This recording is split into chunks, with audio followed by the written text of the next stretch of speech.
Chapter 1. The Annihilation of Worlds. Su-Mo stood expressionless in a microcosm, clutching a handful of soil that cascaded from above. In an instant, it transformed into an unending torrent of meteorites, hurtling towards the azure planet below. Each speck of dust resembled a colossal meteor, engulfed in boundless might, blazing with fierce flames as it descended upon the world. Like terrifying mushroom clouds detonating simultaneously, the earth trembled, and smoke billowed skyward, obscuring the sun. On the cerulean sphere, countless ordinary souls gazed at the horrifying meteor shower, their faces drained of color. They either knelt in fervent supplication or vented their ire, lamenting the injustice of the cosmos. The earth fractured, mountains crumbled, and seas surged, extinguishing innumerable lives in an instant. A civilization was obliterated within the mere flick of his wrist. Su-Mo quietly observed, ensuring the planet had been thoroughly ravaged before snapping his fingers. In the next moment, time accelerated as if someone had pressed the fast-forward button. The receding waters flowed back into the ocean, and the craters forged by the meteor strikes were once again shrouded by the clouds of dust. They either filled with water, becoming vast lakes or clusters of lakes, yet all life upon them had vanished. An energy surged into Su-Mo's being, prompting him to glance at the rudimentary system panel crafted with the essence of the creator. Gender: male. Rank: 3.49. Current world rank: 3.14. Creation level: 1. My rank has reached 3.49. If I annihilate another world, I shall surpass 3.5. With a rank of 3.5, I should possess some extraordinary abilities even in this mundane world devoid of magic. After a moment of contemplation, Su-Mo returned his focus and activated the system's simplified creation template. Exiting the microcosm, he found himself in a quaint farmhouse where he reclined in a chaise lounge, once again lost in thought. It had been 10 days since he acquired this divine essence, and during this time, aside from the initial 3 days spent deciphering its use, he had annihilated worlds 7 times, maintaining a frequency of nearly once a day. Under normal circumstances, the creation system should continuously forge worlds to gain strength, which was initially Su-Mo's intention. However, after perusing the previous host's notes, he opted to elevate his rank instead. The higher the rank, the more advanced the worlds one could traverse. Indeed, comparing two creators, one entwined with a world of maternal essence and another with the primordial realms, was utterly incomparable. As for the rationale behind enhancing his rank before elevating the creator level, it was straightforward. The higher the divine level, the more challenging it became to increase rank. The previous host of the divine essence had escalated its level to 9, only to be slain by an ordinary individual from a higher realm, a consequence of their inadequate rank. Elevating one's rank was a simple matter. By annihilating worlds and assimilating the ranks of entire civilizations, one could elevate their own. This was a daunting task for others, yet for Su-Mo, endowed with the creation system, it was a trivial endeavor. Thus, he had been caught in a relentless cycle of creation and annihilation. Aside from the intervals of destruction and the subsequent creation, Su-Mo set the passage of time at a rate of 1 day, equating to 1,000 years. In the initial phases of world creation, he deemed it necessary to obliterate past traces, thus establishing a ratio of 1 day to 100,000 years. In the blink of an eye, over 1,000 years had elapsed. At this juncture, the rudimentary system he fashioned with the divine essence would randomly dispense seeds of ordinary civilizations, all while controlling time at the rate of 1 day to 1,000 years. It was not that Su-Mo was unwilling to wait longer. Rather, a millennium was deemed the optimal time frame.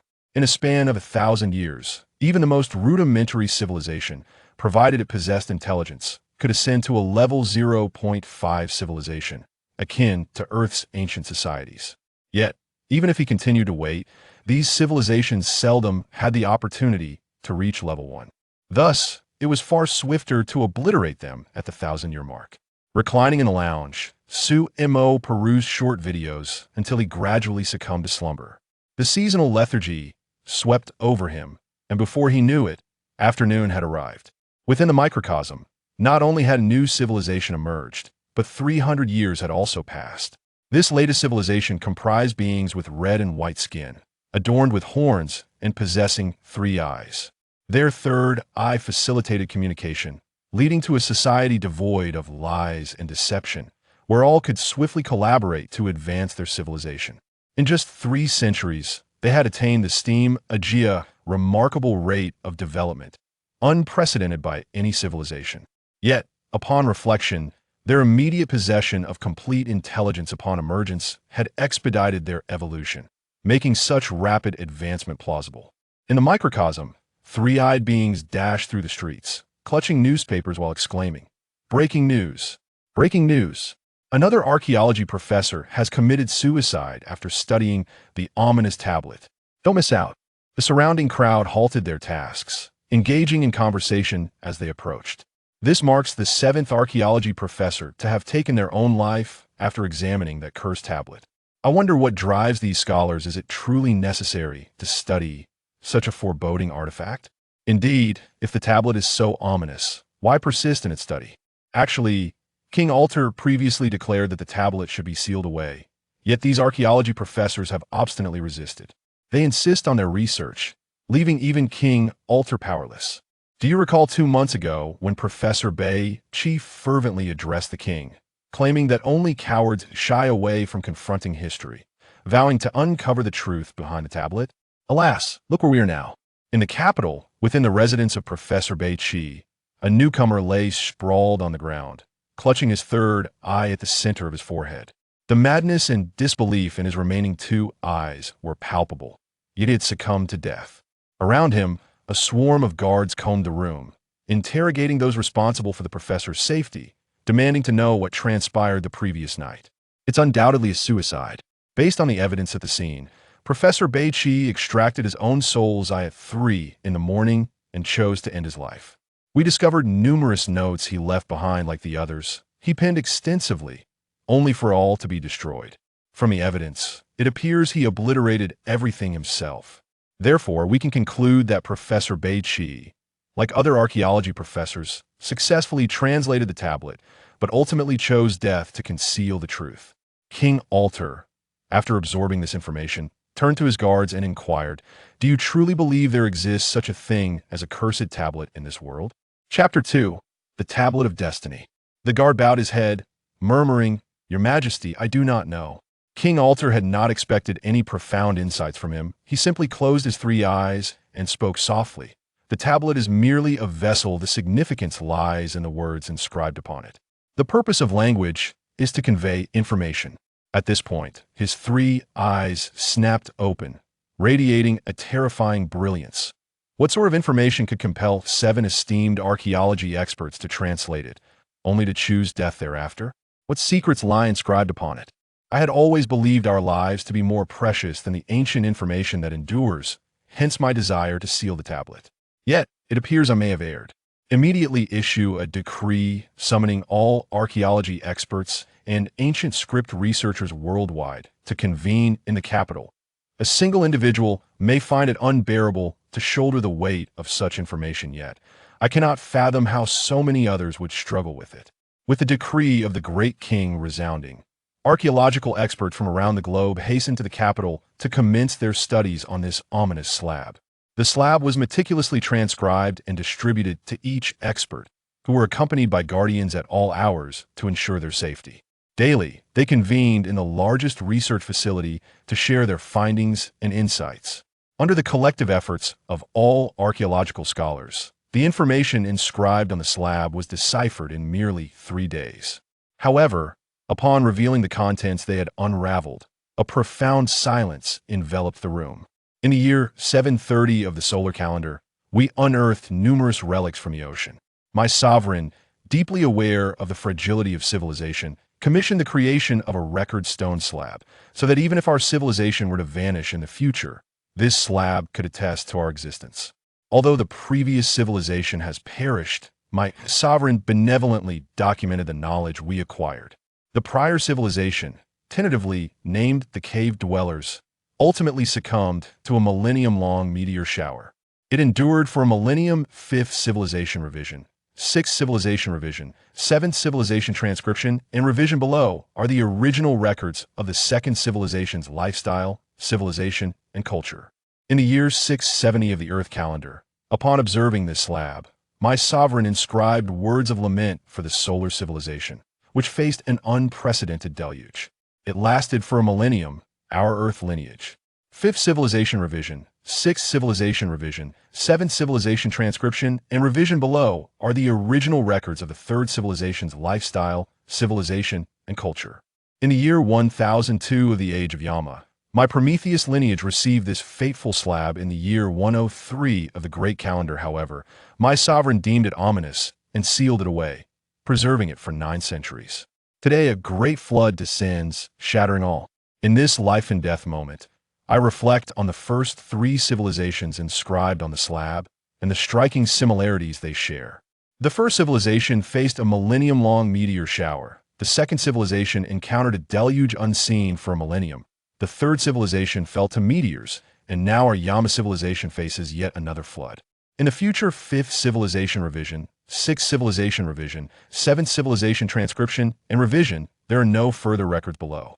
In the year 902 of the 5th civilization's new solar calendar, we discovered this slab. 2 late 9 centuries had already passed. After translating the inscriptions, we spent an additional 60 years verifying a singular conclusion. Civilizations undergo a cycle every millennium. Naturally, if a millennium hence we still possess records, it would indicate our error. Should there be no further information, may this serve as a warning to posterity. Civilizations cycle every millennium. Meteors, floods, meteors, floods, meteors.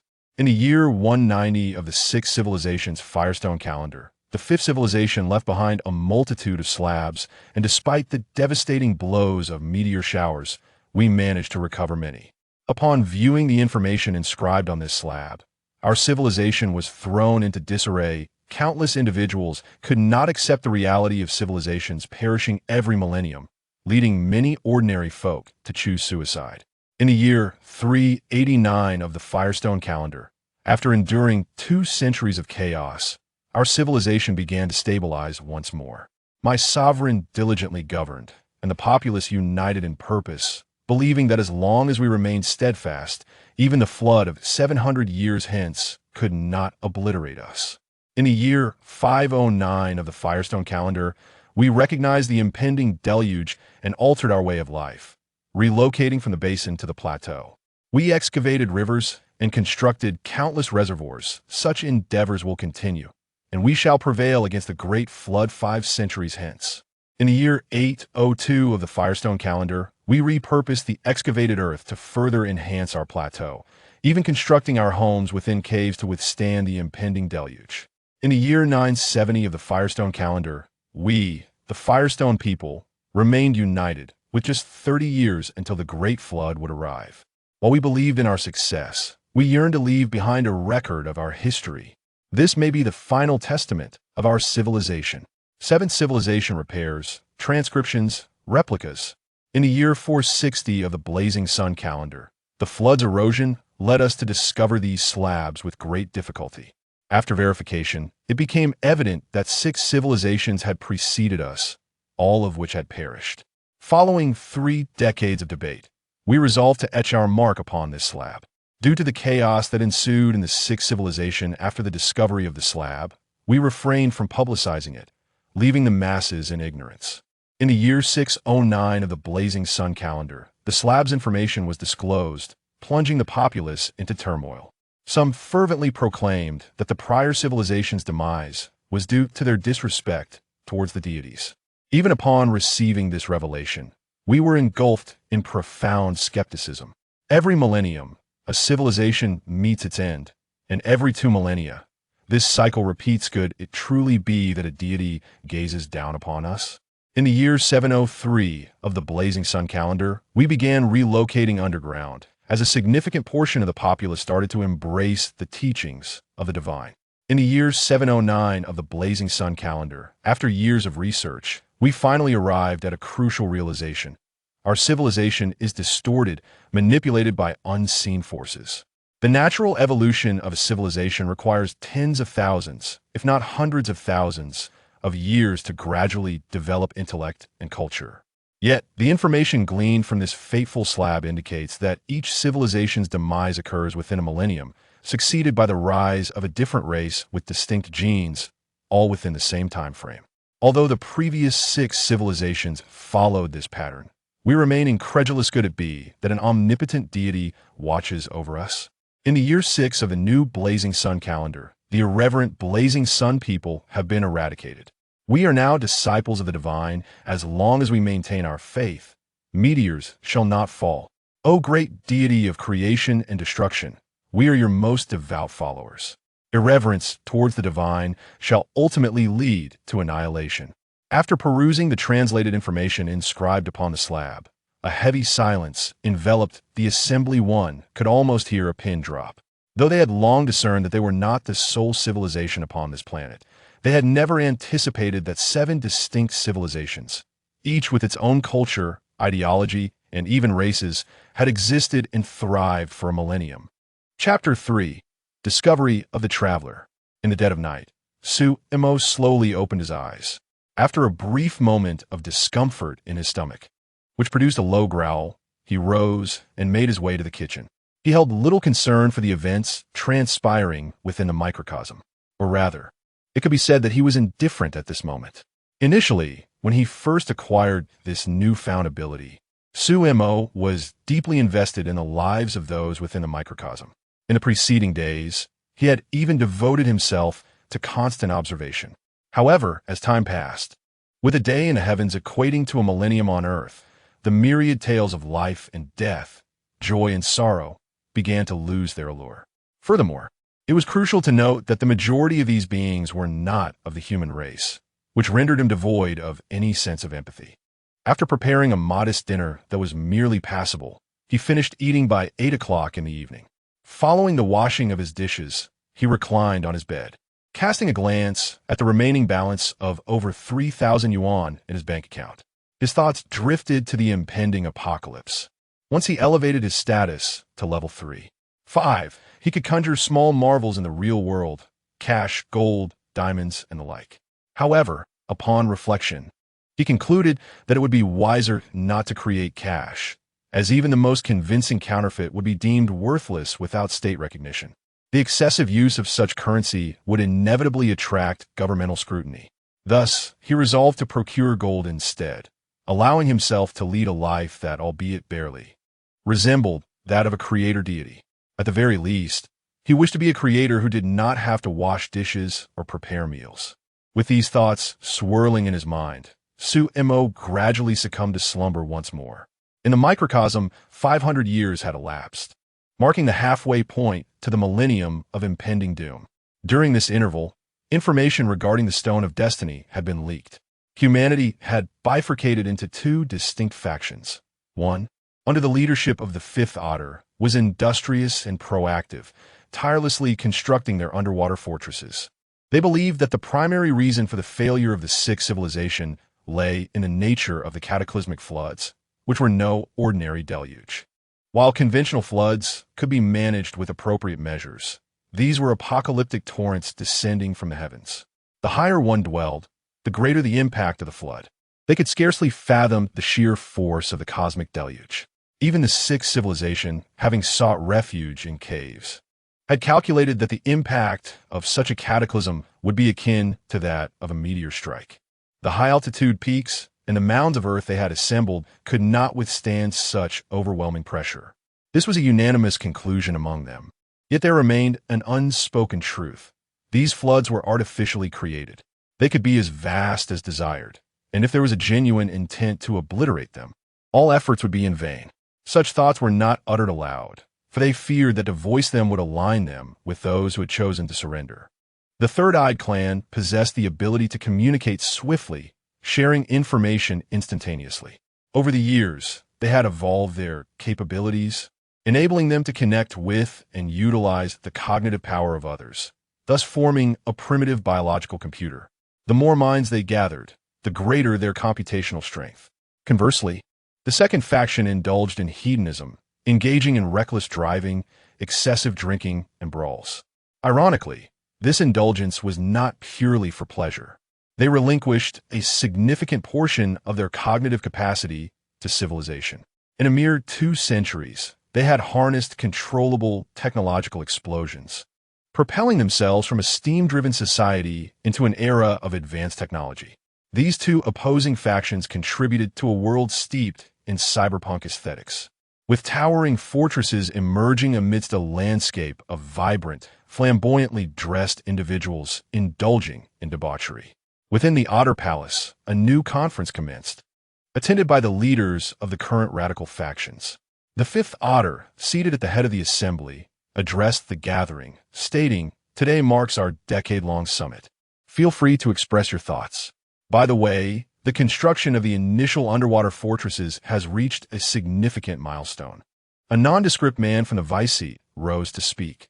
"The first 2 fortresses have been completed, and I am confident that the remaining 79 will be finished within the next 3 centuries. The fifth Otter nodded and gestured for him to continue. "Understood. If there are any issues regarding the various projects, please bring them forth today so we may resolve them collectively." After a brief silence, a man with a strikingly red complexion stood up. "I propose we initiate the Eye of Otter and the Light Giant plans." The room fell silent. They had anticipated this outcome prior to their arrival. Upon hearing the proposal, their hearts stirred with a mix of fear and exhilaration. Indeed, it was excitement that coursed through them. The Eye of Otter, in essence, was a satellite intended for cosmic observation. However, its true purpose was to document the existence of the divine.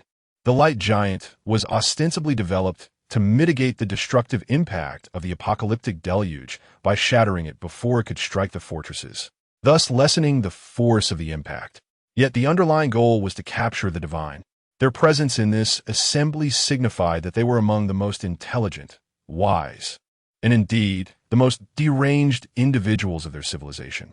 The madness encompassed not only the ruffians racing and brawling on the streets, but also those who occupied the pinnacle of civilization. Zophi's proposal received unanimous support, and the plans for the Light Giant and Eye of Otter were set into motion. A crowing rooster abruptly roused Su-Mo from his dreams. He turned over, noticed the time was not yet 8:30, and fell back into slumber. Not far from his home, an accident on the main road left the young man in a state of unconsciousness. When he next opened his eyes, he found himself in a world infused with cyberpunk aesthetics. As he remained in a state of bewilderment, a multitude of third-eyed beings swiftly surrounded him. Just moments before, this individual's biological brain had been forcibly commandeered. Their rapid awareness stemmed from their interconnected minds. The moment he had lost consciousness, it triggered a collective realization among the third-eyed. The divine had emerged. Simultaneously, Su-Mo, who had just begun to drift back into sleep, was jolted awake once more by a cacophony of urgent warnings in his mind. "Warning! Warning! Traveler detected! Warning! Warning! Traveler detected!" Su-Mo. Chapter 4. Entering the small universe, the astonished Su-Mo. To be honest, Su-Mo was utterly bewildered at this moment. What was happening? A traveler from another world? Where did this traveler come from? Wait, what does this traveler have to do with me? Why is this absurd system issuing a warning? The multitude of questions and confusion stemmed from just waking from slumber. Although his body was awake, his mind had yet to fully catch up. After a brief moment, still lying in bed and in a state of daze, Su-Mo abruptly sat up with an exclamation. "What on earth? A traveler. What is going on? Why is there a traveler? Where is this traveler?" His initial shock was soon followed by a barrage of questions, revealing his astonishment. However, the rudimentary system he had constructed seemed akin to an artificial fool, providing no answers, merely reiterating the emergence of a traveler. Furrowing his brow, Su-Mo finally shook off the remnants of sleep and regained his composure. Moments later, he found himself within the small universe, staring in awe at a distant azure planet, roughly the size of a basketball. In merely 800 years, this civilization, birthed from nothing, had remarkably achieved the status of a Type 1 civilization, possessing the capability to withstand over 90% of the natural disasters from its home planet. How could Su-Mo not be astonished? It is worth noting that the previous 7 civilizations had not even approached the fringes of Type 1 civilization in 800 years. Some were so far behind that they hadn't even reached 0.5, moreover, from their current state. It appeared they were beginning to develop their aviation sector and were on the verge of exploring the threshold of Type 2 civilization. If they continued on this trajectory, they would transcend their home planet and emerge as a genuine Type 2 civilization within 500 years, if not sooner. This was utterly absurd. Shaking his head to dispel the chaotic thoughts swirling in his mind, Su-Mo reminded himself of the true purpose of his entry into the small universe. The traveler was of paramount importance. Everything else was mere trifles. Even if this civilization were to ascend to Type 2, Su-Mo could still obliterate it in an instant if he chose to. With a frown, he scrutinized the planet, yet found no anomalies. But then again, during the brief period from when he awoke to when he entered the small universe, more than half a month had passed within it. Even if a traveler did exist, they would certainly have hidden away unless they were a fool. With a wave of his hand, a scene began to unfold before him, resembling a colossal movie screen. Yet the imagery was rapidly rewinding. After 2 seconds, the playback halted, for he had located the traveler.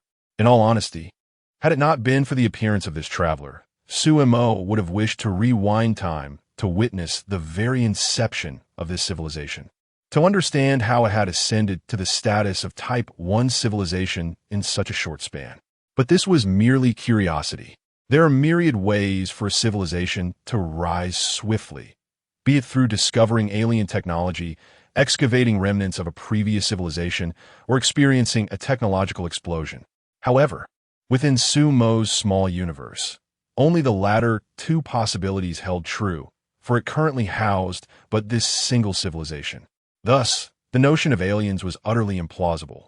They must have unearthed remnants of a prior civilization, leading to a subsequent technological explosion, allowing for such a rapid ascent.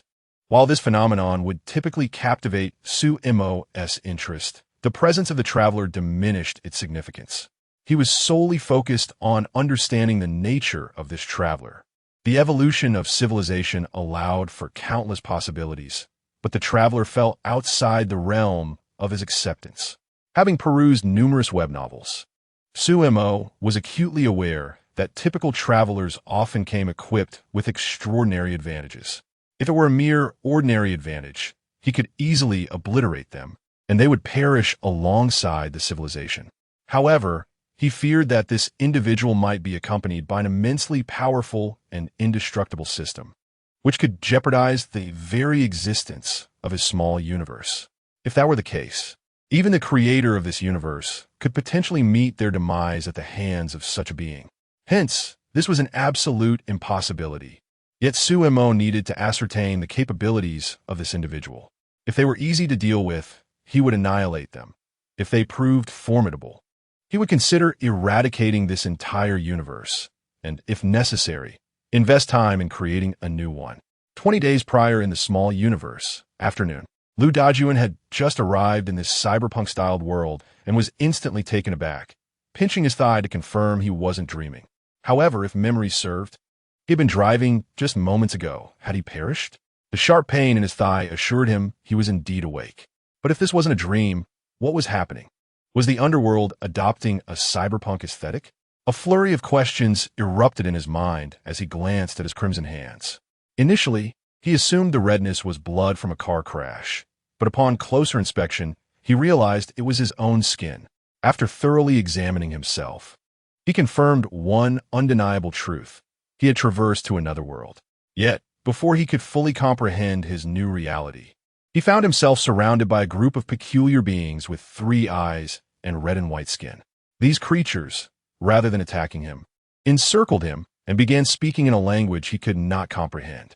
At that moment, within the research chamber of the Ultra Empire, Ultra 5, Zophie, in first generation surveyed the images transmitted through the Ultra Eye, intently observing the expressions of the individual whose brain had been overtaken.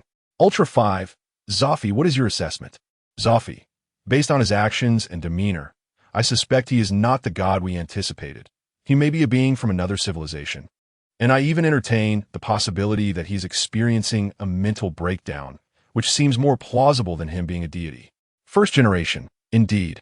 If this is the God we have long feared as the harbinger of destruction, then the concept of a God is rather ludicrous. He appears to be oblivious to our language.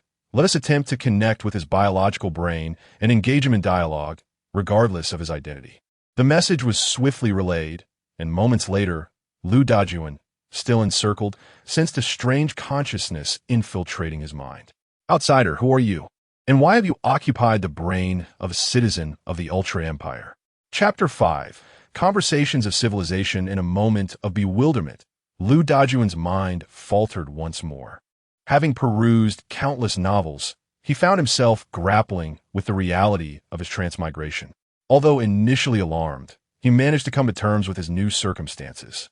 Surrounded by a throng of individuals, he sought solace in the notion that their apprehension was perhaps a consequence of the former occupant of this body.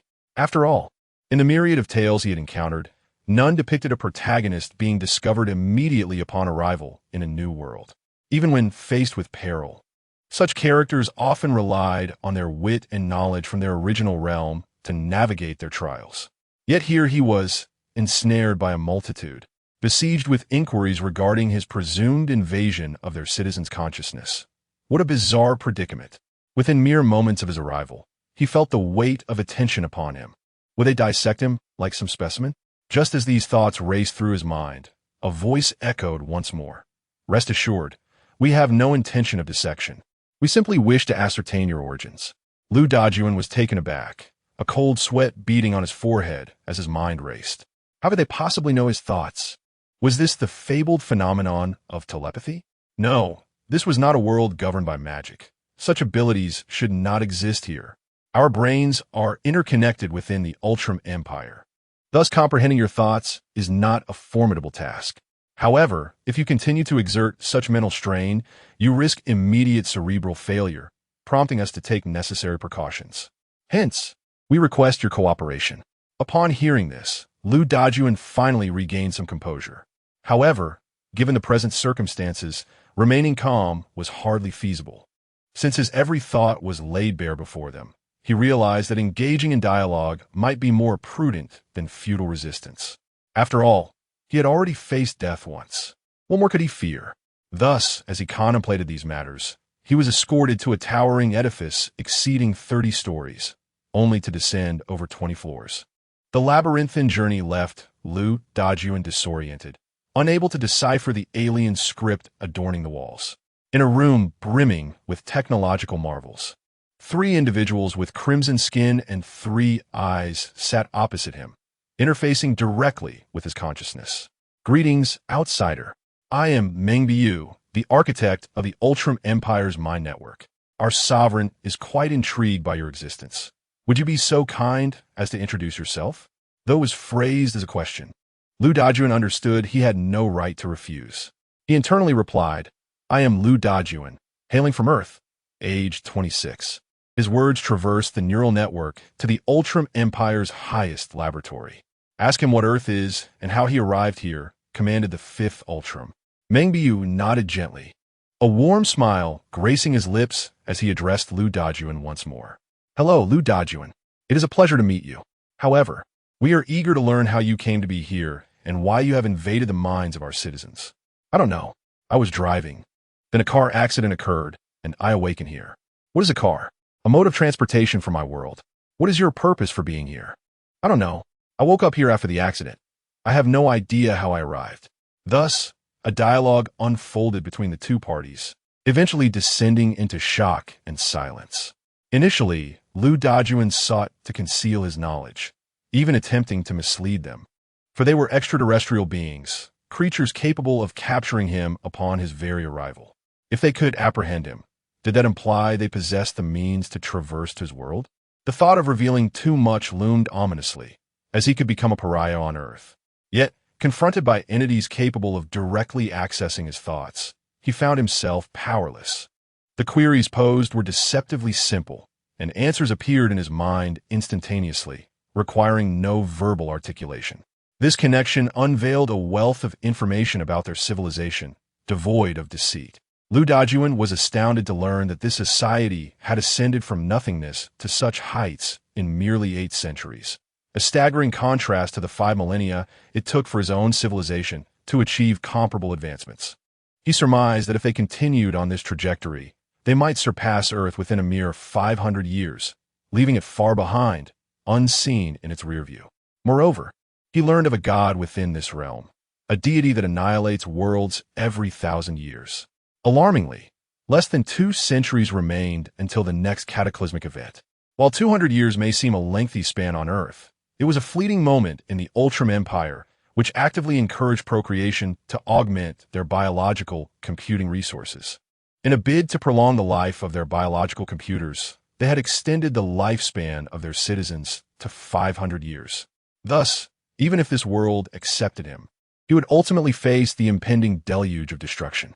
Within the highest laboratory of the Ultram Empire, all present were enveloped in silence as they processed the information transmitted. Despite the disparate nomenclature, they grasped the implications.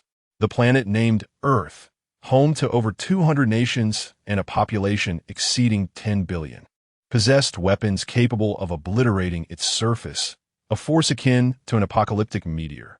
The satellites launched into orbit bore similarity to their own Ultramai, numbering in the hundreds.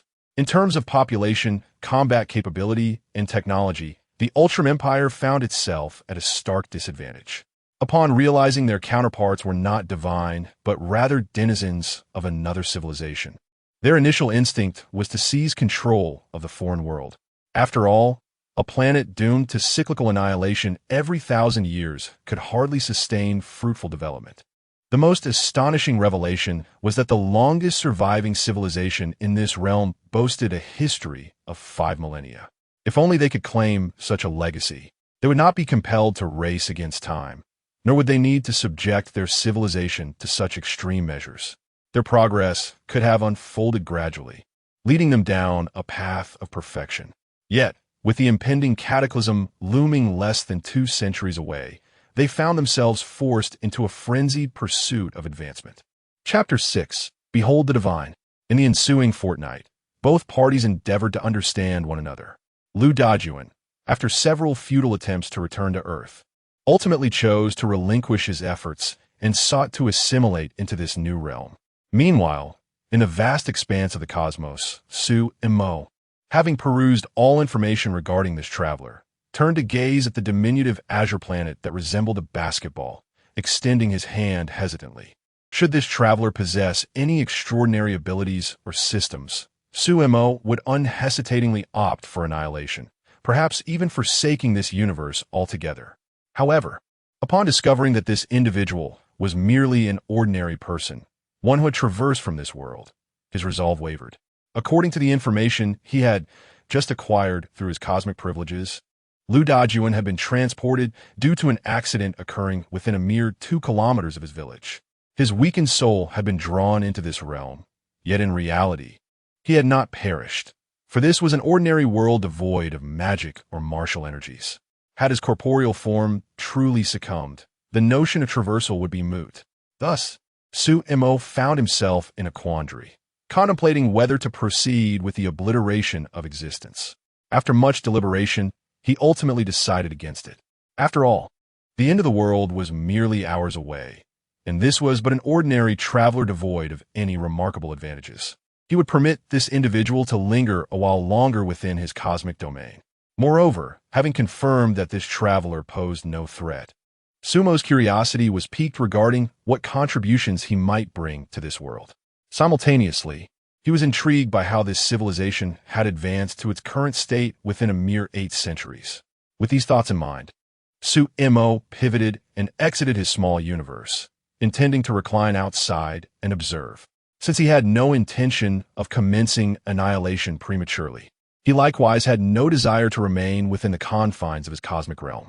The outside world experienced the passage of a millennium in a single day, and merely stepping out for a brief period would suffice before he returned to reap the rewards. Watching endlessly seemed rather tedious. Unbeknownst to Su Imo, within the confines of the supreme laboratory of the Ultra Empire, all personnel were intensely focused on the immense screen before them.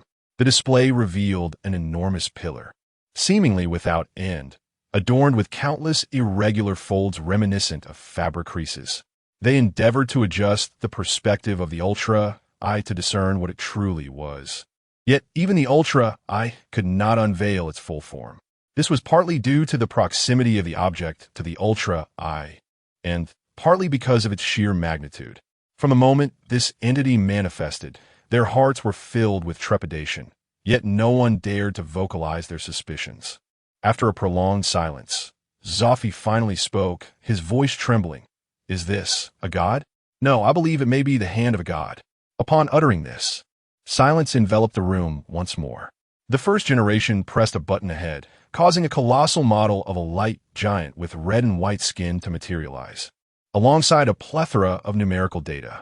Light giant, height, 908 meters, weight, 1,070,000 tons, abilities, ultra-light beam, ultra-kick, light leap, flight. Simultaneously, the fifth Ultra waved a hand, activating the biological computers of all three-eyed beings worldwide to calculate the parameters and life forms of the entity they had just witnessed. Name, Hand of God. Existence form, composed material, fiber, hair. Estimated height, light years. Estimated weight, estimated abilities, control floods, control meteorites. The juxtaposition of these two sets of data plunged everyone into another silence. After a lengthy pause, Lu Dajuan finally spoke. "This is what you call a god?" The crowd remained mute. Why would such a creature, such an existence, target the civilizations of this planet? If the data gleaned earlier were accurate, our world would pale in comparison to mere dust before it. With a mere wave of its hand, it could reduce this planet to ash. Are you certain that controlling floods and obliterating meteorites are its capabilities? No one dare respond, save for Lu Dajuan, who continued to voice his inner turmoil. Eventually, he ceased speaking, for upon witnessing the underwater fortress prepared by the Ultra Empire and the Light Giant, he had initially thought they would be adequate to confront any flood. However, after glimpsing that terrifying presence, he increasingly sensed a disquieting discrepancy. Just as he had previously mused, why would such a fearsome entity annihilate worlds every millennium? Had some civilization on this planet once offended it? According to the fifth Ultra, 7 civilizations had risen before theirs, making them the 8th. Thus, the possibility of offending such a magnificent being was not out of the question. Yet, something still felt amiss. Such a formidable existence, even if provoked, should not act in such a manner. Would one crush an ant for mocking them, or for merely biting them? They could easily extinguish it, perhaps even obliterate its entire nest. But would they routinely return to eradicate all ants? Such a notion is patently absurd. With this thought in mind, Lu Dajuan again addressed the assembly. "Esteemed colleagues, I have a notion, though I wonder if you will entertain it." All eyes turned towards the interloper from another world, eager to discern his thoughts. Our world is steeped in history and legend, particularly regarding cataclysmic events like meteorite impacts and great floods. The latter, especially, is a prevalent theme in our myths. Upon hearing this, a spark ignited in every gaze, and the fifth Ultra's face bore an expression of urgency. Once, a powerful race emerged upon our planet, reigning supreme yet devoid of intellect. They were born at the apex of the food chain and were known to later generations as dinosaurs. Their reign ended with an unprecedented meteorite impact, leading to their extinction. Subsequently, our civilization faced a cataclysmic flood, a tale woven into the myths of all nations. Yet universally, they triumphed over the deluge, paving the way for our existence today. Upon hearing this, the fifth Ultra's eyes widened, and his nostrils flared with anticipation, mirroring the reactions of his peers. Initially, they had nearly forgotten this account, and even upon recollection, it had seemed coincidental. After all, with the vastness of the universe, the probability of a meteorite colliding with their world, while slim, was not impossible.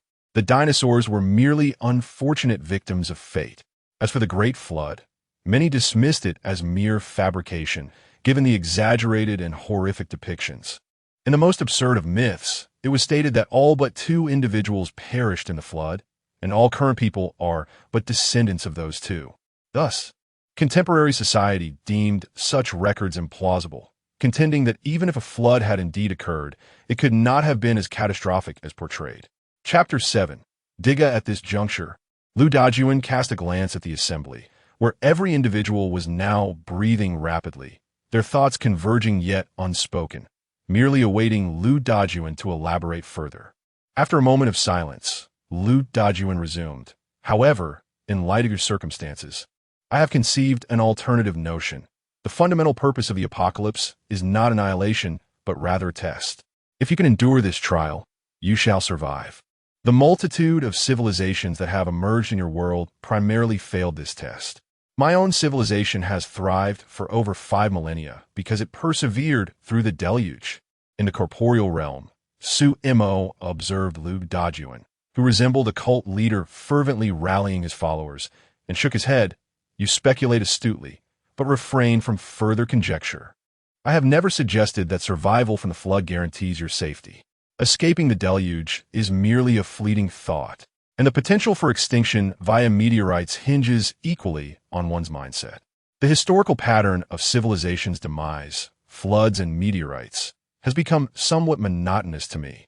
If I truly wished, I could obliterate existence with a mere gesture. Yet, such an act would lack a sense of ritual, hence my choice of floods and meteorites. Were it another civilization, Su Mo might have entertained the idea of granting them a millennium to develop post-deluge. But this particular civilization was distinctly different. Their rapid advancement within a mere 8 centuries was alarming. Granting them a millennium could potentially elevate them to a Type 2 civilization capable of traversing the cosmos. At that point, exterminating them would require extensive effort. It is far swifter to obliterate them here and now. In truth, this was not a significant dilemma.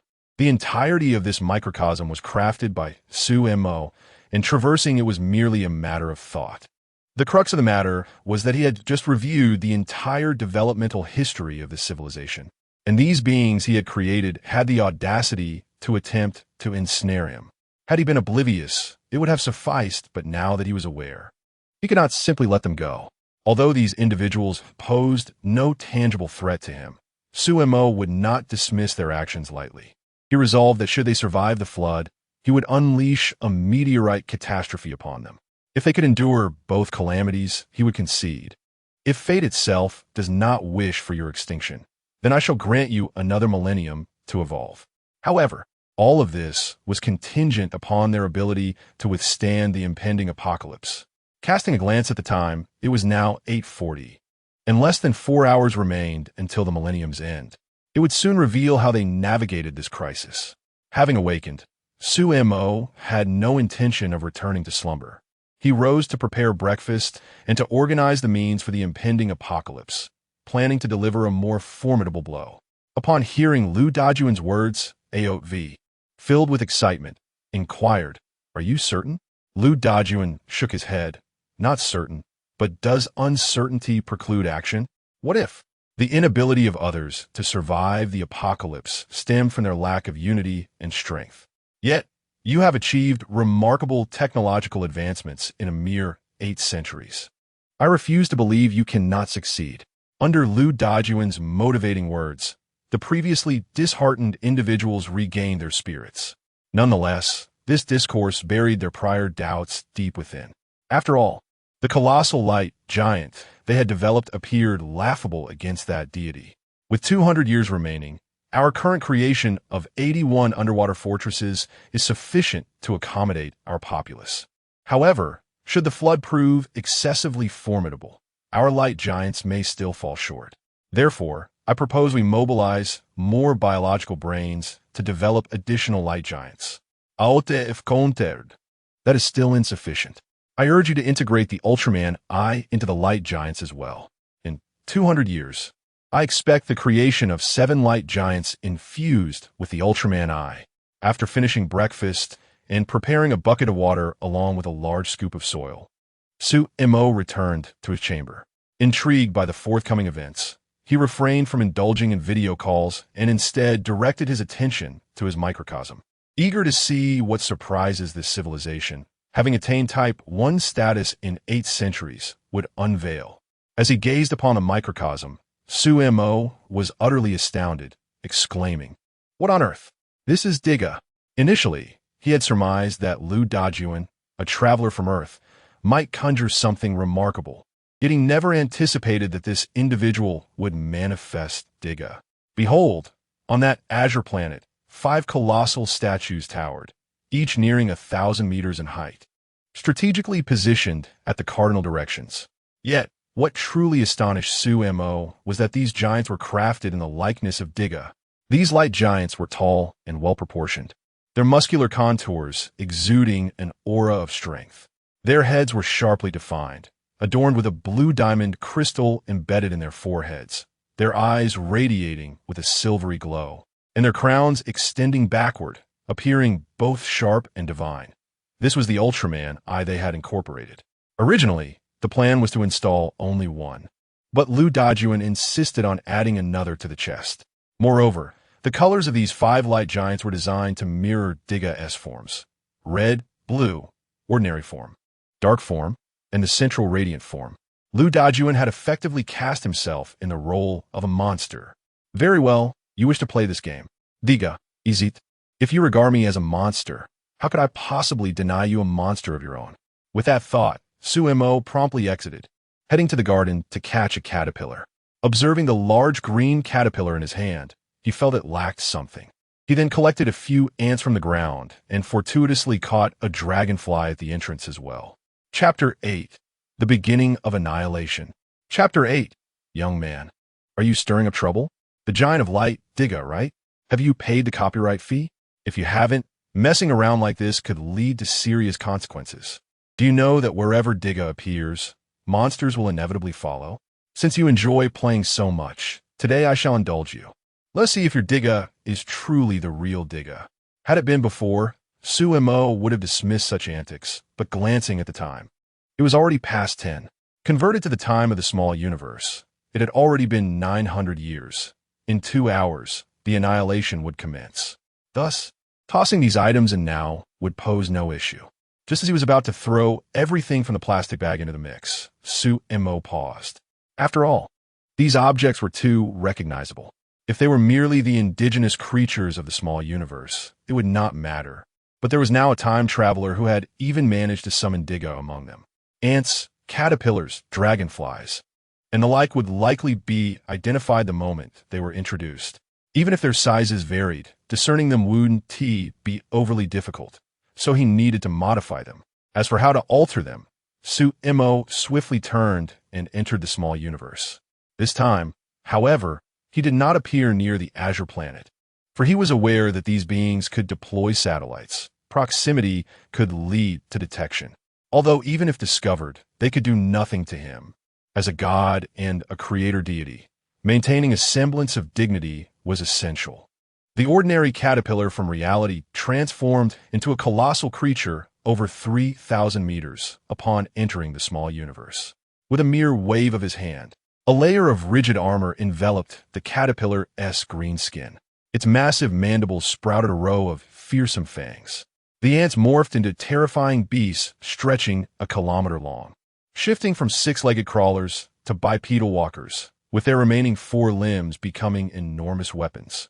The already large dragonflies reached a staggering 10,000 meters, and for this ultimate boss, Su Mo adorned it with armor, enhancing its 6 abdominal legs to be sturdier and more agile. The 4 transparent wings behind it transformed into muscular wings akin to those of birds, while its tail became more flexible, resembling that of a serpent. With the added armor, this dragonfly appeared to evolve into a fearsome 4-winged dragon. Such feats were unattainable in the outside world, yet within his small universe, they were effortlessly accomplished. Satisfied with his creations, Su Mo nodded. Your Diga is ready, and my monsters are prepared as well. Now let me see how your counterfeit Diga withstands the onslaught. With that, Su Mo waved his hand, and in an instant, the small creatures appeared at the wound of the 3-eyed clan. Su Mo turned and once again found himself on his bed. Watching the spectacle was far more comfortable while reclining. The sudden emergence of the monstrous beings in the sky plunged all the 3-eyed people into chaos. Lu Dajuan was also left utterly stunned upon witnessing these creatures. Initially, He felt indifferent when the fifth Ultraman spoke of summoning the Giant of Light, but when he heard about integrating the Ultraman eye into its body, the image of Digga inexplicably surfaced in his mind. Coupled with the current scene and the presence of the fifth Ultraman, Zophie, in the first generation, whether by coincidence or otherwise, their names resonated. With the Giant of Light, it seemed necessary to conjure a Digga, or he would feel an unsettling void. Although he recalled seeing online discussions stating that wherever Digga appeared, monsters would inevitably follow, well, it seemed more like wherever there are monsters, Digga will manifest. Regardless, it wasn't as if this were a novel.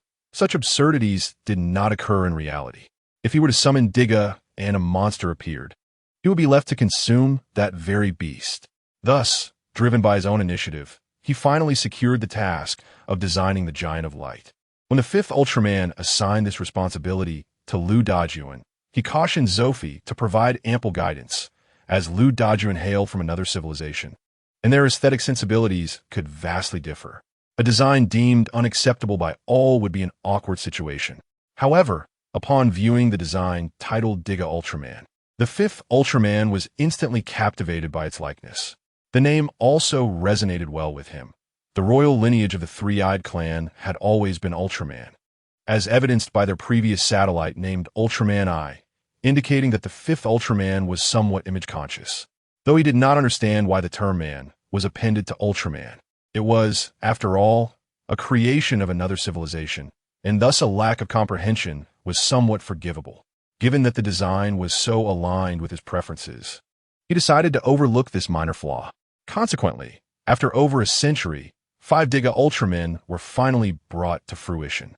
Due to the design's exceptional appeal, even the original Giant of Light was compelled to alter its appearance at the behest of the 5th Ultraman. As for the initial plan to create 7 Giants of Light, the speed of producing 4 in 100 years was entirely sufficient.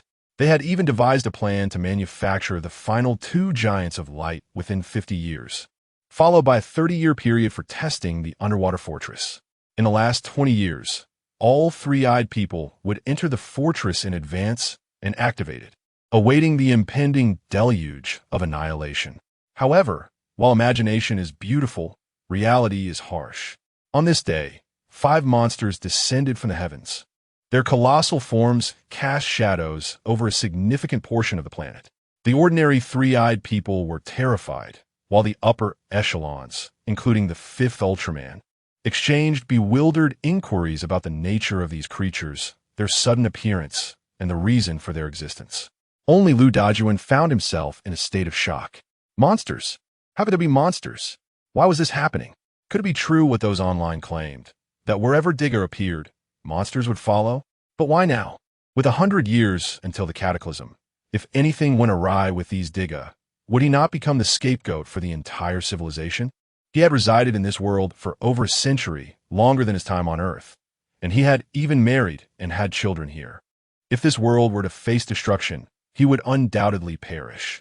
Even if he survived and returned to his original world, he was uncertain whether he could readjust to such a life. While he was considered middle class on Earth, with considerable assets, he had spent over a century in this world.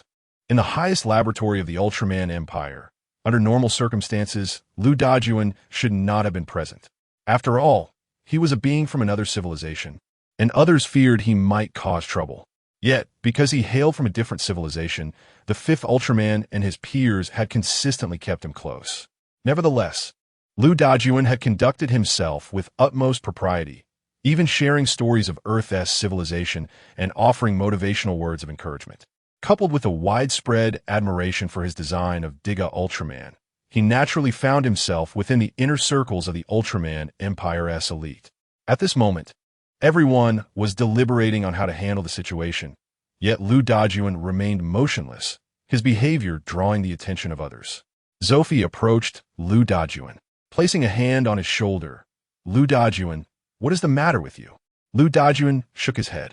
Over the course of a century, he had mastered the language of this place, rendering the need for a mental connection for communication obsolete. Thus, his innermost thoughts remained undiscovered by others. Lu Dajuan chose silence. The others quickly gathered around, the first generation observing Lu Dajuan's expression with a sense of unease, prompting one of them to inquire directly. "What is going on, Lu Dajuan? Are you acquainted with these creatures?" Lu Dajuan responded with a shake of his head. "Not quite acquainted, but I have a general familiarity." Upon hearing this, the fifth Ultraman pressed for clarification. "What do you mean by not quite acquainted, yet having a general familiarity?" Chapter 9. Lu Dajuan's regret in this chapter. Lu Dajuan once again fell into a profound silence. However, the people around him grew increasingly anxious, as 5 terrifying colossal beasts had already descended upon Blue Star. The mere impact of their landing stirred up immense clouds of dust, unleashing a massive sandstorm upon the ground. The tremors felt akin to a cataclysmic earthquake of magnitude 10, resulting in numerous fortresses cracking under the strain. It is crucial to remember that these fortresses were the culmination of 900 years of civilization, constructed to withstand the apocalyptic deluge expected a century from now.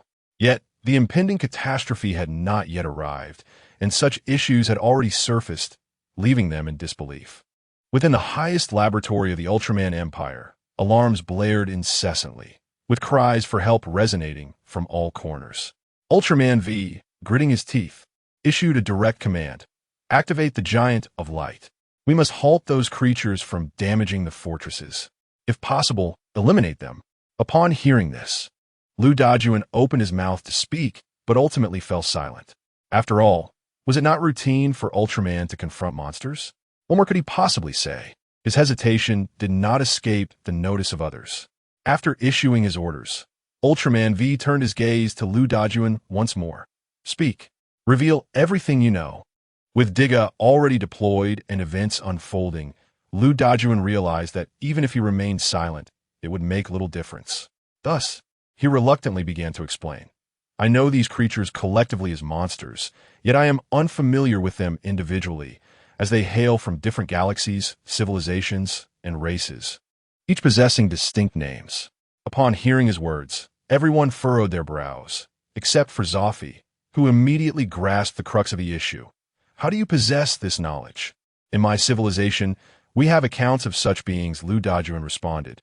The crowd gasped in astonishment. "Your civilization has monsters like these?" Lu Dajuan shook his head. "No.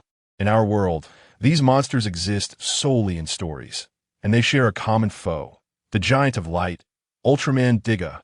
In an instant, the atmosphere fell into an oppressive silence, as if their hearts had ceased beating.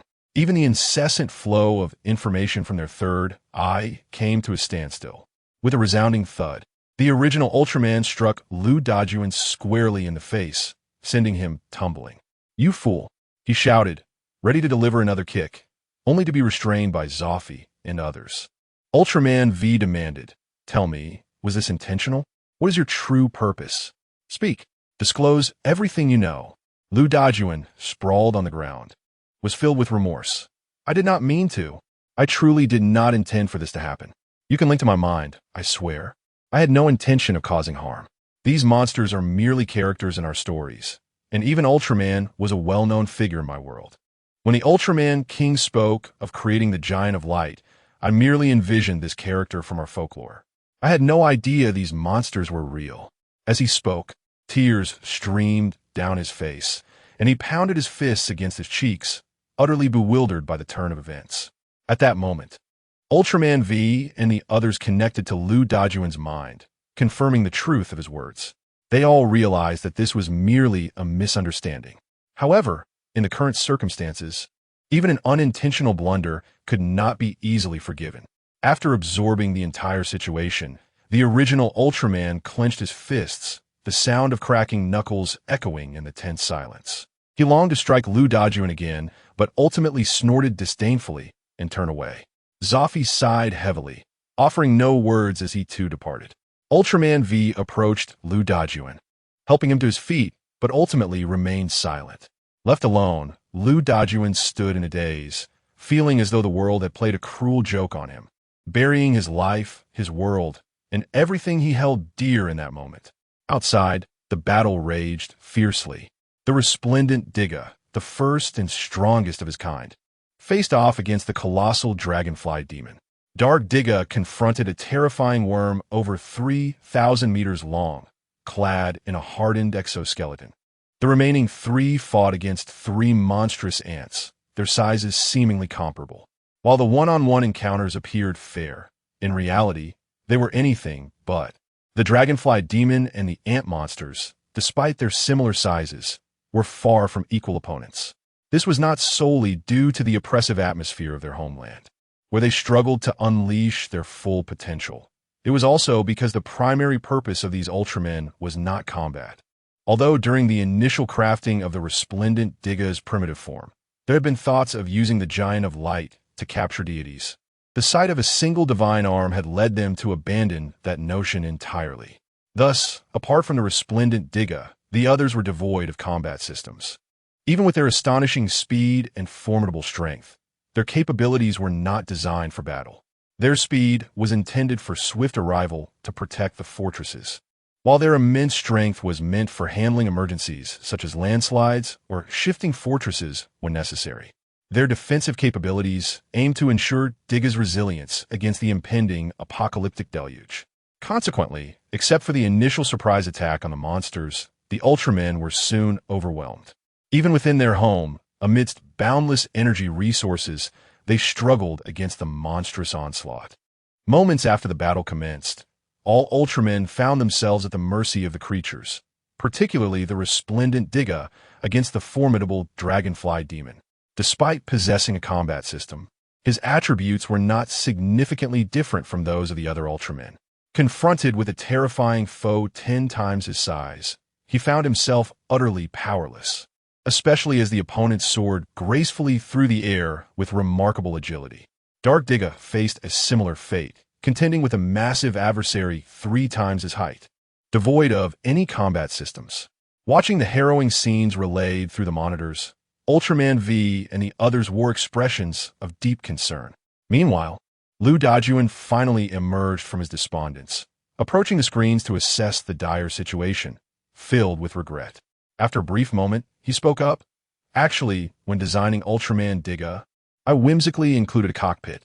While these Ultramen lack combat systems, perhaps if we placed a more capable warrior inside, it could.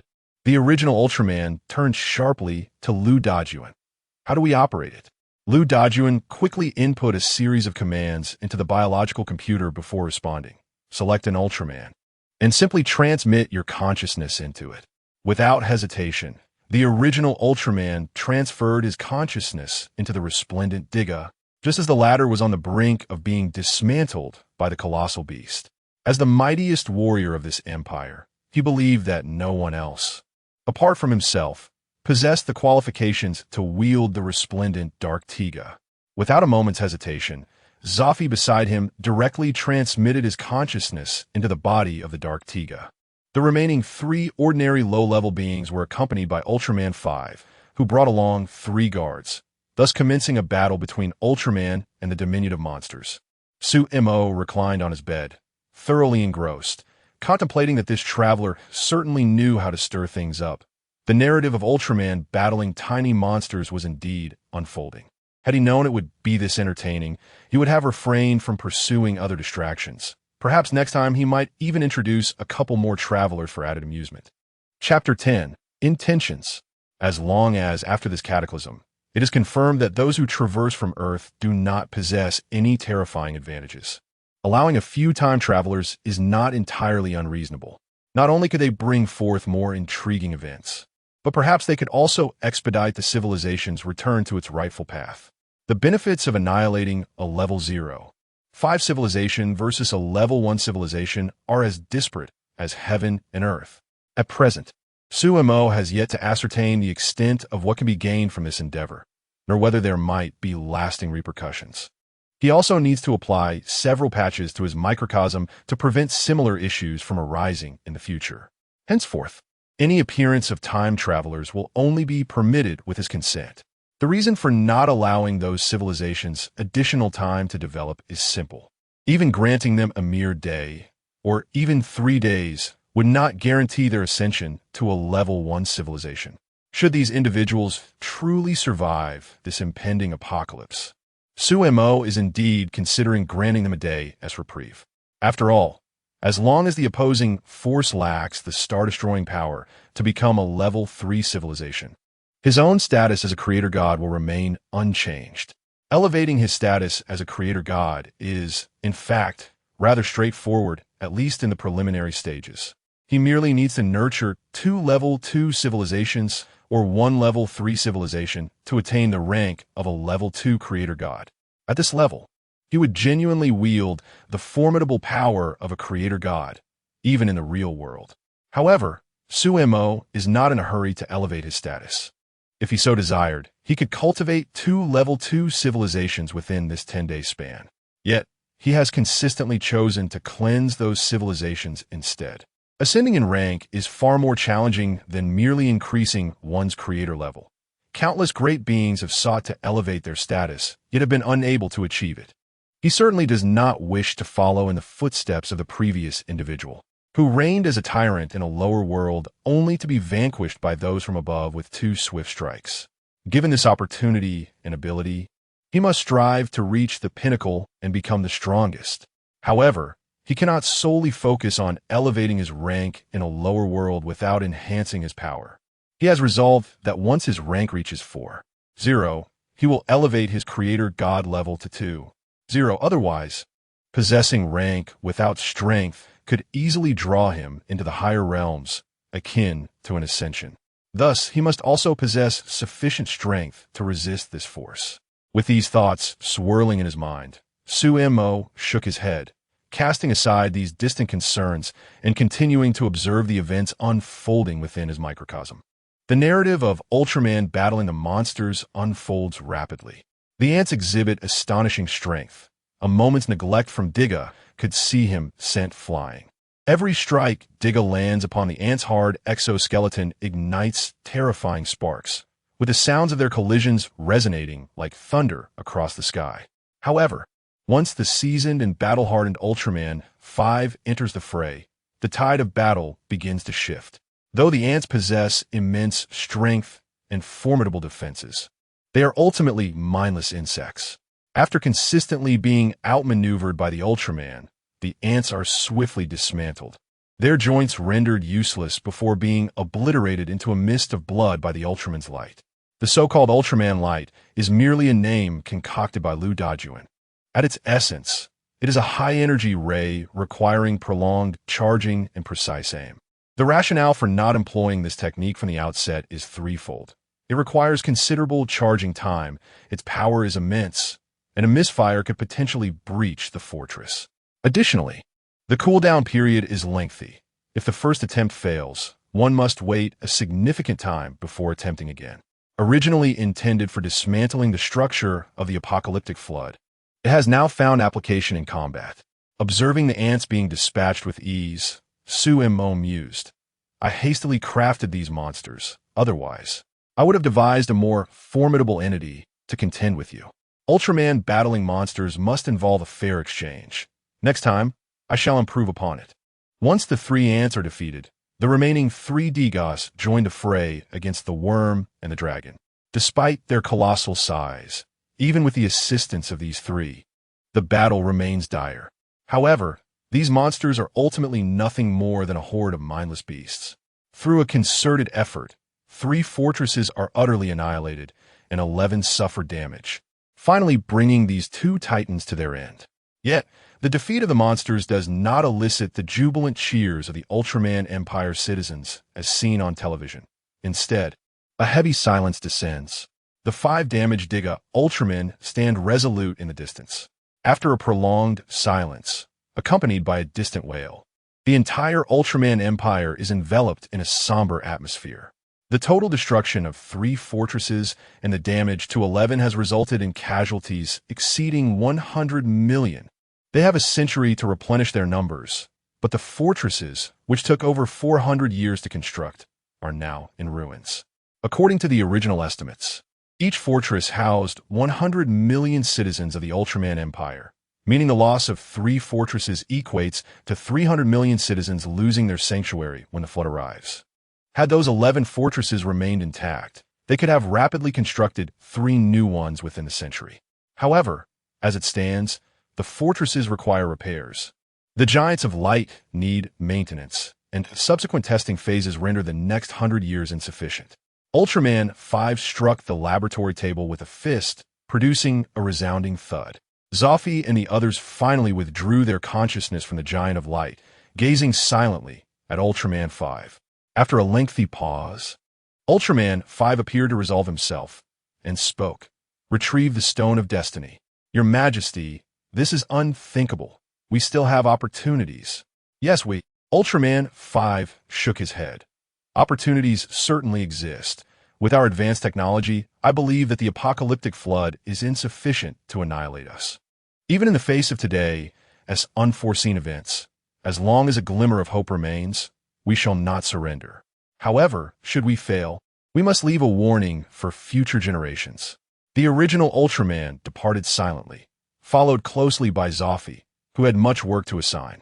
Ultraman 5 cast one last glance at the situation before stepping outside, with the other high-ranking officials following suit.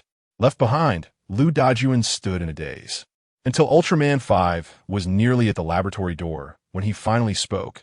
"Ultraman King I." Ultraman 5 halted, not turning but calmly addressing him. "I know what you wish to convey. We have linked our consciousness with yours and understand that this incident was merely an accident. We know you did not intend for it to happen, so I do not hold it against you. However, for the 200 million citizens who perished in this disaster, for the 3 destroyed fortresses, and for those who will lack shelter when the flood arrives, I cannot forgive you." With that, Ultraman 5 departed the laboratory without a backward glance. Lu Dajuan remained rooted in place, the weight of Ultraman 5's words reverberating in his mind. "I do not blame you, but I cannot forgive you." The empty laboratory felt cold and desolate under the stark lights. In a moment of reverie, he seemingly envisioned himself seated upon a stool, regaling the surrounding researchers with tales from Earth that had begun to feel rather distant. Although the first generation often wore a stern expression, he was, in fact, the most avid listener to these stories, particularly when they revolved around heroic figures. Zoffy, known for his penchant for precision, frequently engaged in debates during storytelling, eager to point out inconsistencies and challenge the narrator. Despite their frequent disputes, they shared one of the closest bonds among the group.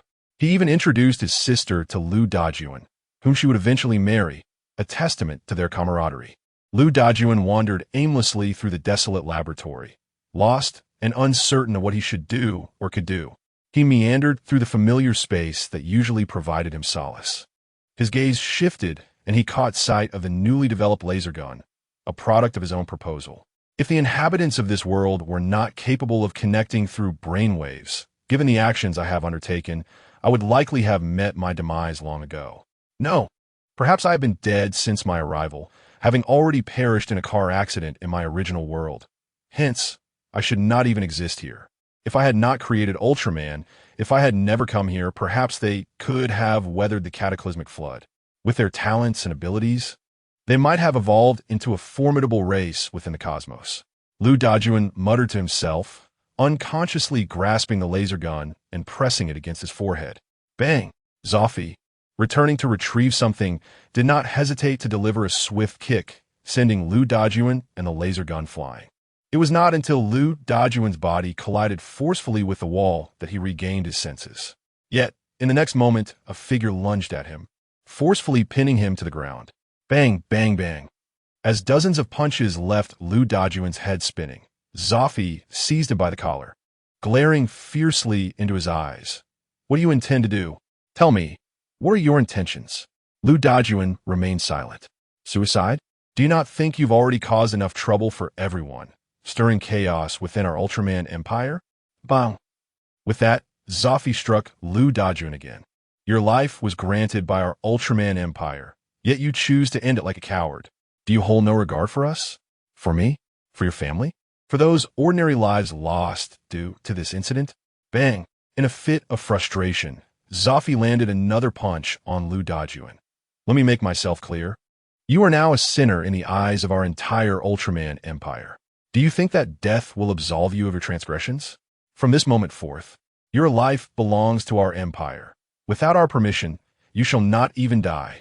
You should be contemplating how to make amends, how to rectify this situation, rather than cowardly choosing to take your own life." Bang! With that, Zoffy forcefully threw Lu Dajuan to the ground. His eyes locked onto Lu Dajuan's with an intense fire, mixed with disappointment and a sense of anger at his failure. I do not wish to witness such behavior again. Following this, Zoffy promptly notified the guards outside to keep Lu Dajuan under watch. However, instead of imprisoning him, they brought him to Zoffy's home, where his sister was instructed to keep a vigilant eye on him to prevent any further rash actions. In truth, Zoffy had always held a favorable view of his brother-in-law. Otherwise, he would not have introduced his sister to him. Yet, he never anticipated that Lu Dajuan would engage in such actions today, which left him feeling quite disheartened. The events had transpired beyond his control and could not be undone. Instead of seeking ways to remedy the situation, Lu Dajuan appeared to be evading it, a behavior Zoffy found utterly contemptible. Such actions bore no distinction from those who wasted their lives on the streets of the fortress, indulging in reckless driving, drinking, and brawling. In the real world, Sumo lay in bed, observing this melodramatic and absurd narrative unfold, a slight smile creeping across his face. How intriguing. Should I continue to conjure more monsters for him to battle? What a dilemma. Chapter 11. A new storm has emerged. In this chapter, it is posited that if Ultraman refrains from battling small monsters, his very existence would lose its significance. However, Sumo, feeling rather lethargic about venturing out to capture insects, was contemplating allowing the matter to fade into oblivion when a mosquito happened to fly by. At that moment, an idea sparked in his mind. A single mosquito could proliferate into countless offspring. He could simply cast them into the periphery of Blue Star and let them fend for themselves in search of sustenance. It is crucial to note that within Sumo's miniature universe, there exists but one civilization, implying that these mosquitoes would need to invade Blue Star to survive. As for transformation, one cannot expect much from mosquitoes. Even magnified, they would merely become monstrous. However, an acceleration of their hatching process was essential. As the saying goes, a female mosquito does not call upon its male counterpart, and coincidentally, the one before him was a blood-sucking female mosquito.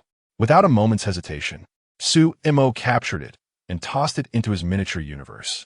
For an ordinary person, capturing a mosquito barehanded might present a challenge without proper training. But Sumo was no ordinary individual.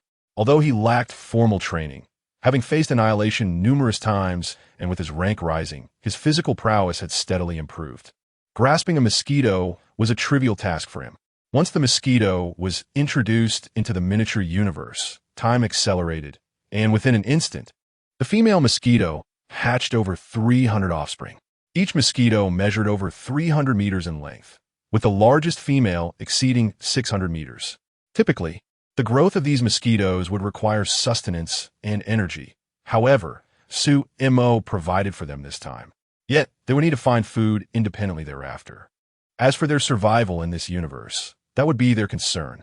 After all, these creatures lacked intelligence, rendering the emergence of a mosquito civilization impossible. At best, they could be deemed monsters within this universe. Let us call them celestial beasts. While Sumo opted not to alter them, he did grant them the ability to survive in a vacuum to prevent their untimely demise in this environment. Having completed these tasks, Sumo reclined once more in his chair. During the period of accelerated mosquito hatching, 30 years had elapsed on Blue Star. Within these 3 decades, all damaged fortifications were repaired. The 5 light giants were equipped with enhanced combat systems and weaponry. Even the previously devastated fortresses underwent significant reinforcement.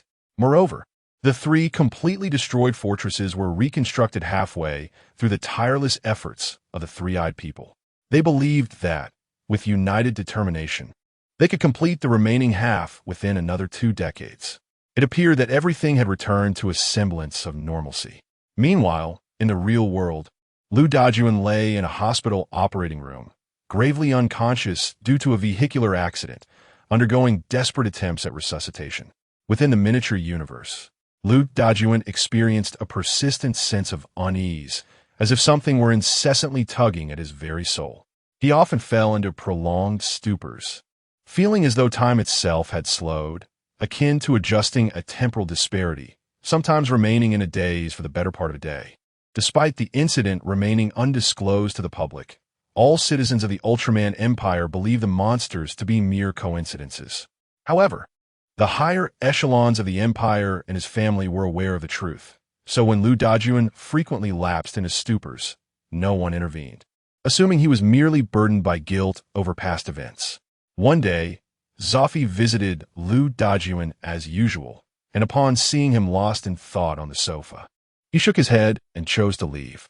In truth, Lu Dajuan had spent over a century in this world, during which he not only designed the light giant, Giga Ultraman, but also introduced numerous advancements in public welfare, such as chairs, sofas, and buses, items previously non-existent in this realm.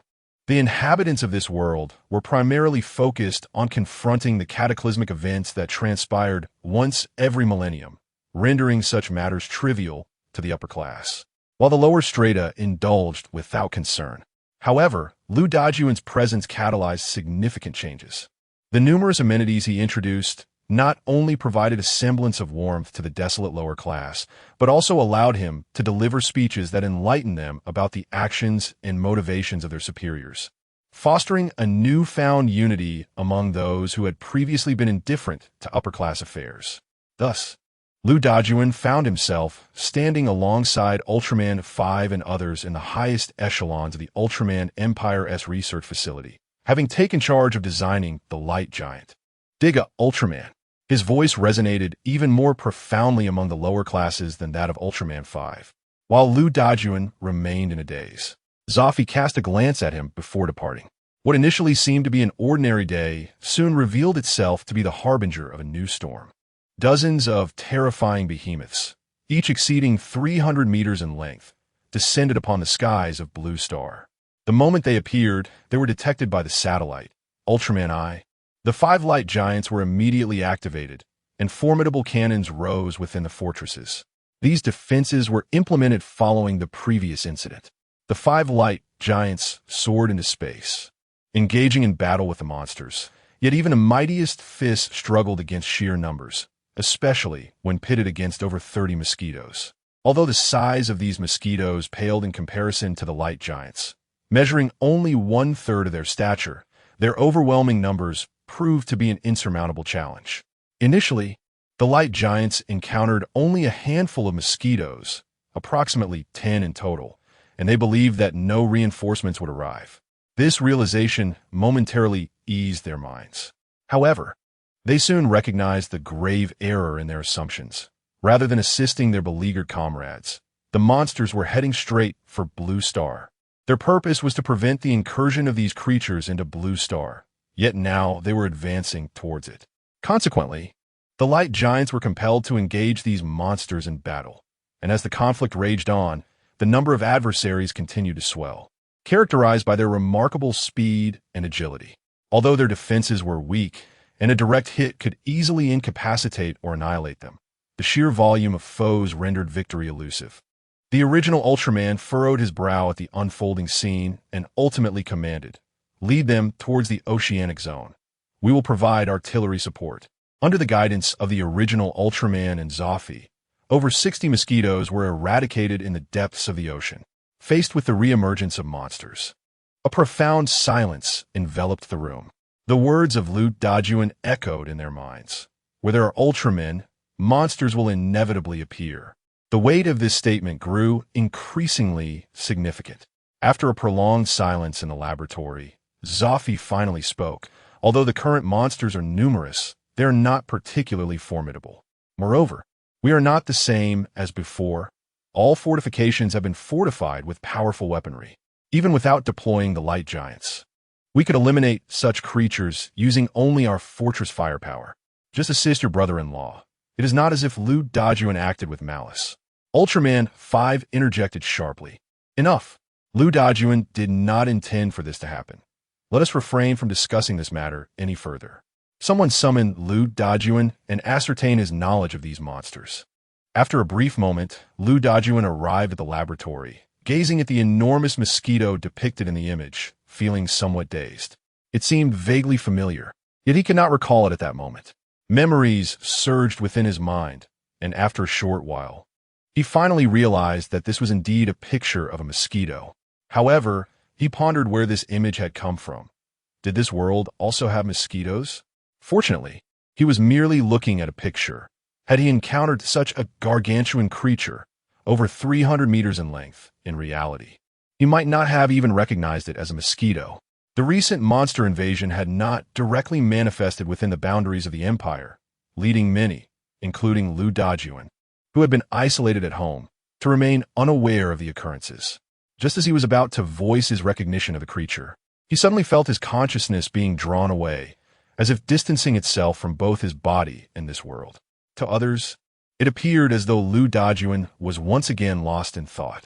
In the realm of reality, within the emergency room, two doctors were tirelessly using a defibrillator to administer shocks to Lu Dajuan's chest, while numerous wires connected to his forehead displayed his heartbeat, brainwaves, and all vital signs.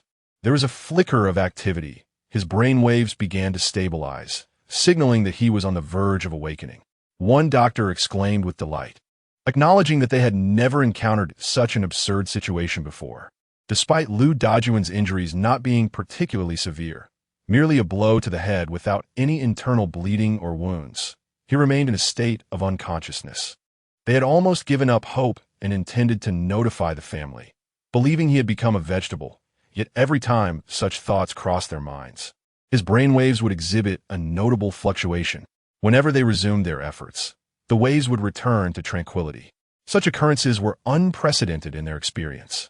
They wished he would either awaken promptly or remain still, as his current state was utterly perplexing. Zafi furrowed her brow and approached Lu Dajuan, shaking him vigorously while admonishing. Lu Dajuan, what is wrong with you? The king is asking you a question. Do you recognize this creature or not? Lu Dajuan abruptly snapped back to reality. I know this creature. In our world, it is called a mosquito, but it appears to be rather large. The largest mosquitoes in our world are just over 3 centimeters, yet this one. He recalled that they had previously mentioned that the monsters were mutations of certain organisms. Indeed, it seems this creature has mutated into a monster, which explains its size. Since you are familiar with it, please document its information and habits. I suspect these creatures may appear again in the future. Lu Dajuan nodded and began to record the information. In the reality outside, a sense of disbelief washed over Lu Dajuan as he noted the absence of brainwave data once more. What was truly happening? Meanwhile, in a small courtyard, Suemo lay on a recliner, deep in thought, contemplating the peculiar situation before him. Should he allow Lu Dajuan to return to Earth? Even if he did return, would he be able to adapt to life on Earth? Moreover, would he inadvertently reveal something significant? Just as this thought crossed his mind, Suemo chuckled. Considering the events that had transpired, it would require someone to believe him for any such revelations to hold weight. Chapter 12, 990 Years. In the end, Suemo decided not to impede the return of the other party to their original world. Of course, this was contingent upon Lu Dajuan's genuine desire to return. Should he be unwilling, Suemo would refrain from excessive interference. The rationale behind this decision was also to test the integrity of his own microcosm, identifying any potential flaws to rectify. He believed that after his repairs, his microcosm would no longer encounter unexpected travelers like Lu Dajuan. If any such occurrences were to arise again, they would need to be sanctioned by him. Otherwise, his universe would become akin to a sieve, allowing anyone who fainted at his doorstep to traverse into his realm. Was this not absurd? This was not some time travel novel where one could whimsically traverse to other worlds. However, all of this could wait until after the impending cataclysm, which was merely an hour away. Thus time was not of the essence. Suemo found it hard to believe that within such a brief interval, another traveler could emerge in his microcosm. If that were the case, it could hardly be deemed a universe, so it would be a more fitting description. In the tertiary-grade hospital, despite a series of resuscitation efforts and awakening techniques, Lu Dajuan remained unresponsive, yet the staff sensed that he could awaken at any moment. They resolved to continue their attempts. Should there be no progress, they would announce to the world that Lu Dajuan had irrevocably become a vegetable. In the microcosm, 50 years swiftly passed, and now less than 20 years remained until the Millennium Catastrophe. During these 5 decades, terrifying giant mosquitoes sporadically invaded Blue Star, launching assaults on ordinary citizens. Although these colossal beasts, measuring 300 to 400 meters, posed no real threat to the fortresses, capable of being dispatched by the fortress's artillery, an ordinary three-eyed citizen would be devoured in an instant upon encountering such a creature. Suemo found it absurd that these mosquitoes consumed humans rather than merely sucking their blood. However, it took him little time to comprehend the situation.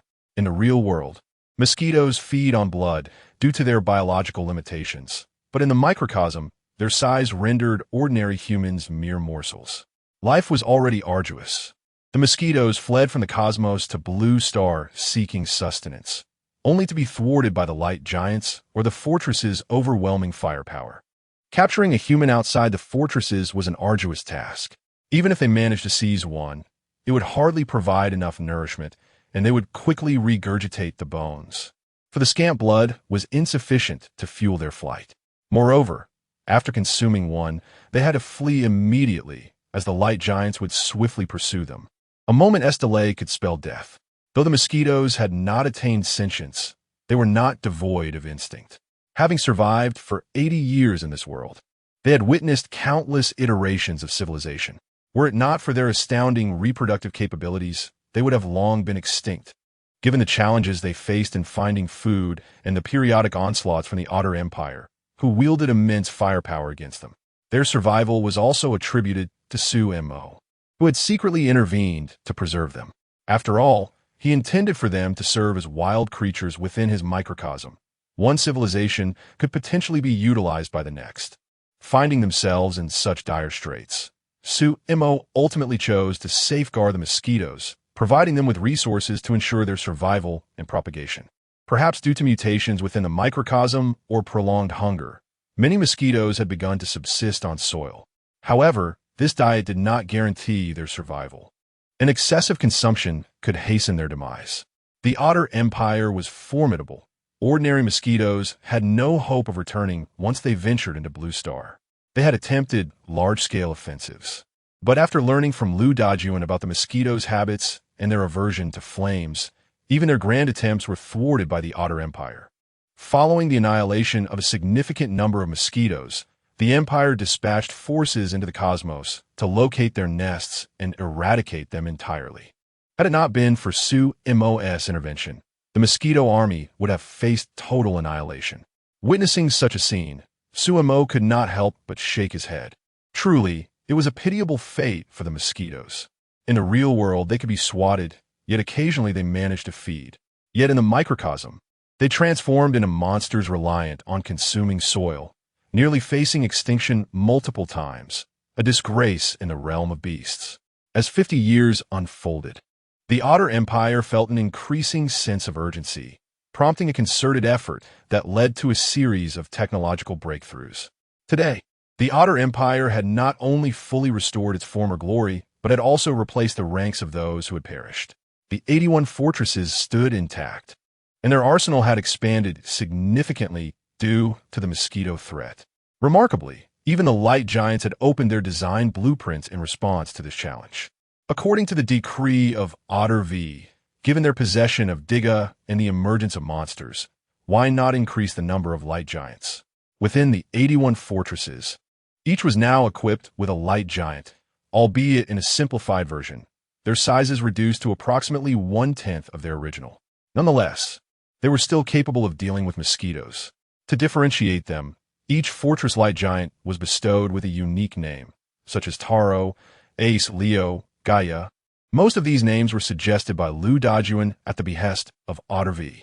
At this juncture, the technological prowess of Otter civilization had surpassed that of Earth. Each light giant functioned akin to an aerial battleship. Though capable of carrying only one individual, they could genuinely navigate the cosmos, an achievement beyond the current capabilities of Earth. Recently, Lu Dajuan had increasingly sensed something amiss with his mental state. While he had previously languished at home, lost in thought due to past events, the emergence of the mosquitoes had propelled him back to the forefront of the Otter Empire. Yet, for reasons unknown, he often felt mentally disoriented, frequently zoning out during tasks. Initially, he attributed this to the aging of his body. However, upon observing the ever-vibrant Otter V, who was nearing 500 years, he recognized the inconsistency. His own body was merely over 300 years old, utilizing the finest genetic technology, making such issues improbable. Thus, he began to suspect a deeper problem within himself. Others observed this decline. Otter V even arranged for a diagnosis, yet the results indicated no physical ailments. Ultimately, they attributed Lu Dajuan's condition to psychological factors. For the catastrophic event that claimed 200 million lives would undoubtedly leave a lasting psychological scar on anyone.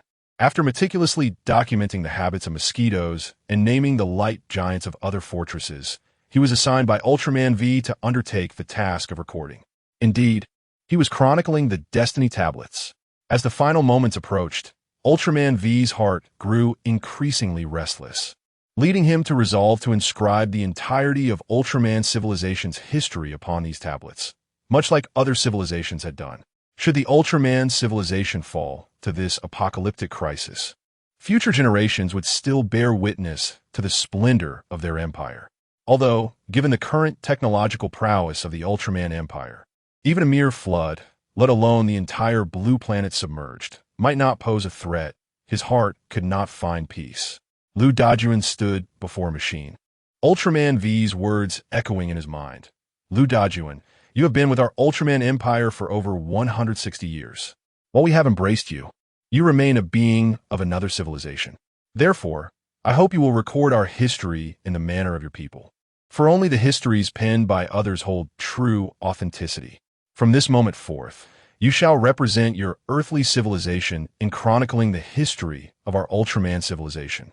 Should we survive this cataclysm, it will become a testament of history. If we fail, then we shall remain the mightiest among the 7 preceding civilizations. We have not only reached the pinnacle of technology, but have also intersected with extraterrestrial civilizations. Thus, Lu Dajuan meticulously penned the history of Ultraman civilization in simplified characters, refining it through multiple revisions before ultimately imprinting it onto colossal, resilient meteorites. Gazing at the familiar, yet foreign square characters before him, Lu Dajuan felt his consciousness begin to waver. Having dwelled in this world for over 190 years, and factoring in his previous age on Earth, he realized he had lived for 2 centuries. 2 centuries, a notion he had never dared to contemplate before. Even the wealthiest individuals on Earth might not achieve such longevity. He pondered whether his elder brother had managed the company well in his absence, grateful that he had not married, lest he burdened a young woman for life. Lu Dajuan, you are daydreaming again. Upon hearing this voice, Lu Dajuan turned abruptly, only to find Ultraman V before him. Your Majesty, Lu Dajuan exclaimed. Ultraman V fell into silence, a conflicted expression adorning his face, seemingly grappling with whether to divulge certain information. After a prolonged pause, he finally spoke. After years of research, we have discovered the reason behind your frequent lapses into daydreaming. Lu Dajuan's face lit up with curiosity. Really? What is the issue? Previously, my episodes were brief, half an hour or an hour at most, but recently, it feels increasingly peculiar. At times, I can daydream for an entire day. If someone doesn't seek me out, I'll lose track of time returning home. Without surveillance, I wouldn't even know what transpired. Ultraman V observed Lu Dajuan's animated countenance, as if he were relieved that the reason for his daydreaming was about to be addressed. Yet sensing Ultraman V's silence, Lu Dajuan inquired, Your Majesty, what is it? Is my mental condition severe? It's all right, just tell me. I can accept it. I've grown accustomed to it. Ultraman V chuckled softly, then shook his head. No, it is not serious. In fact, it is good news. Good news? Your Majesty, do notiest. Given the situation, what could possibly be good news? Just tell me. I can handle it. Based on your previous accounts, you arrived in this world due to an accident. In your own words, your consciousness unexpectedly traversed to this realm, correct? Lu Dajuan, perplexed, replied, Yes, Your Majesty, but why do you ask about that? It happened many years ago. Ultraman V refrained from answering directly, instead redirecting the conversation. Do you know why I tasked you with compiling the history of the Ultraman Empire and recording it using the civilization of your world? Lu Dajuan, bewildered, responded, "Isn't it because you said that documenting it from the perspective of Earth would render it more objective and authentic?" Ultraman V shook his head again. "In truth, we had already identified the issues you were experiencing, which is why you were assigned this task." "What do you mean?" Lu Dajuan's unease grew, his brows furrowing as he sensed that Ultraman V was about to reveal something significant. Gently patting Lu Dajuan's shoulder in a gesture of reassurance, Ultraman V wore a kind smile. "Do not worry. This is fortuitous for you. The reason for your condition is that your original body is calling for your consciousness. What you might describe as your soul is yearning to return to your original world." Chapter 13. The Dawn of Annihilation, the Monster Army. Chapter 13. No, it's impossible. I have existed in this world for nearly 2 centuries. In my previous realm, given my frail form, living to even the age of 80 would have been a challenge, let alone 200 years. My body could not possibly still be alive. "This must be a mistake, Your Majesty." Lu Dajuan vehemently shook his head. Disbelief etched across his features, yet inexplicably, a flicker of acceptance began to stir within him. In recent times, he had been chronicling the history of the Ultraman Empire using Chinese characters, yet visions of his elder brother would occasionally invade his thoughts. Initially, he attributed these memories to his use of simplified characters, which reminded him of his days on Earth. However, whenever these recollections surfaced, he could only chuckle in resignation. After all, he had already spent 2 centuries in this world. Even if he had not suffered the car accident, it was unlikely he would have lived this long. At times, he pondered where his brother had chosen to lay him to rest, whether he had been cremated or buried. Did his brother marry and have children? Would his offspring light incense in his memory? How tall had the grass grown on his grave over these 2 centuries? Had anyone tended to it? 200 years had elapsed. Surely, no one would neglect his final resting place. Yet, Ultraman V now revealed that his physical form might still endure. Not just possibly, but certainly, his essence remained calling out to him. However, 200 years had passed. What? Disbelief clouded his features, and even his heart was rife with denial. Yet, a voice deep within whispered that this was indeed the truth. Have you considered that the flow of time may differ between 2 worlds? Perhaps a day there equates to a year here, or a day there spans a decade here. Thus, your 200 years could be less than a year in that realm. It is not so strange after all. When I first received this news, I was equally astonished, even envious of you, envying your rich history, envying your prolonged lifespans. While centuries have passed in our world, perhaps only a year has elapsed in yours. Our civilization has perished, yet you have barely experienced a single lifetime. It is both tragic and absurd to think that our civilization's timeline pales in comparison to an individual's lifespan. However, upon reflection, I found solace.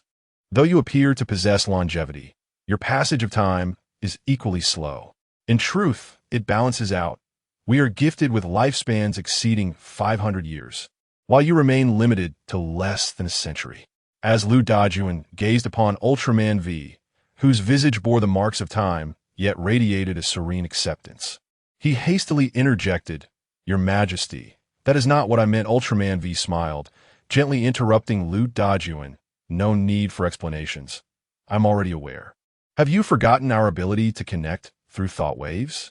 We trust that you have not deceived us, for our civilization knows no such concept as a lie. The events of that time have long passed. Without you, our civilization may never have experienced its technological renaissance. While there was destruction then, we have not only restored what was lost, but have improved upon it. Thus, you need not bear guilt for the past." At this point, Ultraman V unexpectedly took a step back and bowed deeply toward Lu Dajuan. This gesture was not customary within the Ultraman civilization. It resembled a Western military salute, a fist placed over the heart in respect. But this time, Ultraman V bowed profoundly before Lu Dajuan. Having lived in this world for nearly 2 centuries, Lu Dajuan was momentarily taken aback by the gesture. After a prolonged moment of stillness, he hurriedly assisted Ultraman V back to his feet, repeatedly exclaiming, "Your Majesty, what are you doing?" Yet Ultraman V maintained his bowing posture, stating, "I have a request of you." "Your Majesty, Please speak freely. There is no need for such formality.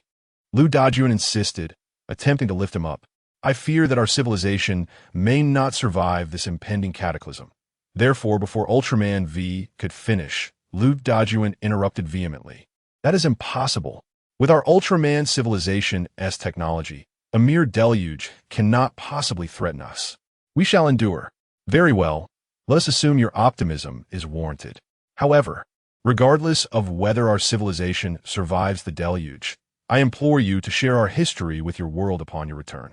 If we endure the flood, let it serve as a testament to our cultural legacy. If we do not, then I hope at least our history will not fade into obscurity, that the existence of our Ultraman civilization will be remembered. Upon hearing these words, Lu Dajun resolutely shook his head. No, I will not return. I wish to remain here. I have spent the majority of my life in this realm over the past 2 centuries. Even if I were to return to my previous world, I cannot possibly continue. Ultraman V rose and looked Lu Dajun in the eye. Precisely because of that, you must return. Why? I understand that your time here has exceeded that spent in your original realm. You have embraced our civilization, and for that, I am elated. We in turn recognize you as one of our own. However, if our civilization meets its demise in this calamity, you will be the last ember of hope for our Ultraman legacy. Thus, you must survive on our behalf, bearing the hopes of the Ultraman Empire. But there are no buts. This is an order. It is a request from me and all who inhabit the Ultraman Empire. Lu Dajun hesitated, wanting to voice his thoughts, yet he found himself at a loss for words. Ultraman V seemed to sense Lu Dajun's hesitation and continued. Are you suggesting that our civilization is so robust that a mere flood cannot inflict significant damage? Perhaps even no damage at all? Lu Dajun nodded, remaining silent, instead awaiting Ultraman V's elaboration. I once shared your belief, even holding it steadfast for 2 decades, especially during a time of renewed technological advancement that bolstered our confidence. We dispatched numerous light giants to assault the lair of the stellar mosquito. But do you know what we discovered? What? The stellar mosquito and those monsters that previously emerged are artificially created. Lu Dajun gasped in shock. What? That is impossible. Nothing is impossible. Just as your arrival in our world occurred, it is no surprise that these monsters are the result of human creation. But, how could such powerful monsters be? Ultraman V shook his head once more. Initially, I too was reluctant to accept this revelation. However, the evidence compelled us to believe. Our findings indicate that the mosquito materialized near our star system without any prior trace in the cosmos. They could not have migrated from another system, as their intellect and speed would not permit such a feat. Lu Dajun, intrigued, inquired, but with just this evidence, can we truly conclude that those celestial mosquitoes are of artificial origin? Certainly, there is more to it, the other replied. As I previously mentioned, these discoveries were made during our campaign to eradicate the celestial mosquitoes alongside a multitude of light giants. Initially, we succeeded in eliminating many of them. Yet as we sought to vanquish more, it became evident that they were being shielded by unseen hands. Subsequently, they vanished entirely. At the time, we assumed that all celestial mosquitoes had been eradicated, but before long, they re-emerged, appearing as if from thin air. Do you grasp the implications of this? It signifies that someone wishes to prevent our extermination of these creatures. Indeed, Lu Dajun mused, who in this world possesses such power, not only to protect these celestial mosquitoes right under our noses, but even to conjure them into existence? The weight of the words to conjure into existence lingered heavily in the air. Lu Dajun was suddenly reminded of the forbidden image from the supreme laboratory of the Ultraman Empire, a divine arm, appearing abruptly in the periphery of Blue Star mere weeks after their arrival, glancing at the planet before departing once more. At the time, they had given it little thought. Yet in light of Ultraman V's assertions and the myriad coincidences that had transpired, the realization dawned upon him. A deity had always been present, ever watchful over them. Even if these celestial mosquitoes were the creation of some god, why then assert that our civilization cannot withstand the deluge? This is clearly, I too wish that I am merely overthinking, but the convergence of these events compels me to ponder deeply. Therefore, I hope you their dialogue persisted for quite some time, with Sumo listening intently. Regarding Ultraman V's deductions, he could only concede that there was indeed substance to his reasoning. Yet, at times, knowing too much can prove to be a double-edged sword. He also felt a sense of inadequacy, for as a god, both a creator and a destroyer, he had been uncovered by mere mortals. This was undeniably his failing. Yet some truths are better left unspoken. Merely possessing knowledge is permissible, but voicing it can lead to one's downfall. Moreover, in matters like these, one must not only refrain from speaking, but also feign ignorance. Perhaps this is the tragedy of a civilization devoid of deception. What a pity. Nevertheless, since you have expressed such sentiments, it would be remiss not to summon a monstrous army during the cataclysm. It appears that a visit to the garden is in order. With this thought, Sumo grasped a shovel and stepped outside, his objective set on an ant mound within the garden. Such a monstrous army could be summoned with a mere scoop of the shovel, yielding hundreds, if not thousands, of ants. Coupled with the soil, he envisioned tossing them down as meteorites, believing it would be quite an amusing spectacle.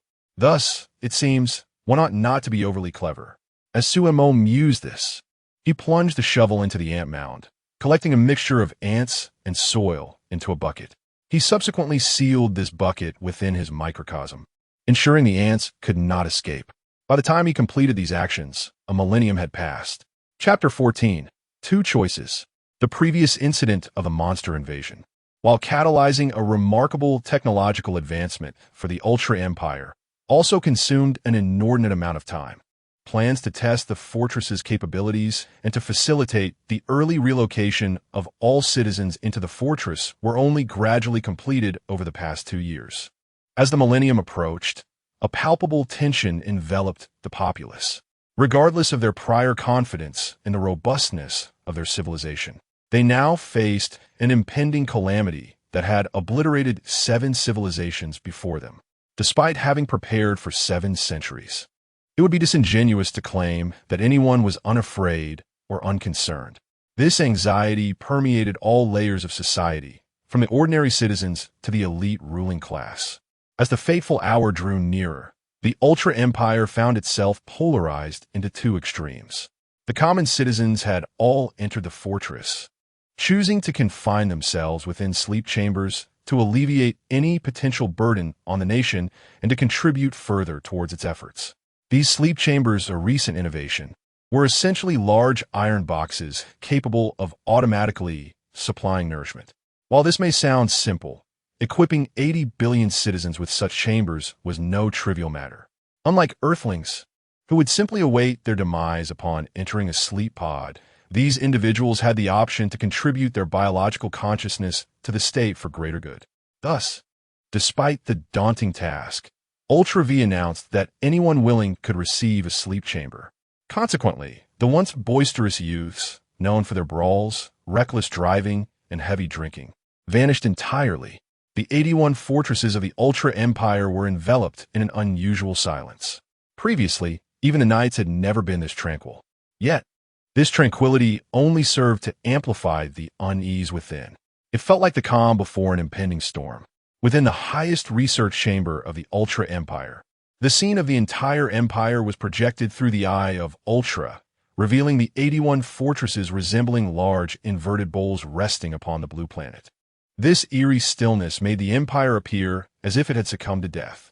Ultra V, gazing at the fortresses, repeatedly inquired whether any issues might arise. Had all safety measures been activated? Above the blue planet, the technologically advanced fortresses were now enveloped in an energy barrier. Beneath this barrier lay a protective layer of transparent glass crafted from meteorite material. This formidable protection comprised 3 distinct layers, and should all layers be breached, the fortress would be submerged in devastation. Originally, they had not intended to create a transparent design, but once the fortresses were sealed, the loss of contact with the outside world raised concerns about what might transpire within. Zoffy, standing nearby, urged, "Your Majesty, you have not slept for 7 days. Perhaps you should rest. We can arrange for others to conduct the inspections." Ultra V shook his head. "No, I've already made arrangements." "How are your preparations progressing?" The first generation stepped forward. "We are ready." 5 initial Diga and the small light giants of the 81 fortresses are prepared to depart at a moment's notice. Very well. Then let us proceed. This time you must clear our celestial domain thoroughly, ensuring the complete annihilation of all cosmic mosquitoes. If absolutely necessary, they must be expelled. Remember, you have but 1 month. Regardless of your progress, you must return within that time frame. Ensure the mission is accomplished. As the first generation prepared to link his consciousness with Diga, Ultra V intervened once more. This time, forego the mental linkage. Enter the light giant in your physical form. The first generation paused, trembling slightly, yet ultimately nodded vigorously, affirming, "I will ensure the mission is accomplished." After the first generation departed, Ultra V turned to Zophie. "Zophie, you should accompany them. The first generation can be rather obstinate. If something goes awry, do not return. Those accompanying you are the most promising youths of our Ultra Empire. However, due to their youth, they may lack experience, so you must oversee them closely. If our homeworld falls, you will be the last ember of the Ultra Empire. But, Your Majesty," Zophie's words were cut short by Ultra V's raised hand. "I'm the king of the Ultra Empire. Here, anyone may leave, but I cannot. Go now. Do not waste any more time. This is merely the worst-case scenario. Perhaps, just perhaps, our situation is not as dire as we envision." After speaking, Ultra V turned his gaze towards the vast screen behind him. Zophie clenched his fist, resting it against his chest, nodding resolutely at Ultra V's back before turning to depart. Long after Zophie had left, Ultra V finally raised his head, wishing to accomplish more, to perfect the circumstances. Yet, he realized that he had exhausted all avenues of action. After a moment of silence, he addressed his guards, summoned General Liu. Before long, the increasingly dazed General Liu was brought forth. He appeared akin to an elderly individual suffering from dementia, sluggish in all his actions, even as he struggled to respond. He resembled an antiquated computer, frequently freezing with the message that the current application was unresponsive. Observing Liu's current state, Ultra V placed a reassuring hand on his shoulder. "Have you still not made your decision?" General Liu stammered. "I wish to remain here with you all to face. I have told you, you must return to your world. You have a more significant task ahead. But there are no buts. I present you with 2 choices. First, I bestow upon you the title of Duke, and you will promote the culture of the Ultra Empire on Earth. Second, I will publicly declare, in my capacity as the king of the Ultra Empire, that the emergence of monsters is entirely your fault. Consequently, you will not only be deemed a criminal across the Ultra Empire, but I will also strip you of all your positions and revoke your citizenship. Choose wisely." As Ultra V's words echoed, a row of guards approached, carrying 2 trays. One tray held a meticulously folded scarlet cloak. It is worth noting that in the Ultra Empire, donning a cloak was a privilege reserved for those of noble rank. The other tray bore an emblem signifying the title of Duke within the Ultra Empire, glimmering under the laboratory lights, captivating the gaze of the surrounding scientists and guards alike. Chapter 15. I am a sinner of civilization. Chapter 15. Liu Dajuan steadfastly shook his head at the 2 paths before him, declaring, "No, there's a third path." Initially, when Liu Dajuan made this gesture, the brow of Otto V furrowed, ready to rebuke him. However, upon hearing Liu's words, he paused, intrigued to hear what alternative Liu might propose. Otto V remained silent, merely observing Liu Dajuan. Liu Dajuan gradually shifted his gaze, as if contemplating deeply or having momentarily lost focus. After a brief moment, he spoke again. "I can return, but perhaps you can accompany me." He continued, "As long as you activate the biological computers of everyone worldwide when my consciousness returns to Earth, we may be able to open a pathway to my world." At first, Liu Dajuan's words were somewhat halting, but as he spoke, his pace became increasingly fluid. A glimmer of realization sparked in Otto V's mind, and he began to contemplate the feasibility of this route. However, after a moment, he shook his head. While the plan had some viability, it would effectively mean relinquishing the bodies of all citizens of the Otto Empire. Unless it came down to the final moment, he would not make such a choice. Seeing Otto V's silence, Liu Dajuan pressed on. "I understand your concerns, but I'm not suggesting that you abandon your physical forms outright. My intention is to take the first step and clear the way for you. As long as you record the coordinates, this may become the final retreat for the entire Otto civilization. After a long silence, Otto V finally nodded. Very well. Regardless of whether this plan succeeds, you shall become a duke of the Otto Empire. Subsequently, a team of researchers began swiftly calculating the feasibility of this endeavor and how to implement it. Meanwhile, in the real world, Sumo was far from calm. What is happening? I allowed you to traverse to the microcosm and offered you a chance to return, and yet you wish to abduct the inhabitants of my microcosm as well. Do you truly not comprehend the meaning of death? Do you think a level 1 creator god is not a deity? In truth, whether Lu Dajuan lived or returned was of little consequence to Sumo. Although he currently inhabited the body of an Otto Empire citizen, he remained fundamentally an earthling. However, the emergence of those from the Otto Empire was an entirely different matter. Sumo's ambition for annihilation stemmed from a desire to elevate his own status. How does one elevate status? By obliterating an entire civilization and consolidating their essence within oneself. Understand this clearly. The goal is to annihilate all life of that civilization, leaving none behind. Only through such complete destruction can one amass the greatest status and maximize benefits. Otherwise, even if a single Otto citizen remains, the status would be equally divided between Sumo and that individual. At present, Sumo had permitted travelers to enter his microcosm and, out of camaraderie for fellow Earthlings, granted Lu Dajuan the opportunity to return. However, it was one thing for Lu to return alone.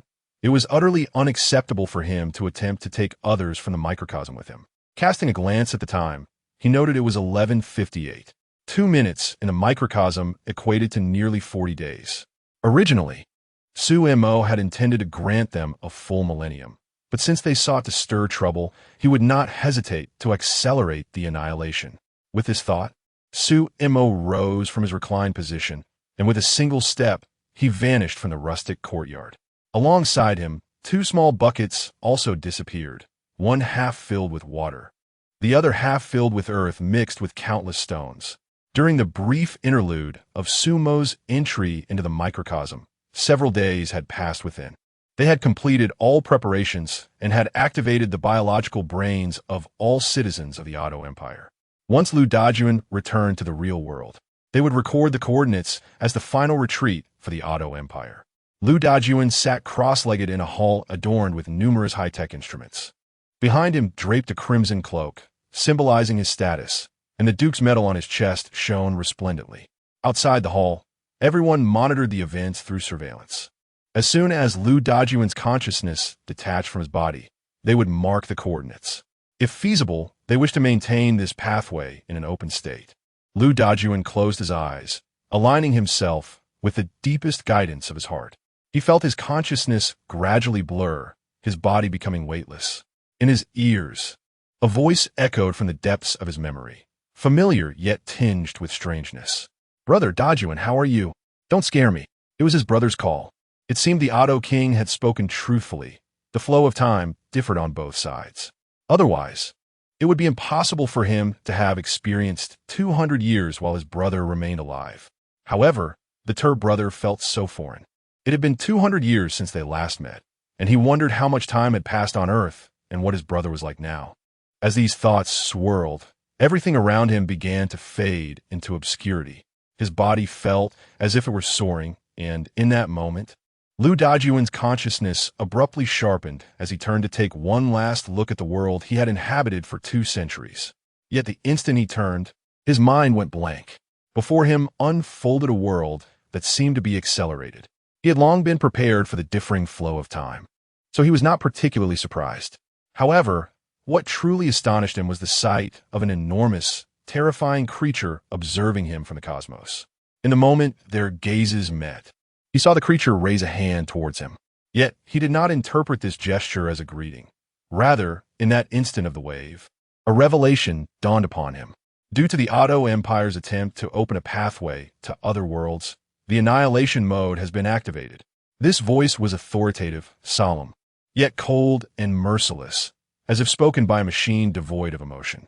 In the next moment, with a mere wave of that terrifying being's hand, countless meteors and monstrous entities hurtled towards the blue planet.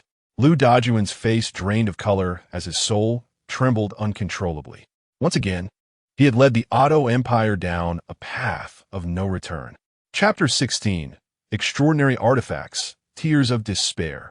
In this chapter, Su Mo gazed at the increasingly distant soul of Lu Dajuan, whose face was etched with reluctance, regret, and agony, as a slight smile played upon his lips. It was evident that Lu Dajuan had acquired this information due to Su Mo's voluntary disclosure. Initially, Su Mo intended to grant them a millennium, and even a few additional years would have posed no issue. After all, it merely equated to a few extra minutes. He had done so in the past, such as the time he lost track of time while watching short videos featuring charming young women, resulting in a delay of several minutes during the apocalypse, a mere 5 years in the microcosm. Thus, Su Mo maintained a nonchalant attitude regarding the timing of the world's end. However, this time was different. He had merely wished to observe how these individuals, armed with such knowledge and preparations, would act, especially in the presence of time travelers. He was curious about their ultimate capabilities, yet he was taken aback by their audacity to instigate chaos. Engaging in turmoil within the microcosm was one matter, but bringing it into the real world was absolutely intolerable for Su Mo. Although he was indifferent about the premature apocalypse, he felt a twinge of guilt considering that these individuals had prepared for years.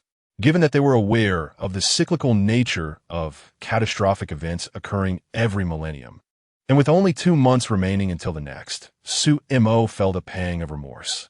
Yet what could he do? It was inconceivable to allow them to actually reach Earth. Therefore, Su Mo resolved to attribute this incident to Lu Dajuan. After all, it was his actions that had prompted the early apocalypse, so it would not be entirely fair to blame him, as it was simply the truth. If the 5th generation of Ultraman were to learn of Su Mo's thoughts, he would undoubtedly face their wrath. You seek to witness the pinnacle of our civilization, to explore what we might achieve. Yet now that we have conjured turmoil, you express discontent. Are you even human? I ask you, are you truly human? Lu Dajuan, observing the meteor shower and the monstrous army hurtling toward Blue Star, fell to his knees in despair, fervently bowing towards Su Mo. Please, spare them. The idea of opening gateways to other worlds was mine. If you seek blame, direct it at me. I implore you, let them be. Somoriman silent, accelerating the advance of the monstrous army. If he did not act swiftly, they would indeed lock onto their coordinates. While locking the passage was within his capabilities, he hesitated, believing he might require time travelers in the future. Thus, he aimed to patch the vulnerabilities in the microcosm, ensuring that only those he permitted could enter. Others, particularly those from the microcosm, would be strictly prohibited from venturing beyond. As the meteors and monstrous legions surged forward, Lu Dajuan, in utter despair, wept. Why? Why can you not spare this civilization? All the fault lies with me. If punishment is due, let it befall me. The immense, unfathomable entity remained silent, appearing as an emotionless automaton, unresponsive to his pleas for mercy. Turning back to the direction from whence he came, he found that, paradoxically, he perceived everything with greater clarity upon detaching from his physical form. He could see Zophie and the Ultraman army searching for the celestial giant mosquito above Blue Star. And within the laboratory, the 5th generation of Ultraman was excitedly attempting to breach doors to other worlds. He could even see his own body, which had served him for 2 centuries, with startling clarity. The sight of the crimson cloak and the glimmering Duke's insignia on his chest was painfully vivid. He longed to return to the laboratory and relay everything he had witnessed to the 5th generation of Ultraman. He wished he could travel back 3 days and deliver a resounding slap to his former self who had conceived this ill-fated plan. But now it was all too late. The meteor shower, engulfed in flames and accompanied by a terrifying legion of monsters, was on the brink of entering Blue Star's domain. Meanwhile, Zophie and his companions, searching for the celestial giant mosquito, stood as the last, most hopeful chance for Ultraman civilization to avert the impending doom. As Lu Dajuan knelt in the void, his eyes filled with anguish and fury, He pounded the emptiness with his fists, roaring in regret. Had I but heeded the words of the Ultraman King sooner, I could have returned to my original world. Had I done so, none of this would have transpired. Why was I so foolish? Why did I presume myself to be clever? Even if I had chosen not to return to my world, dying there would have been preferable to this. Had I never become Ultraman, perhaps my arrival in this world was a grave error. I should never have come. I should have perished long ago. Forgive me, all of you. I am the one who has condemned you. I am the sinner of the entire Ultraman Empire. At that moment, in the realm of souls, Lu Dajuan was consumed by despair, rendered powerless to act, merely an observer of the unfolding tragedy. Two murky tears streamed down his desolate cheeks, cascading into the void before solidifying into tangible droplets. As these two tears materialized, the rudimentary system crafted by Isu Mo emitted a series of alerts. Beep, beep. Extraordinary artifact detected. Beep, beep. Extraordinary artifact detected. Su Mo furrowed his brow at the system's notifications, perplexed by the unexpected emergence of extraordinary artifacts in his magic-less microcosm. Soon, he noticed the two crystalline droplets suspended in the void. With a mere glance, the formation and appearance of these droplets replayed vividly in his mind. Frowning slightly, Su Mo recognized that under normal circumstances, Lu Dajuan, in a state of soul, should not be capable of shedding tears. However, upon examining the system's report, he finally understood the phenomenon. Soul tears. Tears born from a soul in utter despair, regret, and unwillingness, with a mere 1 in a million chance of manifestation. Rank 3. 14. Level 3. Effect possesses a chance to enable low-level universes to give birth to the extraordinary. Observing these tears, emblematic of profound despair, Su Mo found it astonishing that such an item, with a quality equivalent to level 3, even in extraordinary realms, had emerged within this magic-less microcosm. As for the rank, Su Mo felt no surprise, considering Lu Dajuan hailed from a world of rank 3. 14, making the emergence of extraordinary items with that rank unsurprising. With a thought, Su Mo summoned the two droplets of soul tears into his palm. Their small size belied their significance, akin to a vast lake within this microcosm. After deliberation, he ultimately decided to secure these two droplets for future endeavors. With this extraordinary development, perhaps the future will not be confined solely to the relentless pursuit of technological advancement. Yet, the emergence of such extraordinary capabilities is not imminent, for this civilization stands at the brink of extinction, awaiting the dawn of a new era. After all, knowledge can be a double-edged sword, and the ambition to breach the threshold to another world may lead to dire consequences. Rest assured, once your civilization crumbles, I shall ensure that the next does not tread the same path you have. Let this be considered your contribution to the world. Nevertheless, I owe a debt of gratitude to Lu Dajuan. Without him, I would not have acquired this remarkable artifact. Indeed, traversers are invaluable. Lu Dajuan yearned to return and relay his experiences to Ultraman 5, urging Zoffy and the others to flee swiftly, for the farther they distanced themselves, the greater their chances of evading this unprecedented and perilous cataclysm. Yet, he found himself increasingly distanced from the lifeless body he had inhabited for 2 centuries. No matter how hard he tried to return, all he could do was watch helplessly as Ultraman 5 and the others strived to uncover the path back to Earth. In this moment of despair, he was filled with impotent rage, trapped in a passage leading back to his world. In the distance, a radiant light re-emerged, and he sensed that by passing through this luminous point, he could return to his original world, to his own body. Yet at that moment, he would rather embrace death than return alone to a world that felt foreign to him. He could not bear the weight of an entire civilization's fate, nor could he find solace in knowing he was the architect of its demise. He was a sinner, a transgressor against the civilization of the Ultraman Empire. Yet they still regarded themselves as heroes, adorning him with the title of Duke. The irony was not lost on him. However, no matter how Lu Dajuan struggled, roared, or bellowed, his efforts were ultimately futile. At that moment, everything he had known ceased to hold any significance. Suddenly, the radiant point erupted with a tremendous force. drawing him in. In the next instant, his soul vanished from the small universe he had inhabited for 2 centuries. In the vast expanse of the starry sky, a young man observed the distant flickering of starlight and, perplexed, inquired of his companion, "Zoffy, what is that?" Zoffy, initially believing it to be a colossal, starry mosquito, turned to look, his expression shifting dramatically. An apocalypse, a cataclysmic meteor shower.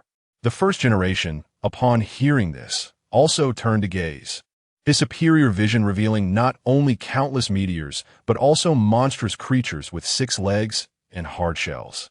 These were the black-armored beasts they had encountered before. No, it cannot be. How is this possible? I thought we were facing a deluge of destruction, not meteors. This cannot be real, he exclaimed. Our fortress cannot withstand such a meteor onslaught. We must intercept them all.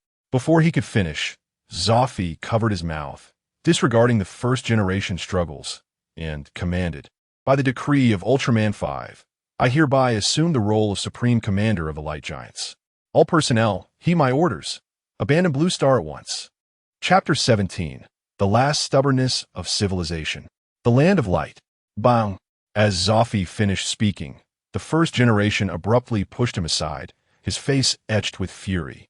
"Zoffy, do you even comprehend what you are saying? I am fully aware. So now, immediately, we must flee from Blue Star?" Zoffy's tone was resolute, leaving no room for dissent. "No, I refuse to believe it. I am the supreme commander of this mission, and I have received no other orders from the king. Thus, I cannot trust your words." Zoffy provided no further explanation, simply brandishing a badge that signified his identity as Ultraman 5. This validated his earlier claims. Yet, the first generation remained steadfast. "I disagree with your assertion. Even if you are the supreme commander, I will not acquiesce to your order to retreat. Do you understand what it means to flee? It would mean abandoning the Ultraman Empire, our people, and the king. I shall never agree to retreat. Only cowards choose to evade." Zoffy, upon hearing this, felt an overwhelming urge to strike the first generation. If it were not for the disparity in their abilities, he would have knocked him out and taken him away. However, given the current circumstances, neither his strength nor the time permitted such an action. Thus, he could only express his anger. "Do you even realize what you're saying or doing? Do you wish to defy orders? I, the first generation of Ultraman, am of royal blood. I heed no one but the king. This is the king's command. Will you heed it or not?" Zoffy was nearly driven to madness by this declaration, his speech faltering with fury. The first generation spoke the truth. He was of royal lineage, and Zoffy truly felt powerless against him. Even if he were to disregard the command, there was naught he could do. His own strength did not allow for such measures. In this moment, he truly wished to abandon the situation. The first generation was aware of Zoffy's obstinacy, having worked alongside him for 5 centuries. Who among them could claim ignorance of the other? Even before their departure, the king had specifically mentioned this matter. Although Zoffy had received orders, he did not place much significance on them. After all, they had eradicated the cosmic mosquitoes countless times without incident. Moreover, this time they had been granted a month of preparation. In his view, a month was excessive. If all went well, they could return within a week, rendering his authority unnecessary. Yet, who could have anticipated such a turn of events? In truth, he had attempted to contact Ultraman 5 upon discovering the meteors and monsters. For reasons unknown, Ultraman 5 had not responded. At that moment, he understood that perhaps other issues were unfolding within the Empire. With so many events converging at this critical juncture, Ultraman 5 had previously instructed that if problems arose, he could decisively lead others away from Blue Star. When the first generation fell silent upon hearing Zoffy's declaration of the King's command, he could hardly be unaware that this might indeed be the King's directive. Having worked alongside Zoffy for 5 centuries, he understood his character well. Thus, Zoffy's audacious claim was grounded in reason. Typically, even without the badge of Ultraman 5, he would unconditionally trust him. But he could not depart. As he had stated earlier, behind him lay Blue Star, the citizens of the Ultraman Empire. He did not know how many meteors he could withstand, but if he could bear even one more, It would grant the people of Blue Star Fraction more hope for survival. Seeing that the first generation remained unmoved, Zoffy implored again, "Quickly, leave with me. This is the King's order. I will not go." The first generation shook his head firmly. The 30 young pilots behind him echoed in unison, "We will not leave. You are defying the King's orders. You are being foolish, jeopardizing yourselves and the future of the entire Ultraman Empire." Zoffy's voice rose in a roar. But the first generation and his young companions remained resolute. Both sides stood in tense opposition, the meteors and monsters descending upon Blue Star like a breathtaking meteor shower against the night sky. "I understand this is the King's command, but I truly cannot leave. Zoffy, you must go. Take these young ones with you. Do not utter such nonsense. Now, immediately come with me." The first generation offered no response, but bellowed at the young pilots beside him.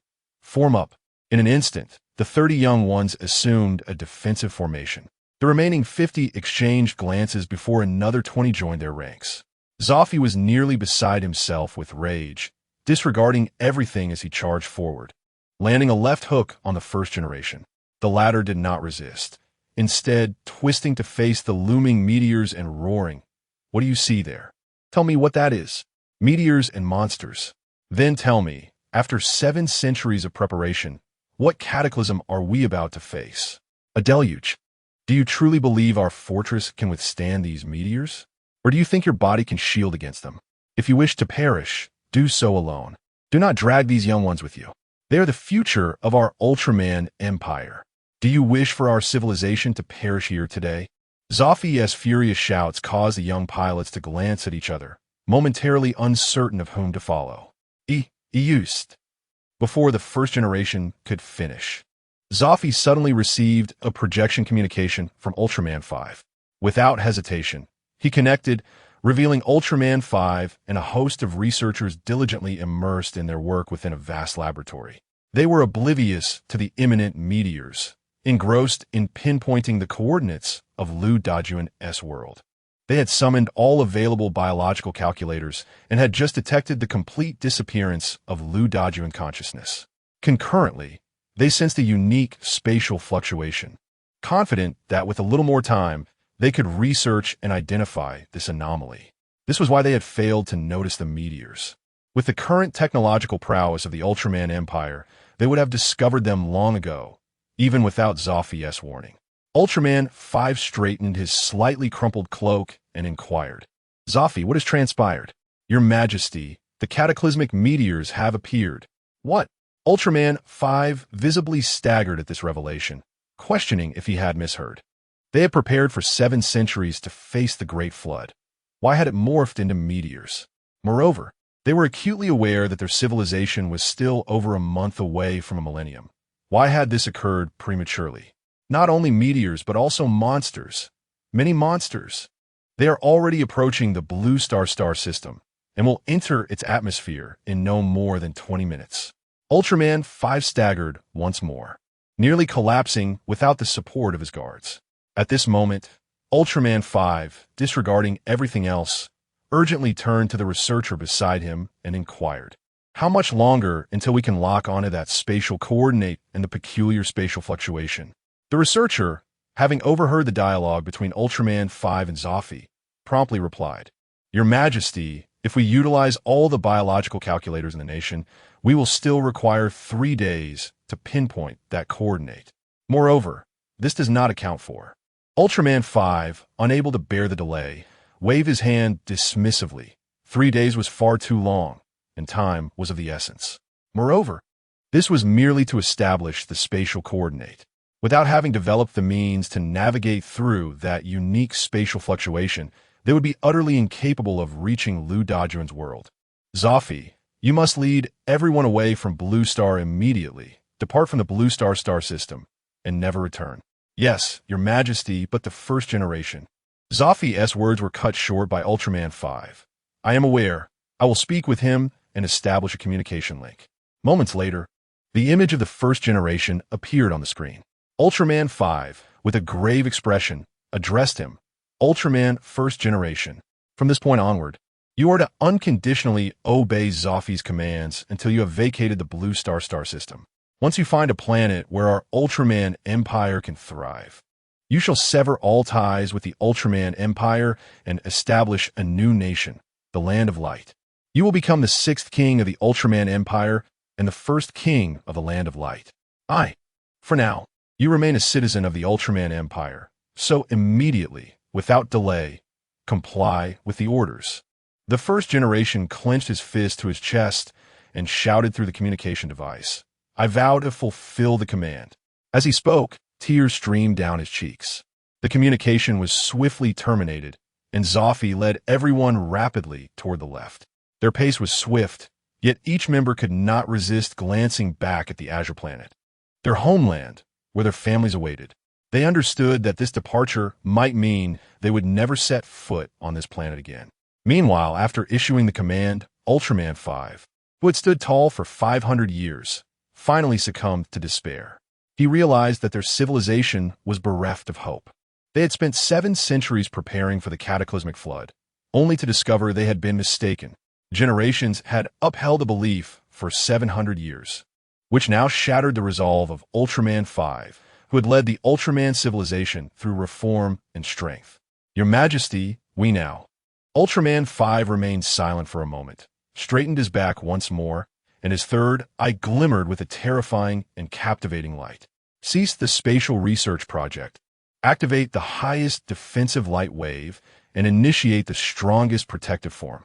The heavens have played a cruel joke on us, but even so, I shall convey to the heavens that our Ultraman Empire shall never concede defeat." Though he spoke with determination, deep down, he recognized the grim reality. The Ultraman Empire was finished. If it were merely the flood, he would face it with unwavering confidence, even if monsters emerged alongside it. However, a meteor shower was an unforeseen threat. Yet a flicker of hope remained within him, stemming from Zoffy and the others, as long as they survived. The Ultraman Empire retained a glimmer of possibility. Nevertheless, they would not surrender. Even if he understood the tenuousness of this hope, he would fight to the bitter end. With Ultraman 5's orders, beams of terrifying light surged from the 81 fortresses, converging and expanding into a colossal protective shield that enveloped them all. Its total area encompassed 1/10 of Blue Star. This immense shield resembled a vast bowl placed over Blue Star, firmly safeguarding the 81 fortresses, each of which resembled smaller bowls encased in individual protective shields. This represented the pinnacle of the Ultraman Empire's defense. If this could not protect its citizens, then, in the depths of the universe, observing Zoffy and the others attempting to flee, Su-Imo smirked slightly, thinking of escaping. "Not so fast. If you run, how will my status elevate? Mosquitoes, now is your time to prove your worth." Chapter 18, Sumotake Section. Chapter 18, The Land of Light, the King of Ultra. You certainly know how to amuse yourselves. However, now that you intend to conjure the Land of Light, it seems quite reasonable for a horde of monstrous beasts to arrive and wreak havoc upon its establishment. Thus, the emergence of these monstrous legions cannot solely be attributed to me. It is merely a consequence of your initiation. Indeed, that is the case. As Su-Imo muttered to himself, shifting the blame onto Lu Dajuan and Zoffy, he discarded all but a few female mosquitoes designated for propagation, casting the rest before Zoffy and the others. In an instant, over 3,000 mosquitoes enveloped them. The colossal starry sky mosquitoes, coupled with their terrifying numbers, formed a dark, oppressive cloud. The buzzing sound generated by their flapping wings reverberated through the space, causing it to tremble in response. The sharp mandibles glinted ominously, making even the giant light warriors piloted by them cautious in their approach. Faced with this sudden and unforeseen swarm of mosquitoes that surrounded them, the expressions of all present shifted dramatically. Although their initial objective was to eradicate the mosquitoes surrounding Blue Star, that was before the meteor shower commenced. Now, their sole desire was to escape. Escape from Blue Star, escape from this star domain. Yet, these mosquitoes, which they had previously sought in vain, now materialized before them as if summoned by an unseen hand. It was evident to anyone of sound mind that this was a premeditated scheme by a hidden adversary, whose sole aim was to prevent their departure. Indeed, even to annihilate them here.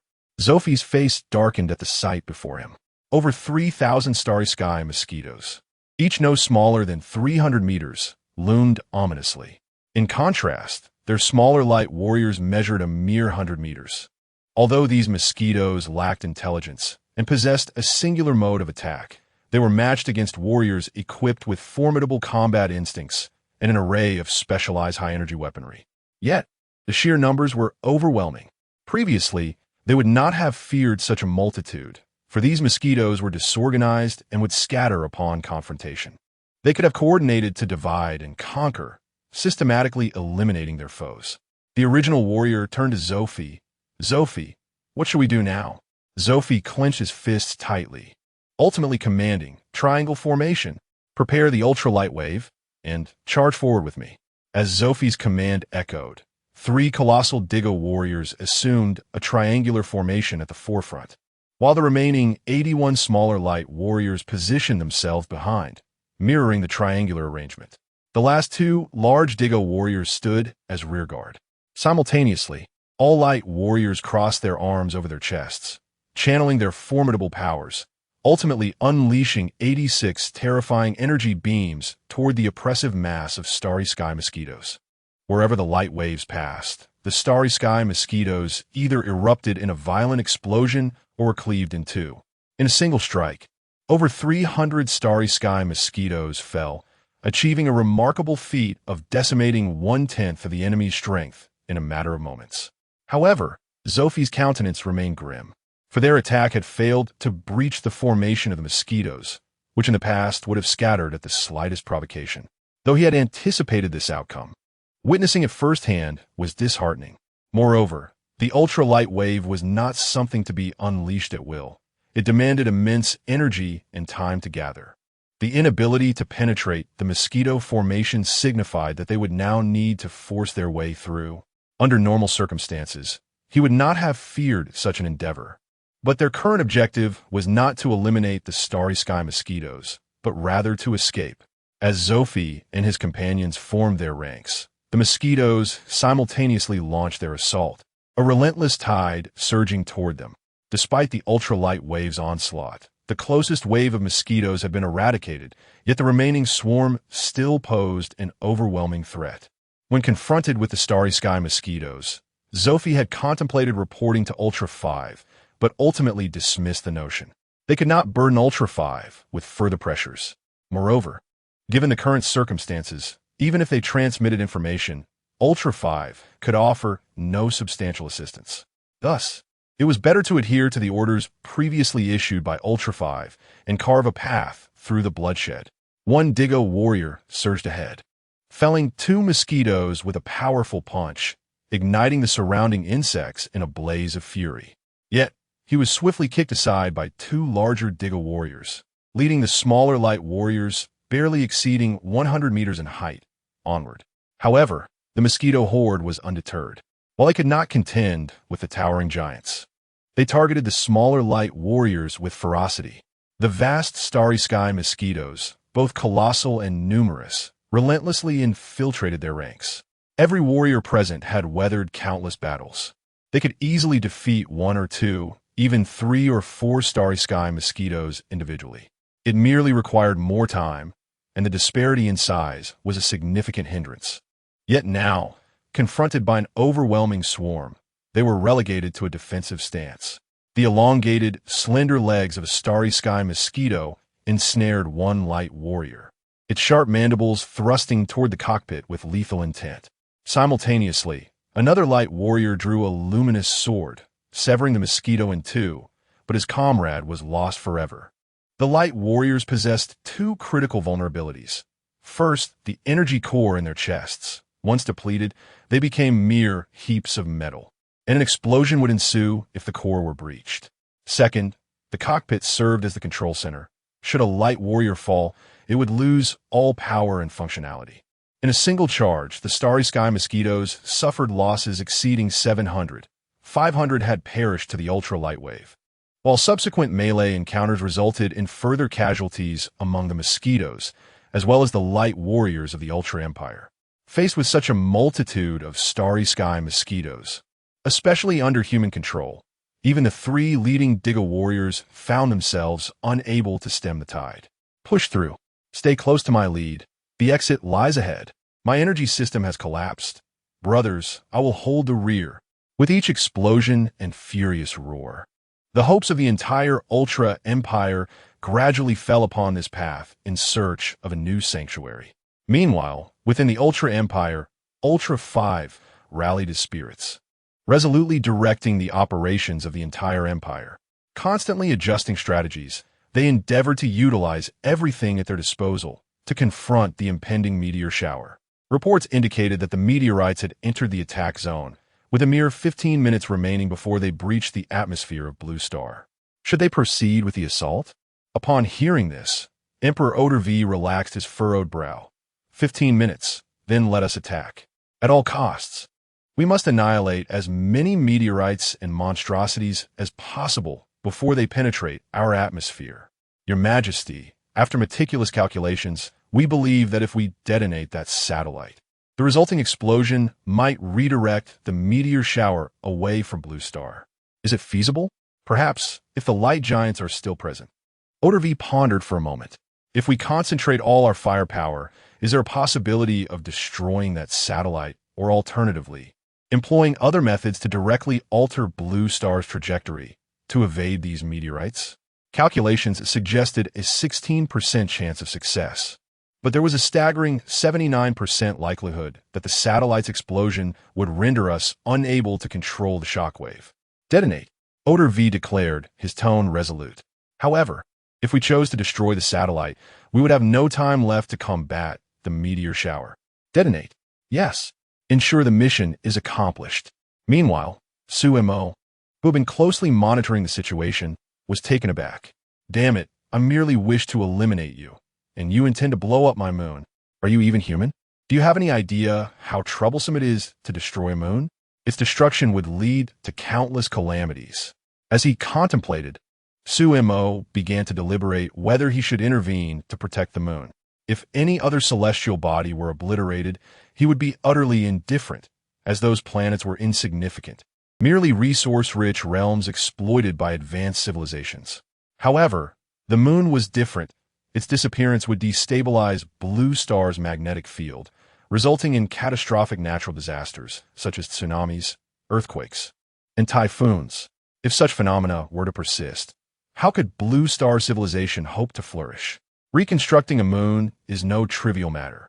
The true challenge lies in re-establishing its orbit and binding it to Blue Star, a process that could consume an estimated 5,000 years. 5,000 years! One could nurture 5 civilizations in that time. Thus the moon must not be allowed to be destroyed.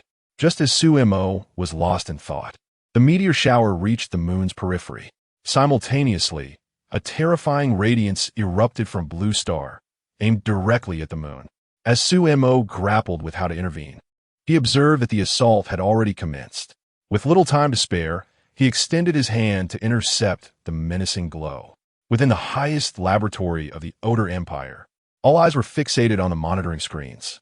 Their hearts surged with excitement, hope, and anticipation.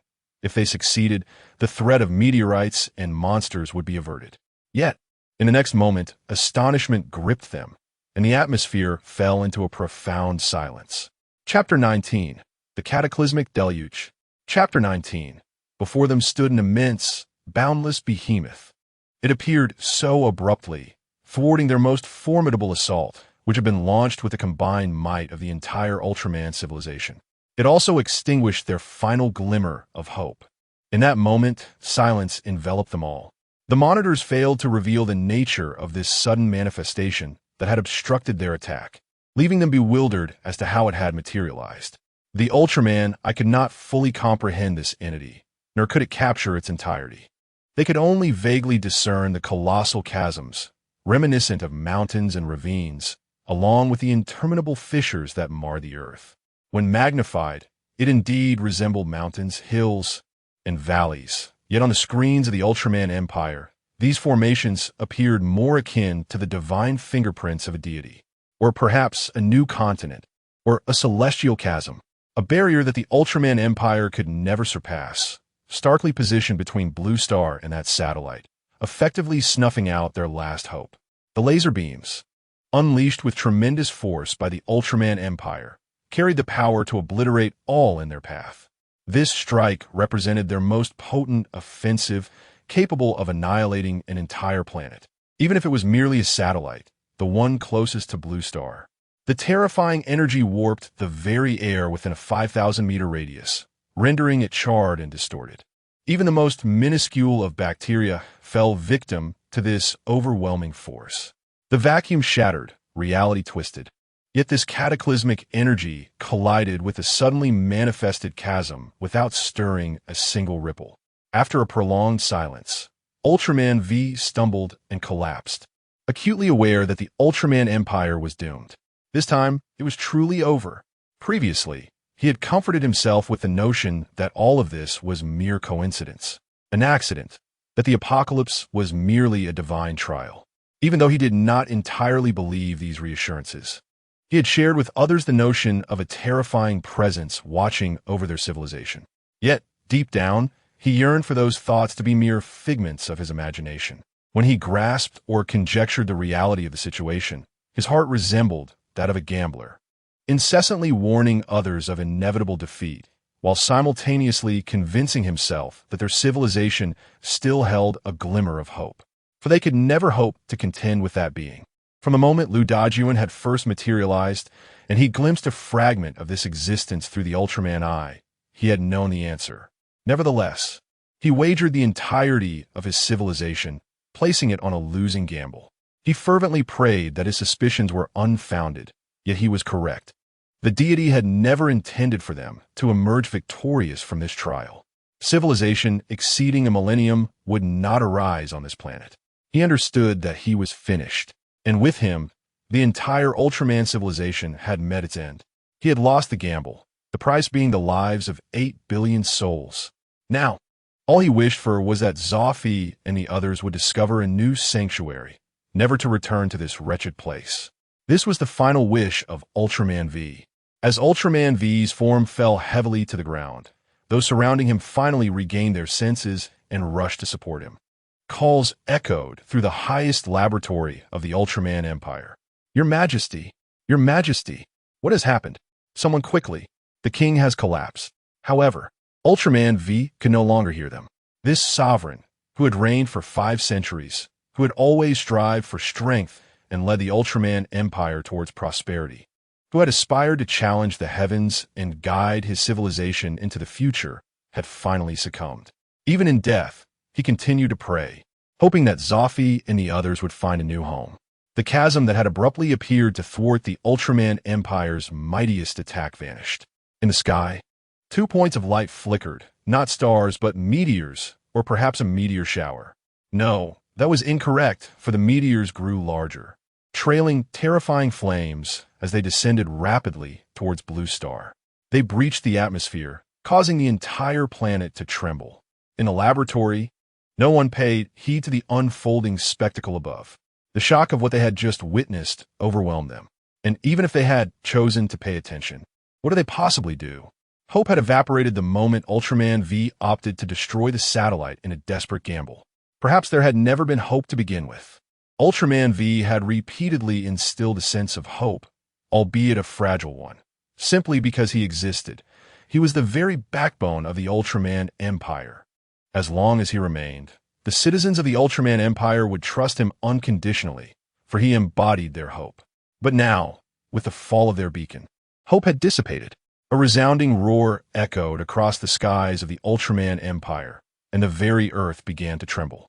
The meteor shower merely appeared, and even before they made contact, they had altered the gravitational balance of Blue Star, unleashing a catastrophic tsunami that radiated in all directions. The meteors, trailing flames, collided with the Empire's strongest defenses. With a resounding crash, the colossal meteor shattered, scattering debris across the sky. Then came the second, third, and fourth. Most of the meteors did not strike the protective shield, but instead impacted Blue Star's surface, creating monstrous mushroom clouds and massive craters. The tectonic plates began to deform, fracture, and shift under the relentless barrage of meteors.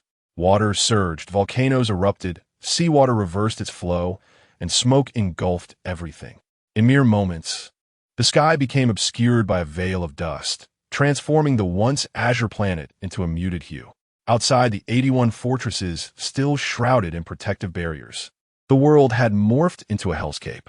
Even though most meteors had not struck the shield, cracks began to appear, and soon after, the protective barrier flickered ominously.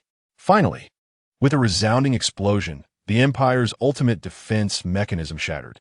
Yet, even so, the 81 protective chambers within were still enveloped by a shield akin to the one outside, albeit less formidable, as the outermost layer had drawn upon all the energy of the Ultraman Empire. The fortresses relied solely on the contributions of 100 million citizens. One by one, the fortresses crumbled under the meteor onslaught, and the Ultraman citizens within did not even utter a cry. They had dedicated their entire essence to the Ultraman civilization, confining themselves within their incubation chambers, remaining blissfully unaware of the chaos outside until the very end. From the depths of enormous craters, monstrous, jet-black creatures, towering 1,000 meters, emerged, stretching their gargantuan forms. They resembled the demons of this world, harbingers of destruction. They traversed between the fortresses, relentlessly assaulting those that had not been shattered by the meteors. Their towering stature, terrifying strength, and razor-sharp mandibles obliterated everything in their path. The remaining fortresses began to retaliate, employing the strategies once effective against cosmic mosquitoes, yet they proved utterly ineffectual against these towering monstrosities. Monstrous beings arose from the abyss, their numbers swelling to an astonishing 600. They towered over the blue planet, resembling true demonic deities. The mere act of their standing instilled a profound terror, amplified by their overwhelming multitude. Fortresses that had survived meteor strikes crumbled under the onslaught of these creatures. The imperial palace of the Ultra Empire stood as the last bastion of hope, its defenses formidable, yet the encroaching monsters continued to multiply. Countless souls gazed into the chaos outside, despairing and collapsing. Researchers, upon learning of the death of Ultra V, were stripped of their will to resist. Among the wisest of the Ultra Empire, they now appeared dazed, their minds plagued by the haunting image of a hand as vast as a continent, or perhaps a planet. In the starry expanse, Zophie and the first generation controlled the light giant, its chest flickering with ominous red lights. The 81 seeds of the Ultra Empire, once under their leadership, had perished. The celestial void was littered with the corpses of colossal cosmic mosquitoes and the dismembered remains of the light giant. "We have triumphed," Zophie gasped, nodding slowly. "Indeed, but we have also failed. Everyone else has perished, and the energy we possess is insufficient to seek a new home. Even if we were to find one, it would be impossible for just the two of us to propagate. What shall we do now?" Zophie rose slowly, gazing at the dimming azure planet. "Since our mission has failed, we shall return.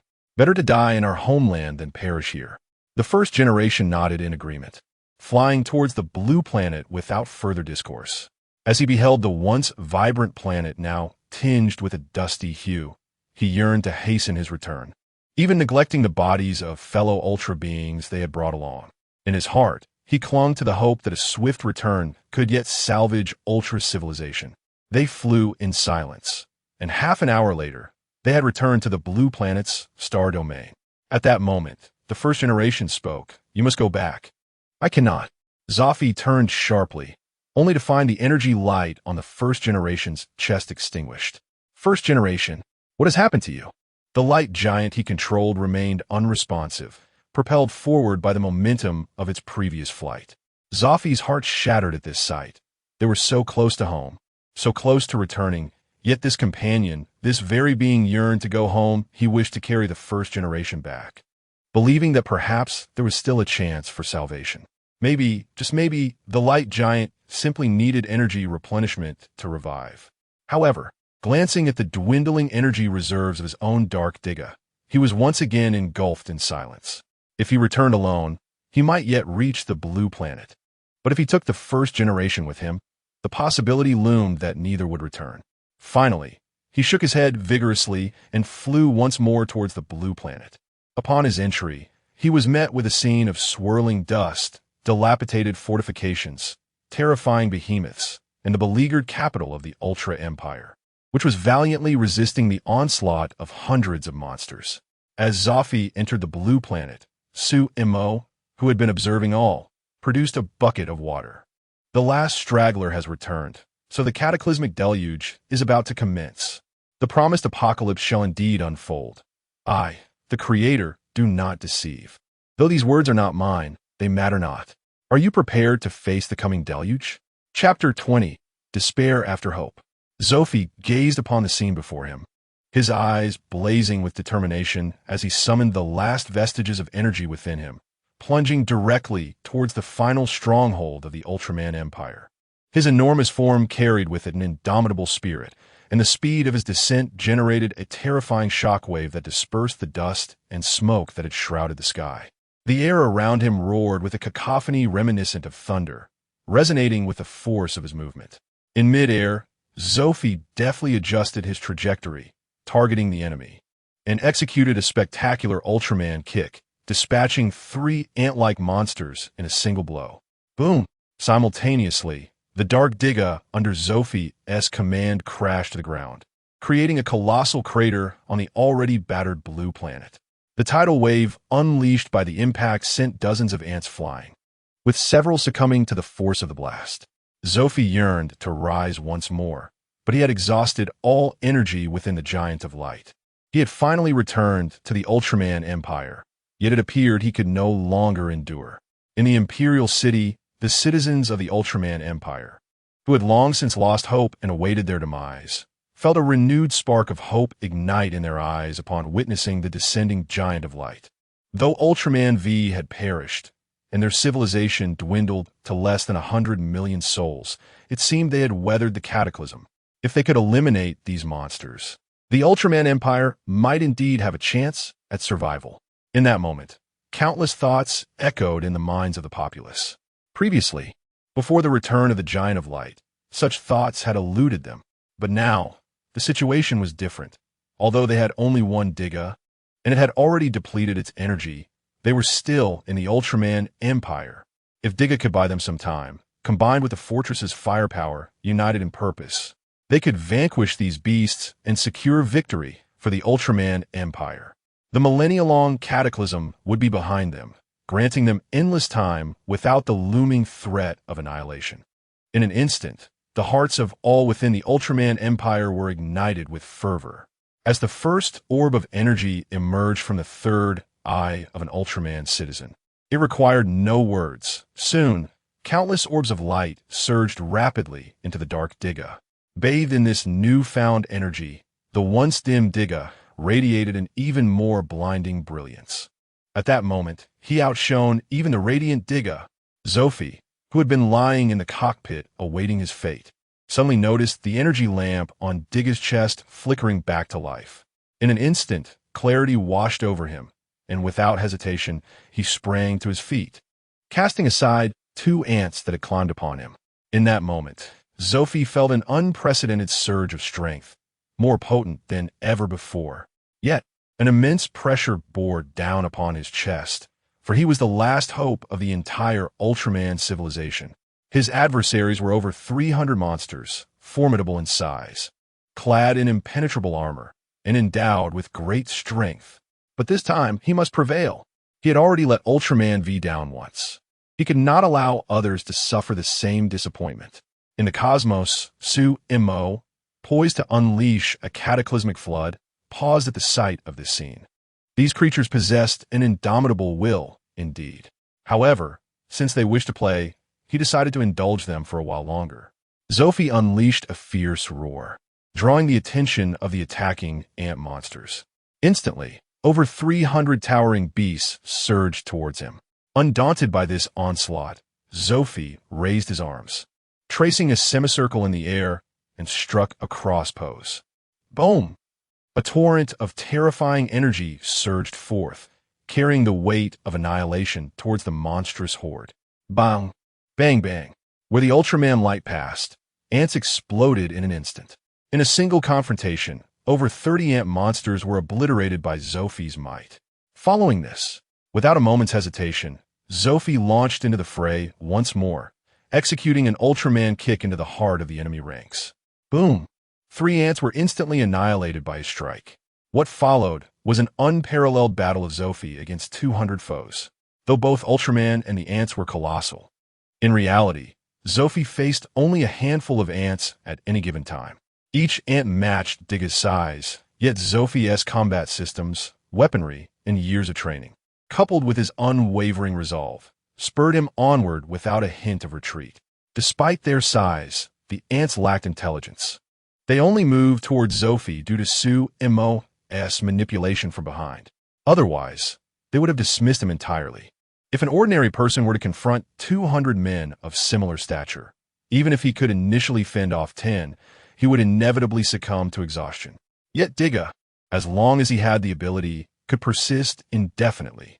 This was the confidence that emboldened Zophi to charge into the swarm of monsters. Zophi delivered a devastating punch that pierced the head of one ant. The decapitated creature clung stubbornly to his arm until Zophi kicked it away.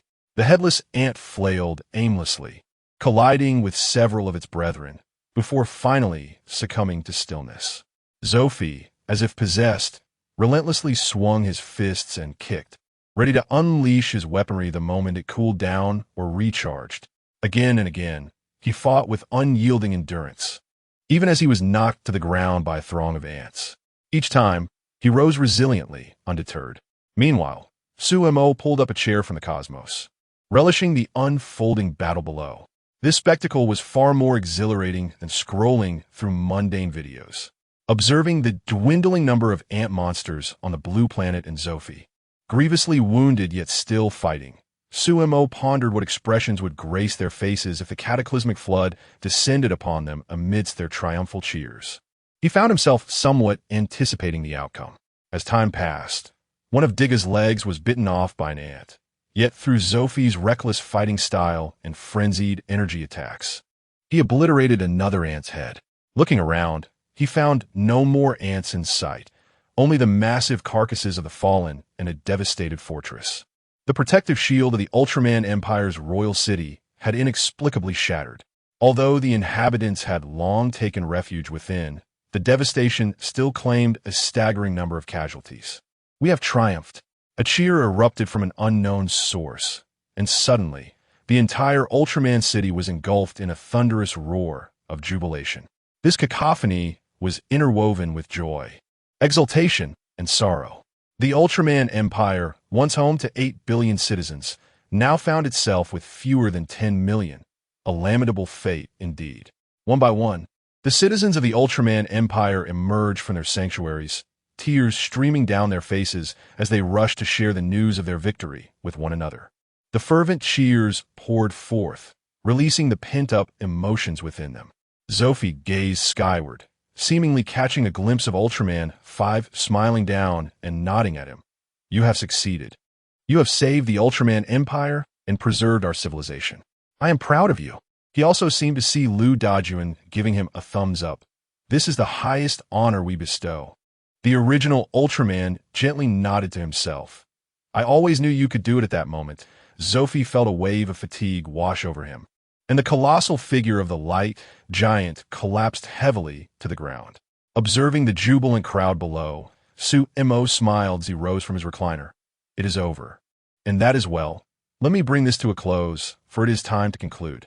Have you all prepared for the apocalyptic deluge you have dreaded for 7 centuries?" As Su'Mo's words fell, a bucket of water, under his command, cascaded down toward the blue planet. A terrifying deluge plummeted from the heavens, with water droplets crashing onto the ground with the force of meteorite impacts, creating immense craters. The raging torrents swept away hills, transforming into a cataclysmic mudslide capable of obliterating everything in its path. Zophi was jolted awake by the surrounding clamor, realizing that cheers had morphed into screams, and the sky was now filled with a deafening roar. When Zophi opened his eyes once more, the floodwaters had engulfed most of his body. He attempted to command Digga to explode, only to remember that one of Digga's legs had been severed by ants. The horrifying deluge cascaded down from above, purging the polluted air thick with dust. Yet in Zophie's eyes, only despair remained. The apocalyptic flood had arrived. The cataclysm they had long feared had come to pass. But it was nothing like they had envisioned. This is not how it was supposed to be. Why is there a flood? Why? We have passed the test. Why is this happening? We have worked so hard. We have prepared for 7 centuries.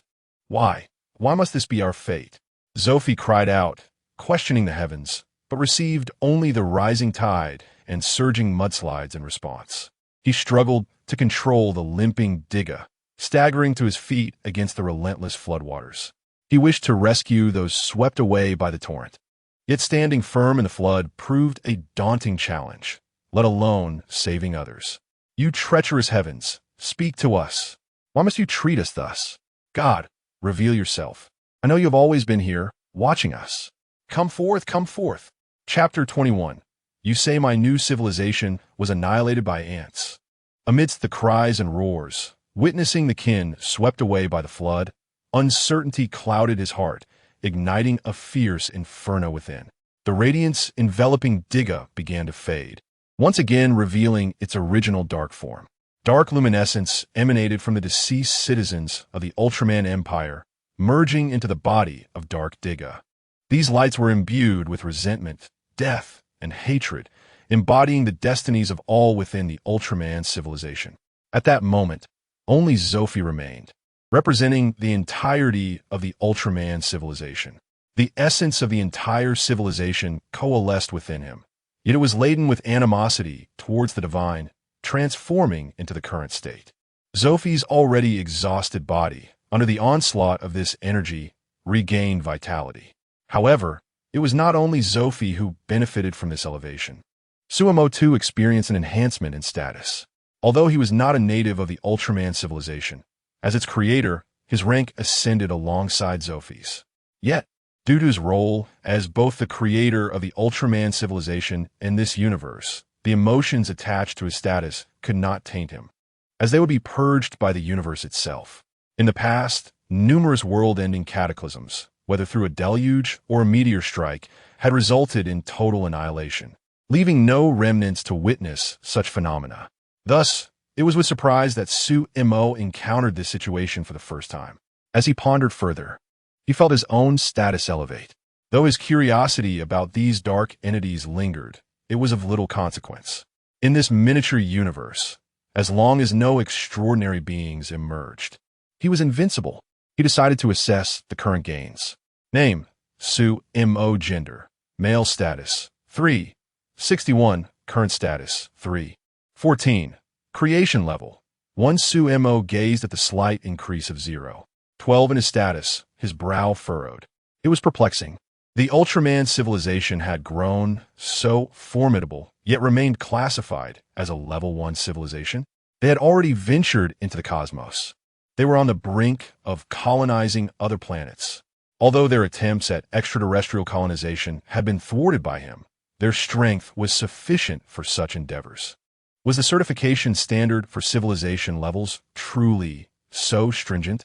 Did the mere absence of colonization render them a level 1 civilization? That cannot be right. Even without successful colonization, their prowess surely warranted a peak level 1 classification. At the very least, they should have earned 0. 19 in status. The status gained from annihilating a level 1 or lower civilization typically ranged around 0. 1 or slightly more, never exceeding 0. 2 yet. A level 2 civilization could secure at least 0. 4, while a level 3 could achieve 0. 9, and a level 9 civilization could soar to 8. 1.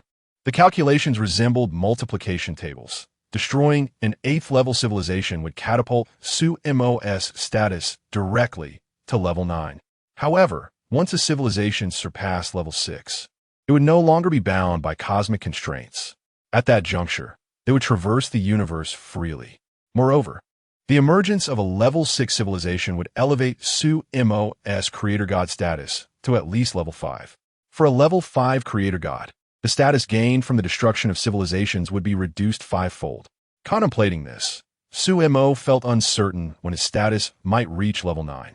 Shaking his head, he dismissed these distant thoughts and resolved to initiate the next civilization. He prepared to accelerate time, erasing the history of the Ultraman civilization before advancing to the subsequent one. Yet, he was taken aback to find that, despite the apparent demise of the Ultraman populace and his elevated status, Dark Digga still stood tall. In the next moment, he observed Dark Digga's severed leg enveloped in the dark light he had previously seen, swiftly reconstituting into a formidable limb of energy. Even though it bore the title of Dark Digga, its eyes, once radiant, now glistened with an inky darkness. God, you shall perish. Zophi's deep roar echoed, and in the next instant, Dark Digga soared into the cosmos. Suemo stood transfixed, exclaiming, "What in the world is this?" Having unleashed a world-ending flood, he believed this chapter had concluded. Zophi was utterly spent. Even though he could linger within Digga longer than others, it was merely a matter of time. All Suemo needed to do was accelerate time, which would amount to just a fleeting moment. Yet he was astounded that this entity could endure. If this being remained, did that mean the status he had acquired was only half? The other half resided within it, carrying the weight of an entire civilization's status. This was indeed possible, but had it transcended reason? This was a world of technology. Their civilization had always pursued technological advancement. Just look at its current form, devoid of any semblance of technology. While Suemo contemplated this, Zophi was already maneuvering Dark Digga into the starry void. Suemo silently observed this diminutive entity, akin to an ant in size, entirely cloaked in darkness and exuding ominous energy, resembling an ant in form.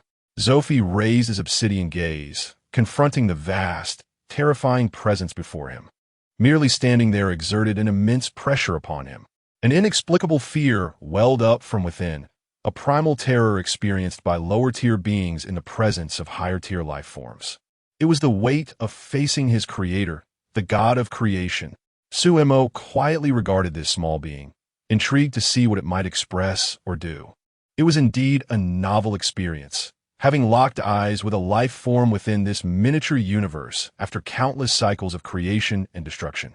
Although he sensed the fear emanating from Zophi, the latter still held his head high in defiance. At that moment, Suemo found it somewhat amusing. Indeed, without power, even one's fury and roars would merely be perceived as a jest by others. Much like ants scurrying in a frenzy on a hot stove, humans would not empathize with their plight. They would only find it entertaining. "You wish to slay me?" Suemo's voice rang out, devoid of emotion, resonating throughout the universe like a thunderous bell. In that moment, the very fabric of space responded to his words, as if his voice were divine, embodying the universe's rules. Accompanying his proclamation was the culmination of his experiments, overwhelming Zophi with the universe's weight. Zophi, under the immense pressure, sought to articulate something, but ultimately could only utter a solitary word. In that instant, he comprehended the futility of dialogue. The Ultraman civilization had perished, and conversing with the other party would not resurrect it. He finally grasped the terror of the divine, realizing the vast chasm separating him and his civilization from the being before him. Yet, he knew he could not falter, for he bore the hopes of an entire civilization, carrying the fury of every soul within the Ultraman Empire. If he continued to stand there and converse, he could not guarantee that he would possess the same courage as before. Even in death, he must represent himself, embodying the will of the entire Ultraman civilization to mount their counterattack. Suemo remained in anticipation of the other party's response, eager to discern how this individual would articulate their thoughts. If permitted, he would even consider addressing some of their inquiries. After all, once their conversation concluded, he intended to eliminate this last remnant of the Ultra Empire with the same ease as one would crush an ant. However, he was taken aback when the other party, after uttering a singular word, abruptly fell silent and charged directly towards him, a terrifying sphere of dark energy coalescing in their grasp. It was indeed surprising that this little creature dared to attack him upon encountering him. Yet, he soon comprehended their intention. since they were evidently seeking their demise. He might as well grant them a swift end. Despite this resolve, a twinge of dissatisfaction lingered within Sumo. He had condescended to engage in dialogue, prepared to answer their questions, only for them to strike at him immediately. Did they truly believe that he would remain unperturbed? Boom! A colossal hand descended, and the sphere of ominous energy vanished upon mere contact. Zoffy, observing the terrifying hand approaching, felt a slight smirk tug at his lips. Ultimately, he had not sullied the reputation of the Ultra Empire. We, the Ultra Empire, are not cowards. The brilliance of the Ultra Empire shall endure. His furious proclamation resonated as the final echo of the Ultra Empire. Sumo refrained from shattering the Dark Digga's form outright. After all, it was an entity that had turned against itself, and its exquisite nature made its destruction somewhat regrettable. Thus, he resolved to preserve it as a memento. With Zoffy's demise, Sumo's status elevated once more. Yet, glancing at his status of merely 373, he felt a sense of discontent. Typically, he would have acquired 4 status points, resulting in a total of 389, but the reality was a mere 26. It seemed he had not successfully colonized yet. Nevertheless, he deemed this encounter a substantial profit. As these thoughts traversed his mind, Sumo initiated a temporal acceleration and activated the simplistic creation magic board. He then returned to his quaint farmhouse, filled with joy as he began to test his newfound abilities. With a status of 373, he could now wield certain divine powers. Let me try this. Transmute stone into gold. As Sumo pointed at a stone the size of his fist, it immediately gleamed with golden light, which then radiated outward. Moments later, the stone had completely transformed into a block of gold. Gazing at this gold, Sumo felt a surge of elation. With this newfound wealth, he would no longer have to live frugally as a deity. These bastruli splendid. In the small courtyard, Sumo continued to experiment with his capabilities, his smile broader than ever. After 2 hours, he finally settled back onto a recliner, already planning to indulge in a fine meal in the city that evening. However, for now, he needed to rest, as the weight of having annihilated an entire civilization still lingered heavily upon him. Well, to be honest, it was primarily due to having risen too early that morning, and he felt a bit weary.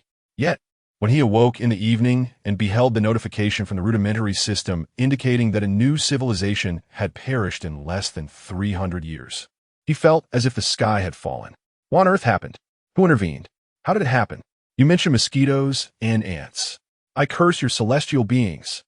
Chapter 22. The Little Universe broadcast, the entire network erupted. In this chapter, Sumo, with a torrent of invective, stepped into the little universe, gazing upon the planet. Now devoid of any trace of the once mighty Ultraman civilization, his curses grew louder. He was incensed, wishing he could swat all the mosquitoes into oblivion.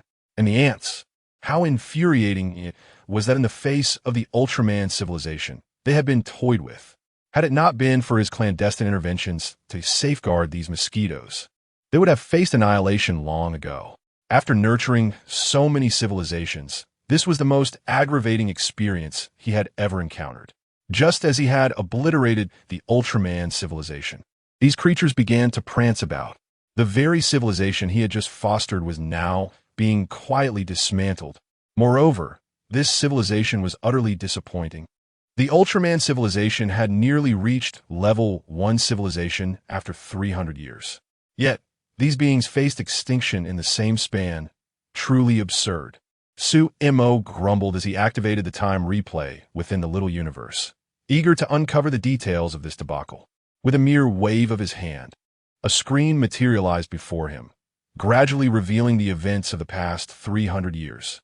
The civilization in question was a species reminiscent of monkeys, their intelligence barely sufficient. Hence he dubbed them the monkey tribe. In the initial decades, their numbers were scarce, and no significant issues arose. As they began to inhabit this world, they appeared somewhat dazed. However, as time passed, their population burgeoned, and their civilization began to develop. Yet, in Sumo's eyes, it was merely a basic understanding of tool use, nothing extraordinary. As he accelerated the playback, by the time 50 years had elapsed, their population surged once more. The area they had congregated in could no longer sustain their needs, be it food, water, or materials. Thus, they dispersed for the first time, a normal and necessary step in the evolution of civilization. However, it was at this juncture that calamity struck. The mosquitoes, having feasted on the soil for centuries, discovered them. Towering at 400 to 500 meters, these mosquitoes were a terrifying sight to the newly emerging monkey tribe. Despite their fearsome appearance, mosquitoes were not invincible. They feared fire and had weak defenses. If the monkey tribe had truly banded together, they could have easily overwhelmed a mosquito, as these creatures bore no armor and had fragile wings. In every civilization's journey, challenges such as predatory beasts are inevitable, yet those that endure typically navigate these trials successfully. Unlike the previous 8 civilizations, where genuine threats were scarce, Sumo had merely introduced a slight challenge here. He would never concede that he had inadvertently forgotten to retrieve these mosquitoes. No, he was merely facilitating their rapid development. Indeed, he had acted with good intentions. Unlike the previous civilizations that had faced such hardships, yet these beings chose to surrender rather than rise against their foes. Instead of striving to defeat the beasts and advance their civilization, they knelt before them, awaiting their doom.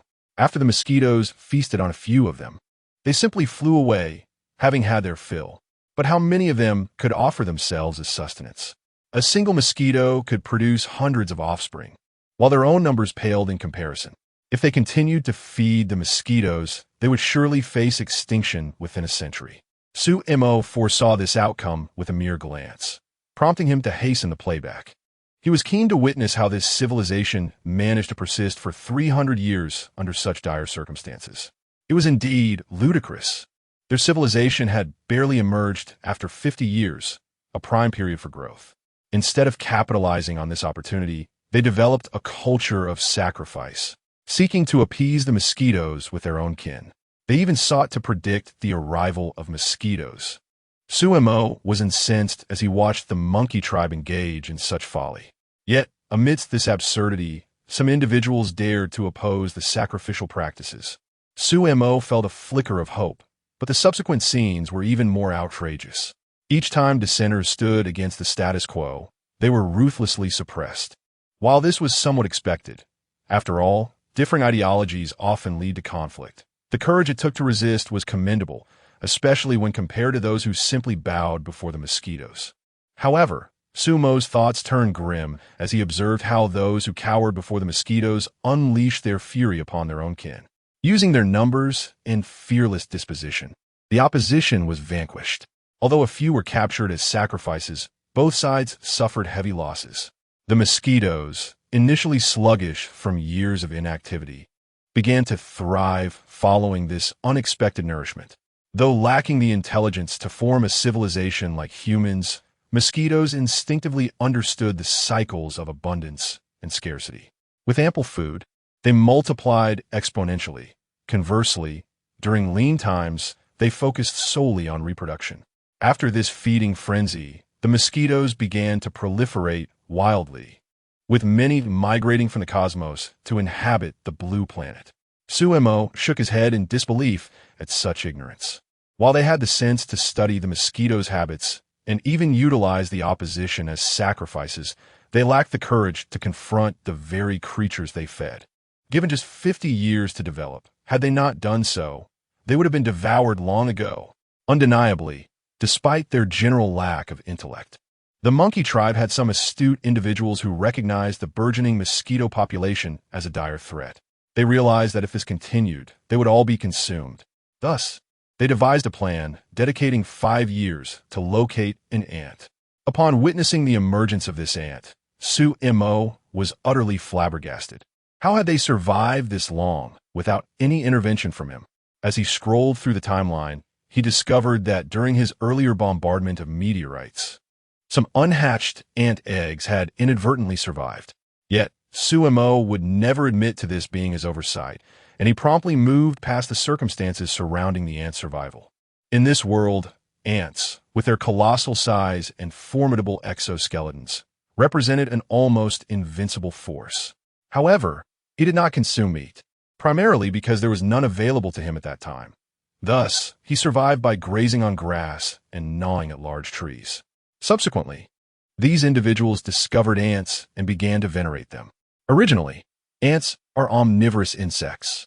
Their prior abstention from meat was due to the absence of it and their unawareness of its consumption. Yet, after being nurtured for some time, their appetites became insatiable.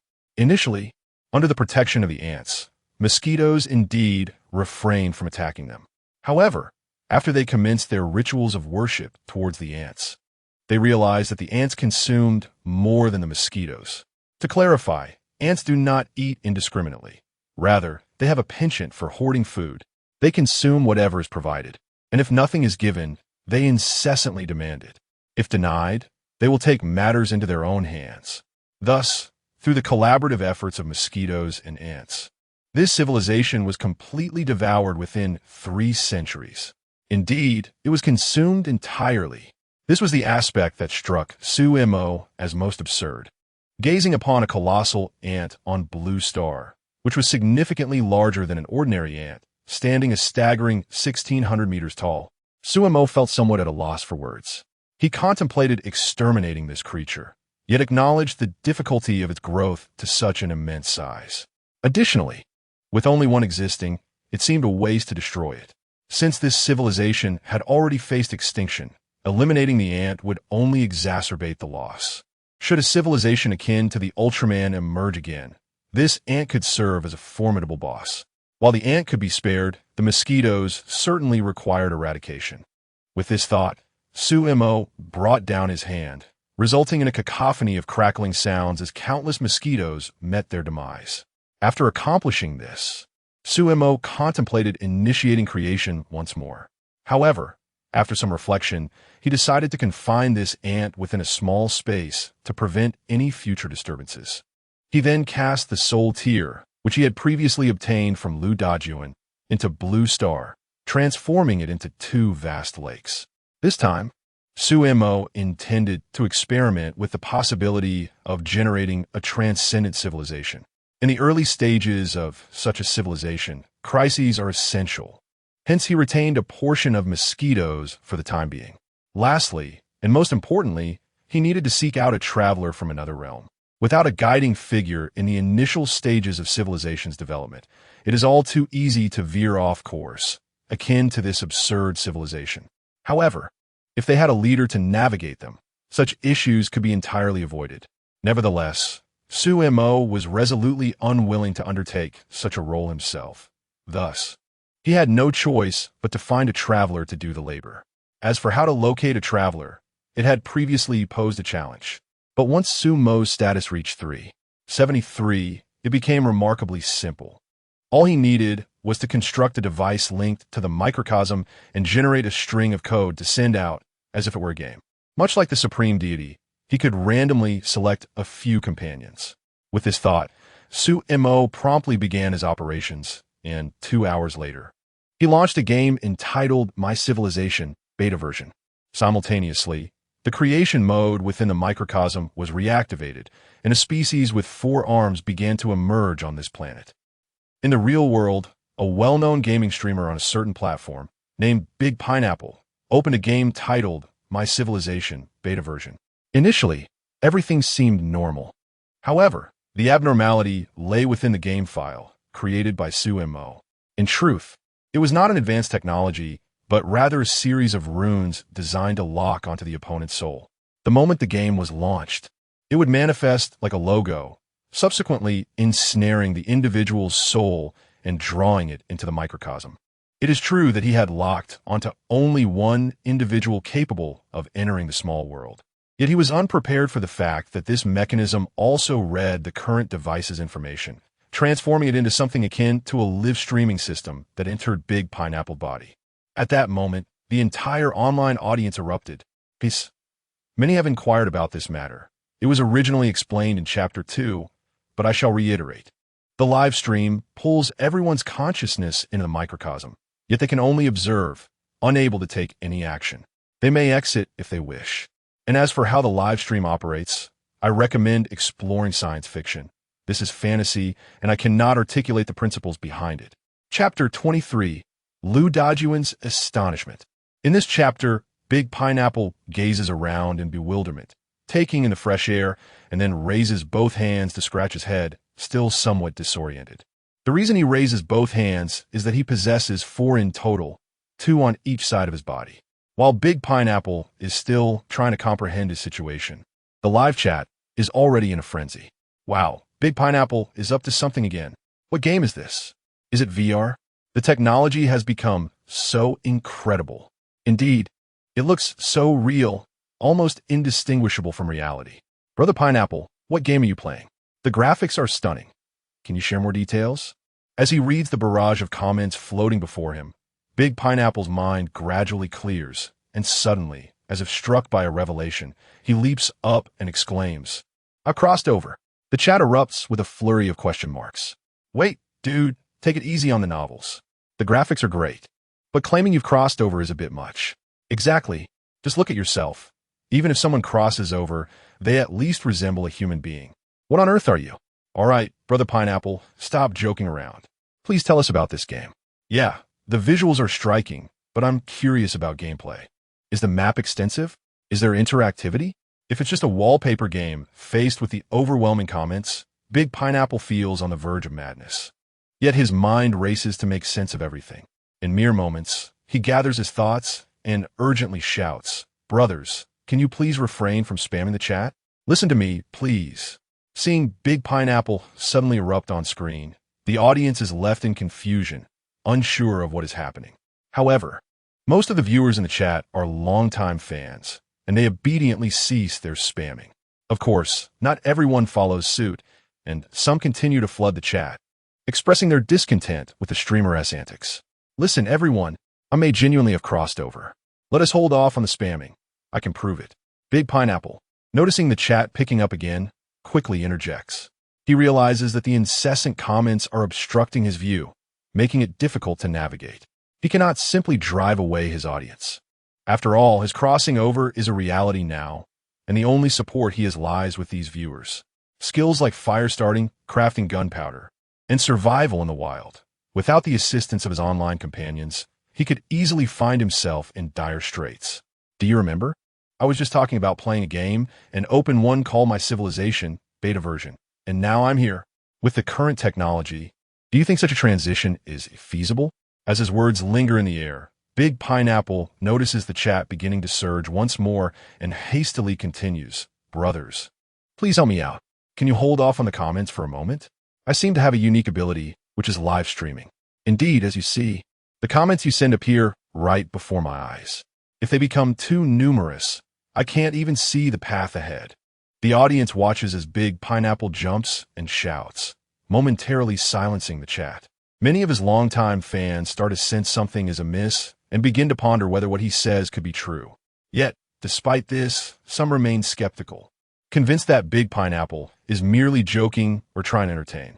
However, he decides not to engage with these doubters. Some individuals are simply impossible to reason with. Even if confronted with irrefutable evidence, they might still argue against it. For now, he hopes that his loyal fans refrain from spamming the chat excessively, as even 1 or 2 comments are manageable. Occasionally, a few messages warm his heart, especially in this unfamiliar place where he is utterly alone.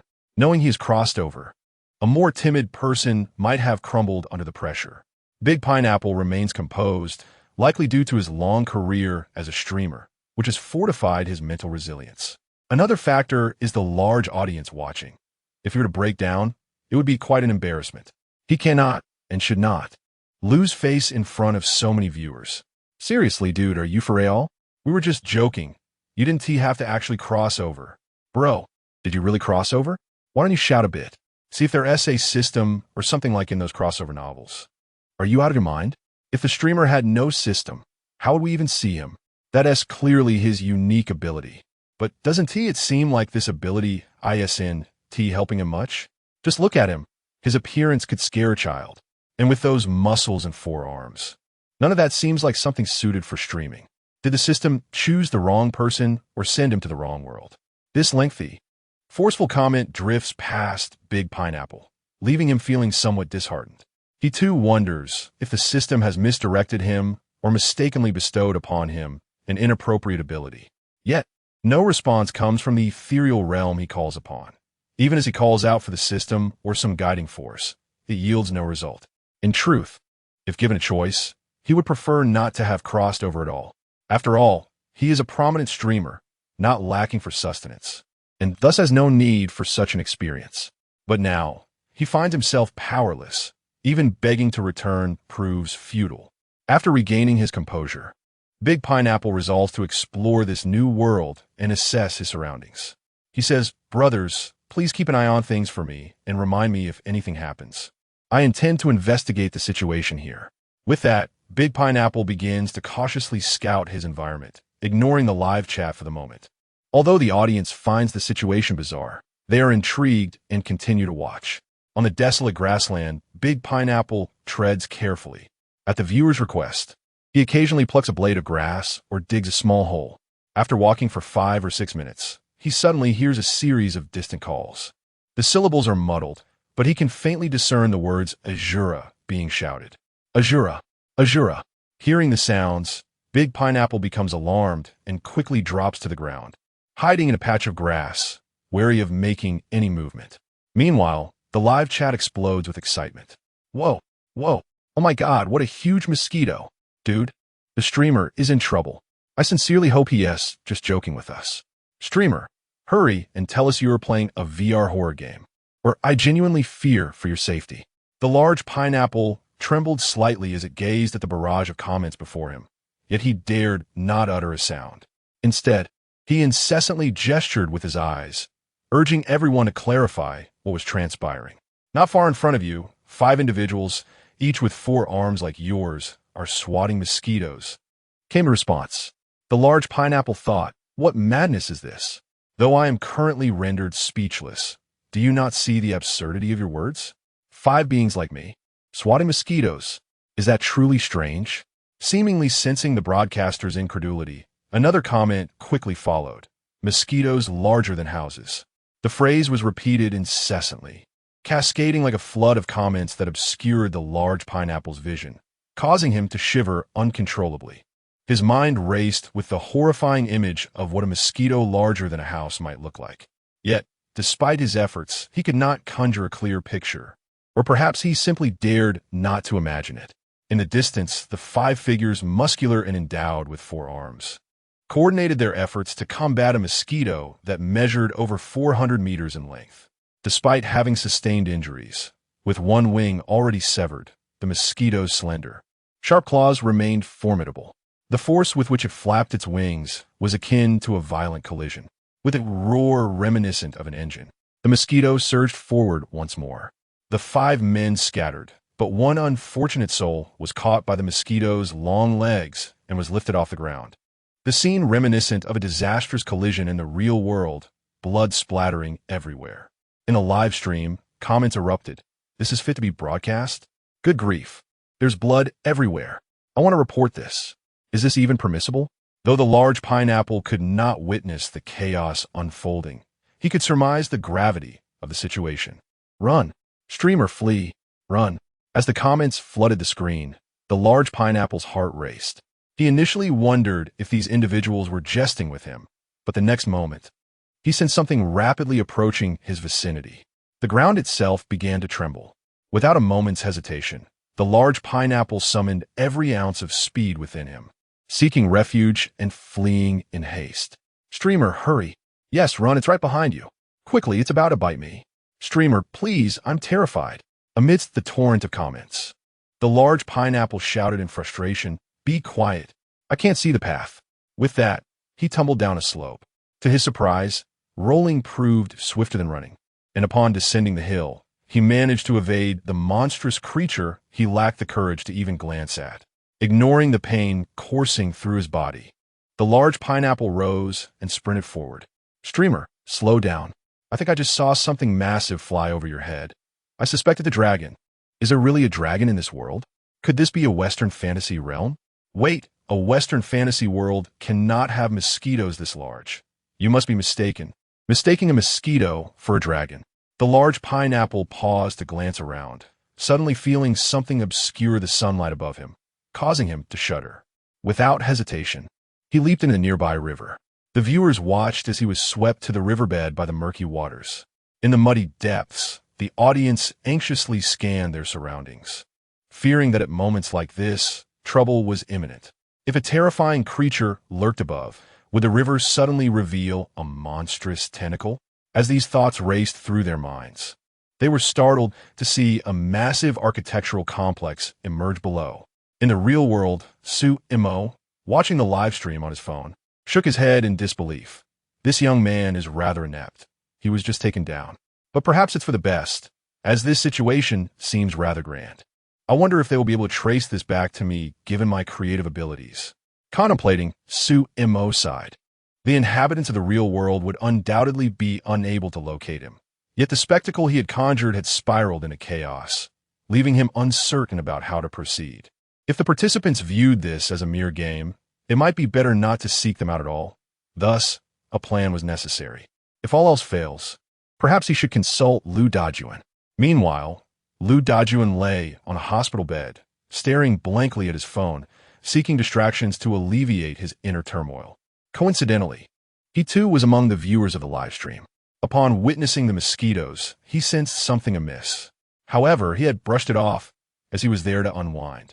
Yet, upon glimpsing the structures of the riverbed, he was rendered motionless. Though it was but a fleeting glimpse through the murky water, he was certain these were the edifices of the Ultraman civilization. The Ultraman civilization had indeed perished. This marked yet another cycle anew. Chapter 24. Simplified characters in the microcosm. Chapter 24.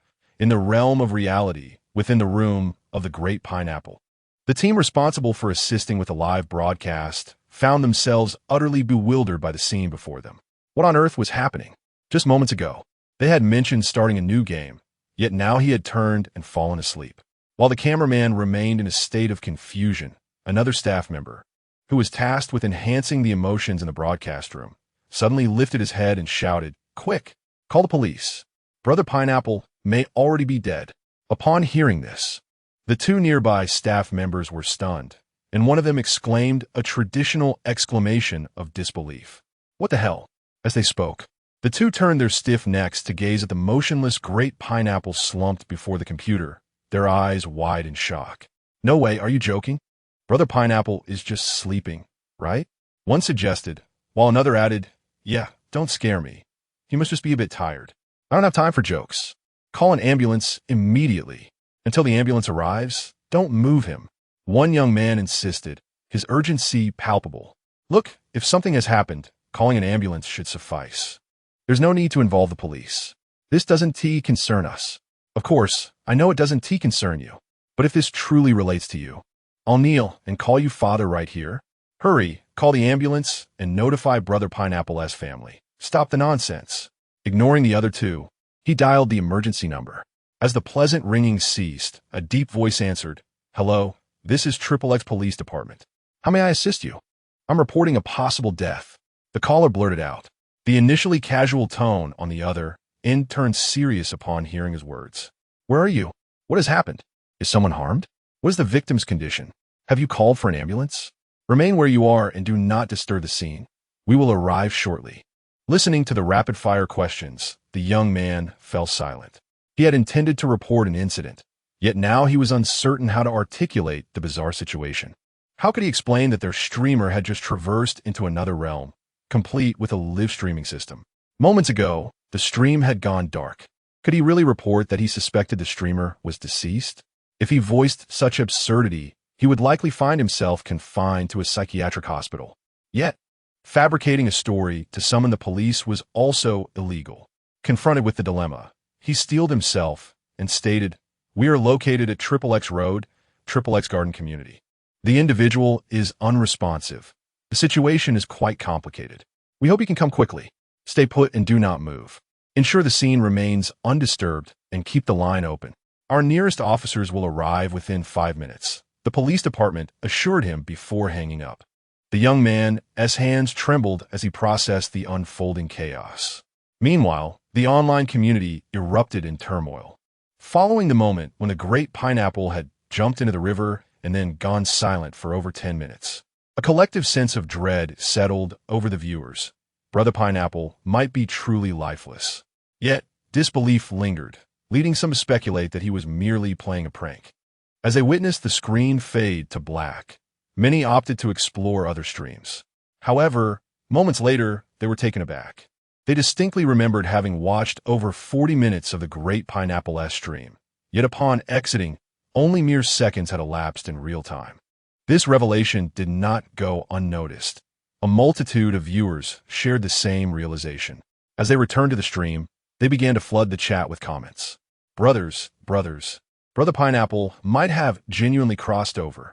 I entered the stream at 6:30, but after watching for half an hour, the time here differs from the outside. No way, man. Are you serious? Seriously, I just tested it. It's real. The more we talk, the more bizarre it gets. You guys aren't losing your minds, are you? I'll check again. Oh my goodness, Brother Pineapple might really be gone. Initially, when Brother Pineapple claimed he had transcended, many had played along, albeit with a hint of skepticism. But upon realizing the truth, the expressions of the viewers transformed. In an instant, countless individuals began testing the phenomenon, their confusion palpable. As news of a game streamer who had crossed into another world during gameplay and seemingly perished in under 40 minutes spread like wildfire across the internet. With over 20,000 viewers simultaneously posting in the chat, the speed of information dissemination was astounding. Officials from a certain platform quickly recognized the anomaly and dispatched personnel to investigate. Upon entering the stream, they too were struck by the peculiar variance in the passage of time, and this information was promptly escalated. One employee suggested shutting down the stream immediately, but this notion was met with vehement backlash. If you want to die, don't drag us down with you. You truly don't comprehend what a variance in the flow of time implies. This situation is beyond us. Even the chairman wouldn't dare speak up. And you think to terminate the stream? Are you out of your mind? Disregarding the potential loss of life, the incident was destined to reach the highest echelons of authority. If you wish to perish, do so far from here. Don't bring calamity upon us. Consequently, the platform opted to ignore the stream. Within a minute of escalation, the originally modest audience swelled to 100,000. Previous viewers began explaining to newcomers what had transpired. As the numbers climbed, the chat exploded with activity. Some even began to engage in academic discussions, utilizing the time discrepancy within the stream. Sumo was well aware of the situation. Had he acted before the matter escalated, he might have been able to intervene. However, with the growing number of witnesses, he anticipated that it would not be long before the authorities would take notice, prompting him to refrain from involvement. The primary reason for the stream's peculiar state stemmed from the icon created by Sumo, which had directly connected the stream to a microcosm. Once viewers entered this stream, their consciousness would be drawn into this alternate realm. Upon exiting, everything would revert to normal. Having confirmed that the individual was still alive, Sumo began to ponder the next steps. Although the streamer had not perished, his current condition rendered him incapable of taking action. This civilization, having emerged less than 50 years prior, was relatively small in number. Yet, compared to the previous civilization, they exhibited greater courage and tenacity, albeit with a notable lack of foresight, as they ventured forth to confront challenges head-on. Even after 50 years, these individuals still consumed raw meat, a rather absurd practice. Never mind, I'm done watching. The more I see, the more it vexes me. After all, this civilization is destined for destruction every 1,000 years. If they cannot survive this cycle, I shall send those fools far away. As Sumo contemplated these matters, time continued to pass swiftly. 5 minutes later, the police arrived at the scene of the report. After hearing the young man's account of events and assessing the situation, they were left in a state of utter bewilderment. Initially, they believed this was a jest, but after reviewing videos online and assessing the temporal flow within a live stream, the three officers were utterly bewildered. This situation, this predicament, how on earth are we to handle it? No, how are we to report it? To claim that a young man has traversed dimensions and may very well be deceased? If that were to be said, they could only imagine the dampness of their own minds, drenched in the saliva of their superiors. Well, officer, this is the current state of affairs. What shall we do now? The three policemen exchanged glances, pondering their next step. What on earth can we do? We had no forewarning of such an occurrence before our arrival. Not even during our training prior to being assigned did they mention we would have to deal with something of this nature. This surely falls into the realm of the supernatural. Perhaps we should first transport the individual to a hospital for emergency care? Xiao Gao, refrain from speaking so recklessly. If the person is still alive and something happens en route to the hospital, will you take responsibility? The man who had spoken fell silent upon hearing this. Let us report to our superiors. This is a first for us, and I dare say, for the entire world. 10 minutes later, the officers returned with their phones in hand and addressed the man who had originally called for help. The matter at hand has escalated beyond our capacity to manage. We shall contact the family of the streamer, and for the time being, you are not permitted to leave. Authorities will arrive to inquire further into the specifics of your situation. As they contemplated their next steps, the live stream, which had been shrouded in darkness, abruptly resumed. At that moment, the viewer count soared to an astonishing 200,000, comprising researchers from Huaxia and spies from various nations, all silently observing the unfolding events. In the real world, mere minutes had elapsed, yet within the microcosm, several months had transpired. Brothers, I have returned. The figure of the great pineapple made his entrance, greeting all with exuberance. Goodness, the streamer is still alive. Streamer, you're not dead yet. Pineapple, we thought you had perished. Wait, why isn't Pineapple speaking? The grotesque figure of the great pineapple, adorned in garments crafted from tree bark and possessing 4 arms, scanned the barrage of comments and shouted, "Stop! Halt the comments! I cannot see. I have several serious matters to address. If the comments continue, I shall cease the live stream immediately." At this proclamation, the chat fell silent. Satisfied, the great pineapple then revealed a stone tablet. What do you see before you? The entire audience of 200,000 turned their gaze, and soon someone commented, "ISNT this just simplified Chinese? What's the deal?" Indeed, are you planning to spread simplified Chinese in that realm? What a splendid idea. Culture transcending into another world. I'm all for it. Child, I am your father. How are you doing? Can you return? Upon reading this comment, the great pineapple's forehead darkened with annoyance. You've gone too far, impersonating my father? And I repeat, cease the comments. If you continue, I will truly end the stream. The great pineapple's father, under the scrutiny of 2 police officers, attempted to speak further, but was halted by their gesturing hands. This tablet was discovered by me in a relic within this world. I may not be an archaeologist, but the markings suggest it is at least several centuries old. And within it, I found simplified Chinese. Do you comprehend the significance of this? A hush fell over the scene, with countless viewers momentarily holding their breath. Yet, at that very moment, a bold comment surged forth across the screen. I left this tablet. I visited this universe before you. Can you tell me about it? I lived there for 200 years. Chapter 25. This world is divine. As soon as this barrage appeared, a group of researchers clad in military uniforms and white lab coats in a laboratory in Huaxia were instantly invigorated. A middle-aged man in military attire immediately turned to his companion and commanded, "Lock onto this ID, retrieve all information about the individual, and escort them to the military district for protection." Another man in uniform nodded affirmatively, understood. Simultaneously, officials from other nations issued similar directives, albeit with the intent of bringing the individual to their own countries. In fact, as soon as the matter began to gain traction and reach the higher echelons, they had already commenced investigations into this live broadcast.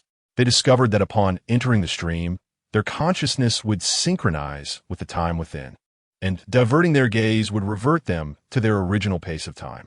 They even realized that the barrage they sent forth was not typed out by their fingers, as human dexterity could not keep pace with their cognitive awareness under such rapid temporal flow.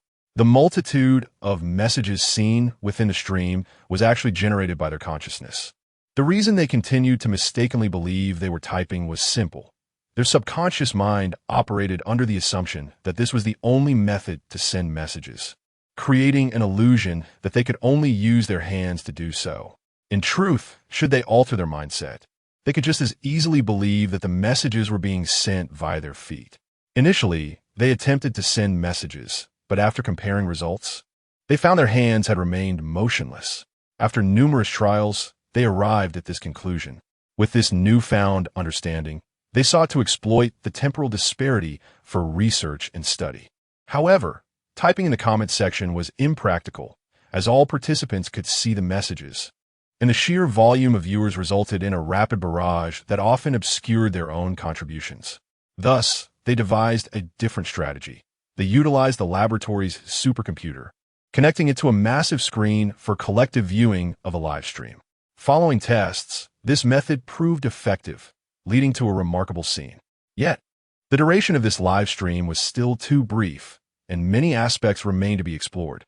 Though they recognized that the technology governing the manipulation of temporal flow might remain beyond their comprehension for lifetimes, even centuries, they did not hesitate to capitalize on this opportunity.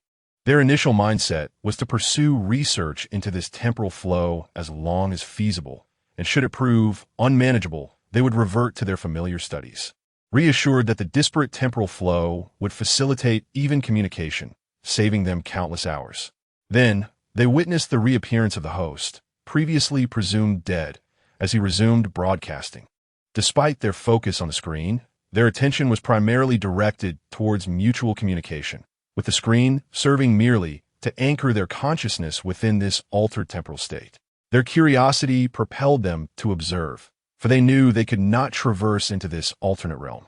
Even if they gleaned insights into the civilization within, they believed it was still in its primitive stages, devoid of remarkable attributes. Their interests did not lie in archaeology or civilization studies. It was merely a fleeting curiosity. However, what they encountered was astonishing. Simplified characters that had emerged centuries ago within that microcosm. This indicated that the phenomenon of traversing worlds was not singular. Moreover, it was unlikely that such a traveler had appeared by mere chance. The existence of one does not guarantee another. Yet, the presence of a second suggests an infinite multitude. Thus, this matter warranted serious attention. While they were still reeling from this revelation, the appearance of Lu Dajuan left them utterly astounded. Though the authenticity remained uncertain, if true, this individual could unveil the secrets of crossing realms. They realized that individuals from other nations were undoubtedly contemplating the same. Thus commenced the initial scene. Big Pine furrowed his brow as he read the barrage. "Brother, I am not jesting. This truly was unearthed from the ruins. Lu Dajuan, I am not joking either. Every simplified character on the stone tablets in that world was meticulously crafted by me. I had already discerned that the alternate realm you traversed was the same as mine when you fell into the river during your live stream. I intended to inform you, but the subsequent broadcasts were shrouded in darkness, leading me to believe you had perished. I understand your skepticism, but I can prove it. You must have found a specific stone tablet, and does it not bear the inscription of the year 993 of the Aodi civilization? In the live stream, aside from Lu Dajuan, not a single individual sent forth a message. Upon reading this barrage, Big Pine's pupils constricted in shock. This individual had accurately identified everything. He had discovered dozens of stone tablets, adorned with various scripts. Initially, he had paid little heed to these findings. The civilization in question lacked even rudimentary communication. Their interactions were reliant solely on gestures. Regardless of the context, they repeatedly shouted Ashura. Initially, he assumed that this was the name he bore prior to his crossing. However, he later realized his error. All of them referred to each other as Ashura, and their utterances were devoid of linguistic structure. He understood that they possessed no language. Ashura was akin to a verbal tick. Consequently, he dubbed them the Ashura tribe. At that time, he had been rescued from the river by a group of Ashura tribespeople, and after several days of consuming raw meat, he had finally regained some strength. He was also delighted to discover that he could independently activate and deactivate his streaming function. While he still lacked control over the barrage, it was certainly preferable to having it continuously active for 24 hours. The first task Big Pine undertook upon regaining his strength was to teach these individuals to kindle fire for roasting meat. This was the foremost task he prioritized after recovering from days of consuming raw fare. No one who has traversed from modernity to antiquity could endure the experience of eating raw meat. The sensation of biting into flesh, blood flooding his mouth, was something he wished never to relive.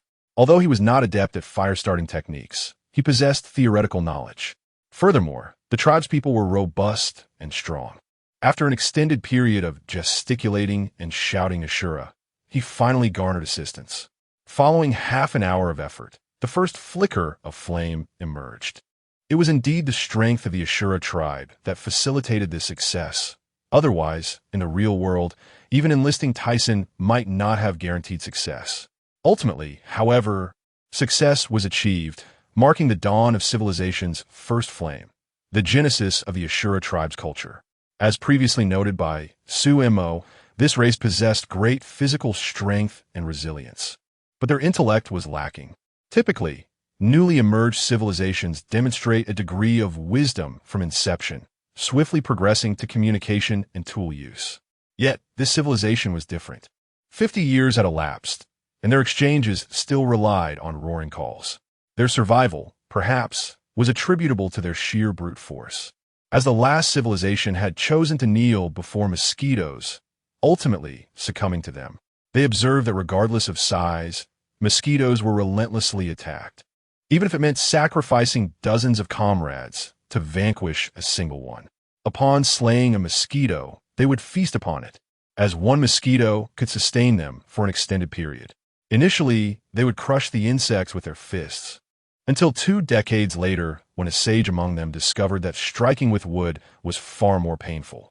Thus, they began to wield wooden weapons. When the first flicker of flame appeared, an inquisitive Ashura reached out to grasp it, only to yelp in pain from the searing heat. Yet even in anguish, he refused to release his grip. Instead, with a fierce countenance, he attempted to consume the flame. Had it not been for the intervention of the great pineapple, the inaugural fire of civilization would have been extinguished in such a manner. Subsequently, he devoted half a month to teaching them the art of roasting meat and the use of weapons. In this way, he emerged as the sole sage of the tribe, to the extent that the tribal chief offered his wife to the great pineapple. However, upon encountering the formidable woman with 4 arms, bulging muscles, and a fearsome visage, the great pineapple decisively declined. He resolved that if all women in this world resembled her, he would abstain from any relations with them, even if it meant spending a lifetime in this place. He soon discovered that not all women in this world conformed to such a rugged archetype. Rather, the tribe simply favored those of a more robust appearance. Conversely, women with delicate features, long legs, and hourglass figures were deemed unattractive, as they were perceived as too frail. After a month of acclimatizing to the tribe, he truly became their leader. Although the Ashuras considered the great pineapple somewhat slender, they held his wisdom in high regard. Not only had he invented fire, but also bows and spears, surpassing the intellect of the sage who had merely discovered that striking with a stick was more painful than using bare fists. Unbeknownst to him, had he been aware of their thoughts, he would have been incensed. I have grown under the sun, nurtured by the red flag, and received 19 years of education, only to be compared to a mere inventor of sticks for striking. In the subsequent 2 months, under his leadership, they rapidly and barbarically evolved, transforming their modest tribe of 50 into a formidable clan of over 300. This surge was also due to neighboring tribes flocking to them upon hearing of the sage's presence, bringing with them items they deemed significant. Among these was a stone tablet, crafted from meteorite to prevent damage during its creation by the ancient civilization. The tribe collected these tablets due to their uniformity and hardness. However, the tablet they brought was inscribed not in simplified characters, but in the script of the ancient empire. The great pineapple surmised that this was a form of writing, and his eyes sparkled with intrigue. Transported to another world, endowed with immense strength and vitality, alongside the enigmatic stone tablets and unfamiliar script, he mused, "Is this not the very template of a cultivation novel? Am I destined to ascend?" In the following days, he became enamored with the stone tablet, dedicating himself to deciphering the inscriptions. Alas, he was not an archaeologist.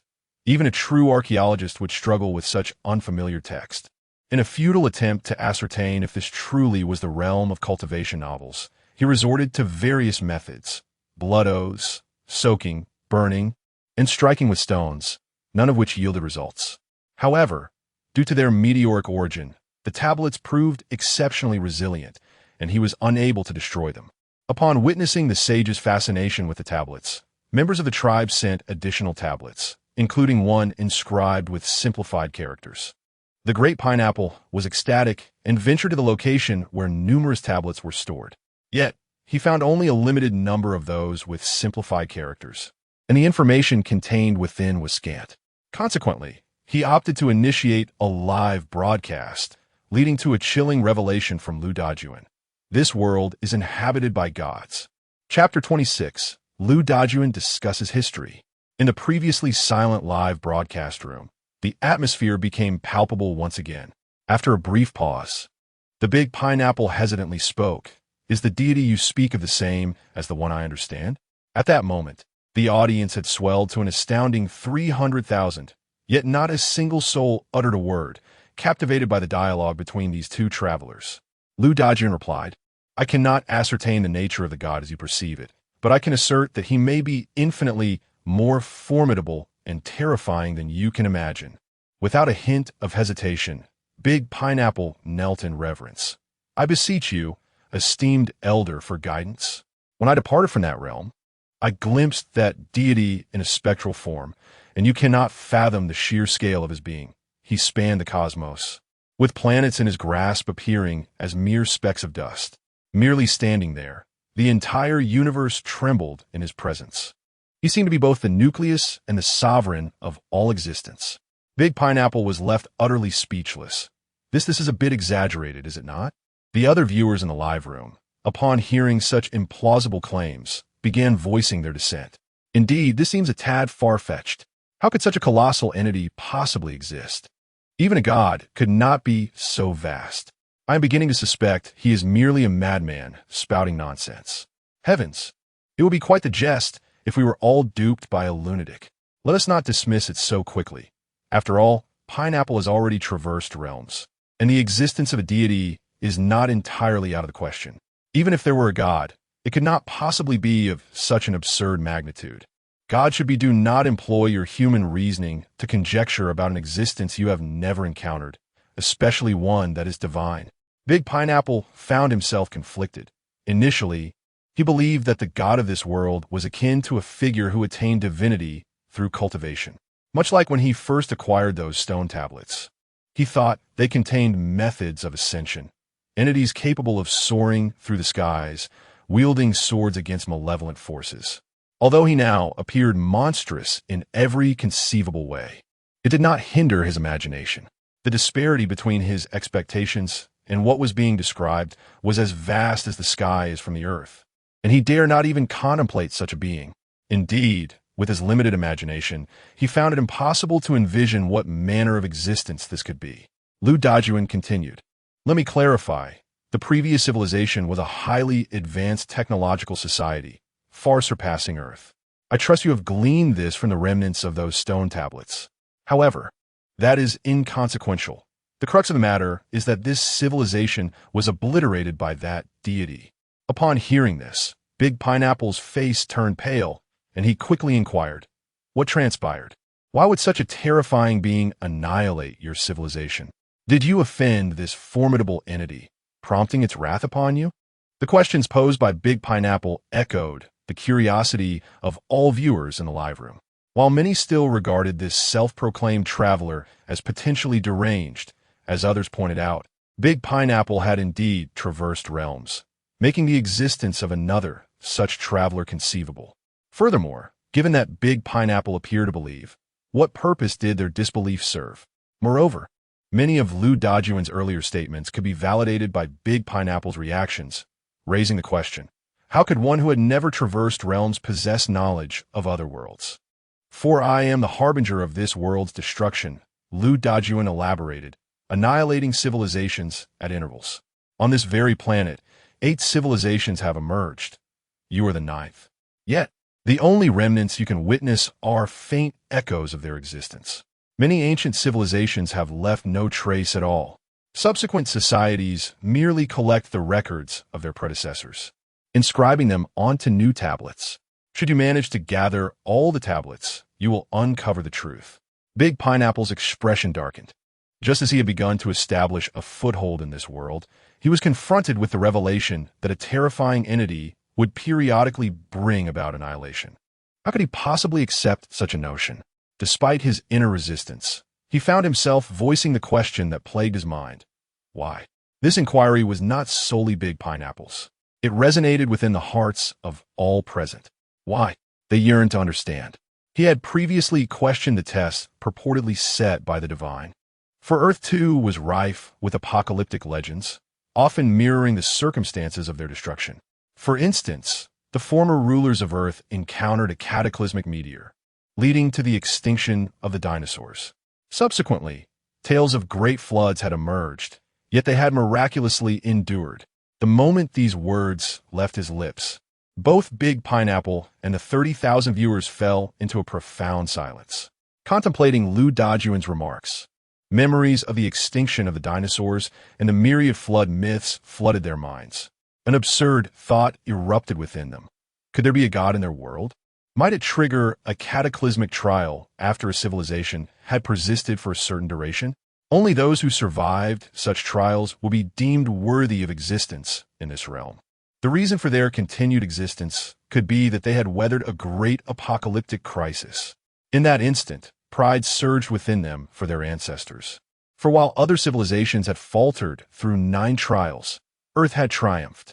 How could they not feel a sense of pride and dignity in such a truth? Yet, simultaneously, anxiety and terror began to creep in. They had always held steadfast to materialism, believing there to be no God. To them, deities were mere figments of their imagination, non-existent entities. Yet now, they were confronted with the possibility that a colossal being with planets in its sight like grains of sand might be watching them from above, perhaps poised to unleash a second cataclysmic crisis, particularly for those scientists who had initially dismissed the matter lightly. The gravity of the revelation weighed heavily upon their faces. They felt compelled to investigate, regardless of the veracity of the claims. The civilizations of other worlds had perished through meteoric destruction, just as the dinosaurs had. Catastrophes from floods had befallen both realms. Did this not seem curiously coincidental? Amidst the silence, Lou Dajuan spoke once more. You may find my words hard to believe, but I assure you, the previous civilization was one of remarkable technological advancement. When I first traversed there, their technology rivaled that of Earth, perhaps even surpassing it.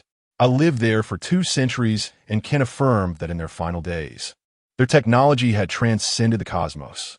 Should you seek evidence of my assertions, you may attempt to locate their computers within the ruins. For within those machines lies information regarding that existence. They even captured a glimpse of the entity through satellite imagery. Great Pineapple, this is the military of the Great Sia. We have already arranged for your parents, and the state will provide for their care. If you can make significant contributions in the other world, we might even inscribe your name into the annals of history, opening a new chapter in your family lineage. Great Pineapple's eyes flickered with uncertainty as he awkwardly replied, Brother, do not jest. We are not joking. This matter is of great importance. Regardless of whether you are willing to assist, the state will take care of your parents. Great Pineapple remained silent, and at that moment, Lou Dajuan continued, Do you not wish to return? I have already come back. The previously silent Great Pineapple's eyes suddenly brightened. Senior, please tell me, how can I return? I do not know. Upon my arrival in your previous civilization, I was quickly discovered by their people. However, due to my status as a visitor from another world, they treated me relatively well. Moreover, I utilized my knowledge to assist them with certain tasks.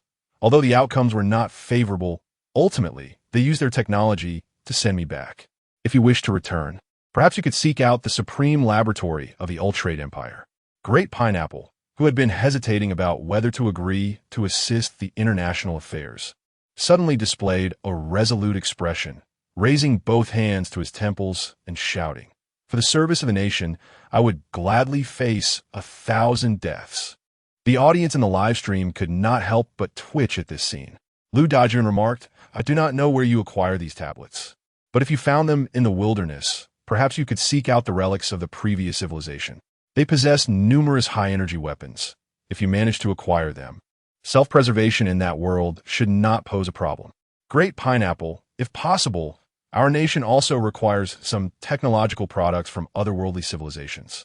As the saying goes, the stones from other mountains can serve to polish jade. Therefore, feel free to voice any requests. We will do our utmost to fulfill them. Should you return, we will bestow upon you the medal of National Pillar, and you shall become a hero of our great Huaxia. Chapter 27. Unscientific indeed. In an instant, the mighty big pineapple roared towards those behind him. Azura. Moments later, a chorus of responses echoed back. Azura. Azura. The audience in the live broadcast room stared in bewilderment, unable to fathom the madness that had overtaken Big Pineapple. Sensing their confusion, he explained, this civilization lacks language. They communicate solely through gestures, with the only phrase they know being Azura. Hence, I shall refer to them as the Azura tribe for now. A military figure interjected. If they lack language, I believe our Huaxia culture could still be conveyed to this other world, such as through written characters and speech. Big Pineapple replied, currently, I am relying on gestures to communicate with them. Perhaps, if time permits, I might teach them some Mandarin. Wow, how impressive is my country, spreading culture to another world. Huaxia is magnificent. Huaxia is extraordinary. In the days that followed, Big Pineapple, as if endowed with divine powers, began to unify various tribes under the guidance of countless viewers from Huaxia. With the collective wisdom of himself and the hundreds of thousands of spectators behind him, he emerged as an undeniable sage. Under his command, they even managed to eliminate several mosquitoes without sustaining injuries, further solidifying the Azura tribe's recognition of Big Pineapple's intellect. However, as Big Pineapple's status ascended, he encountered numerous challenges. For instance, he was often approached by robust women, idolized by the Azura tribe, seeking his affection, only to be met with playful mockery from online viewers. They're coming on to you. Are you sure you won't give it a try? Sometimes, one should not focus solely on appearances, but rather on the heart within. A beautiful exterior is commonplace. A kind heart is rare. They merely wish to use their strong physiques to protect you. What wrong have they committed? Why not give them a chance? Look at their muscular chests, their powerful abs and strong bodies. Just now, one of them knocked down a tree with a single punch. Goodness, if that punch were to land on me, I would surely cry for ages. Cry? If you were to be punched, you might not even have the chance to weep, but your family would certainly shed tears, and the villagers would follow suit. Faced with such enticing temptations, Big Pineapple resolutely declined, proclaiming to the viewers, a sage does not fall in love. After some time of observation, the audience in the live stream began to grasp the situation of this world. Many gestures that even Big Pineapple struggled to comprehend were deciphered with the help of the online viewers. As this civilization was in its nascent stages, even their gestures comprised simple and easily guessable phrases, rendering the task effortless. What a sage who does not fall in love. Big Pineapple is indeed a model for our humanity. What sage does not yearn for love? You simply find them unattractive, you shrimp-headed man. By the way, where has that traverser gone? Why is he silent now?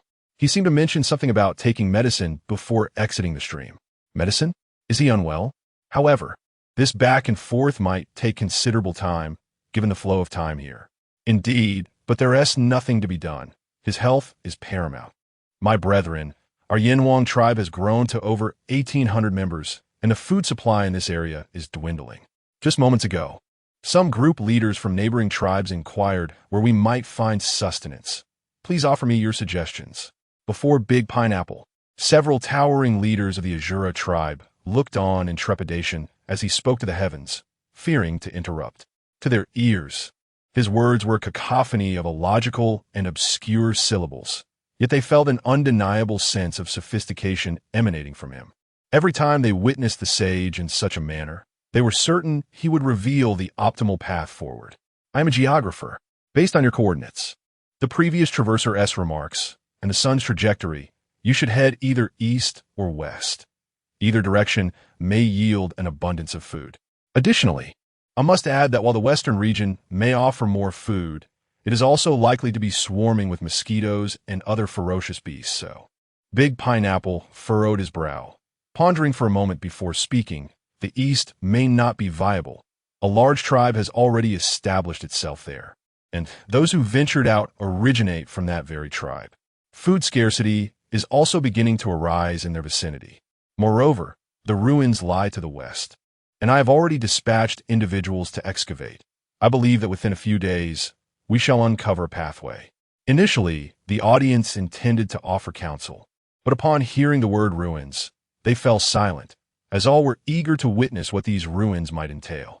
According to the Traverser, this civilization possessed technology far superior to that of Earth. They had even reached the point of being able to escape this planet.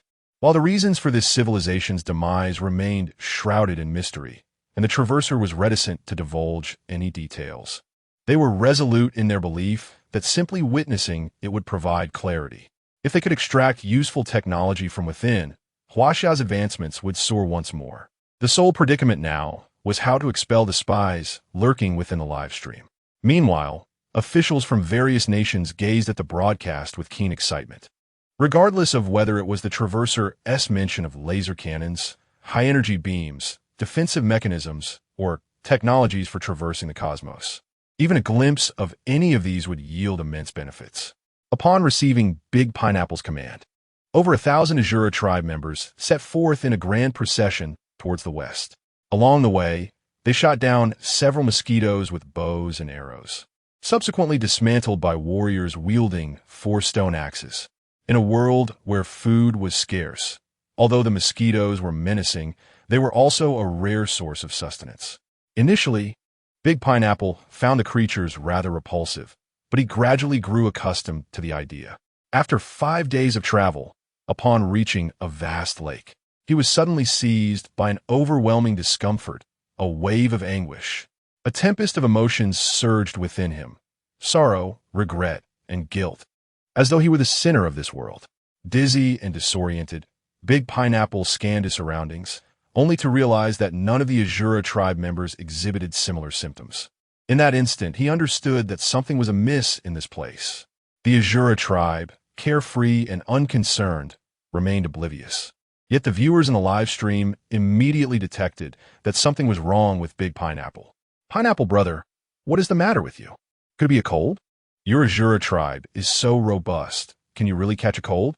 In such a technologically backward world, if one were to catch a cold, it would surely. Is Pineapple brother going to kick the bucket? Oh no, is Pineapple brother about to kick the bucket? Everyone, hold the comments. I'm a doctor. Big Pineapple, please tell me your symptoms, and I shall see if I can find a remedy." Big Pineapple clutched his head, pain etched across his face. After laboriously taking a step forward, he fell to one knee. In that moment, even the typically boisterous Azura tribe members recognized that their sage was unwell. Instantly, a throng of them rushed towards him, with one hand pressed against his head and the other extended forward. He glanced at the barrage of comments urging the crowd to refrain from approaching, to prevent the spread of any potential virus or cross-infection. Although the Azura people were deeply concerned for their sage at that moment, they paused in their tracks, their faces etched with worry as they observed his actions. "Big Pineapple, how are you faring? Please, share your condition with us." Big Pineapple, his face contorted in anguish, replied, "I feel utterly miserable, physically and emotionally. I am engulfed in guilt, remorse, and sorrow, and I even contemplate ending my own life." Initially, upon hearing Big Pineapple speak of his physical suffering, the others harbored doubts about whether an internal issue was at play. Due to the differences in their races, the doctors furrowed their brows, uncertain of how to address the predicament. Accompanying him were esteemed medical professors from several nations, yet they too were at a loss. They were bound by their country's mandates to ensure Big Pineapple's survival at all costs. While they were indeed medical professionals, capable of articulating a plethora of theories regarding human ailments, even those affecting animals, this situation was perplexing. Should one classify him as human? He possessed 4 arms, yet, to dismiss his humanity seemed equally implausible, as he appeared distinctly human-like. Setting aside the debate of his humanity, even if one were to bring a human before them for examination, they could derive some insights. In dire circumstances, they could even resort to pulse diagnosis. But here they were separated by an entire realm, relying on screens for treatment. The stated conditions suggested that satisfying just one of them might enable their intervention. Whether the individual manifested before them or was indeed human mattered little. Yet, presently, not only was he not human, but he also existed in a different world, afflicted with an illness unheard of. How on earth could they treat that? Professor Lee, you hail from a lineage of traditional Chinese medicine. Perhaps you could employ your methods of observation, inquiry, and diagnosis. Goodness, our methods are tailored for humans. Do you truly believe this creature is human? Old Lee, come now. If you cannot assess him, there is no need for insults. Old Lou, what do you propose? Physical discomfort can often be attributed to organ issues or imbalances of qi and blood, yet emotional distress is also present. I have heard that when one suffers physically, their spirit may also be troubled, but I have never encountered a case where symptoms manifest so abruptly, accompanied by suicidal ideation. This is fundamentally unscientific. Yet, it was this very statement that sparked a revelation in a nearby young man, who suddenly clapped his hands and exclaimed, "Precisely." The crowd turned to him in curiosity, asking, "What do you mean, precisely? It is unscientific indeed." Chapter 28. No, my friend, this is your doing, Digga. Chapter 28. Xiao Zhang, what do you mean? What do you mean by unscientific? Indeed, Xiao Zhang, what do you intend by that statement? The speaker appeared to be in his 30s, regarded as a leading figure among the younger generation in the medical field. Yet in this context, he could only be addressed as Xiao Zhang, not merely due to the elder's age, but also because of their contributions to medicine. As all eyes turned toward him, Professor Zhang promptly rose to speak. What I mean is that the very world we are discussing lacks scientific basis, especially since the individual in question has traversed time. If the world itself is unscientific, why should we approach the diagnosis from a scientific perspective? Are you suggesting that this isn't an illness? Yes. It is highly plausible that this is not a disease, but rather a manifestation of some supernatural ability. Otherwise, such phenomena could not possibly occur. After all, with your extensive medical experience, you surely have never encountered a condition that induces such profound suffering in a patient, compelling them to contemplate suicide. Even the most exotic poison studied would not elicit such a reaction. They would merely cause unbearable physical pain, leading one to seek relief through self-harm. However, this scenario resembles a torment that is unlike a typical affliction. According to the individual, it is a matter of inner guilt. Professor Zhang gestured animatedly to the group of elderly professors, elaborating for a considerable time. Once he noticed their lack of rebuttal, he felt an inward sigh of relief. I grasped Xiao Zhang's perspective, but what do you propose we do in this situation? Professor Zhang paused, momentarily taken aback by the question, then fell into silence. Indeed, the present circumstances were merely speculative, but it was imperative to devise a solution. What should we do now? Without resolving the correctness of his assumptions, even if they were accurate, how could they address the issue at hand? In contemplation and hesitation, Professor Zhang tentatively suggested, perhaps we could consult the Taoist Association. One elder remained silent for a moment before responding. I believe it is prudent to report this to the higher authorities.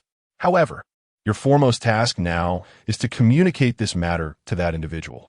Although the cause remained elusive, and they were unaware of what had transpired, perhaps by articulating the situation, the individual known as Big Pineapple might devise a solution on their own. Professor Zhang chose not to correct the elder regarding the name, simply stating, "Understood. I will send a message immediately. Big Pineapple, I'm a national medical professor. After discussing with several esteemed colleagues, we have concluded that your condition is likely not an illness, but rather a phenomenon akin to what you described as time travel. We are uncertain whether your realm possesses magic or sorcery, so it is essential that you uncover the cause yourself." Upon sending this message, the previously bustling chatroom, filled with inquiries about Big Pineapple's condition, momentarily halted. Then, it erupted into a frenzy of attempts to replicate the message, hoping that the suffering big pineapple, writhing on the ground, would catch sight of it. Many viewers, upon reading the message, felt a spark of hope. Supernatural, sorcery, magic. These three terms bore significant weight in the context of their mundane existence. Coupled with the earlier claims of another self-proclaimed time traveler who mentioned the existence of deities in that realm, alongside enormous mosquitoes larger than houses. The emergence of supernatural events led them to ponder whether their world contained similar practices of cultivation. If such was indeed the case, in that moment, while the audience fervently wished for Big Pineapple's survival, the true nature of their desires, whether for his life or something else, remained ambiguous. With the support of 5 or 6 Azura kin, Big Pineapple struggled to rise, inundated by a torrent of messages flashing before his eyes, yet he remained oblivious. Eyes firmly shut, 2 streams of blood tears flowed from the corners of his eyes, and the audience watched in anxious trepidation. Could it be that Big Pineapple was on the brink of demise? In the next instant, his figure abruptly vanished from the live stream, replaced by fragmented black and white images. What is this? Has Big Pineapple really passed? Son, what has happened? I am your father. Please do not frighten me. Big Pineapple, are you still alive? Big Pineapple. Yet, regardless of the frantic messages flooding the chat, the normally vocal Big Pineapple remained unresponsive. In that moment, the audience was gripped by despair, uncertain of the nature of the unfolding events and the fate of Big Pineapple.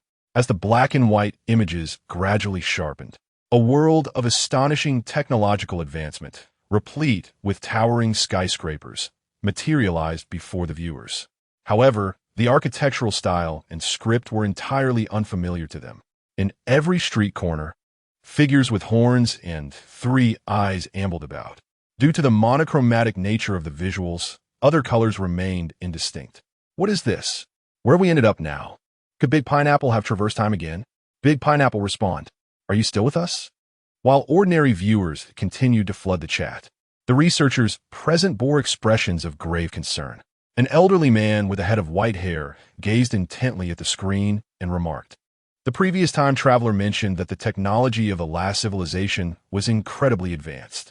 Could this be remnants of that civilization? Why does this architectural style remind me of a bird's nest? No, it resembles a fortress. Could this be a vestige of the previous civilization? If so, their technology may far exceed our imagination." Of course, this realization was not limited to the researchers. Several quick-witted individuals also deduced the possibility and shared it in the chat. This may be remnants of the previous civilization that the earlier time traveler visited. No way. Incredible. The remnants of a bygone civilization. Are you serious? You mean this is a relic? How did they achieve this? The level of technology is astounding. Are they attempting to convey their historical records to all of humanity through this medium? As the audience marveled at the spectacle, the scene abruptly shifted. The once bustling fortress transformed into a desolate ruin in an instant. What is happening? Could this be the aftermath of their civilization's downfall? Is anyone even thinking? If the civilization has perished, who recorded this? Indeed, could someone knowledgeable explain this phenomenon? Their civilization is gone. Who documented it? As the discussion regarding the recorder of those images subsided, the chat room fell into an electrifying silence, followed by frantic messages. Goodness, is that Ultraman Digga? Is that really Ultraman Digga? What am I witnessing? How is Ultraman Digga here? Could this be the legendary land of light? Wait, what is the situation with Ultraman Digga in this world? Could this world possibly harbor the M78 nebula? This is not merely a parallel world. How could even Digga emerge here? It is utterly absurd. It is evident that this is the realm of Ultraman, where the illustrious Big Pineapple has traversed into the Ultraman universe. The live chat is rife with heated arguments as comments flood the screen. Suddenly, a foreign voice resonates, unmistakably not belonging to Big Pineapple, yet it speaks in Mandarin. In that fleeting moment, countless viewers conjure the image of an individual claiming to be a past civilization's traveler. Haha, Digga Ultraman has finally been conceived. Within the live stream, confusion abounds. Wait, my friend, did you truly traverse to create Digga? No, Digga was your creation. Chapter 29. Poor Pineapple Brother. Upon the realization of this fact, an immediate silence enveloped the venue, soon followed by an overwhelming barrage of comments flooding the screen. I was almost on my way to the land of light, only to be told that this was your doing. Wow, our great Huaxia's time traveler truly knows how to make things happen. You even brought out Diga. The time traveler is impressive, crafting Diga with bare hands. What nonsense! They merely provided a blueprint. Whether it can be constructed depends on the technological level of this civilization. Can this thing even move? It better not just be a statue. It's hard to say. After all, this thing looks nearly 1,000 meters tall. I can hardly fathom any energy source capable of powering it to combat monsters. This question had piqued the interest of various nations, leading research institutions, and esteemed professors alike. They could not fathom that a civilization would allow a time traveler to create a useless statue. Yet, the mystery of what energy source could possibly drive such a colossal Ultraman left them perplexed. Could it be nuclear power? However, nuclear energy is notoriously volatile and difficult to control unless they had already mastered controllable nuclear technology. In an instant, the eyes of these old professors sparkled with excitement, their gazes fervently fixed on the screen, eager to explore the possibility of acquiring controllable nuclear fusion technology through this means. The nations, already deeply invested in Lu Dajuan, now saw him as an invaluable asset. Although he might not possess extensive knowledge, the innovations he had created and his years spent in that alternate world held the potential to spark a technological explosion in the current world. If he indeed brought back such technology, whichever country obtained it would stand at the pinnacle of this planet. Many nations even began contemplating the drastic measure of eliminating Lu Dajuan should they fail to secure his knowledge.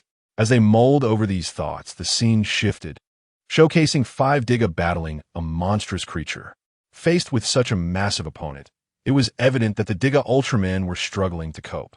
Several times, the viewers in the live stream found themselves holding their breath in anxiety for them.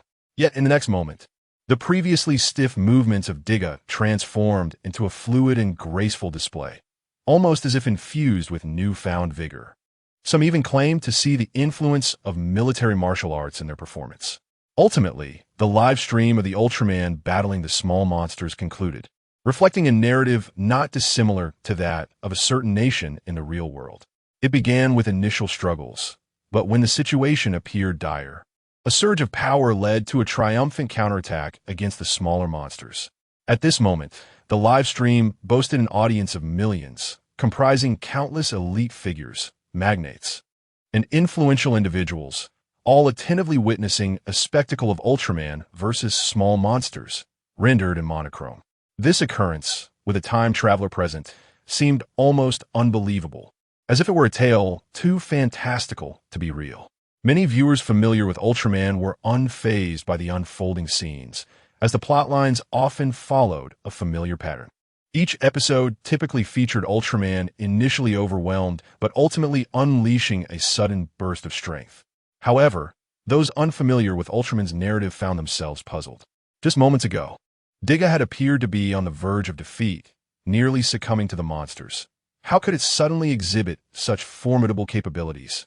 No one had an answer, and I too was perplexed. If it were merely a performance or an experiment, it seemed excessively exaggerated.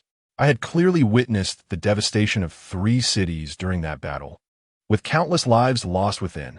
Could it be that Diga was not fully developed and then unexpectedly faced with monsters? That too seemed implausible, even if it were incomplete. The sudden increase in power and agility raised questions. Was there a human controlling it from behind? But if so, how could such a massive machine be operated from within? Finally, the most pressing inquiry remained.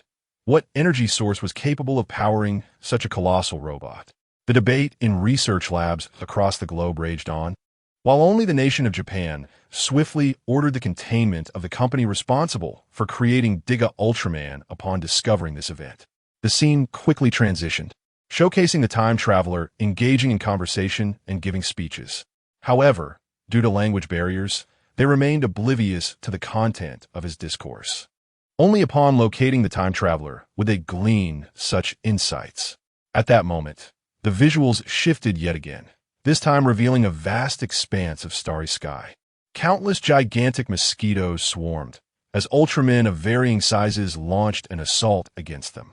These mosquitoes were familiar to the viewers, having encountered them multiple times before, and they had previously aided Pineapple Brother in eliminating several.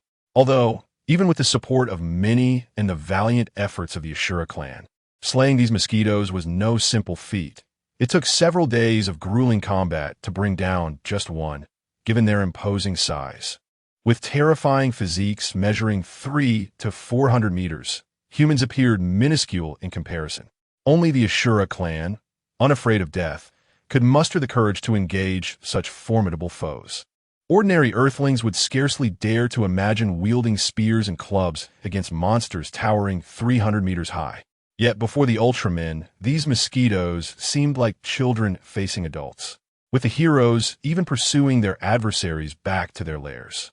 Wow, it takes us several days to defeat a mosquito, and they can take one down with a single punch. They even stormed the enemy's lair. How fierce is that? In the cosmos, it feels like home for them. Diga truly lives up to its reputation. Speaking of which, given the situation, why not eradicate these mosquitoes entirely? Are you foolish? These mosquitoes pose no threat to any civilization. They can easily attack the enemy's lair without exterminating them. It's better to keep them around for training purposes, even if it's tough on our Pineapple Brother. Indeed, poor Pineapple Brother. He designed Diga and chased after monsters, yet now he finds himself pursued by them. What a tragic fate for the time traveler. Pineapple Brother suffers greatly. By the way, where is Pineapple Brother? Why the silence? Has he truly met his end? What are you thinking?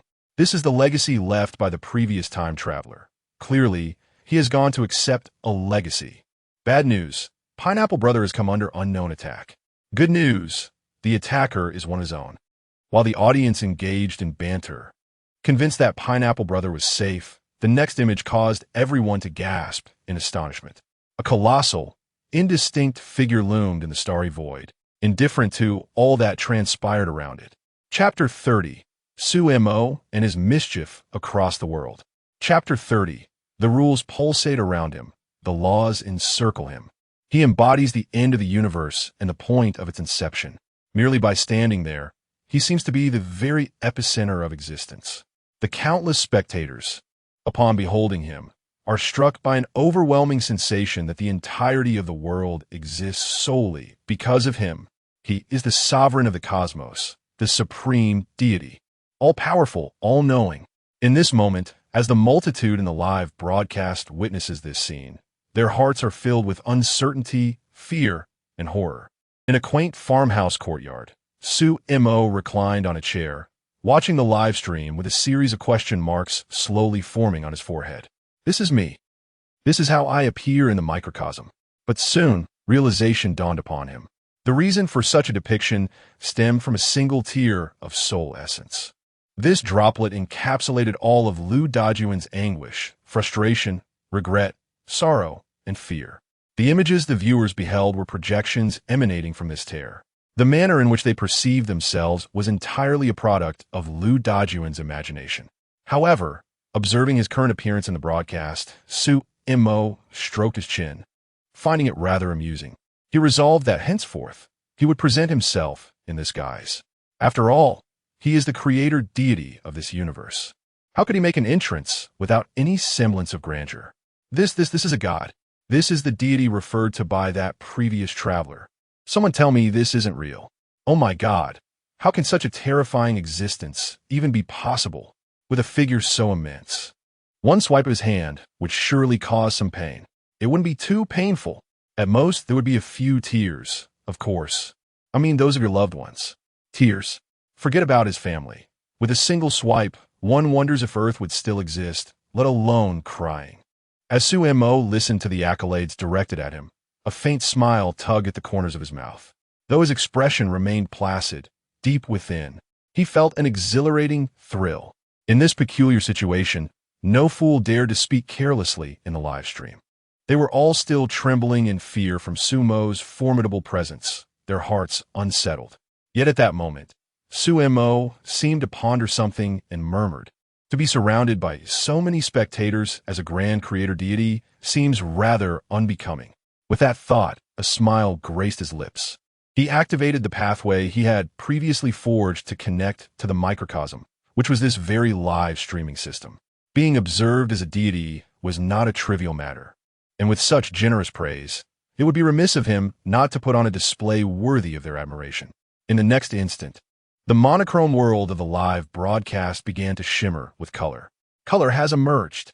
Finally, some hues to rest my weary eyes from the dullness of black and white. Indeed, this is far more pleasant to behold. Colors have appeared. Does this mean Pineapple Brother will soon make his entrance? I share that sentiment, but alas, the other traveler is absent. Otherwise, we could have him clarify the situation. However, at that moment, a particular comment captured the attention of others. Have you noticed something amiss? What seems off? Aren't we returning to normal? I mean the colors. Look around. Everything else is still black and white. Yet, only that one possesses color. As the audience read the comment, they immediately gazed back at the screen. Indeed, the surroundings remained devoid of color, save for the deity, who was now radiating vibrant hues. The myriad rules that encircled him began to emanate iridescence. These were colors they had never encountered before, so unique that they struggled to articulate them. In that moment, they felt a profound shock and an overwhelming sense of dread. It was as if the deity had come to life. Yet, just as they contemplated this, a smile crept upon their faces, acknowledging that the scene was merely a recollection from the previous traveler. After all, with so many individuals in the live stream, including prominent figures, they had long since analyzed this scenario countless times. However, the next moment, when one of them glanced back at the screen, they were startled to find that the deity appeared to be gazing directly at them, just as they thought it was a mere illusion. A chilling comment sent shivers down their spines. I feel as though this deity is staring right at me. Did anyone else feel that? I think I just saw him move slightly. In an instant, the already sparse comments in the live stream vanished, replaced by a collective, terrified realization. The deity was awakening and could genuinely see them. As the colors enveloping the deity surpassed half, they were horrified to witness that this terrifying entity extended a colossal hand towards them. Boom! A cacophony of explosions echoed across the globe as countless phones and computer screens instantly cracked with fissures, and the live stream abruptly went dark. In that moment, the once bustling world fell eerily silent. People trembled, staring at their devices, which quaked in tandem with their racing hearts. Yet, on their screens, fissures began to appear. They wished to scream, to vent their inner terror, but fear rendered them mute. Their expressions mirrored that of someone encountering a ghost in broad daylight. This was the raw truth of their predicament. Simultaneously, Su-Imo, observing the cracks forming on his own phone, fell into a contemplative silence. After a long pause, he finally uttered a curse. Damn it, I forgot to enable the teammates' damage immunity. Curse my phone. Originally, he intended to express something far more profane, but realizing it was his own doing, he settled for merely cursing himself. Yet, among the multitude of shattered screens worldwide, only Su-Imo dared to voice his frustration. Others were too terrified even to entertain such thoughts. It was crucial to remember that the being who had just awakened was not merely a figment of memory. He could not only resurrect from recollections, but also unleash attacks upon others. If anyone dared to speak recklessly or entertain errant thoughts, they could scarcely imagine the consequences. Would their minds shatter like their screens? For ordinary individuals, replacing a phone screen might cost a few hundred.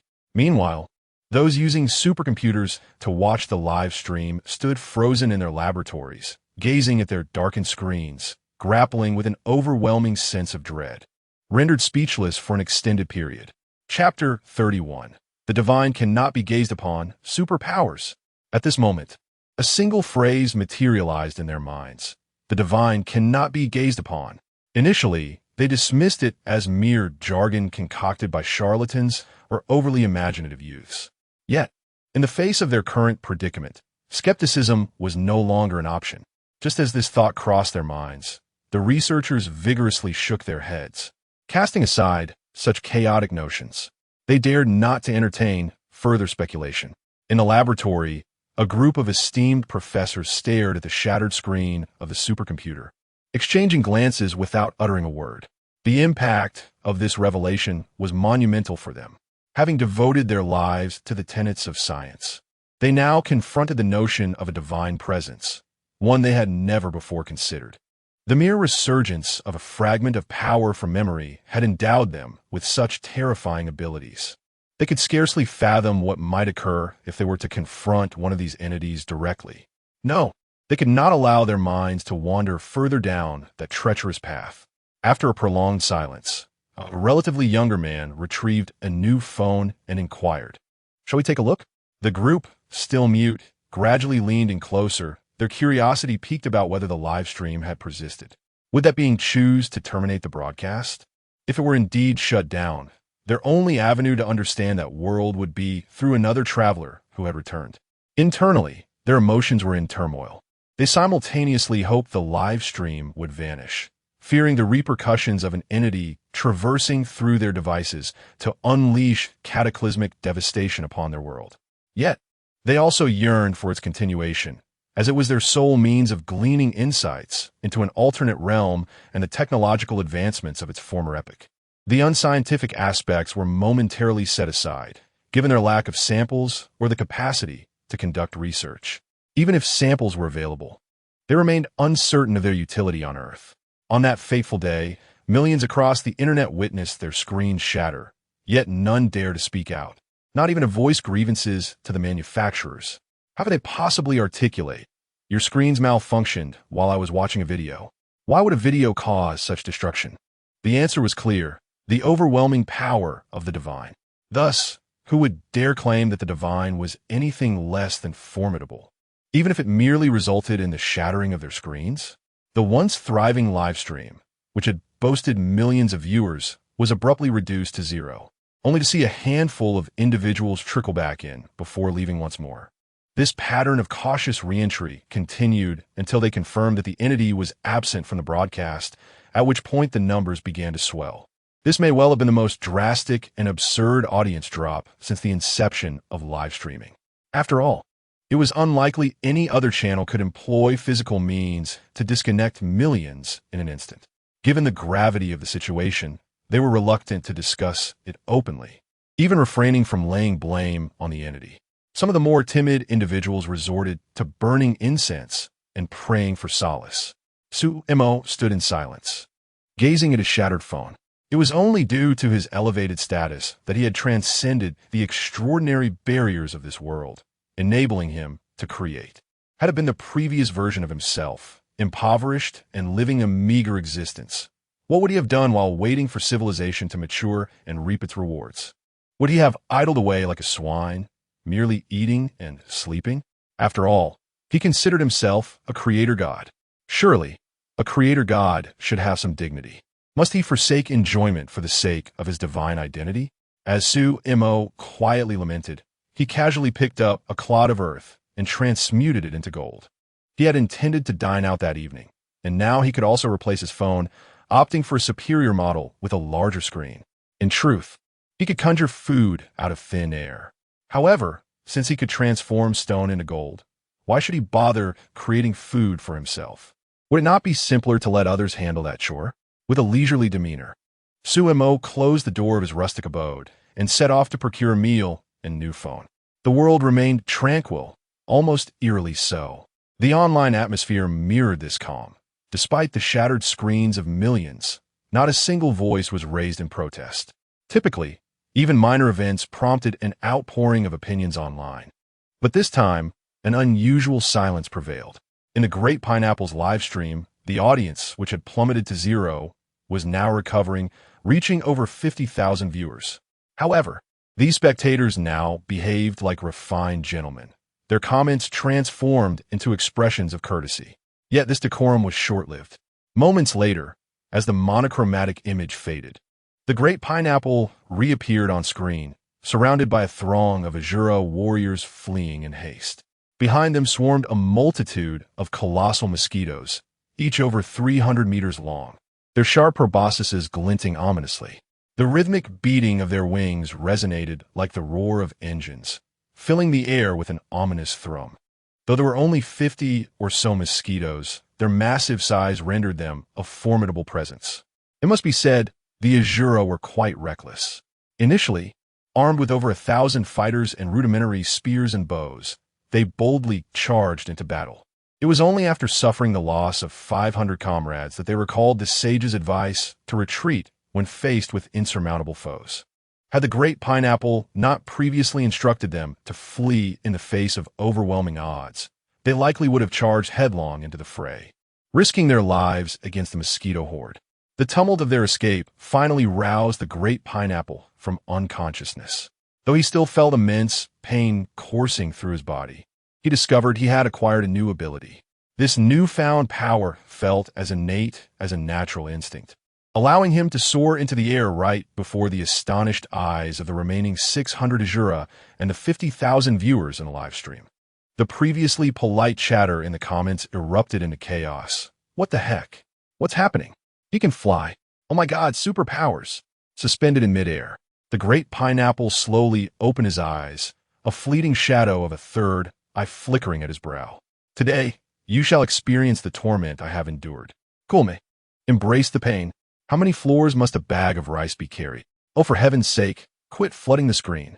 The great pineapple, who had intended to make a grand entrance, found himself overwhelmed by the rapid-fire comments obscuring his view, prompting him to unleash a tirade of exasperation. Chapter 32. The great pineapple. In the recent moments, the great pineapple endured unparalleled agony that transcended mere physical suffering, penetrating deep into his very soul. This anguish was a true torment that reached the marrow of his being, and on numerous occasions, he felt he was on the brink of collapse. Yet in that moment, even the thought of succumbing to death was a futile endeavor. He could only endure the excruciating pain. This torment had nearly driven him to madness, but he ultimately persevered.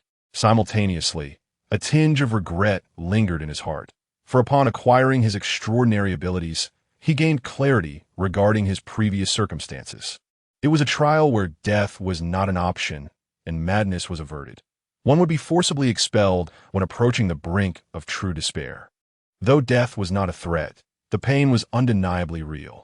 Nevertheless, the longer one could withstand it, the stronger their capacity for life became. Thus, he felt a hint of remorse. However, he was resolute that he would never wish to endure such suffering again. Only those who have experienced it can truly fathom the depth of its torment, a suffering that renders one unable to seek life or death. Of course, such suffering was a singular experience. Each individual had but one chance.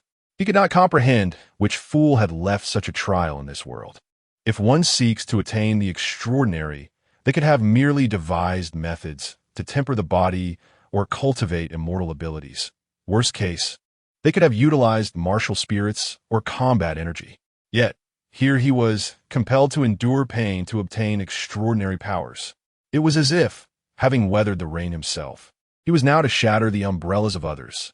He was certain that those who left such trials in this world were not virtuous beings.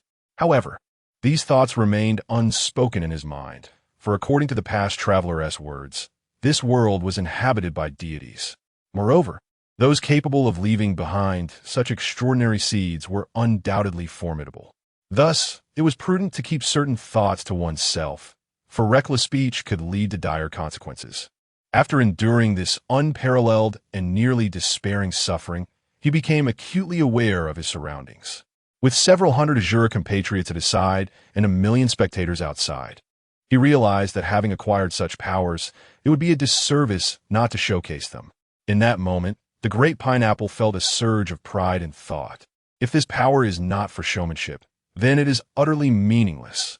With a shift in his mindset, he enveloped himself in mental energy and leaped into the air.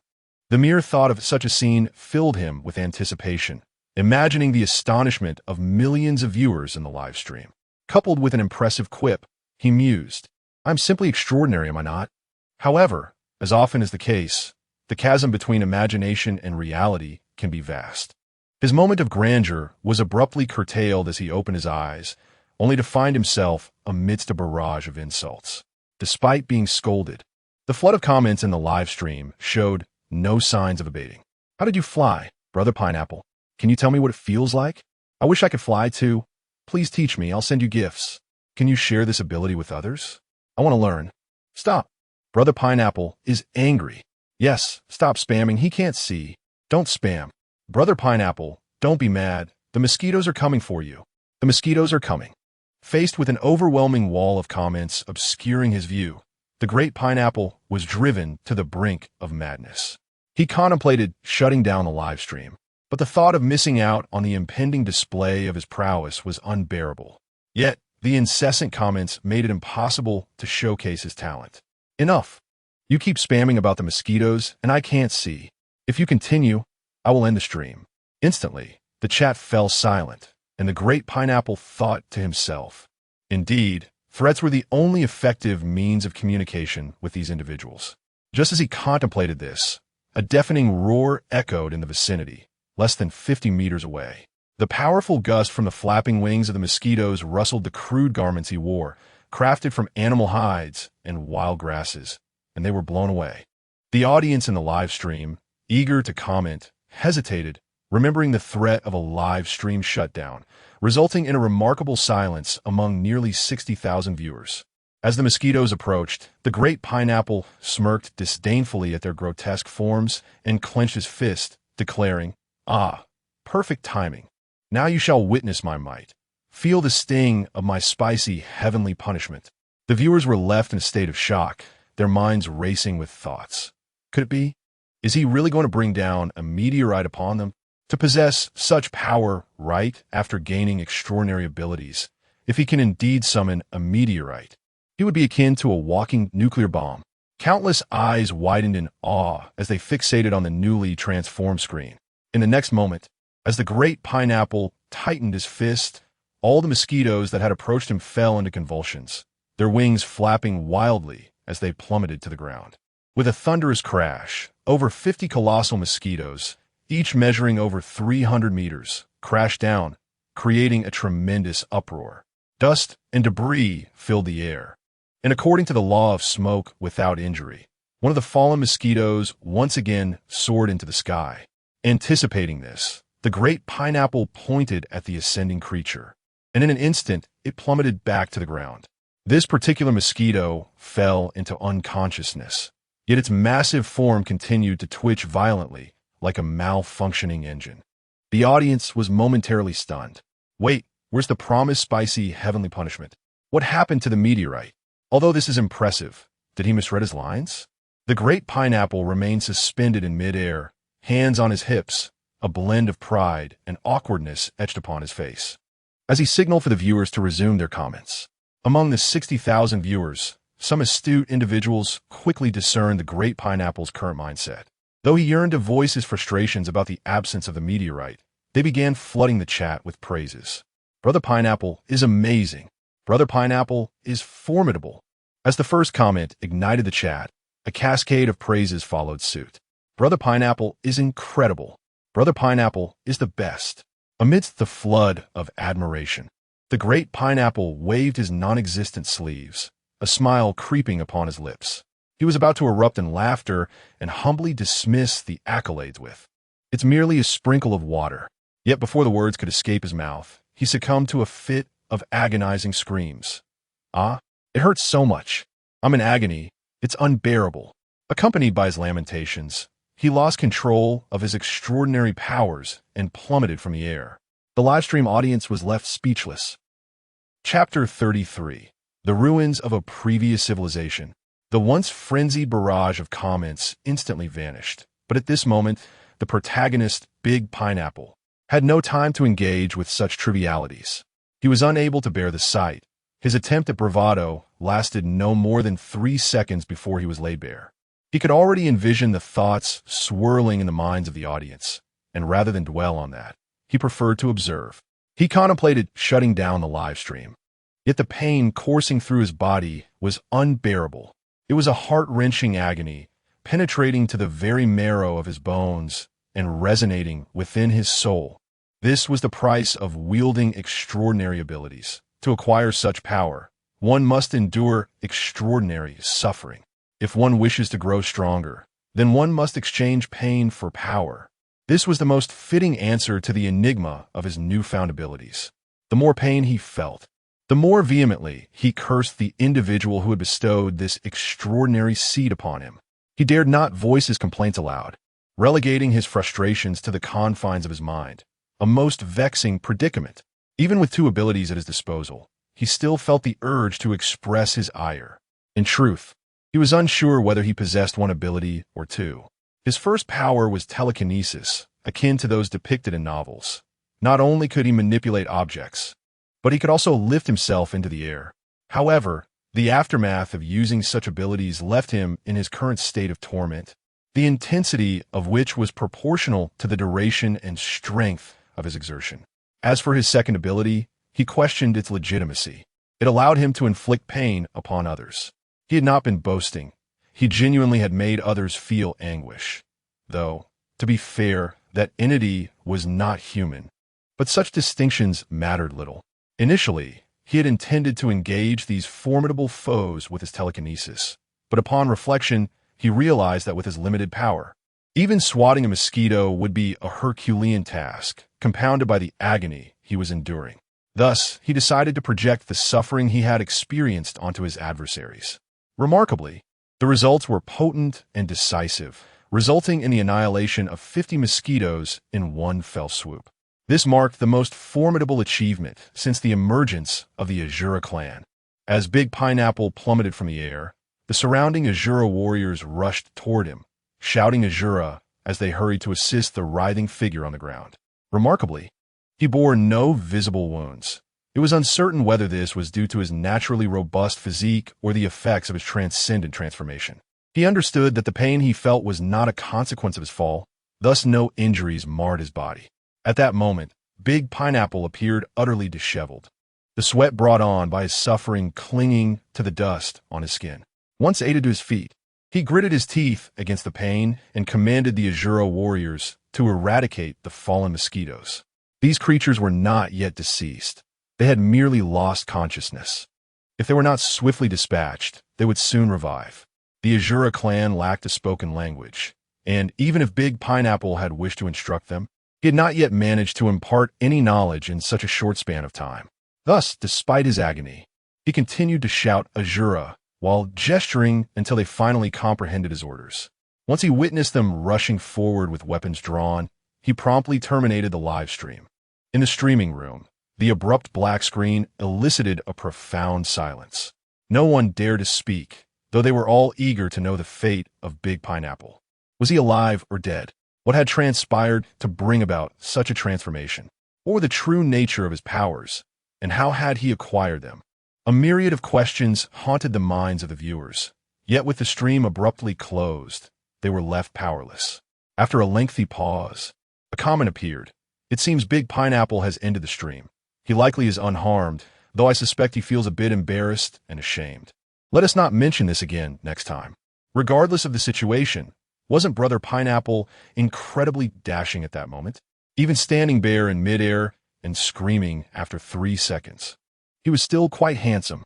Indeed, I shall forever regard Brother Pineapple as a true man for those 3 seconds. All right, enough of this. It's all in the past. Let's not dwell on it. If he sees us discussing this when he resumes the stream, he might close it again.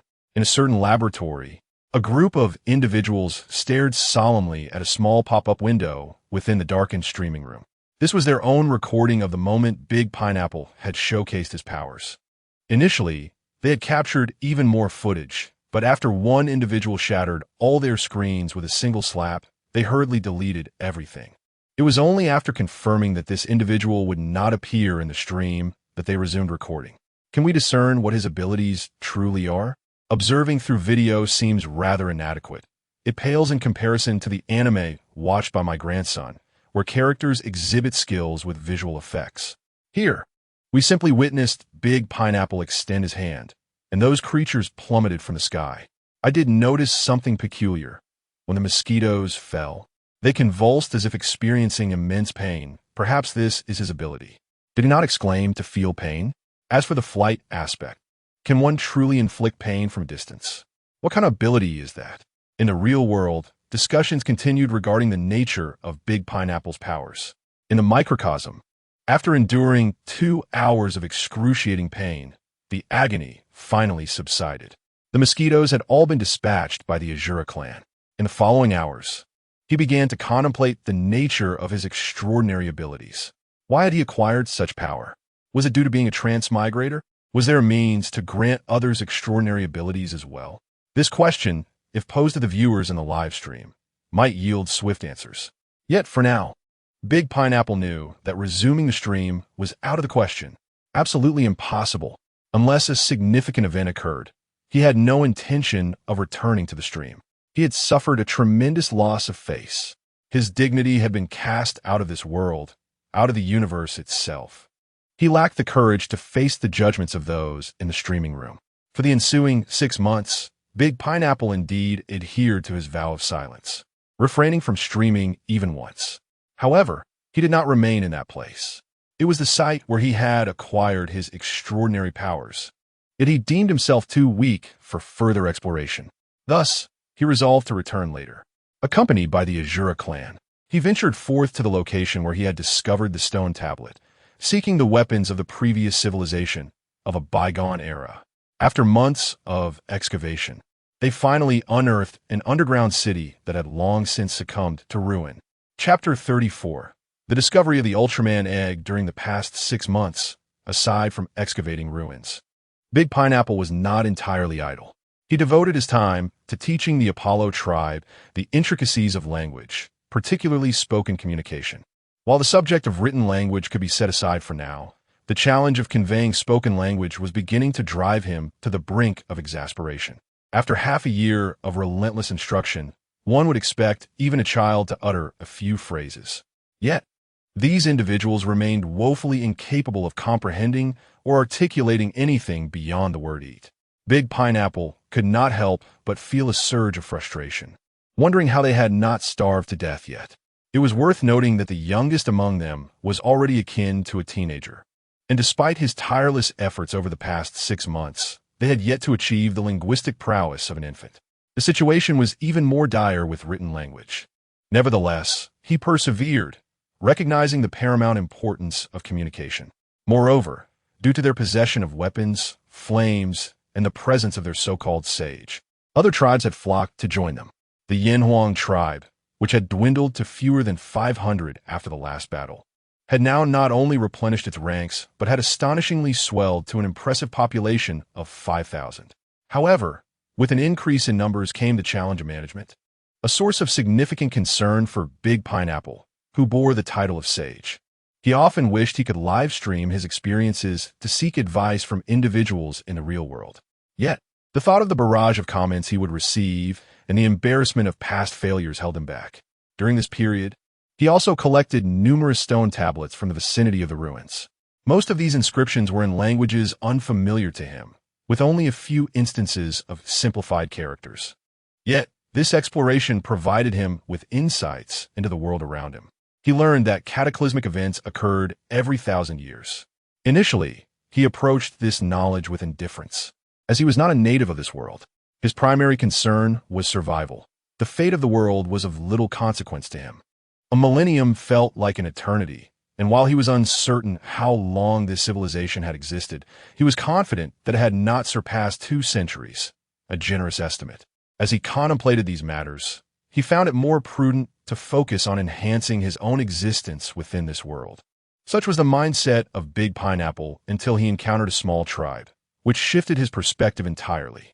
Among them was a frail Azura girl, constantly bullied by others. This girl possessed a delicate oval face, her long hair often obscuring her features, and her large, dark eyes reflected both vigilance and fear. Unlike her robust kin, she appeared emaciated, a victim of chronic malnutrition, lacking the muscular build characteristic of her peers. In the eyes of her tribe, she was deemed unattractive, even to the point where some sought to marry her off, only to be rebuffed due to her frailty. However, Big Pineapple was immediately captivated by her, for she epitomized the aesthetic of earthlings. She was not only appealing, but genuinely beautiful.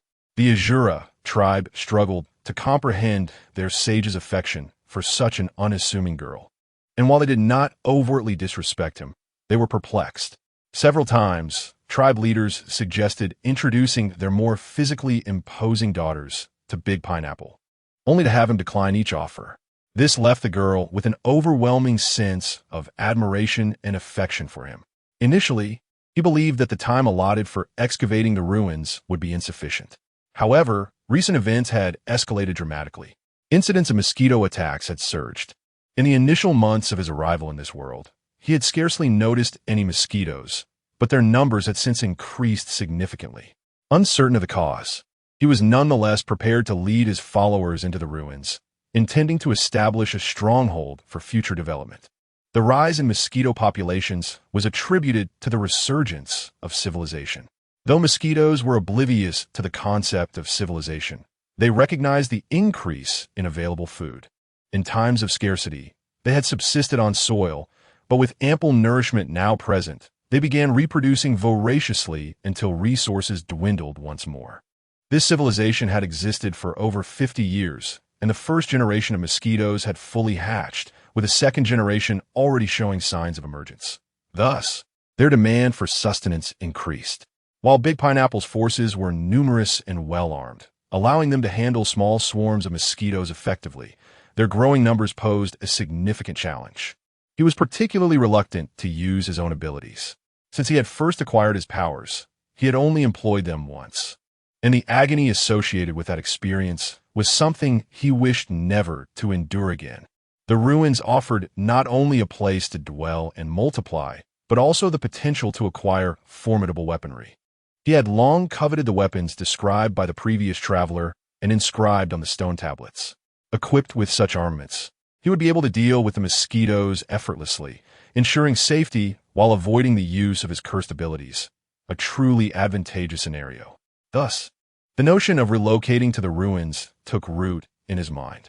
As he and Yuji, the name Big Pineapple had bestowed upon the Azure Girl, approached the entrance, he marveled at the remnants of walls and the numerous craters surrounding them, reflecting on the advanced technology of this civilization. Despite the devastation wrought by meteors, floods, and landslides, the ruins remained remarkably intact, a stark contrast to the shoddy structures of Earth. As they ventured deeper, he instructed the Azura tribesmen to gather materials such as steel while clearing the path ahead. Everything proceeded smoothly. Suddenly, he was greeted by the exuberant chants of the Azura tribe, shouting, "Eat! Eat! Eat!" in a state of frenzy.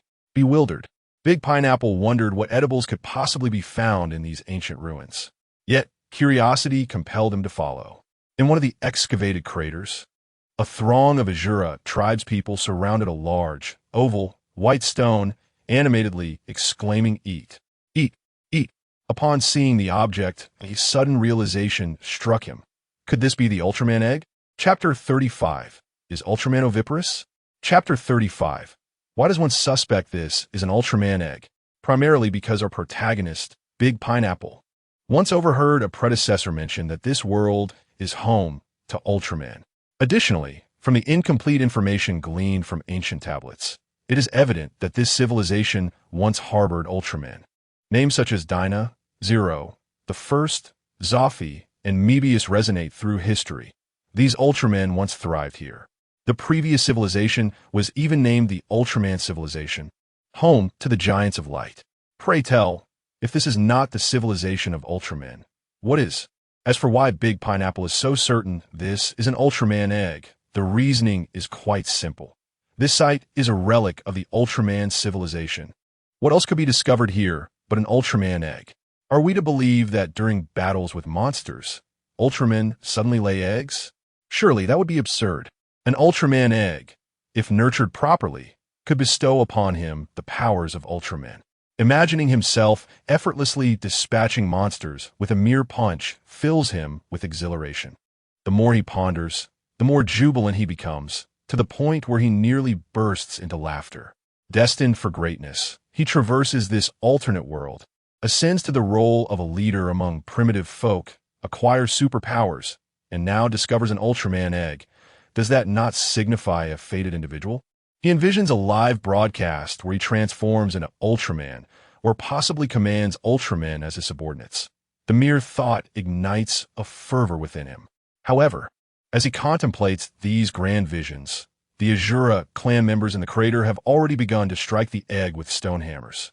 Startled by this sight, Big Pineapple yells, "Stop, stop, stop!" The Azura clan, perplexed by the sage's outcry, assumes he is urging them to strike harder. As they prepare to continue, Big Pineapple, disregarding the situation, delivers a flying kick that sends the Azura clan members scattering. He then gazes mournfully at the giant egg, which has been struck several times. After meticulously dusting it off and ensuring there are no cracks, he breathes a sigh of relief. Yet the next moment, he is left perplexed. How does one incubate this Ultraman egg? Pondering deeply, he ultimately resolves to resume his long-neglected live broadcast. However, he knows that a direct stream would not suffice. He must prepare adequately. His current identity, as the leader of the Azura clan, demands a display of grandeur. After all this time without a broadcast, he must deliver a spectacle that would astonish his audience. Thus, he instructs his followers to carefully transport the egg outside, bringing along a peculiar chair crafted from tree roots. After an hour's effort, he arranges the Azura clan members into 3 formations of 1,000 warriors each, all armed and ready. Big Pineapple and Yuji take their seats atop the wooden chair, with the colossal egg below them, surrounded by the imposing formations. The scene is truly magnificent.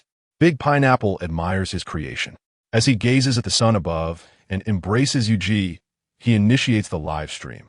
The moment the broadcast commences, the screen floods with an avalanche of comments. "Oh my, Brother Pineapple is live. Wow, Brother Pineapple is still alive. That girl beside Brother Pineapple is stunning. Brother Pineapple, you should let her go. Do you really think you deserve her? Brother Pineapple, you've fallen. Forcing a maiden and using your power to threaten her. How could you?" Initially, the comments are quite normal, and Big Pineapple feels gratified by the compliments. However, upon seeing Yuji, the tone shifts dramatically, and he becomes the target of a frenzied backlash.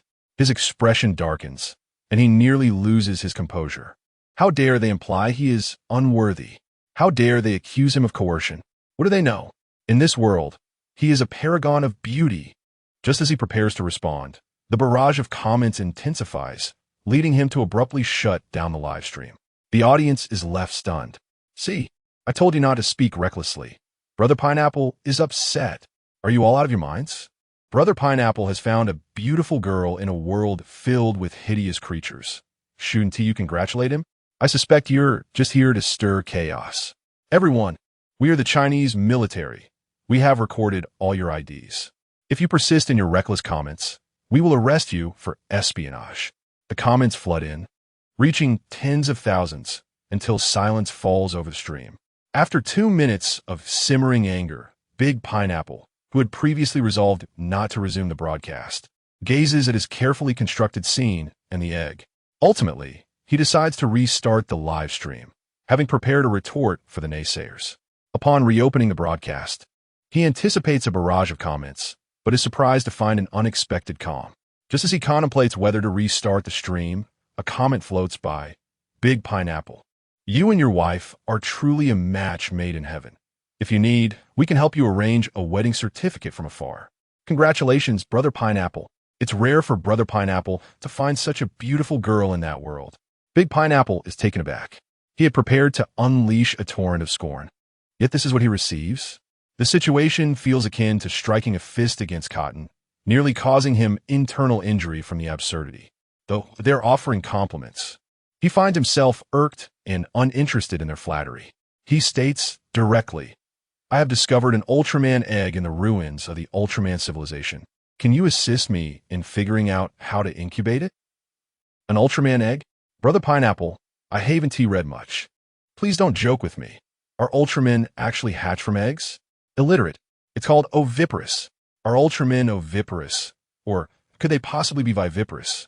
In the live stream, countless viewers grapple with the seemingly humorous yet serious question of whether Ultramen are oviparous or viviparous.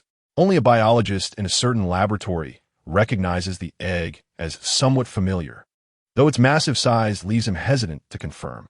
He senses something is amiss, yet articulating precisely what is wrong eludes him for the moment. Chapter 36. This is a monster egg. Chapter 36.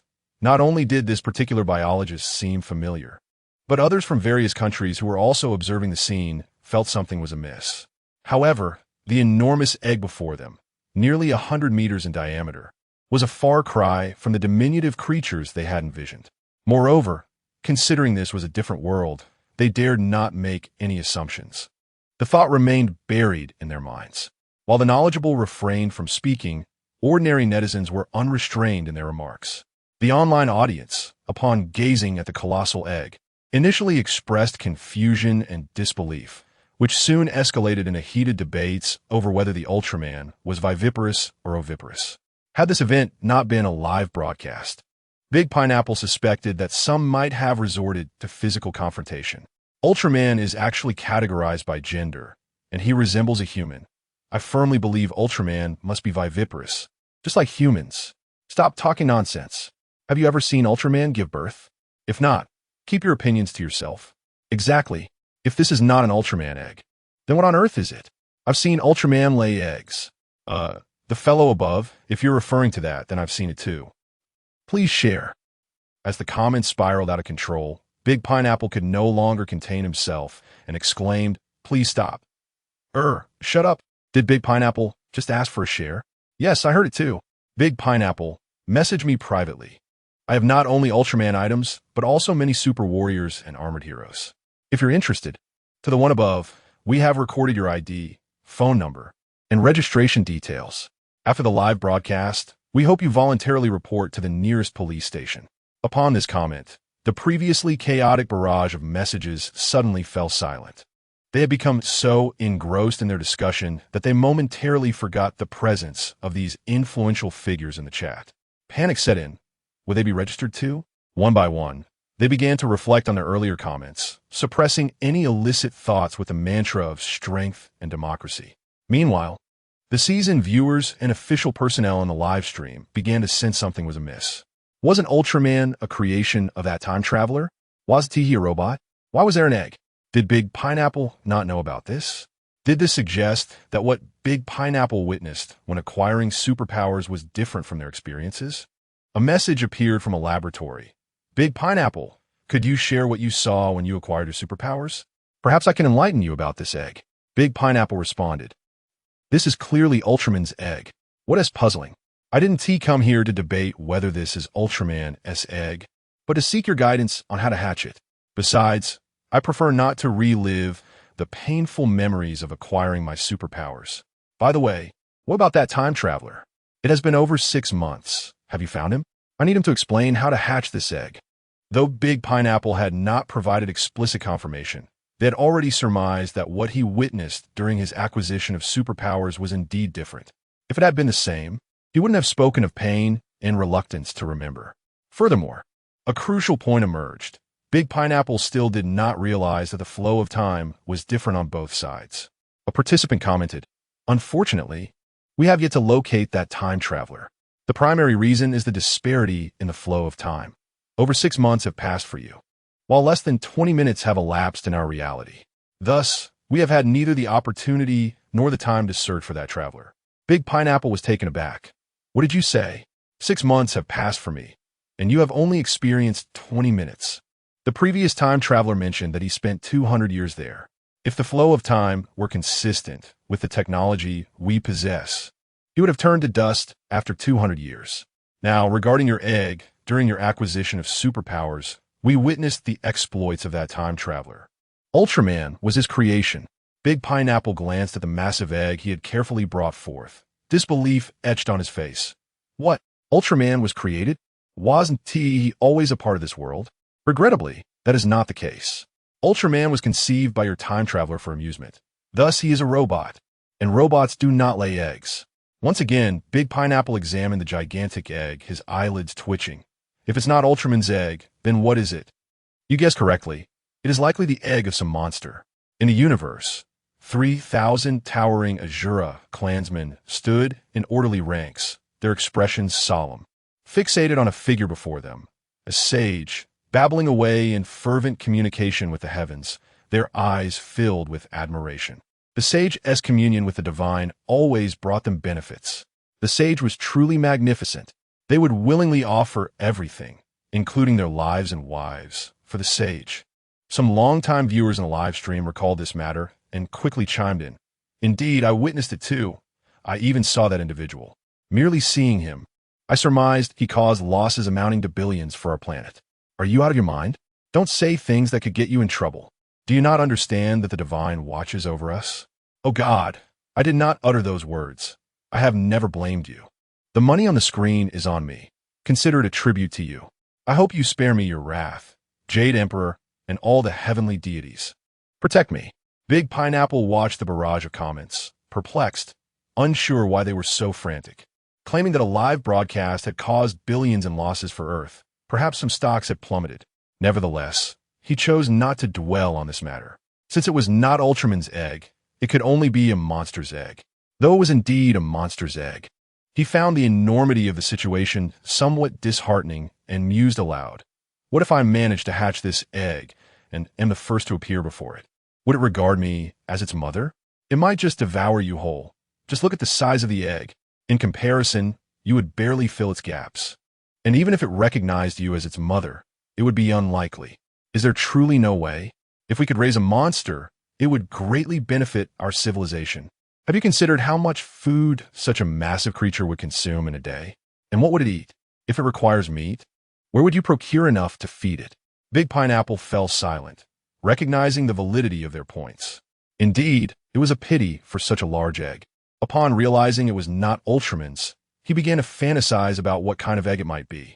A dragon's egg? A Godzilla egg? Would the monster be striking, formidable, and awe-inspiring? If he could command this monster, would it not be cooler than controlling an Ultraman? Yet again, reality dealt him a harsh blow. However, now that matters had reached this point, the great Boluo found himself disinclined to terminate the live broadcast. With all the Azura present, it seemed fitting to share this egg, allowing everyone a taste of what a monster's egg might be like. In the next moment, Boluo gestured emphatically below and bellowed, "Azura, feast!" Instantly, dozens of Azura rushed forward, wielding stone hammers, and began to strike the colossal egg with fervor. The shell proved remarkably resilient. After hours of relentless assault from so many, not a single crack appeared. Meanwhile, the audience in the live stream gazed with immense curiosity at the egg. A monster's egg. This was indeed humanity's first encounter with the sight of others consuming such a peculiar delicacy. Stop hammering. At this rate, when will you finish? Just roast it over fire and then pour water on it. Upon reading this, Boluo found the suggestion quite sensible and promptly instructed the Azura to proceed accordingly. The conditions for hatching an ant require warmth and moisture. Chapter 37.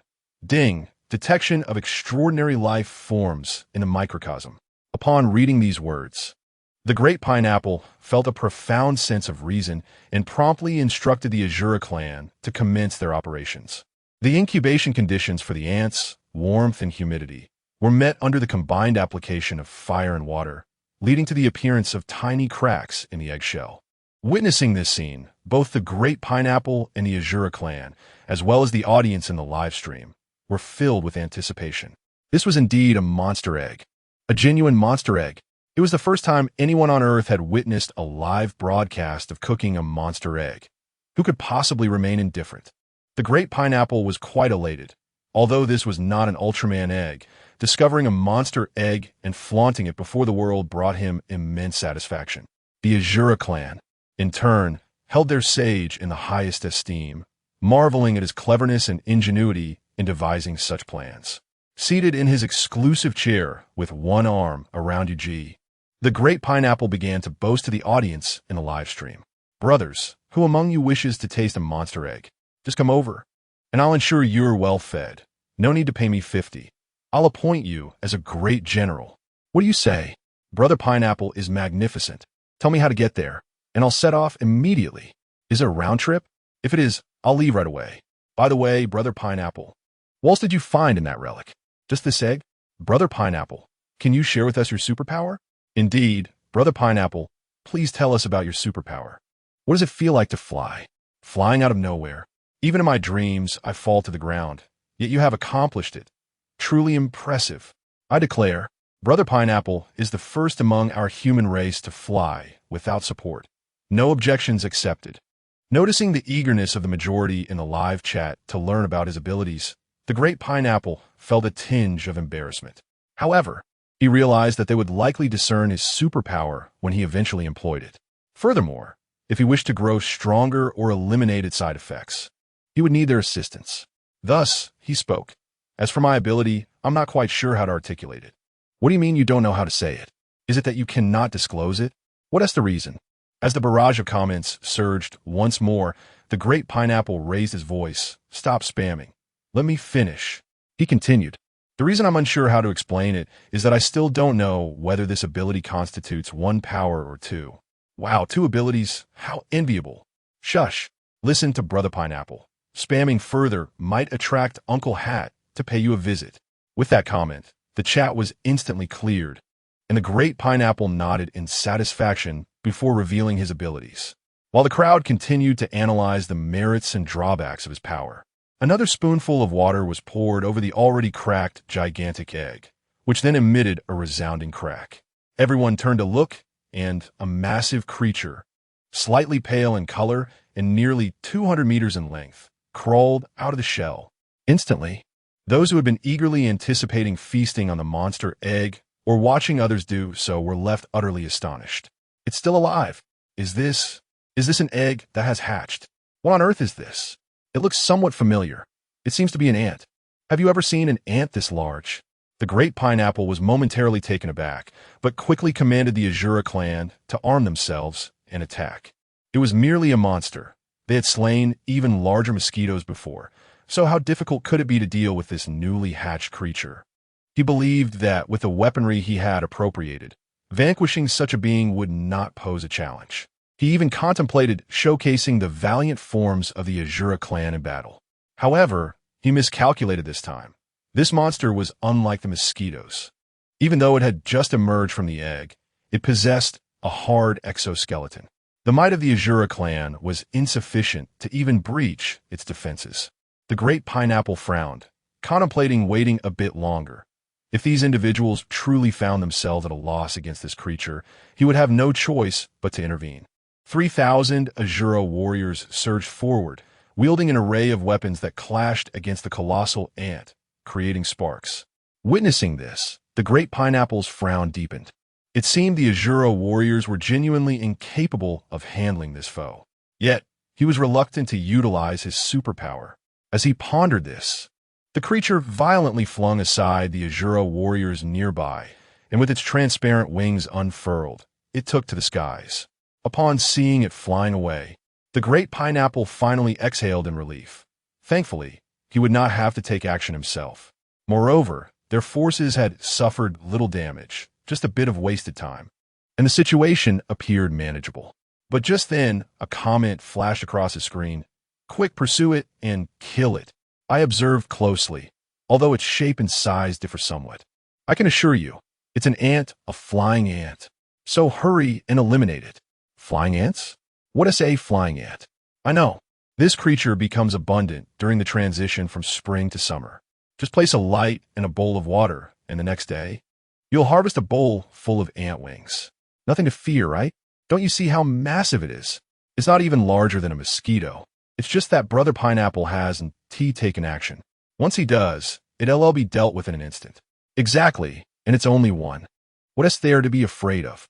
I'm a PhD in biology. Let me explain. The terrifying aspect of flying ants lies not in their ability to fly, but in the fact that they are queens. Their wings can only support one flight. After finding a safe place, they will land and bury themselves in the soil for 20 years. After 20 years, an anthill will emerge. Just an anthill of such massive ants. Goodness, Brother Pineapple, chase after it. If you don't eliminate it, you might be in serious trouble. Having just felt relieved, the great pineapple's mind conjured images of a swarm of ants, each capable of reaching hundreds of meters in size. Merely the thought sent shivers down his spine. Earlier, he had considered that moving into a fortress would protect against mosquitoes, but what if an ant were to join the fray? Without a moment's hesitation, the great pineapple shouted and activated his telekinesis, propelling himself into the air. He had to eliminate it today. He could disregard the cataclysmic events a millennium hence. But the matter at hand demanded his attention. The ant was not particularly swift in its massive form, likely exacerbated by being forcibly extracted by the great pineapple, caused it to fly awkwardly. The great pineapple accelerated and swiftly reached the creature's side, disregarding the need for bravado as he initiated the technique to inflict pain. The colossal flying ant crashed to the ground with a resounding thud. Just as the great pineapple prepared to relax, he noticed the flying ant enveloped in ominous smoke. And the next moment, a torrent of flames erupted skyward. Ding! Detection of extraordinary life forms in the microcosm. Ding! Detection of extraordinary life forms in the microcosm. Sumo?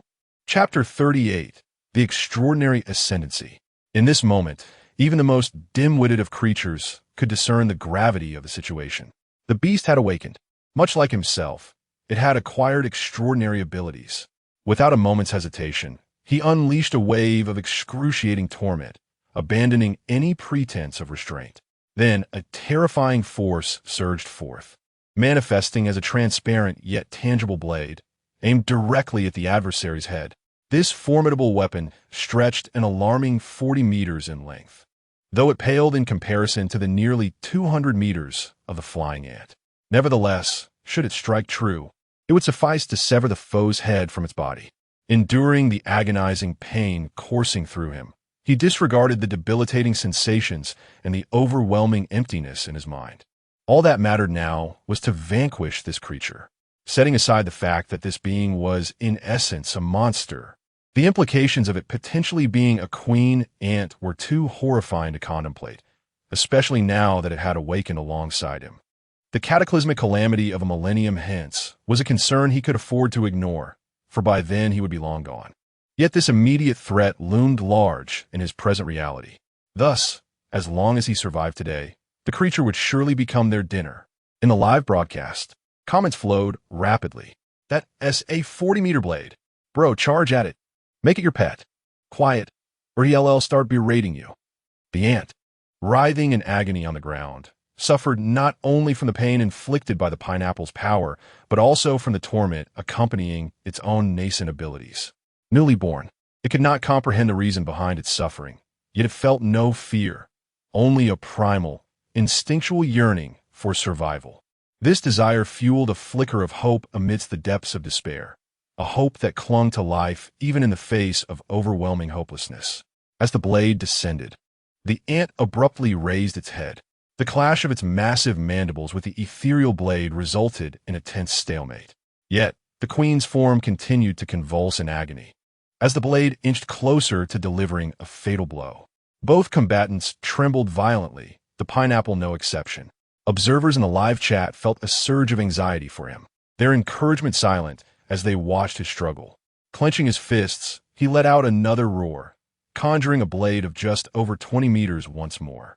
As it manifested, it lunged toward the junction between the ant's massive body and its swollen abdomen. Were it not for the pain coursing through him and the absence of a weapon, he would have charged headlong into battle against the ant.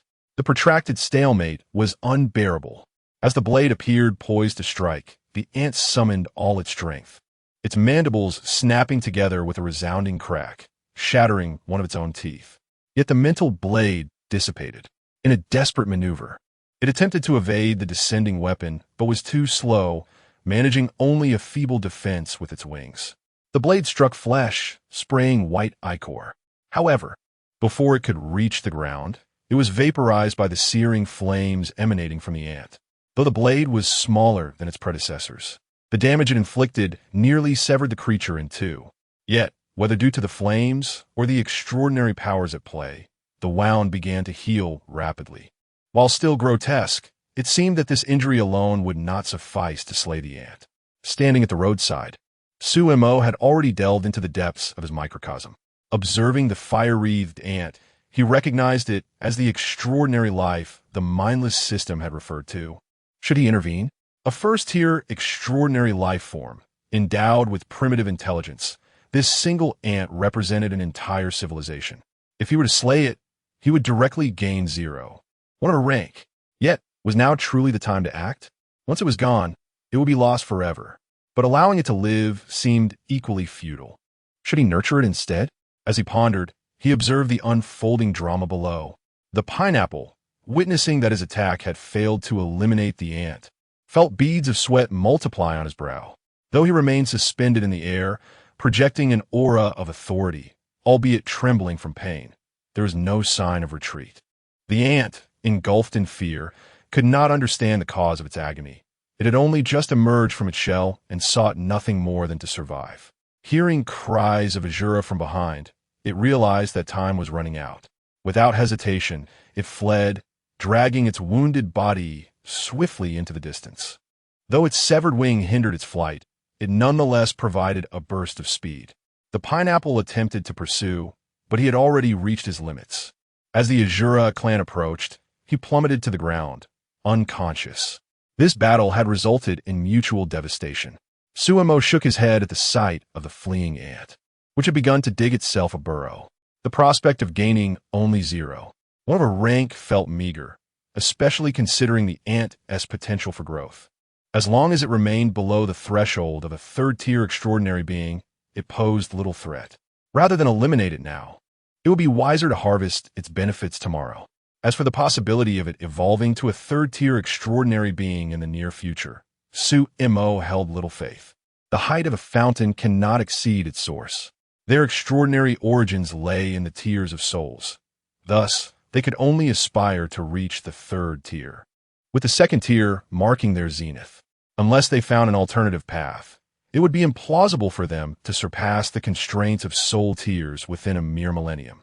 The stark contrast between extraordinary civilizations and technological ones lay in the former's rapid initial development, albeit with limitations. Technological civilizations require considerable groundwork, but they can accelerate in the latter stages. Yet in the final stretch, extraordinary civilizations often catch up. It remains an open question which possesses superior combat prowess. Extraordinary civilizations emphasize individual prowess, while technological ones advance through collective innovation. However, if sufficient extraordinary entities are present, the balance shifts. With a casual shake of his head, Suemo dismissed these musings and returned to the present. He perceived no significant issues within his microcosm. As for the annihilation of the pineapples, Azura clan, such thoughts were absurd. With 5 millennia of cultural accumulation and countless brilliant minds strategizing, if they could not overcome a mere native, it would be better for them to vanish entirely. Moreover, they had the advantage of excavating relics from previous civilizations, amplifying their potential significantly.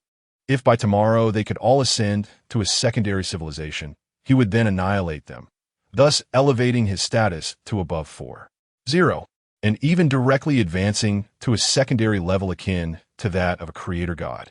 The mere thought of this brought him immense joy, and he found himself subtly anticipating the surprises these individuals might present the following day. Although the conditions under which you, Great Pineapple, traverse dimensions were somewhat lacking, you have begun to garner the support of people from around the world. I hope you do not disappoint me. While contemplating this, he leisurely strolled into a shop that procured gold. Upon awakening and learning that the ant had escaped, Great Pineapple promptly ordered everyone to search for it. He could not find peace of mind until that ant was eradicated. He shuddered at the thought of what a horde of ants might bring 2 decades hence. 3 months slipped by in the blink of an eye.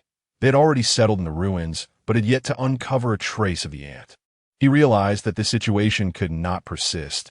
It was imperative to locate the ant, but time could not be squandered if it remained elusive. Under the guidance of the viewers in the live stream, he began to instruct the Azura clan in farming, husbandry, cultivation, and forging. This not only attracted more Azura to their cause, but also aided in the restoration of the dilapidated fortress. Unfortunately, the previous traveler had yet to make an appearance, and many of the items within remained shrouded in mystery. The recorded texts were indecipherable, and they had found no extraordinary weapons. Despite transmitting a multitude of incomprehensible texts for research to Earth, progress was slow.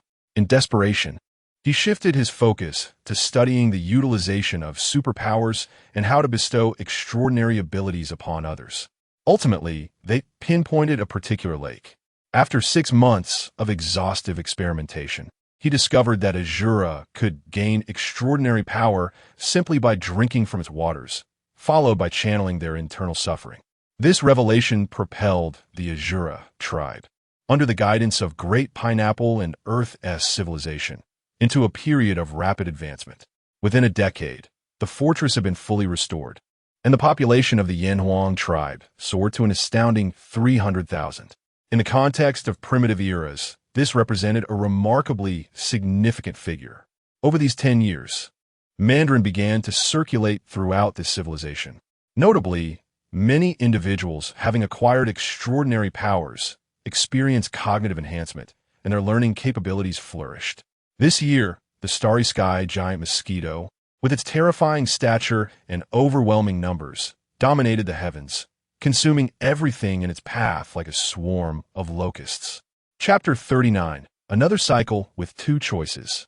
Over the years, the great leader has matured significantly, shedding the pretentiousness that once characterized him. His prolonged tenure in a position of power has imbued him with an aura of authority. For a decade, he has been engaged in two primary pursuits. First, the quest to locate the elusive ant that escaped. Second, the determination to find the supreme laboratory of the Ultraverse, for he longs to return. Although civilization has gradually advanced, it still pales in comparison to the realities of the world he yearns for. If he could bring back his extraordinary abilities, he could relish all that this realm offers, perhaps even more than what he once knew.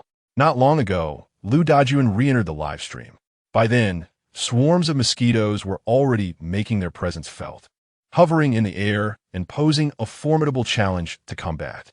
Despite the presence of extraordinary individuals, not all possessed the ability to fly, and every use of their powers left them in agony, much like the great leader himself. While the Azura people were fiercely undeterred and often engaged in reckless displays of power against one another, their abilities could not be sustained indefinitely. Ultimately, with the counsel of those in the live stream, the great leader devised an intricate trap, a veritable net of fire and explosives. Once the mosquito horde arrived, they would be ensnared. Even if not all were exterminated, the demise of many would render the remainder insignificant. With the plan set, he commanded all Azura to return to the fortress, issuing strict orders that no one was to venture out without his command. The Azura had an unwavering, almost blind trust in their leader. They would follow him to the ends of the earth without a hint of dissent, even for something as trivial as remaining within the fortress. The initial opportunity lay in waiting for the right moment to launch a counterattack. But then, Lu Dajuan returned to the livestream. Upon grasping the current situation, he revealed to the great leader how to access the laboratory, disclosing that he was situated in the capital of the Ultraverse. With that information, the great leader felt compelled to explore the laboratory, hoping to uncover weapons that could aid his people. The viewers of the live stream were electrified with anticipation, particularly the national team. As thunderous roars echoed, the massive door that had remained shut for nearly a millennium creaked open once more. Air rushed in, bringing with it a foul odor. Undeterred by the stench, the great leader stepped inside, his excitement palpable. This was his first venture into such an advanced laboratory, a facility boasting technology far beyond that of Earth. On a hospital bed, Lu Dajuan gazed at the familiar laboratory on screen, his eyes glistening with emotion. As the great leader traversed deeper into the lab, the door shut behind him, and he surveyed his surroundings, bones appearing ominously before him. Just as he was about to speak, the skeletons disintegrated into dust. Following Lu Dajuan's instructions, the great leader activated the laboratory lights, illuminating the previously dim space with a warm and inviting glow, a sight that was neither harsh nor blinding. Goodness, after all these years, the lights still work. What kind of celestial technology is this? The energy source here is remarkable. Hold off on the comments for now. Senior, where's the armory? His inquiries went unanswered for an unusually long time, leading him to speculate that the senior was simply taken aback by the sight before him. After all, he had spent 2 centuries in this place, once surrounded by friends and colleagues, now reduced to memories. After waiting in silence for several minutes, he finally called out again. Senior, I'm fine, merely reflecting. Please proceed to the central computer and activate it. I'll check the logs, came the response. Open the logs for review. Activate the energy lights. Check the energy levels. Step by step, the great leader followed Lu Dajuan's directions, though he understood little of it.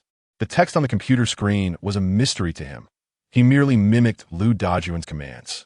Yet, after executing the latest directive, silence ensued once more, leaving him eager to inquire about the armory's location.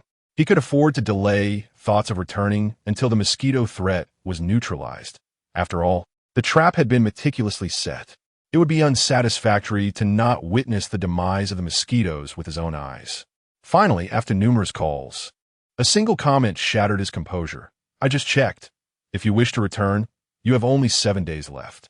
The great leader furrowed his brow, the weight of authority enveloping him. "What do you mean?" "The implication is that the equipment here has long been damaged, and what you're using now are mere backup systems. If you wish to return to your original time, the remaining energy can only sustain this place for 7 days.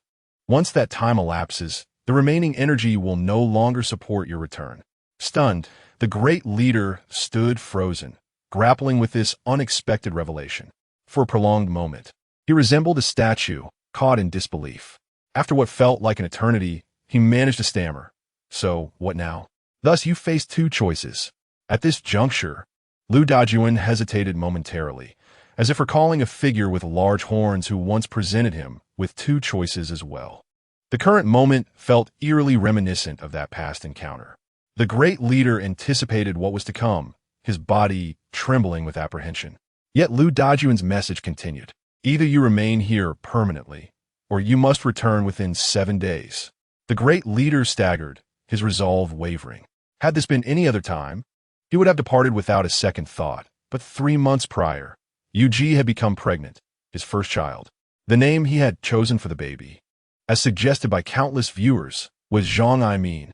In reality, his name was Zhang Qiancheng. Hence the child would naturally carry the Zhang surname. As for Aimin, part of it was a playful jest from the viewers, but it also reflected his aspiration to raise his child to be a benevolent ruler, one who cherished his people. Countless viewers were eager to see what little Bao Luo would look like upon birth. Yet at this moment, Lu Dajuan's words struck him with a heavy blow. He could either remain in this world forever or leave immediately, forsaking the companionship of his beloved wife and his unborn child. Silence fell over the live stream. No one dared to comment. He found himself ensnared in a web of indecision, hesitation, and despair. This was not the plan he had envisioned. He had merely intended to enter, procure some weapons, and leave. Why had it come to this? He was unprepared. He longed to see his child. He had envisioned achieving greatness in this realm, nurturing his child, and when the time came for him to depart this life, he would return to his original world. After all, he is aware that time here differs from that on Earth. As long as he can return, he could live 2 lives. Yet, can he truly abandon his wife and children? Can he forsake those who have followed him, who trust him unconditionally, and who worship him blindly? If he were to commit such an act, would he still be considered a person? But he has parents in the real world as well.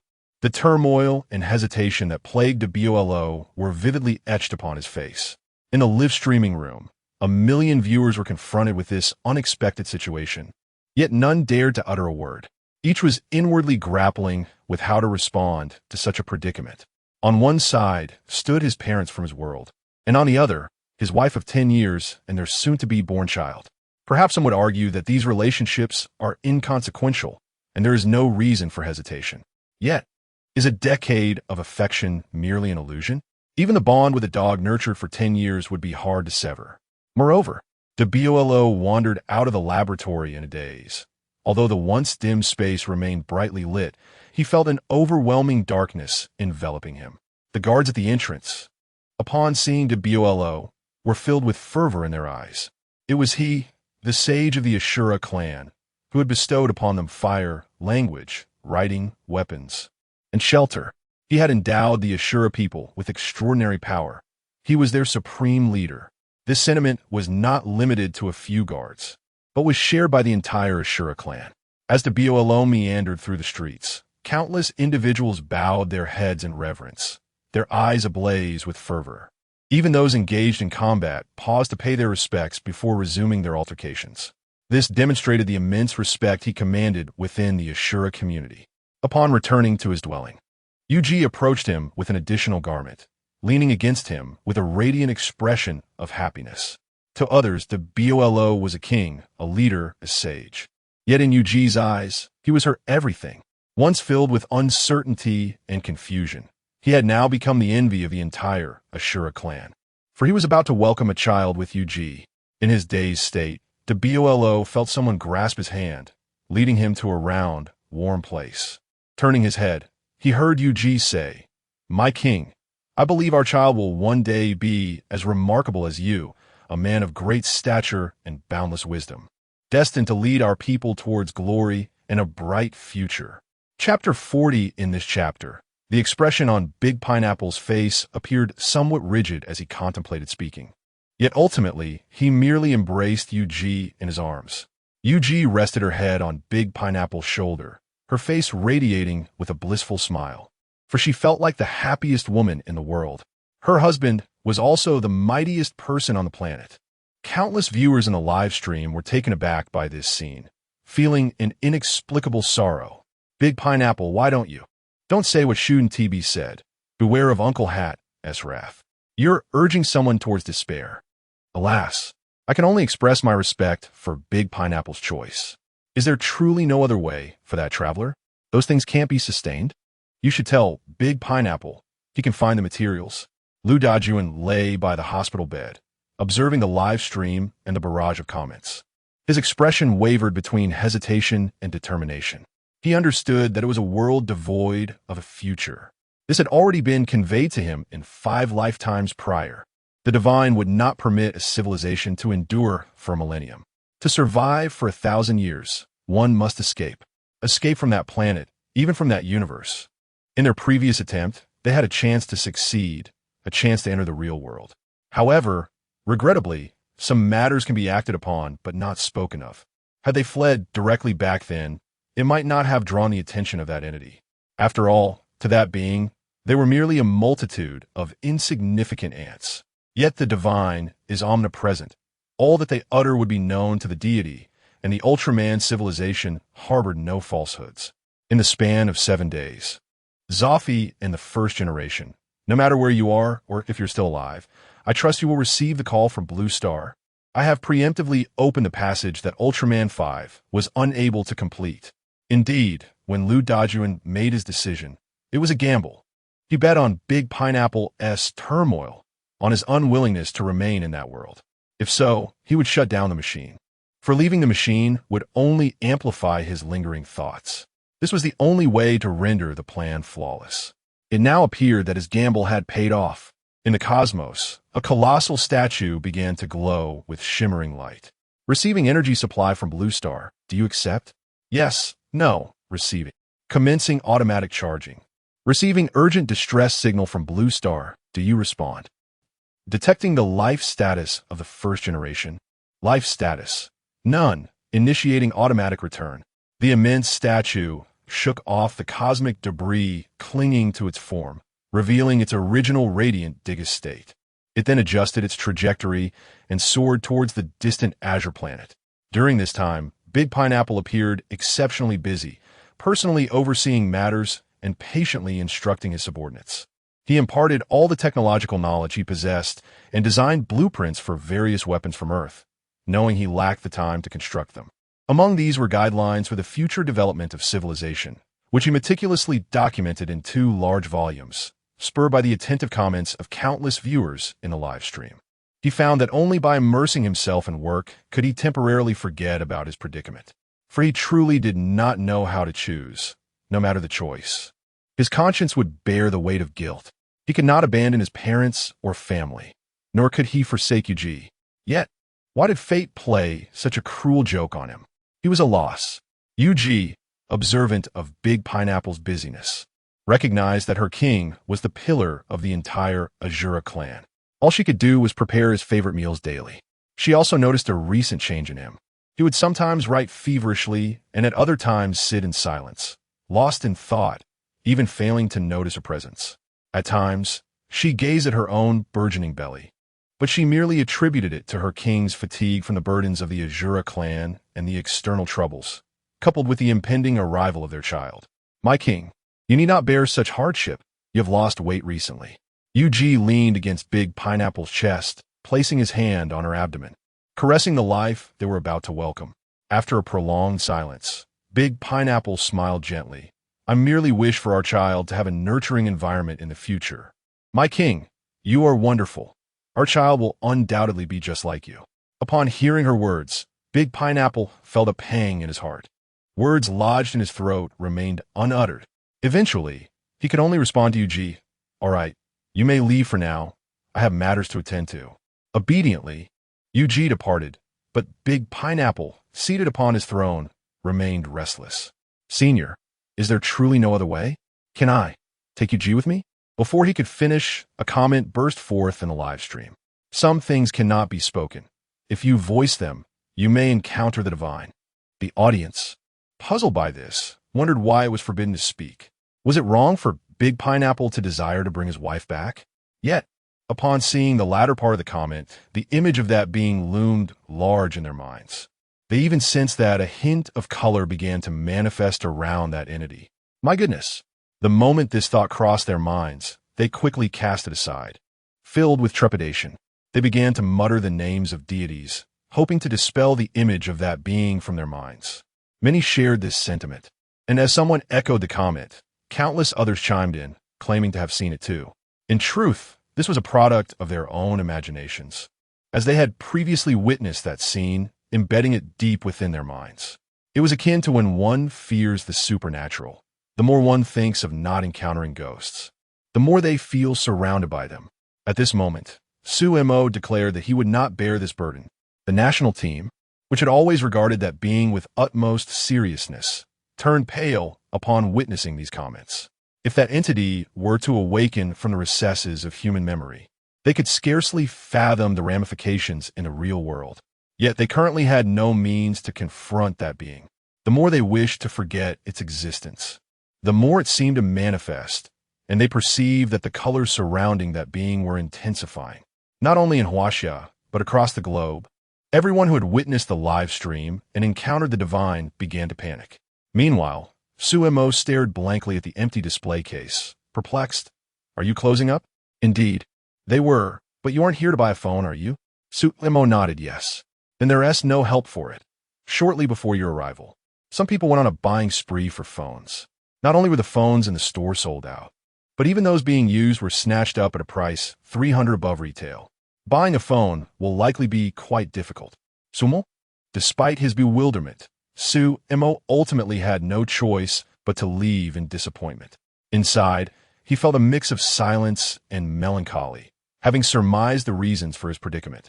It was precisely this realization that weighed heavily on his heart.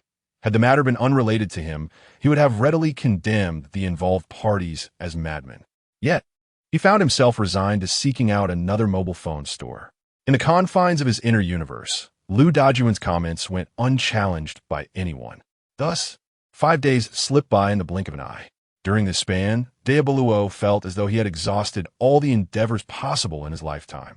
He had even projected plans for his child's future, extending 300 years ahead, ensuring their prosperous development in this world. Brother Pineapple, will you truly ignore the impending apocalypse a millennium hence? Diaboluo shook his head. It is far too distant. Let future generations address it. Moreover, I have left behind records, and they will learn in Chinese, alongside the many stone tablets bequeathed by our predecessors. They will know what to do. Are you truly resolved? Diablo shook his head once more. I am uncertain. I wish to remain here, yet I yearn to return. I am torn and do not know how to choose. A heavy sigh escaped his lips as he murmured, Tomorrow, I intend to launch an extensive campaign to eradicate the mosquitoes. Other matters can wait. Is the king departing? Where shall he go? Yujia wishes to accompany the king. The voice that reached his ears startled Diablo. He looked up abruptly to find Yujia standing by his side. Her eyes shimmering with a hint of moisture, yet her lips wore a gentle smile. Diabolo's heart trembled profoundly as he gazed at Yujia and her subtly rounded belly, momentarily at a loss for words. Yujia remained as tender as ever. Though her hand trembled slightly as she held the food, she still sweetly urged, "My king, you must be weary. Please have something to eat." With that, she brought a small spoon to his lips. Diabol's lips quivered as he attempted to speak, but Yujia interjected, "Please eat first. No matter where you go, Yujia will follow you.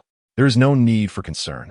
Yet, it was precisely such declarations that intensified his inner turmoil.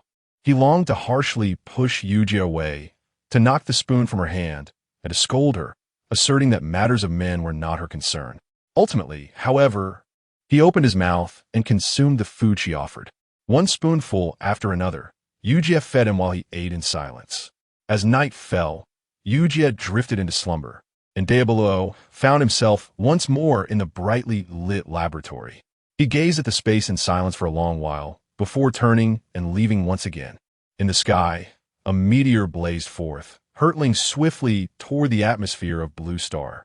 On the ground, countless starry giant mosquitoes began to converge on the traps designed by Diabolo.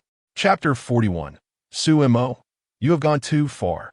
Gazing at the full moon in the sky, the big pineapple stepped into the air. This time, he consciously disregarded the physical pain coursing through his body, for he felt an even deeper anguish in his heart. It was only through enduring this corporeal suffering that he could alleviate some of his inner turmoil. Suspended in midair, he quietly contemplated the moon above, his mind swirling with myriad thoughts. Ancient humans often associated longing with the moon, while others claimed that the moon was merely a deceased celestial body, revived by Earth's influence, endlessly orbiting our planet, a mere corpse of star. He shook his head, casting aside such chaotic musings. At that moment, a barrage of comments appeared. Evading will yield no results. After tomorrow, you must provide your answer, Zhang Qianqing. What do you truly think? Child, make your own choice. Your father supports you. Avoidance is futile. The big pineapple ignored these messages, soaring to the pinnacle of the Yan Huang Palace. Lying on the roof as he continued to gaze dreamily at the moon, a meteor streaked across the sky, and everything seemed so beautiful, as if unfolding according to someone's meticulous plan. Suddenly, Sumo, who was contemplating purchasing a new phone at a mobile store, paused. Just moments ago, he sensed someone within his microcosm attempting to decipher its information and seek coordinates of other universes. He cursed, "Damn it, here we go again, is this never-ending?" In the next instant, Sumo thrust his consciousness into his microcosm. Previously, upon discovering that the Ultraman civilization was meddling with such matters, he had established a firewall. No one could enter from the outside, nor could anyone exit without his permission, an arrangement he had crafted through a prior minigame. Yet now, those within were attempting to escape. Why could they not simply remain inside? Did they not realize how distressing this was for him? With a flick of his thought, the architect of the previous era's destruction materialized before him. Cloaked in a dark shell resembling a formidable armor, his form was perfectly shielded. Accompanying this entity was a terrifying figure, 2,000 meters in length, with blood-red eyes that suggested a ravenous hunger for life. A true monstrosity. A dark Digga appeared beside him. "So you wish to summon Digga. You seek to open the cosmic gates. Very well. I shall grant you Digga. Let's see if you can handle it. Today, I shall convey this truth to you. The divine has taboos. To touch them is to invite death." With a wave of his hand, Digga and a colossal ant monster materialized high above Blue Star, plummeting straight towards the laboratory. The big pineapple noticed the meteor in the sky and sensed something was amiss. It was growing larger. No, there were two more following it. These were meteors. Realizing this, he hesitated not for a moment, descending from the palace's apex, commanding the Azura soldiers to sound the alarm, and rapidly heading towards UG. Finally, after ensuring UG's safety, the meteors struck the ground. Boom! The sound reverberated, and though the tremors were significant, they did not possess the cataclysmic intensity one might expect. It seemed as if the meteor had decelerated upon impact. Moreover, it appeared not to be a meteor at all, but due to the night and the ensuing chaos, he could not discern its true nature. Perhaps tomorrow he might uncover the reality, but for now, the situation was unresolved, as two even larger meteors followed closely behind, seemingly on a trajectory towards their tribe.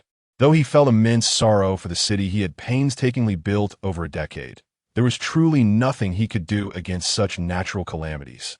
Fortunately, he had detected the danger early and evacuated the people. Otherwise, he could scarcely imagine the consequences, especially at this hour when all were in the depths of slumber.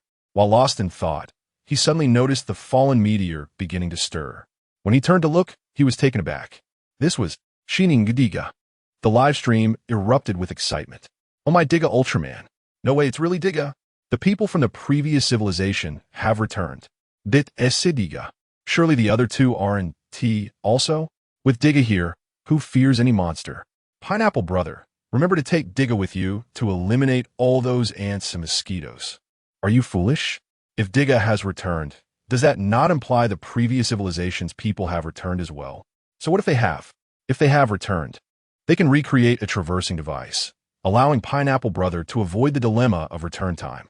Indeed, this means Pineapple Brother can return whenever he wishes, even potentially create a two-way passage. How invincible!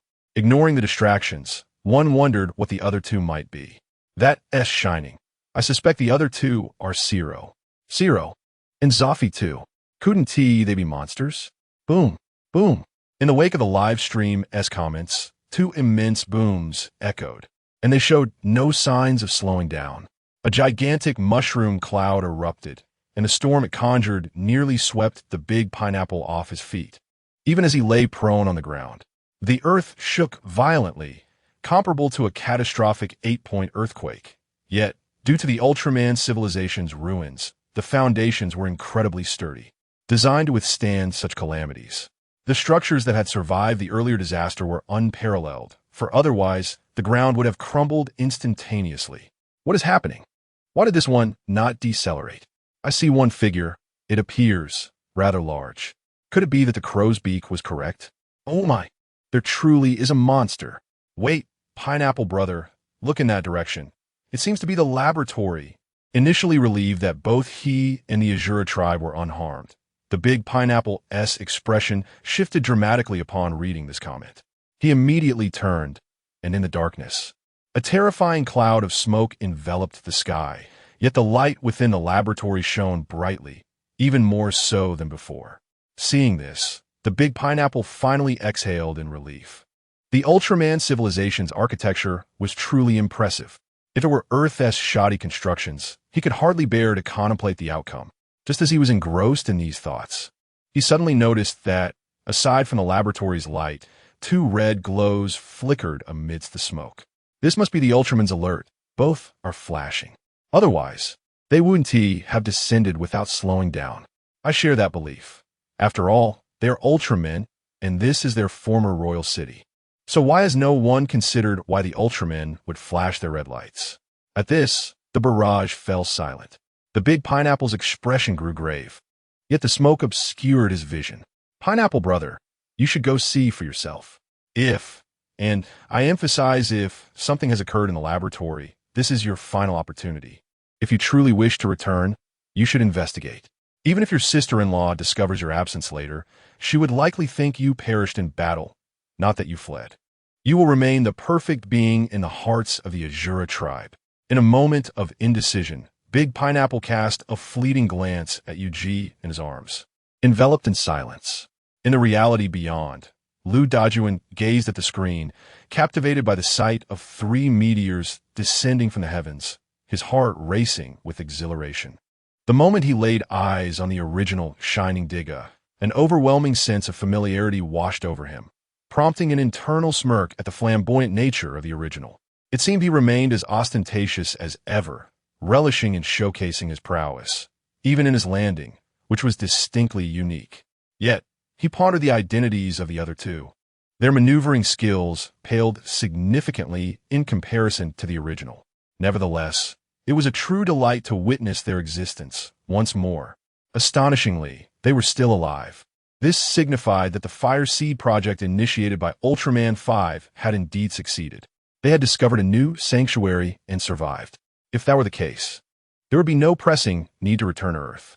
Perhaps they could even accompany Big Pineapple and the others to reside on the original's planet. This way, he wouldn't be deceiving them, but rather safeguarding them. Even if Big Pineapple wished to return later, with the advanced technology of the Ultraman civilization, such a feat was not beyond reach. Truly, it was a remarkable opportunity on multiple fronts. Lu Dajuan beamed at the screen, his excitement palpable. If only he were there, he would rush over to greet the original. Suddenly, Shining Digga emitted a cryptic mechanical sound that was both perplexing and disjointed. Original machine, Shining Digga automatic return completed. Warning, pilot original has no life signs. Requesting response. Original machine, Shining Digga automatic return completed. Warning, pilot original has no life signs. Shining Digga repeated this 3 times. Yet none present could comprehend its meaning, save for the one who stood entranced before the screen. At that moment, Lu Dajuan questioned the veracity of his hearing. The original was dead. After setting UG down, Big Pineapple stepped aside to inquire, "Senior, what is this Ultraman saying?" "Indeed, what is that Ultraman saying? Someone explain. What about the Traveler? Why is he silent?" The barrage of comments flooded the screen, yet no answers emerged. Big Pineapple furrowed his brow, vexed by the relentless stream of queries. Just then, a series of thunderous sounds erupted from the direction of the laboratory, illuminated by the flickering lights of the lab. Both the viewers in the live stream and Big Pineapple were left in stunned silence. Those 2 orbs of crimson light were not the flashing signals of an Ultraman, but rather the eyes of a terrifying monster. Chapter 42, The God of War, Big Pineapple. With a resounding explosion, Big Pineapple stood aghast, witnessing the laboratory, still dimly illuminated, being ravaged by a terrifying beast that had reduced it to ruins. A series of colossal detonations followed, dispersing the surrounding dust and debris. Then, he beheld a pitch-black Ultraman unleashing a dazzling wave of light upon the laboratory. The brilliance illuminated everything around, obliterating the feeble glow of the laboratory's lights, replaced instead by a raging inferno and ominous smoke. At that moment, the million viewers in the live stream were left in stunned silence. Big Pineapple felt the same. Yet paradoxically, a sense of relief washed over him. In times of choice, he had been tormented by indecision and fear, but now, with an escape route severed, he felt liberated from all hesitation. Let me create a glorious realm in this other world, forging an immortal Azura civilization. As clarity dawned upon him, tranquility enveloped his heart, and a formidable aura erupted from within. At this instant, he ascended to the realm of the extraordinary. Alone, he single-handedly propelled this civilization, barely a century old, into the ranks of Level 1 civilization. Though it was merely the most rudimentary form of a Level 1 extraordinary primitive civilization, it was undeniably a civilization of that caliber. This transformation occurred because, deep down, he was a being of high status. After enduring previous suffering, he should have effortlessly risen to the level of the extraordinary, akin to that ant. However, his inner discontent and fear of pain had kept him stagnant for a decade. In those years, even the Azura kin who awakened later, despite their lower soul status, had surpassed Big Pineapple through relentless training. Their blind trust in him was the only reason he had been dethroned in a world governed by martial prowess. As Big Pineapple's aura radiated outward, the colossal ant that had just obliterated the laboratory turned its gaze toward them. In its eyes, they were mere sustenance, and it had not feasted in quite some time. In the next moment, it charged recklessly towards Azura and the others. Without a hint of hesitation, Big Pineapple commanded everyone evacuate. Though the Azura clan members were seething with rage at the destruction of their home, they had no choice but to heed the sage's orders. The Azura people were a martial race. With a single word from Big Pineapple, even the eldest of 80 and the tiniest of toddlers would charge in a battle without fear. However, Big Pineapple understood that while a home could be rebuilt, lives lost could never be reclaimed. A cacophony of thunderous roars echoed as the monstrous creature, nearly 2,000 meters in length, barreled towards the Azura. With each stride, it covered 100 meters, and had the Azura not all possessed extraordinary abilities, they would have been swiftly overtaken and annihilated. Yet this was not a sustainable solution. While they indeed had extraordinary powers, utilizing them came at a cost, and most could not endure for long. If this continued, they would inevitably succumb to exhaustion. Just as Big Pineapple contemplated leading a portion of the group to hold the line, the shining Tiga leaped in front of the beast. Detected black armored beast. Initiating automatic combat mode. Although Big Pineapple did not comprehend the words, he recognized that the figure was buying them time and urgently commanded everyone to continue fleeing. Without hesitation, Shining Tiga unleashed a wave of light at the ant. Yet, just as the potent wave was about to be fired, Dark Tiga appeared before him. With a mere gesture, a massive black shield manifested, enveloping both him and the ant. Thus began a fierce clash of light and darkness. The original Shining Tiga stood alone against two formidable foes, the monstrous beast that had obliterated the previous civilization and the enhanced Dark Tiga. It was a battle devoid of suspense. Within mere moments, he was pinned to the ground by Dark Tiga and the ant. Nevertheless, he continued to struggle, attempting to rise in defiance. Meanwhile, Big Pineapple led the Azura in a desperate retreat. The live stream had grown eerily silent as viewers grappled with their confusion. They were at a loss for words, unsure of what to express. The path back for Big Pineapple had been irrevocably severed. The Ultraman had diverged from their expectations, and a monstrous entity had emerged. The chaos of battle sent the mosquitoes, which Big Pineapple had intended to lure, scattering in terror. As they fled, several swarms attacked Big Pineapple's group, yet he cut through them with brutal efficiency. With the entire clan wielding extraordinary powers, dozens of mosquitoes fell in an instant. In that moment, the Azura appeared as relentless harbingers of death, obliterating any obstacle in their path. Despite their ferocity, they suffered significant losses, with nearly 3,000 Azura warriors perishing in the fray.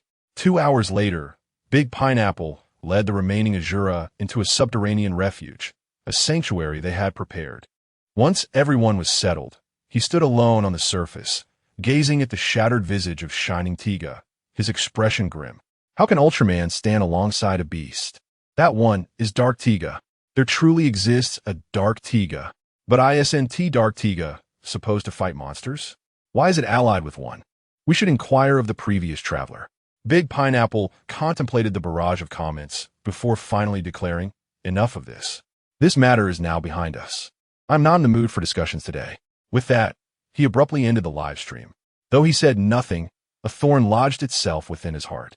The emergence of these Ultramen and monsters could hardly be mere coincidence. He resolved to refrain from further broadcasts, save for times when he needed to clarify something or wished to converse with his parents. In the ensuing year, the Azura transitioned from ruins to the depths of the earth. Countless mosquitoes plagued the land, devouring flora and fauna alike.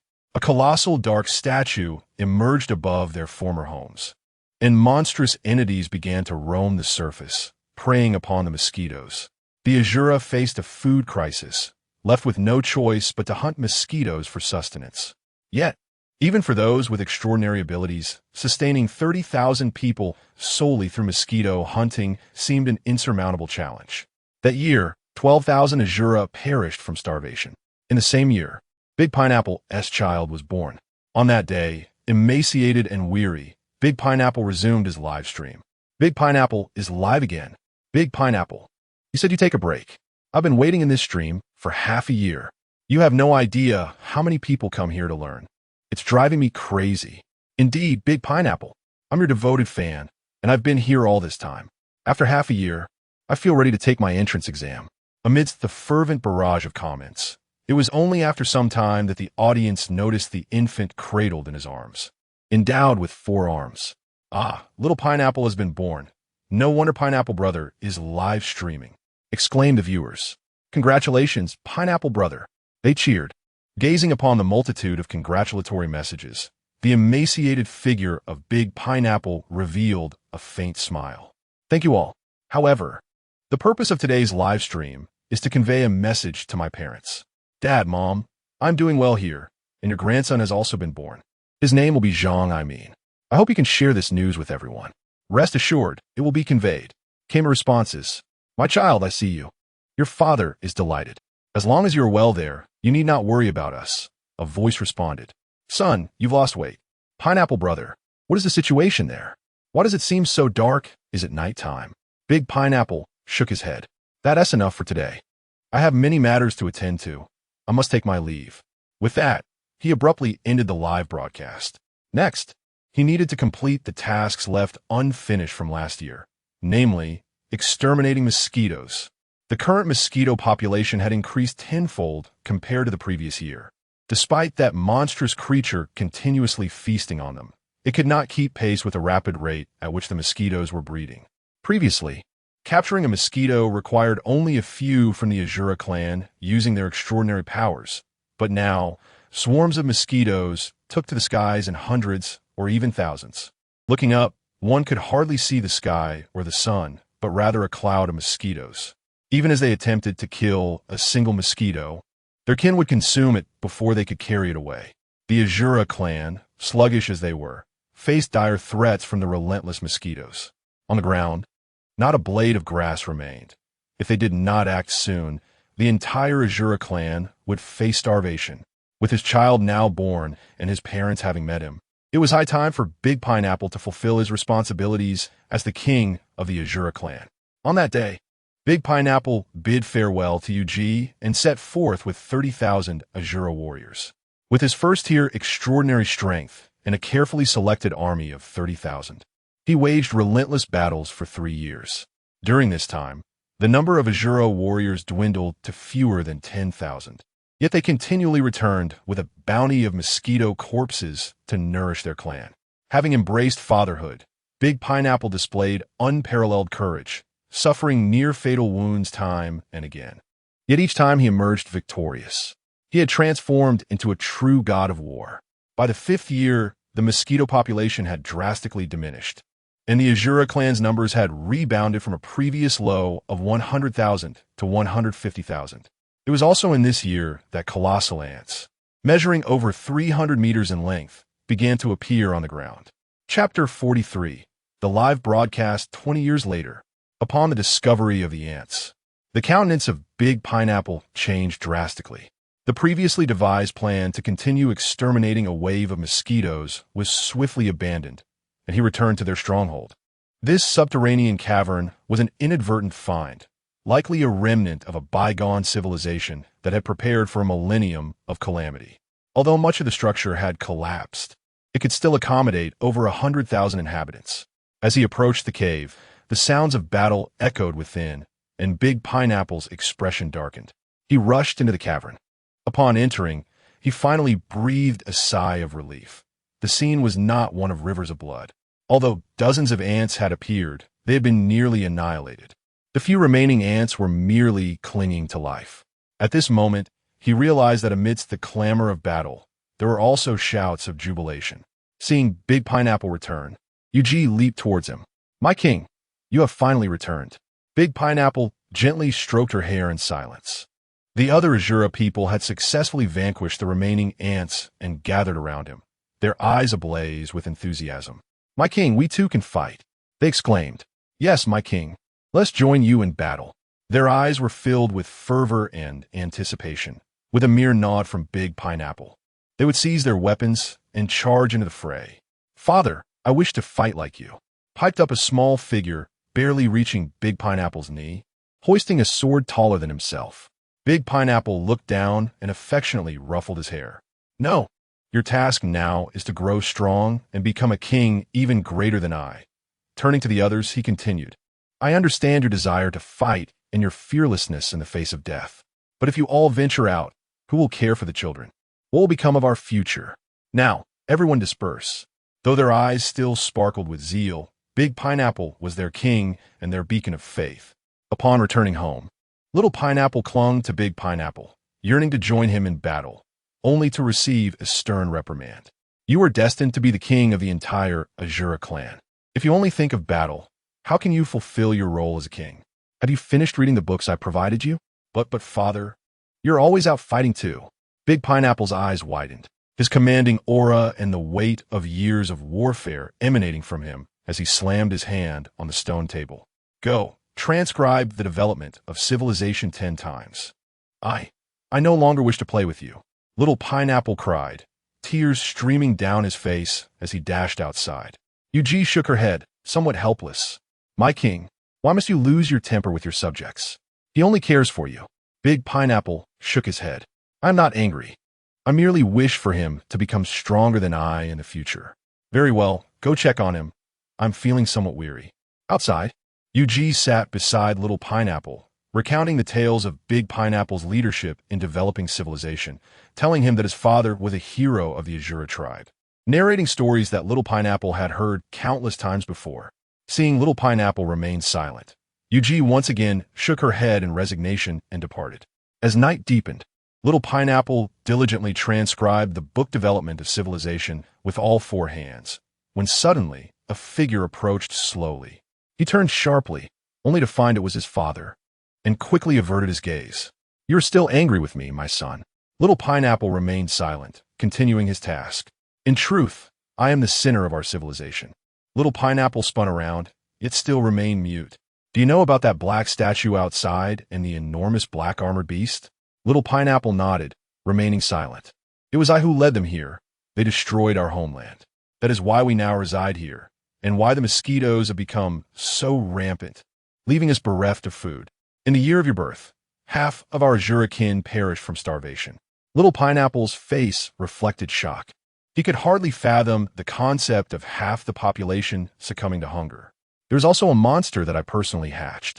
At that time, I had the strength and the opportunity to kill it, yet I refrained." Little Pineapple longed to inquire further, but ultimately held his tongue, gazing intently at Big Pineapple. Later, it escaped, leading to the emergence of countless monsters, including those you witnessed today. Thus, I must fight to rectify the mistakes of my lifetime. If I am unable to do so, could you assist me?" Little Pineapple nodded resolutely. "Very well." Big Pineapple chuckled softly. "A true man, remember to study diligently. Now, off to bed with you." Though Little Pineapple did not comprehend how studying would aid his father's cause, he still took the advice to heart. Half a month later, Big Pineapple led 5,000 Azura warriors forth. This time, his goal was clear: to slay that colossal monster. In situations of overwhelming numbers, having too many could be a disadvantage. After 2 months of travel, Big Pineapple finally stood before the monstrous ant, its pitch-black armor gleaming ominously, stretching 2,000 meters in length. Just standing before it was a daunting experience. Yet this time, their objective was this very creature. "Attack!" With Big Pineapple's command, the 5,000 Azura warriors soared into the sky. Each had been meticulously selected for their special abilities. Big Pineapple calculated that if they coordinated well, they could eliminate the beast without casualties. Though the ant was massive, it appeared to lack any extraordinary powers. Its only potential threat lay in its eyes, which possessed a beguiling influence. However, steadfast determination would render them immune to its effects. 1,000 Azura warriors ascended to the ant's major joints, collaborating to create an opening before swiftly infiltrating its body. This was indeed their plan, to vanquish the ant from within. Their strategy was sound and their execution flawless. Yet the ant possessed an incredible vitality. Even so, it took them a full 3 days to finally bring the beast down. The primary reason for their delay was the side effects of their abilities. Each use brought excruciating pain, necessitating a recovery period before further exertion. Without their extraordinary powers, given their size and strength, they would have been unable to inflict any damage on the ant's flesh, even without its armor. After 3 grueling days of combat, they unfortunately encountered an army of ants, ultimately suffering a loss of 1,000 warriors and leaving Big Pineapple gravely injured for 3 months. Had Suemo not been on his way to purchase a phone at that time, he surely would have been disheartened, especially since it was his treasured collection of ants. That day, Big Pineapple returned with the ant's head and legs, prompting jubilant cheers from the entire Azura clan. 20 years later, mosquitoes no longer posed a threat from the skies, yet the ground remained barren, devoid of vegetation. The emergence of ants had disrupted the ecosystem. While solitary ants could be consumed, food remained a pressing issue. Nonetheless, conditions had improved significantly. At least they could walk freely upon the earth. After all, mosquitoes could fly in and out, leaving no escape, but ants provided a chance for retreat upon detection. Moreover, the Great Pineapple meticulously cataloged the vulnerabilities of both the mosquitoes and the ants, and with proper collaboration, they could potentially turn the tables upon them, using their extraordinary abilities. At this juncture, the Azura clan's numbers had swelled once more to 300,000. The Great Pineapple had also reached the age of 40, and the elder generation of Azura had dwindled significantly. Long ago, the Great Pineapple had located the ants' nest, yet the sheer quantity of the ants made any attempt at invasion utterly futile. Their numbers had become overwhelmingly vast, compounded by their formidable 200-meter stature and remarkable reproductive capabilities. He had calculated that if no action were taken now, the future of the Azura clan would inevitably culminate in their becoming mere sustenance for the ants. The Great Pineapple endeavored to lure the ants out in waves, aiming to eradicate them.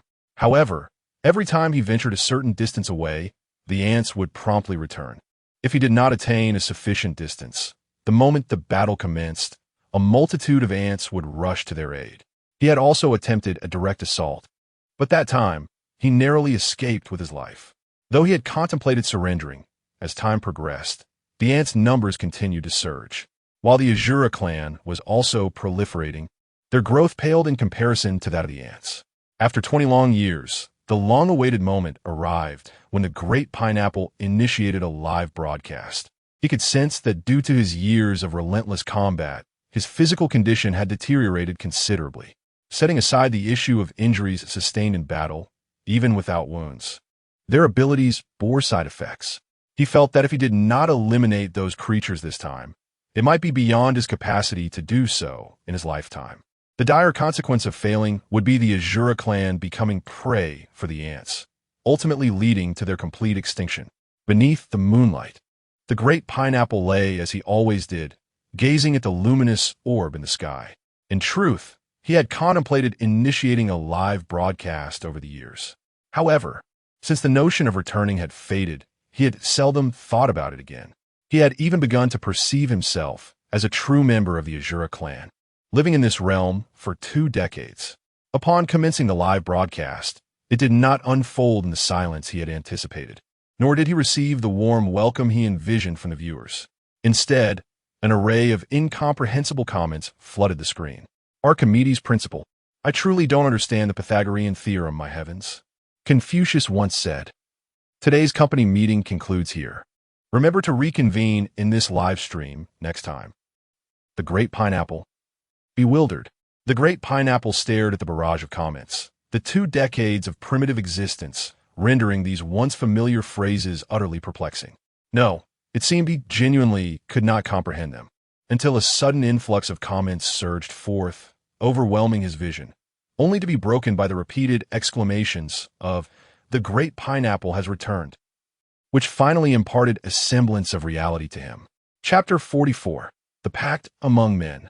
Wow, how has Brother Pineapple aged so much? Isn't that called maturity? What a sense of weariness. Honestly, even though Brother Pineapple's face has become somewhat unattractive, combined with this aura of weariness and authority, it truly is quite imposing. Brother Pineapple is magnificent. Voice crack. Son, why you look so old? It pains me to see you like this. You must have endured a lot of suffering. Brother Pineapple smiled gently. Perhaps it's because I haven't used any beauty filters. This thing can't be beautified, hence my appearance. Brother Pineapple, how have you been all these years? What has happened? Why have you not streamed for so long? A great deal has transpired. My previous home was destroyed, and then the giant mosquitoes ravaged the area, followed by a wave of famine. But I have endured through it all. The audience in the live stream fell silent upon hearing Brother Pineapple's words. The mention of giant mosquitoes and famine seemed understated. Ordinary people couldn't grasp the horror of famine, for they had never experienced it. Only those who had truly lived through such hardships could comprehend its true terror. It was indeed life-threatening. And then there were those monstrous mosquitoes. Brother Pineapple rested his hands behind his head, picking up a stone from the ground and tossing it away before adjusting his posture. Actually, I sought you all out for help. What has happened now? 20 years ago, I released an ant, and now I wish to eliminate it. Brother Pineapple elaborated on the ant's circumstances, and once more, the livestream audience fell into silence. What they heard from Brother Pineapple was not just about an ant nest, but rather an ant empire. Thousands, even tens of thousands of giant ants, each over 200 meters long. The subterranean realm they occupied was vast, equivalent to a large province, and it was three-dimensional. The southern region, with towering mountains reaching a height of 1,000 meters and stretching for thousands of kilometers, had all been hollowed out by them. As for what lay beneath the surface, he had yet to discover. So you want to kill the ant queen, right? Yes. I want to ask you what ants fear and how I might be able to slay that queen. I'm a biology expert. In the real world, ants communicate through pheromones.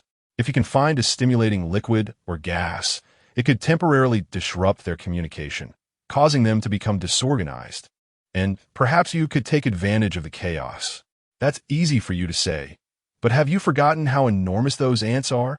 Each one is 200 meters long, occupying an area equivalent to a province. Do you have any idea how much of that stimulating liquid you would need? I think draining half the ocean would suffice. Using your family's pump, perhaps. All right, everyone, stop arguing. I have another plan: assassination. Brother Pineapple's interest peaked at this suggestion, and he inquired further. What do you mean? As previously mentioned, ants rely on pheromone communication. You could disguise yourself as one of them or kill the ant queen and cover yourself with her exoskeleton and blood. Under normal circumstances, you would be safe. However, it would be best to avoid the ants altogether. They wouldn't bother you as long as you were cautious. Brother Pineapple's eyes sparkled with intrigue. Go on. This tactic poses little risk with the worker ants. Even face-to-face, they may not attack you, treating you as one of their own. The real challenge lies with the queen. If I remember correctly, that queen has awakened extraordinary abilities, and she's always surrounded by dozens, if not hundreds, of guards. Ordinary worker ants are not permitted near the queen.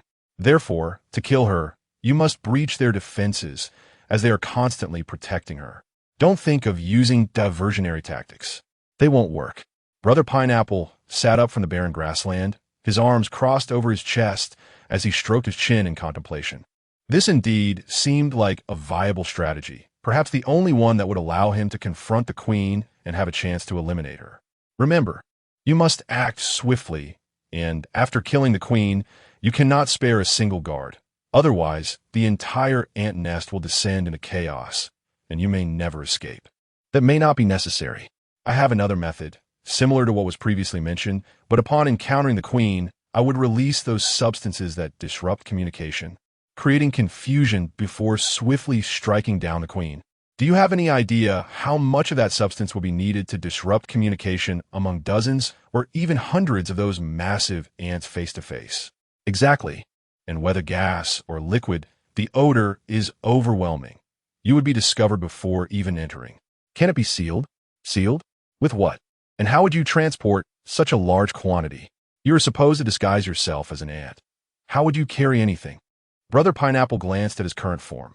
4 arms and 2 legs, totaling 6 limbs. Ants also have 6 legs.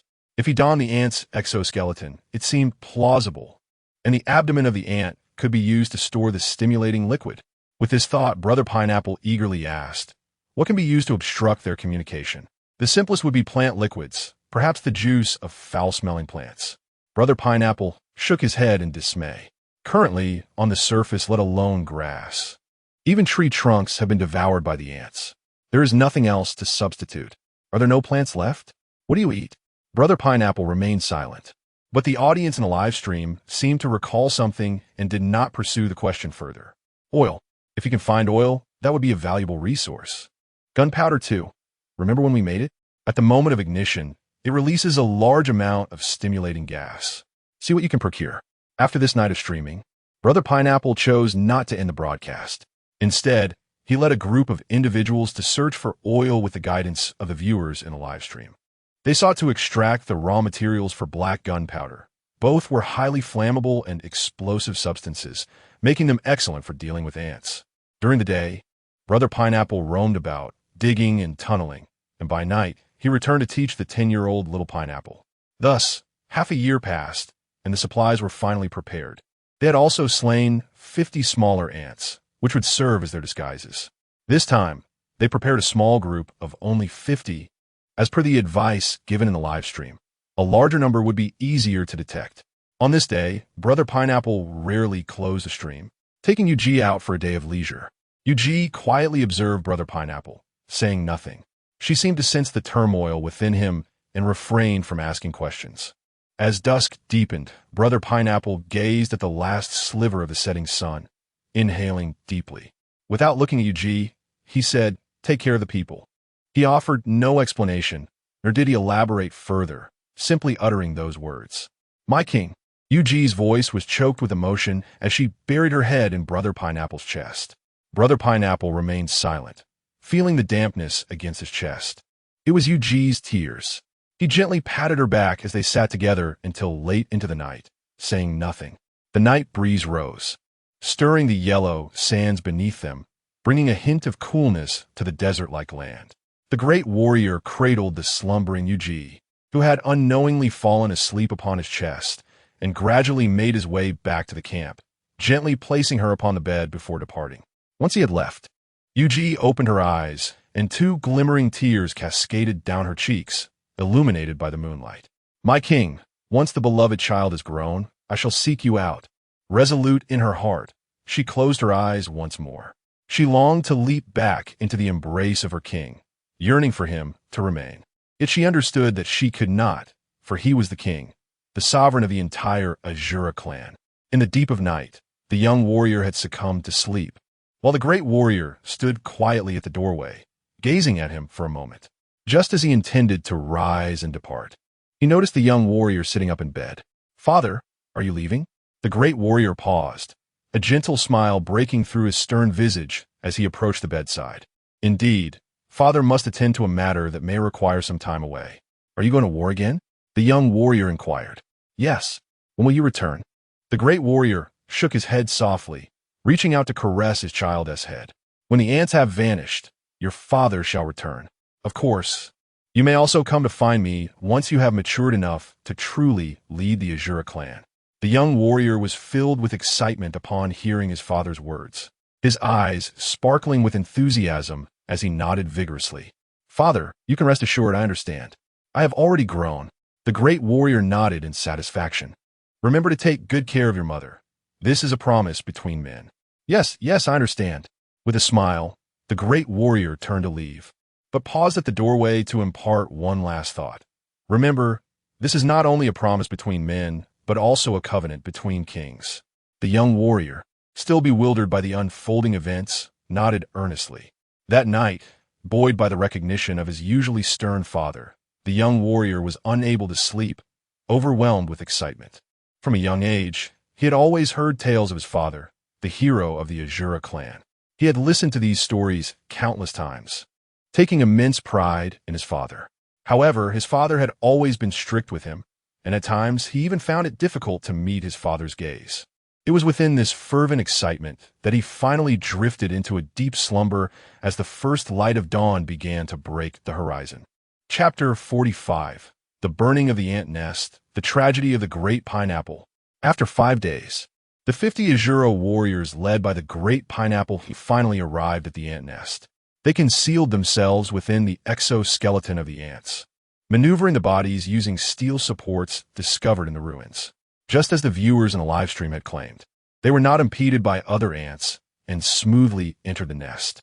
To their astonishment, the nest was far larger than they had anticipated, with countless winding paths that led them astray for over half a month without finding the correct route. Although experts in the livestream asserted that the queen ant typically resided at the lowest depths of the nest, and that descending would be the correct course, the labyrinthine paths made navigation challenging, particularly while avoiding other ants. In normal circumstances, most ants ignored them, merely glancing past. However, some ants approached, prompting the need for stealth. Despite being merely an anthill, its true size was comparable to that of an entire province, resembling a three-dimensional mountain city structure. The viewers in the live stream were utterly astonished by the scene unfolding before them. "This is my first time entering an ant nest. Wow, so this is what an ant nest looks like. How impressive. Hey, Mountain City brethren, if you were tossed in here, could you find your way out? This needs clarification. Do these ants bite? If they do, escape might be impossible. Goodness, so many mosquito corpses. Is this their food storage? And they have so many plants. Outside is barren, yet they stockpile so much food. What is that translucent substance? Could it be honey? Are you out of your mind? This is an ant nest. How could there be honey? That's actually what could be called ant honey, the food ants consume upon hatching. Great pineapple, if you take this food, your food crisis will be resolved.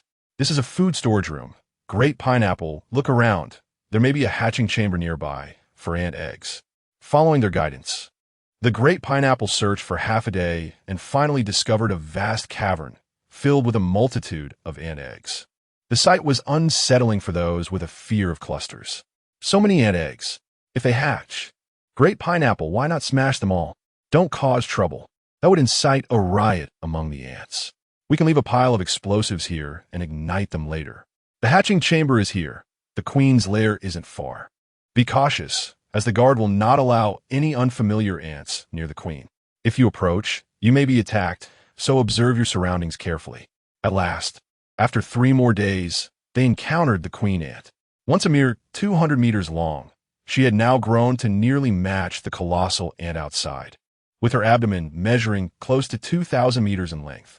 The queen was incessantly feeding and laying eggs, producing a steady stream of ant eggs. The presence of the great pineapple and his companions at the entrance to the queen's palace immediately drew the attention of the surrounding guards. With a fierce glare, the great pineapple bellowed, shattering the exoskeleton around him, and hurled explosives and oil from the abdomen of an ant towards the queen. The other 50 ants followed suit, launching over 40 massive barrels of explosives and oil. The queen, startled, activated a fiery protective shield. The great pineapple waved his hand, and dozens of blades descended. A multitude of enormous ant guards bravely shielded the queen with their bodies. An explosion erupted, shaking the entire ant nest, causing it to tremble and collapse. Amidst the chaos, the great pineapple's expression changed as he observed the queen's fiery shield. This ant possessed the ability of fire, although the explosion left numerous holes in her body. Various viscous fluids oozed out. The flames did not harm her. The original plan was to detonate the explosives and escape amidst the confusion. Though they would face countless ant attacks, returning safely would signify success. However, if the queen remained unharmed, all efforts would be in vain. A heavy dread settled in the great pineapple's heart. His fists clenched as he roared, "Kill!" with that battle cry. The 50 Azura warriors charged through the flames and explosions towards the queen. The great pineapple wielded a colossal blade, severing ants in his wake. The great blade stirred a tempest, engulfing the vast expanse of the queen's nest in flames. The once fearless ants, overwhelmed by the scent of oil and explosives, scattered in disarray. With the aftermath of the explosion dissipating, the guards suffered heavy casualties. The queen's shield vanished as she inhaled deeply, consuming the flames and directing a fiery breath toward the great pineapple and his companions.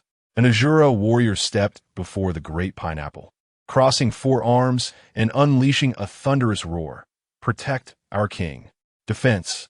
A massive shield materialized, blocking the flames, yet the warrior bore numerous scorch marks. The great pineapple's telekinesis fluctuated between ethereal and corporeal attacks, alternating between targeting the queen's mind and her immense form.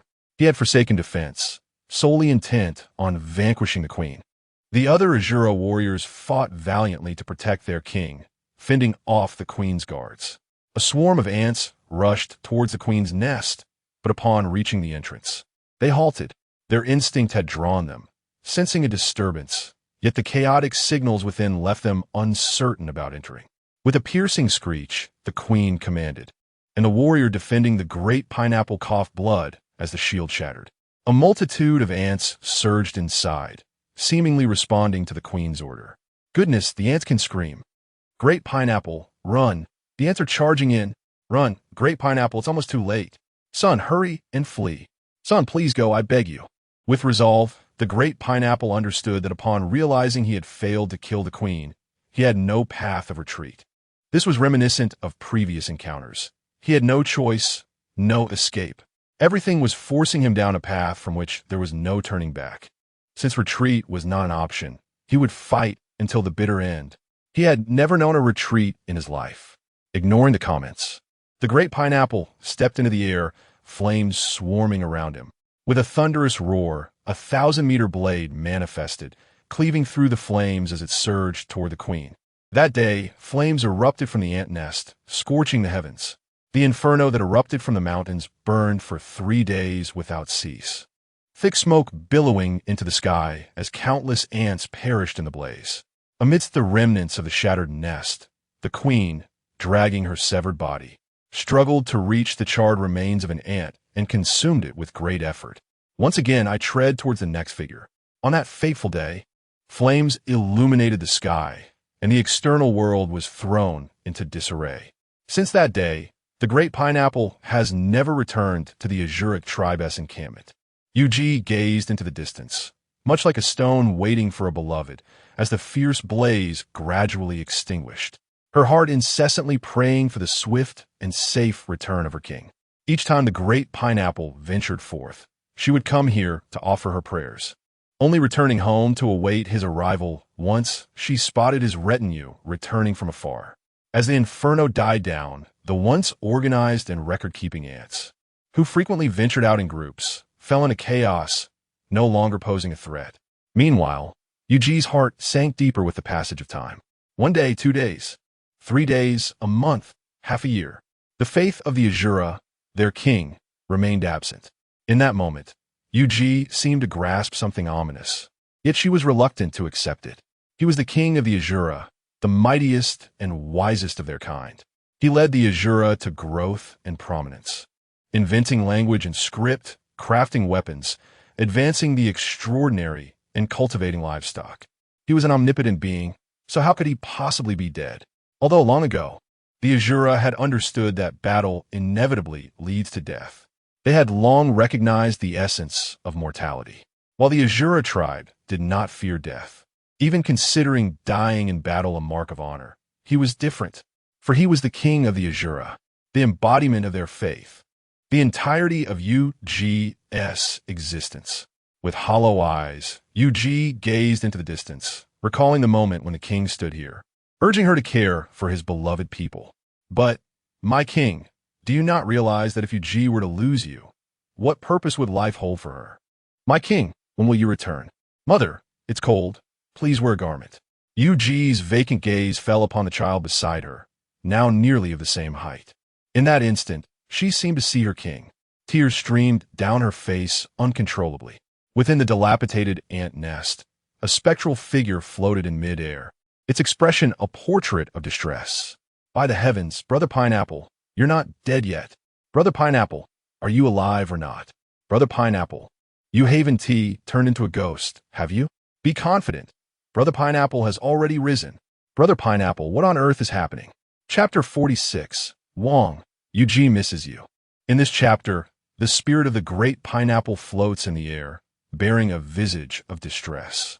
Though deceased, he has not entirely succumbed to death, as his soul persists. Yet, he finds himself powerless, unable to depart from this place.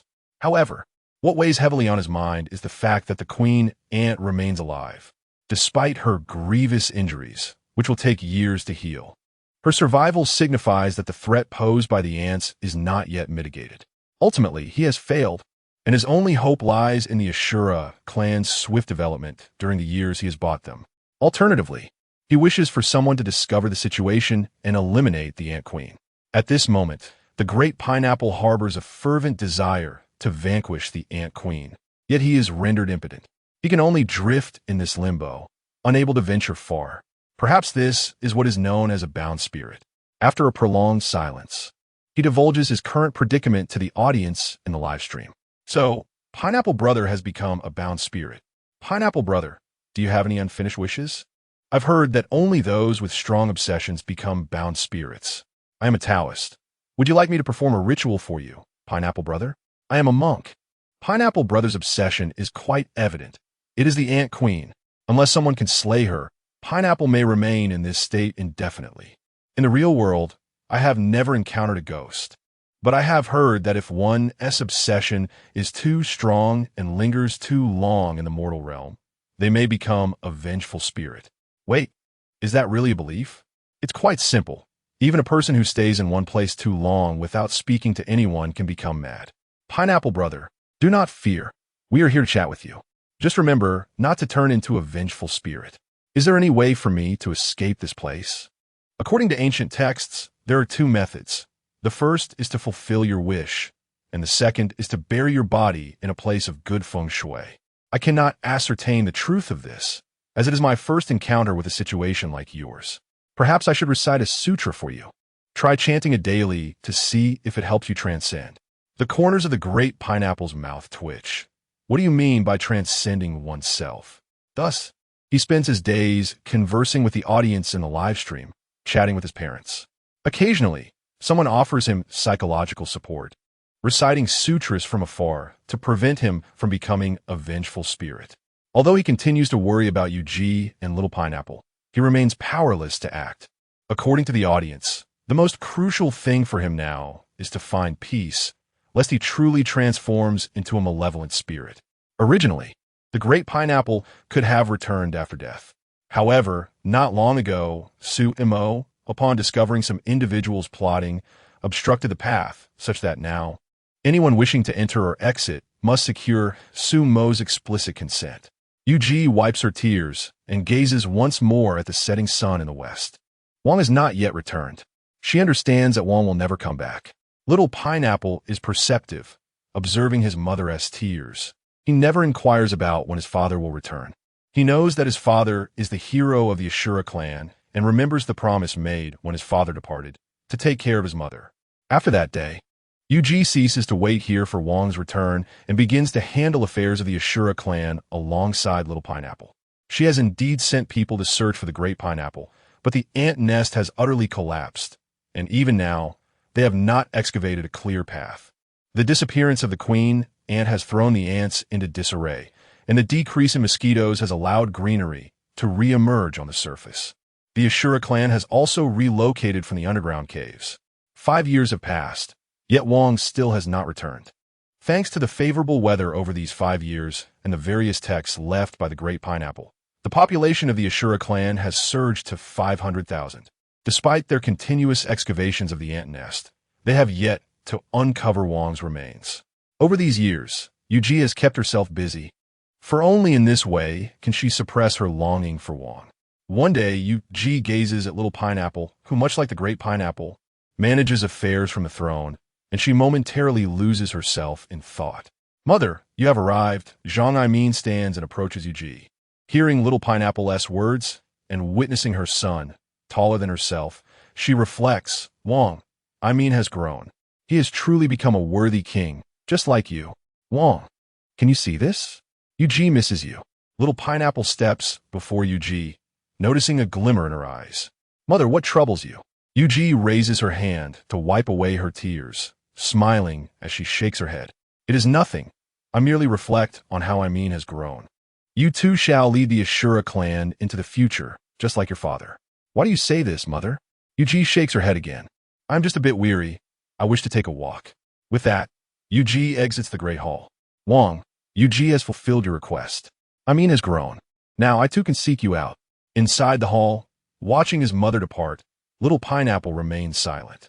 He understands her intent, but does not intervene. He knows of the pain his mother has endured throughout the years, compelling him to strive even harder to excel. Only after her figure vanishes completely does Zhang Aimin return to his throne to continue managing the affairs of the Ashura clan. Having departed, Yuji leaves with 300 Ashura clan members. Long ago, she had yearned to leave that place, that Ashura clan without its king. Yet, Aimin was still young. She had promised Wang to raise Little Pineapple. Now that he has grown, she feels she has fulfilled her promise to Wang. Now, she wishes only to find Wang and bring him back. She knows how much he despises solitude. All these years, he has been alone, which must feel disconcerting. "Wang, Yuji is coming to find you. Rest assured, I will remain by your side from now on." After 10 years of streaming, despite the constant interaction with viewers, the Great Pineapple has grown weary of the routine. Remaining in this pitch-black underground is increasingly unbearable. One day, a tremendous roar reverberates, and a dim light pierces through the darkness. This light is faint, not a direct illumination, but rather a refracted glimmer. Yet for the Great Pineapple, who has dwelled in darkness for so long, this light is indeed a rarity. "Queen, we have opened a path here." Chapter 47. The crumbling pineapple. Upon hearing the sound from the outside world, the pineapple, or rather, his entire essence, surged with excitement. He had lingered in this abyss for a decade, surrounded solely by darkness. Were it not for the banter from the viewers in his live stream, he might have succumbed to madness. At long last, someone had come to seek him out. Though he had anticipated the Azura clan would eventually find him, he had not expected to wait so many years. Wow, someone is here to see Brother Pineapple. Brother Pineapple can finally broadcast from somewhere other than this pitch-black place. Fantastic! At last, he can bask in the sunlight. Brother Pineapple, your live stream is the darkest I've ever witnessed. I must admit, it is indeed dark. Peering outside, the pineapple saw nothing but emptiness. He had not encountered another being in so long, and the arrival of someone filled him with unparalleled elation. Moments ago, he had heard someone call out for the queen. Could it be UG? As he strained his eyes in anticipation, a thunderous sound erupted. Boom! A swarm of colossal ants surged forth. This spectacle stunned not only the pineapple, but also the viewers in the live stream. Why were there ants here? UG, run! The pineapple bellowed in a fit of rage, yet his cries seemed to fall on deaf ears. UG, with a radiant smile, sensed the king's presence nearby. She even faintly heard his call. A deafening roar reverberated as the gigantic ants rushed out, and UG's guards swiftly shielded her. After hours of fierce battle, they finally vanquished the creatures. After all, this was once an ant nest. Although the ant queen had departed, some of the ants that had been outside remained. Their numbers were few, and they often encountered such situations outside. Once the ants were dealt with, UG resumed her search for the pineapple. Entering the cave, she found no sign of him. Yet she stumbled upon a weapon he had once wielded. The pineapple saw UG and yearned to touch her, but his hand passed through her form. She remained as beautiful as ever. Time seemed to have left little mark upon her. You're still so lovely, sister-in-law. Indeed, do members of the Azura clan never age? Now that you mention it, I've never seen an Azura die of old age. They all seem to perish in battle. I wonder how long the Azura clan can truly live. She called her guards outside and picked up the long knife from the ground, as if she could see the king beckoning her. Wait, what is she doing? No, she wouldn't dare. Brother Pineapple, stop her. No, sister-in-law, don't. She gently wiped the blade clean and placed it against her neck. Stop. UG, no. Please halt. The pineapple screamed in desperation, but his pleas bore no fruit. He reached out to intervene, yet each attempt ended in futility. Holding the long knife he had once used, UG's mind raced with memories of their moments together. The king was her everything, and she could not bear to lose him. Since he had departed, it was only fitting she join him. The king despised solitude. So she thought, King, I am here to accompany you now. Just hope you won't blame me for taking so long to come. No, don't do this. The pineapple's frantic cries echoed, but UG seemed impervious to his anguish. A smile graced her face. Poof, witnessing this, the pineapple's heart shattered with rage. Yet he was powerless, condemned to watch the tragic scene unfold as he remained trapped in that realm, unable to affect the reality before him. He could only gaze helplessly as UG collapsed at his feet.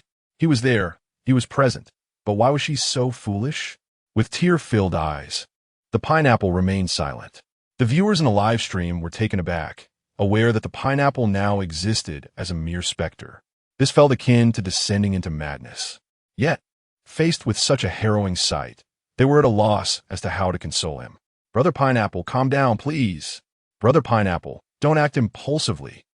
Esteemed one, allow me to recite a verse for you. What he could not bear was the sight of an ant emerging to drag away UG's lifeless form. Though her guards swiftly slew the ant, UG was truly gone. While they believe her death was the result of the ants, guilt consumed them. On that fateful day, little Pineapple received the devastating news. That day, the Azura dispatched an army of 100,000. That day, the entire ant nest was reduced to rubble. It was also that day that the pineapple beheld his son. He was striking and valiant, resembling a king even more than his father. He had truly grown. The pineapple's weapon was returned to the Azura clan, alongside UG's remains. In that moment, the pineapple's heart withered away. From then on, the pineapple drifted like a forgotten soul, abandoned by time and the world.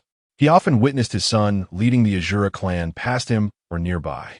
He saw his son engage in bloody battles and watched as he nearly annihilated the ant race.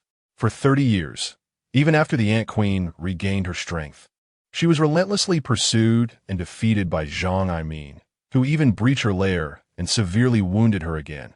Yet he could not deliver the final blow. His life was one of vengeance. He had promised his father to be a good king, yet he had failed. His father had departed when he was merely 10, all because of those ants. He had vowed to care for his mother, yet he had also failed in that regard, again due to the ants. He had promised to fulfill his father's unfinished ambitions, but he still could not achieve it. At the age of 109, Zhang Aimin gazed into the distance, supported by others due to the numerous hidden injuries accumulated from years of battle. He seemed to see his formidable father shaking his head in disappointment. "You are not a good king." He thought he could see his mother smiling at him. "Child, you have done well. I am proud of you." "Father, I am sorry. Ultimately, I have failed." Tears streamed down his aged face as he lamented. "I can no longer do it." The records of the Azura recount that the second Azura king fought over 3,760 battles, slaying countless ants and wounding the Ant Queen 3 times, achieving remarkable feats before passing of the age of 109. In the eyes of the Ant Queen, Zhang Aimin was a madman, more deranged than his father. He would attack upon sighting ants, often leading tens of thousands to assault her lair. The Ant Queen was eventually so terrified of this lunatic that she fled to the west. 60 years later, the ant calamity arose once more. Meanwhile, Suemo finally acquired the large-screen smartphone he had long coveted. In America, there was Apple. In China, there was Pineapple. The Pineapple phone was simply unparalleled. Upon opening the device and entering the live stream, he beheld the Pineapple, whose eyes were bloodshot and shrouded in darkness. Suemo was momentarily taken aback. What on earth was this? Chapter 48, A New Path to the Extraordinary. To be frank, upon witnessing this scene, Suemo was utterly bewildered. Ever since he had secured the lock on his microcosm, he had paid little heed to the happenings within. After all, no matter how they stirred things up, it was unlikely to lead to any catastrophic upheaval. As long as they weren't on the brink of extinction or attempting to escape, it was of little concern to him. Moreover, he had just thrown an Ultraman and an ant into the mix. Wait, where's my ant? Goodness, those traversers truly know how to stir trouble. My monsters, my collectibles. That creature was a harbinger of civilization's end. You've just obliterated it. Do you have any idea how rare that was? It was a limited edition. Suppressing the anguish within, Suemo turned his gaze to the barrage of comments in the livestream. Although he could return directly to his microcosm, given the circumstances, he figured it prudent to observe the livestream a bit longer. As they say, the antics of internet jesters are often delightful. Perhaps watching their comments would prove more entertaining. Homage to Amitabha. Supreme Edict, O wandering souls, spirits of all kinds, may the 4 lives be blessed. Infinite Celestial Venerable. Pineapple Bro, please don't do this, I'm scared. Zhang Qiansheng, think of your parents, think of your wife. Oh wait, don't think about that, big brother. Stop exuding dark energy, I'm terrified. Child, mother begs you, don't do this, it pains me. Son. Those who meet their end, in the intermediate realm, with bodies like children, their sins and merits undetermined, should cultivate virtue. Amen. God bless you. May the holy light be with you. To the foreigner above, Pineapple Bro is already exuding dark energy, and you say the holy light is with him. Suemo silently observed the incessant stream of incomprehensible scriptures flashing across the live stream, feeling somewhat at a loss. What exactly had transpired? He merely stepped out to purchase a phone. What on earth had they been up to? Why was there no one to explain it to him? After watching for a while longer and confirming that there were indeed individuals consistently posting scriptures, he ultimately decided to venture into his microcosm to investigate. With a mere thought, he found himself within the confines of his microcosm, where he began to replay the life of Big Pineapple, specifically the events that unfolded after he had left to buy a phone. Initially, there were no significant issues, even though they faced famine and were besieged by mosquitoes and ants. Such tribulations were to be expected in a primitive civilization. However, he soon witnessed Big Pineapple slaying his cherished collection of ants. At that moment, Su-Mo was genuinely tempted to curse him for his incompetence. You didn't act this way in the previous civilization, yet here we are. Indeed, the wild was truly wild. It was nowhere near as stable as Dark Digga. Subsequently, Su-Mo cast a glance at Dark Digga, who still stood amidst the ruins of the Ultraman Empire, contemplating whether he should intervene to reclaim this entity. If it were to be destroyed as well, it would be a lost cause. Never mind, he thought. He would first assess the situation with Big Pineapple. Soon, he witnessed Big Pineapple charging into the ant nest, gravely injuring the Ant Queen and his offspring ascending to power, while Yuji committed suicide, leaving everyone in shock. He had not paid much attention until Yuji chose to sacrifice herself before him, at which point he learned that this female Azura was named Yuji. Who in their right mind would name her that? You don't know how Yuji met her end, do you? The tale of farewell, my concubine, indeed. She was indeed Yuji. Don't you have any self-awareness, you so-called overlord? Now, it appeared that Yuji had fulfilled her role, and the narrative had reached its conclusion. And you? You remain there, exuding dark energy. Those aware of what's happening know you are on the path to corruption. Those unaware might think you've turned into a piece of coal. Faced with this situation, Su-Mo found himself utterly at a loss for words. How could you, with such fragile mental fortitude, aspire to be a traverser? Big Pineapple. When did I ever want to be a traverser? I don't even know which fool dragged me into this mess. Though Su-Mo conceded that he bore some responsibility for locking the door, setting that aside, was Big Pineapple without fault? Lu Dajuan had sought to bring Ultraman to Earth, yet he had lived for over 2 centuries. Had time not run out, he could have lived even longer. And you? Just a traverser. And you kicked the bucket after barely 2 decades. You're a disgrace to all traversers. Despite feeling somewhat disgruntled, he pondered how to resolve this predicament. Or rather, he wished to investigate just what this little black creature was composed of. The next moment, information about Big Pineapple materialized before Su-Mo. Of course, the specific name was difficult to articulate, but it was all displayed in a manner that Su-Mo could comprehend. Name, Zhang Qianchi. Status, vengeful spirit, soul of worldly resentment. Extraordinary level, 1 rank, 3, 14, potential, level 4, description, monarch of the four-armed Azura race. Achieved the extraordinary through the tears of despair. Grew amidst boundless resentment after death, transcending the limitations of the tears of despair to become a vengeful spirit. As an extraordinary being, he possesses immense potential for development. Growth method. The longer the time, the greater the resentment, the faster the growth. Recommended cultivation index, 4 stars. As Su-Mo contemplated this information, stroking his chin in deep thought, he mused, why do I, a creator god, produce such peculiar entities? It's either the tears of despair or the soul of worldly resentment. Why does it feel like I'm the villain here? Should I even consider nurturing Zhang Qianchen? However, his growth potential is rated 4 stars, with the highest achievement reaching level 4. Moreover, he differs from those who merely borrow extraordinary items from others to achieve greatness. For instance, ordinary Azura beings rely on the water from the Lake of Despair as their foundation, using the power of suffering to activate their inner extraordinary abilities. Such methods are inherently limited. The tears of despair can only reach level 3 at most. It's not just that they merely borrowed the power of the tears of despair. Even if they were to consume the entirety of it, they would still only attain level 3. In fact, due to the tears of despair not being their own, they cannot reach level 3, peaking at level 2. Yet Big Pineapple is different. He has managed, through sheer force of will, to elevate his extraordinary level to level 4. And it's something he has created for himself, perfectly suited to his current situation.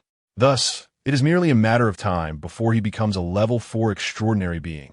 However, there lies another dilemma. Should the world or civilization he cultivates reach level 3 extraordinary status, his rank as a creator god would surpass level 1, ascending to level 2. Therefore, perhaps it would be wise to impose some restrictions or allow him to break through during his world's destruction. This way, his rank wouldn't diminish, and he could seamlessly transition to becoming a level 2 creator god. If that ant could lend some strength, it would be even better. If both could achieve level 3 simultaneously, it would be a monumental gain. Yes, this is a splendid idea. Perhaps it can be executed. However, timing is crucial. I must ensure the world is destroyed before he reaches level 3, lest I end up at a disadvantage. With this in mind, Sumo set a reminder. Should Big Pineapple show any signs of breaking through to level 3, he would not hesitate to annihilate the world. Prestige? What use is that? Can it be consumed? How much prestige per pound? After establishing the alert system and confirming that Big Pineapple was anchored within his universe and unable to stray, Sumo withdrew once more. Upon glancing at a live broadcast, the screen was flooded with scriptures and the calming words of Wo. Subsequently, I exited the streaming room. Well, given the circumstances, it is time to have a meal. Wo exists like a forsaken soul in this world, his heart perpetually consumed by resentment towards both the world and the Ant Clan. The burden of his grievances grows heavier with each passing moment. He watches as his son seeks vengeance for him, for UG, and strives to fulfill their prior commitments on the battlefield. Ever since UG's demise, Wo has refrained from engaging with the live chat. Even as messages flood in, he chooses to remain indifferent. For at this point, he has transcended the need for sight. His mental prowess allows him to perceive all that transpires in the external realm. He senses that with a slight breakthrough, with greater strength, he could manipulate reality with his mental energy as if it were an extension of himself. Although he remains physically bound to his location, he harbors the conviction that with sufficient power, he shall surely liberate himself from this place. At this moment, the live audience has surged into the millions.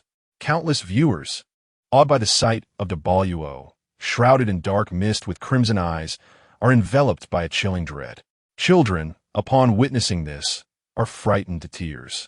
Despite the discordant atmosphere, with monks and priests reciting scriptures, throngs of people remain irresistibly drawn to it, for the flow of time within the broadcast differs from their own.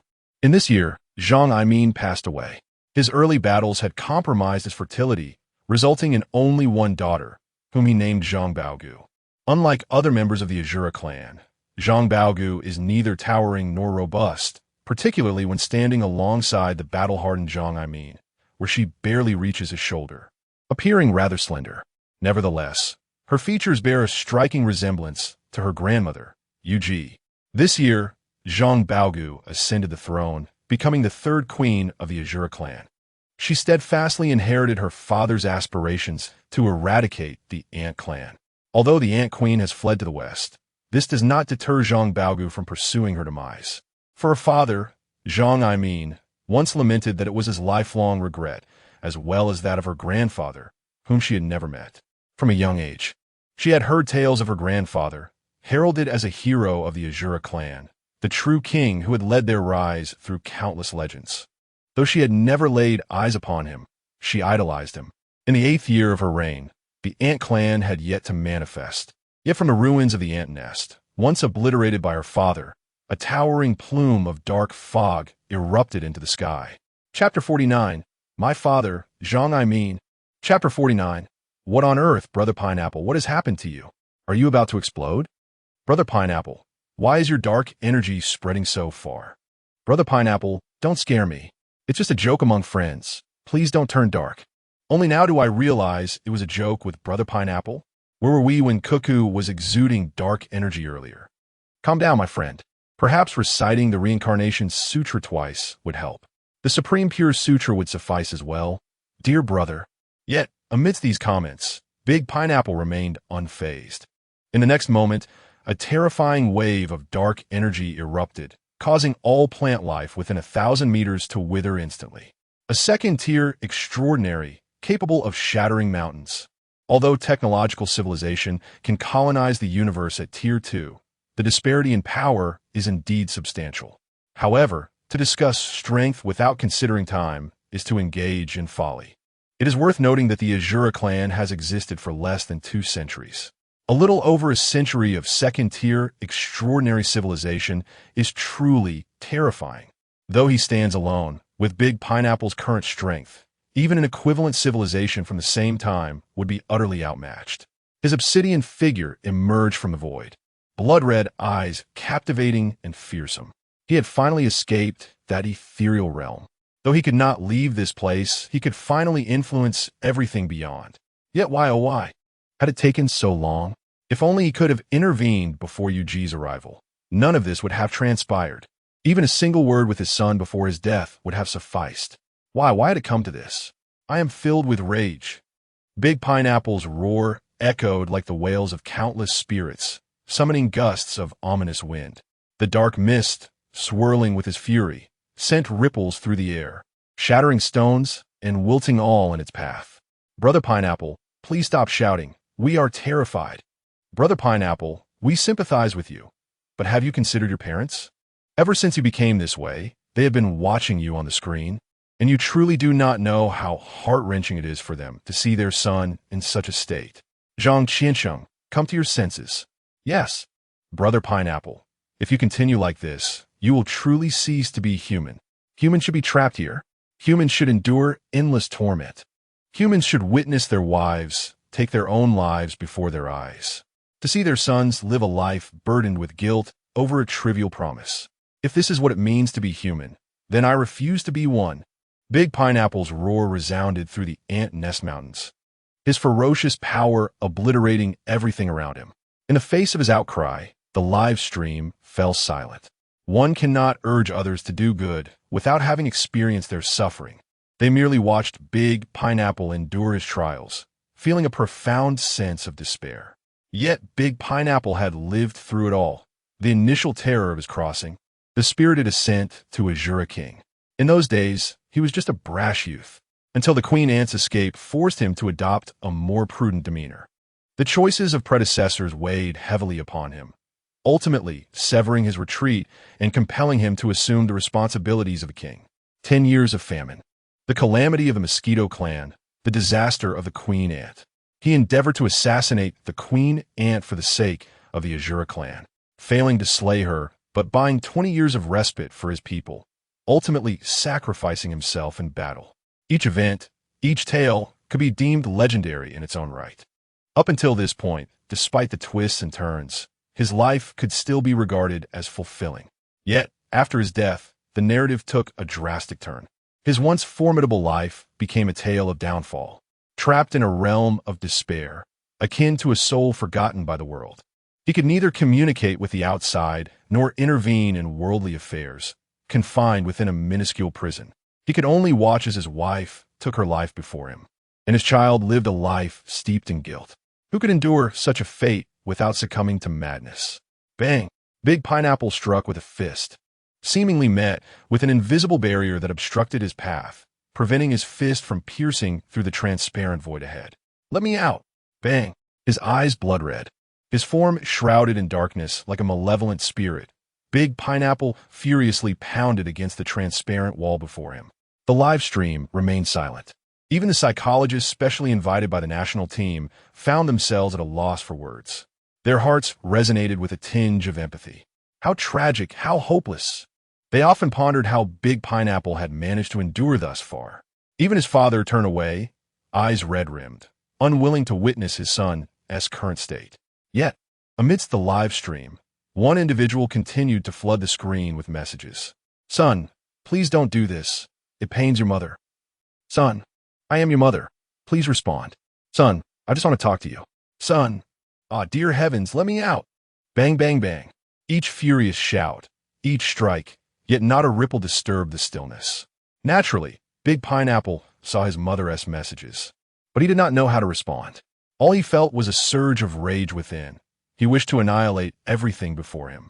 If he could not destroy it all, then he would destroy himself. Progen, Pyramid, infinite heavenly sovereign. Once more, the live stream was inundated with countless scriptures. Although they were unsure of their efficacy, it seemed to be their sole means of offering hope. 3 days later, upon witnessing the black mist enveloping the Ant Nest Mountains, Zhang Baoguo wasted no time and dispatched 3,000 Azura clan members to investigate. Though the second-generation Azura king spent his life in battles, he never neglected the development of his clan, always mindful of his father's words to be a good king. He fought valiantly against foes while encouraging cultivation, agriculture, and animal husbandry within his realm. Despite years of conflict, The Azura clan's population had grown to 800,000. His strategies were indeed the most prudent for that era. The queen ant's reproductive capabilities far surpassed those of the Azura clan. Had it not been for Little Pineapple relentlessly pursuing them and his father, Big Pineapple, having previously wounded the queen ant, they would have been crushed had the queen been given a chance to recover. As for the mosquitoes, they simply flew and could survive in a vacuum. Otherwise, given Zhang Aimin's temperament, he would have exterminated them to extinction. 3 days later, Zhang Baowu finally arrived at the Ant Queen's mountains, perplexed by the devastation that resembled the aftermath of an earthquake and a sandstorm. What had transpired here? Why had it transformed into this? What was this black mist? He halted his steps. An Azura clan member attempted to scout ahead, but was stopped. Let us capture a mosquito and see what is going on. The Azura man was puzzled. He did not understand why the king wished to do so, but he knew the king possessed the utmost wisdom. Moments later, over 10 Azura members brought a mosquito back. Now, the Azura clan could easily handle these creatures that once nearly led to their extinction in their infancy. With their extraordinary abilities, 2 individuals could effortlessly eliminate a single mosquito. A dozen could even capture one alive. This capture was not a post-mortem affair, but an unscathed apprehension. Furthermore, due to their large size and ease of transport, Little Pineapple had on numerous occasions utilized mosquitoes as rations for their journey. It must be said, this creature truly suffered. It was only during the rise of the Azura clan and the subsequent mosquito plague that led to the starvation of countless Azura that it enjoyed a fleeting moment of power. Thereafter, it was nothing but wretchedness. Thus, it was also the reason why Su Mo, upon witnessing their plight, felt too apathetic even to chastise them. Were it not for the presence of these being male mosquitoes, Little Pineapple had even contemplated breeding them, for mosquitoes could survive on soil. However, since the captured mosquitoes were all infertile, this notion was ultimately discarded.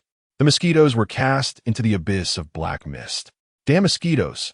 A furious roar echoed, causing everyone to cover their ears. The freshly thrown mosquitoes immediately exploded, transforming into a cloud of crimson mist.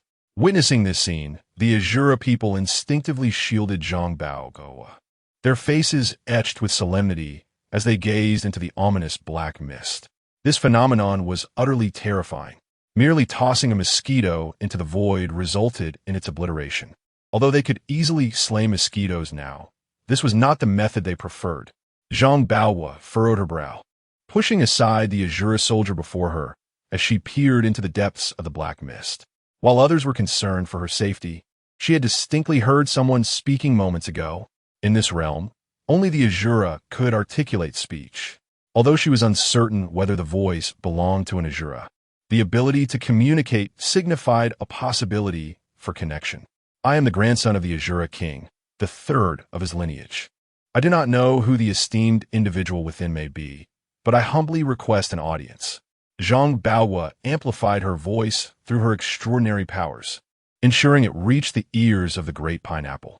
The reason for such a proclamation was that the Azura king represented the faith of the entire Azura clan.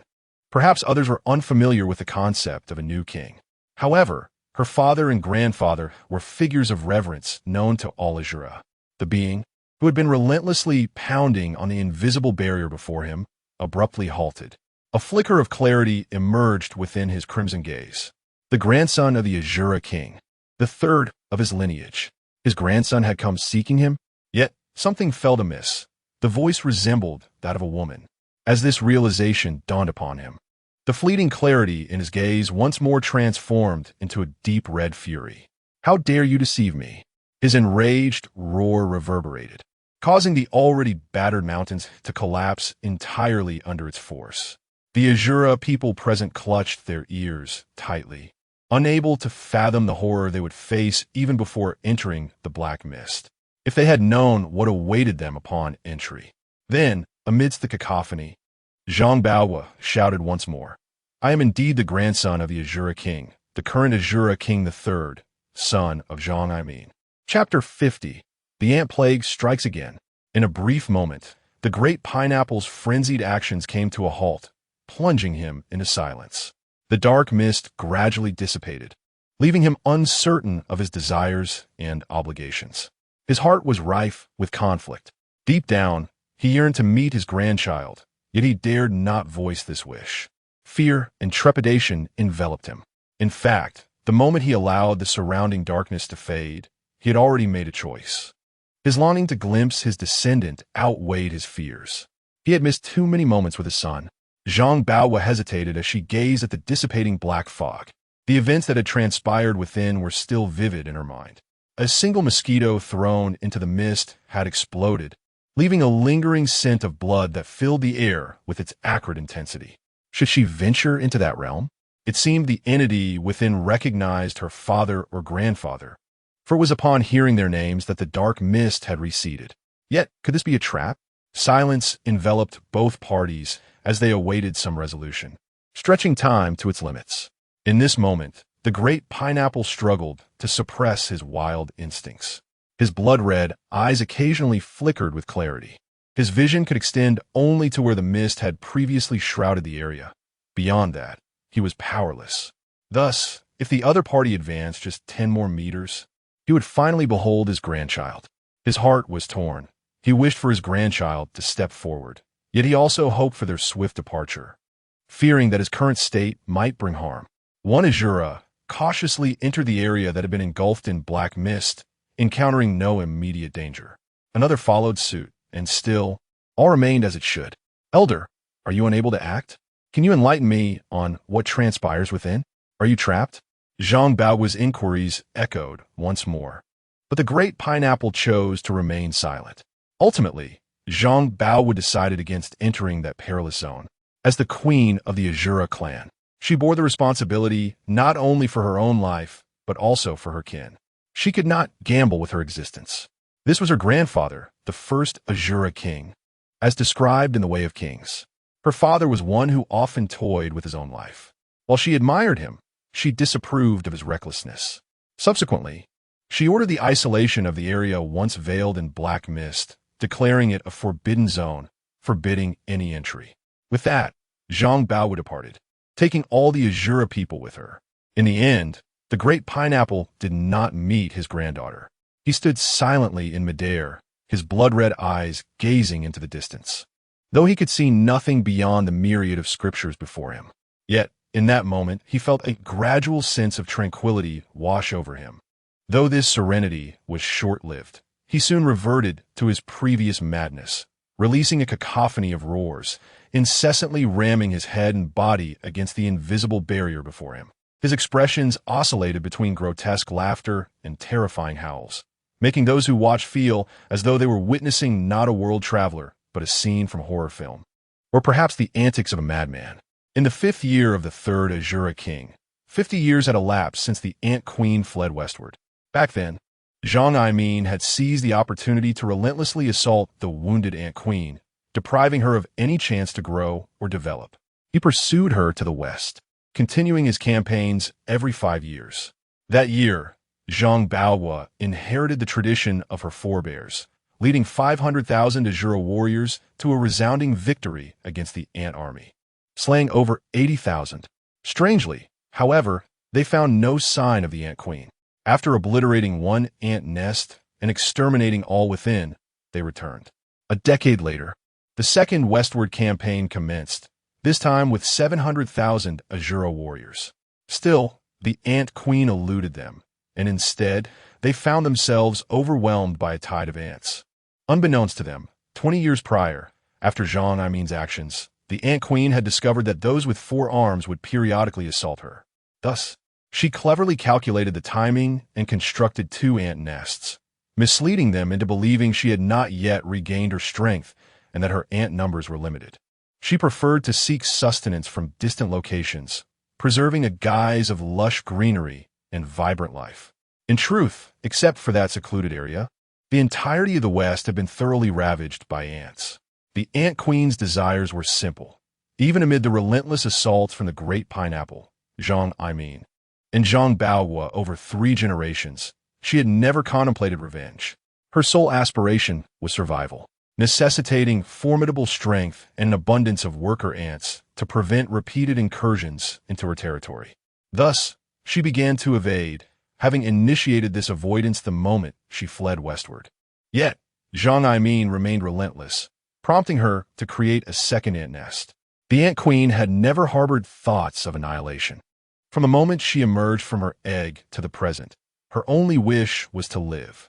However, she remained unaware that her very existence could be deemed a sin, for her survival impacted the lives of others. They were locked in a cycle of unending conflict, a fate sealed from the moment she hatched. Zhang Baohua, witnessing the overwhelming swarm of ants, maintained her composure, directing the Azura clan to shift formations, engaging in a tumultuous battle with the ants. The Azura were inherently a combative race, unflinching in the face of death.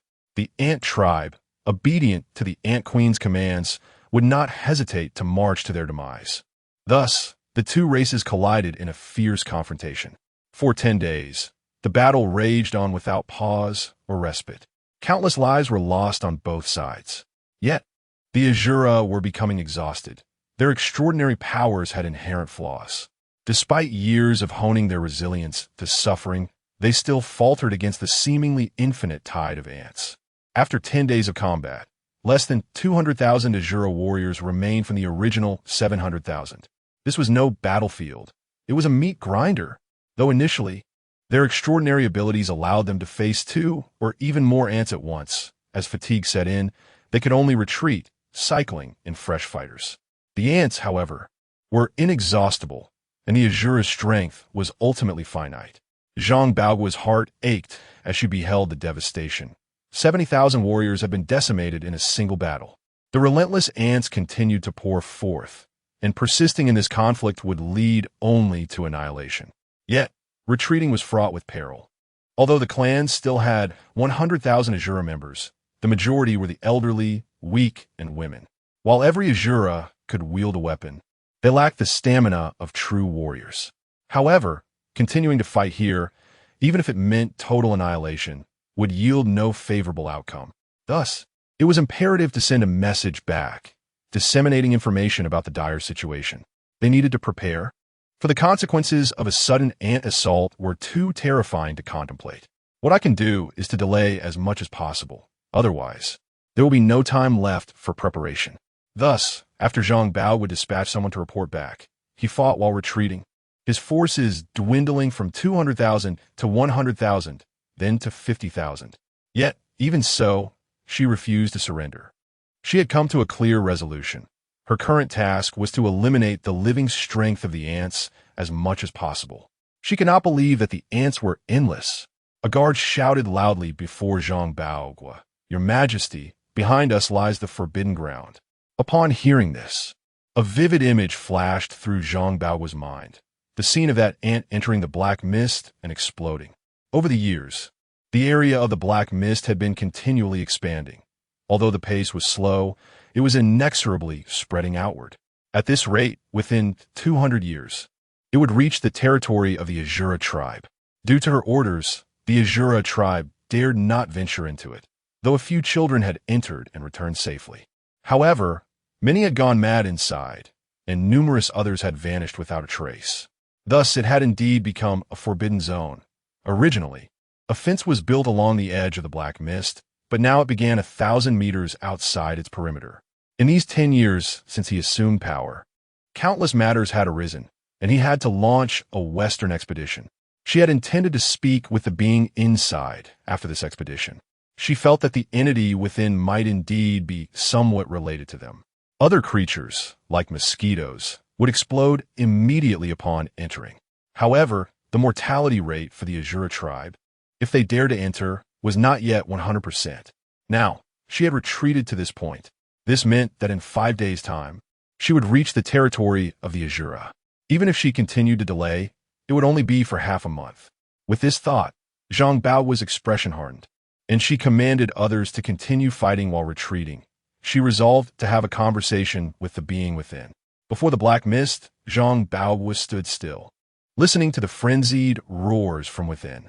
She repeatedly called out, attempting to elicit a response, yet all she heard were the maddened howls and shouts.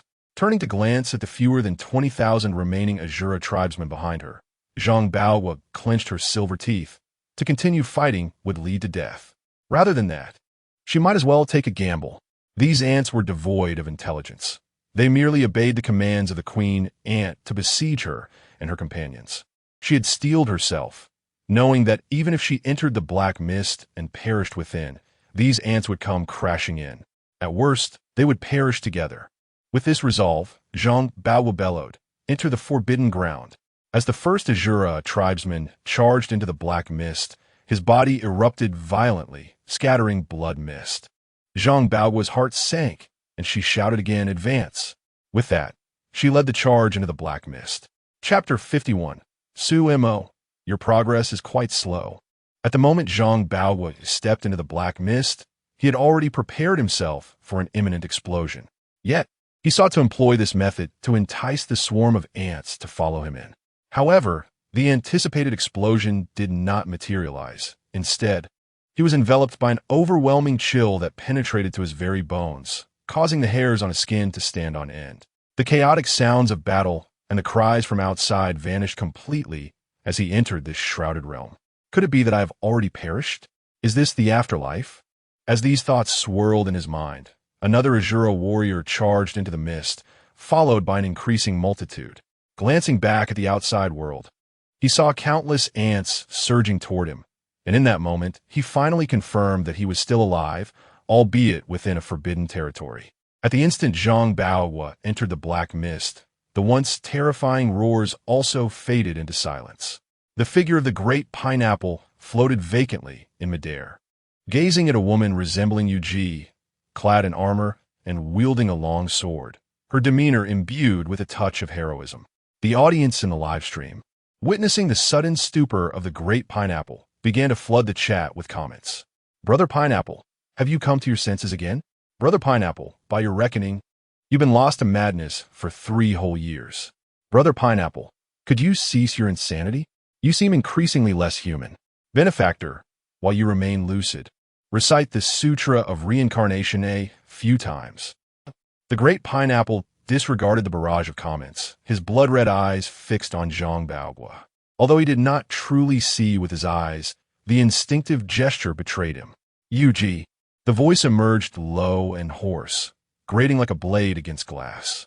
Zhang Bao felt a chill run down his spine at the utterance of those words. Just as he was about to respond, he turned to see a figure formed entirely of black mist materialize behind him. The being was entirely cloaked in darkness, possessing 4 arms, and through the murky veil, Zhang Bao could vaguely discern some features. Hastily, he bowed his head. "Are you the esteemed one of this realm? Yuji is my grandmother. Do you know her?" After a lengthy silence, the great pineapple remained mute, merely observing the woman who bore a striking resemblance to Yuji. The black mist was not his true form, but rather a manifestation conjured from his spiritual essence. His original soul belonged to a human, thus he lacked 4 arms. Yet, if he so desired, he could assume such a form. "Esteemed one?" Zhang Bao called out once more. Seeing the continued silence, he pressed on. "I beseech you for assistance. The ant tribe is upon us. Please vanquish them." As he spoke, countless ants surged into the black mist.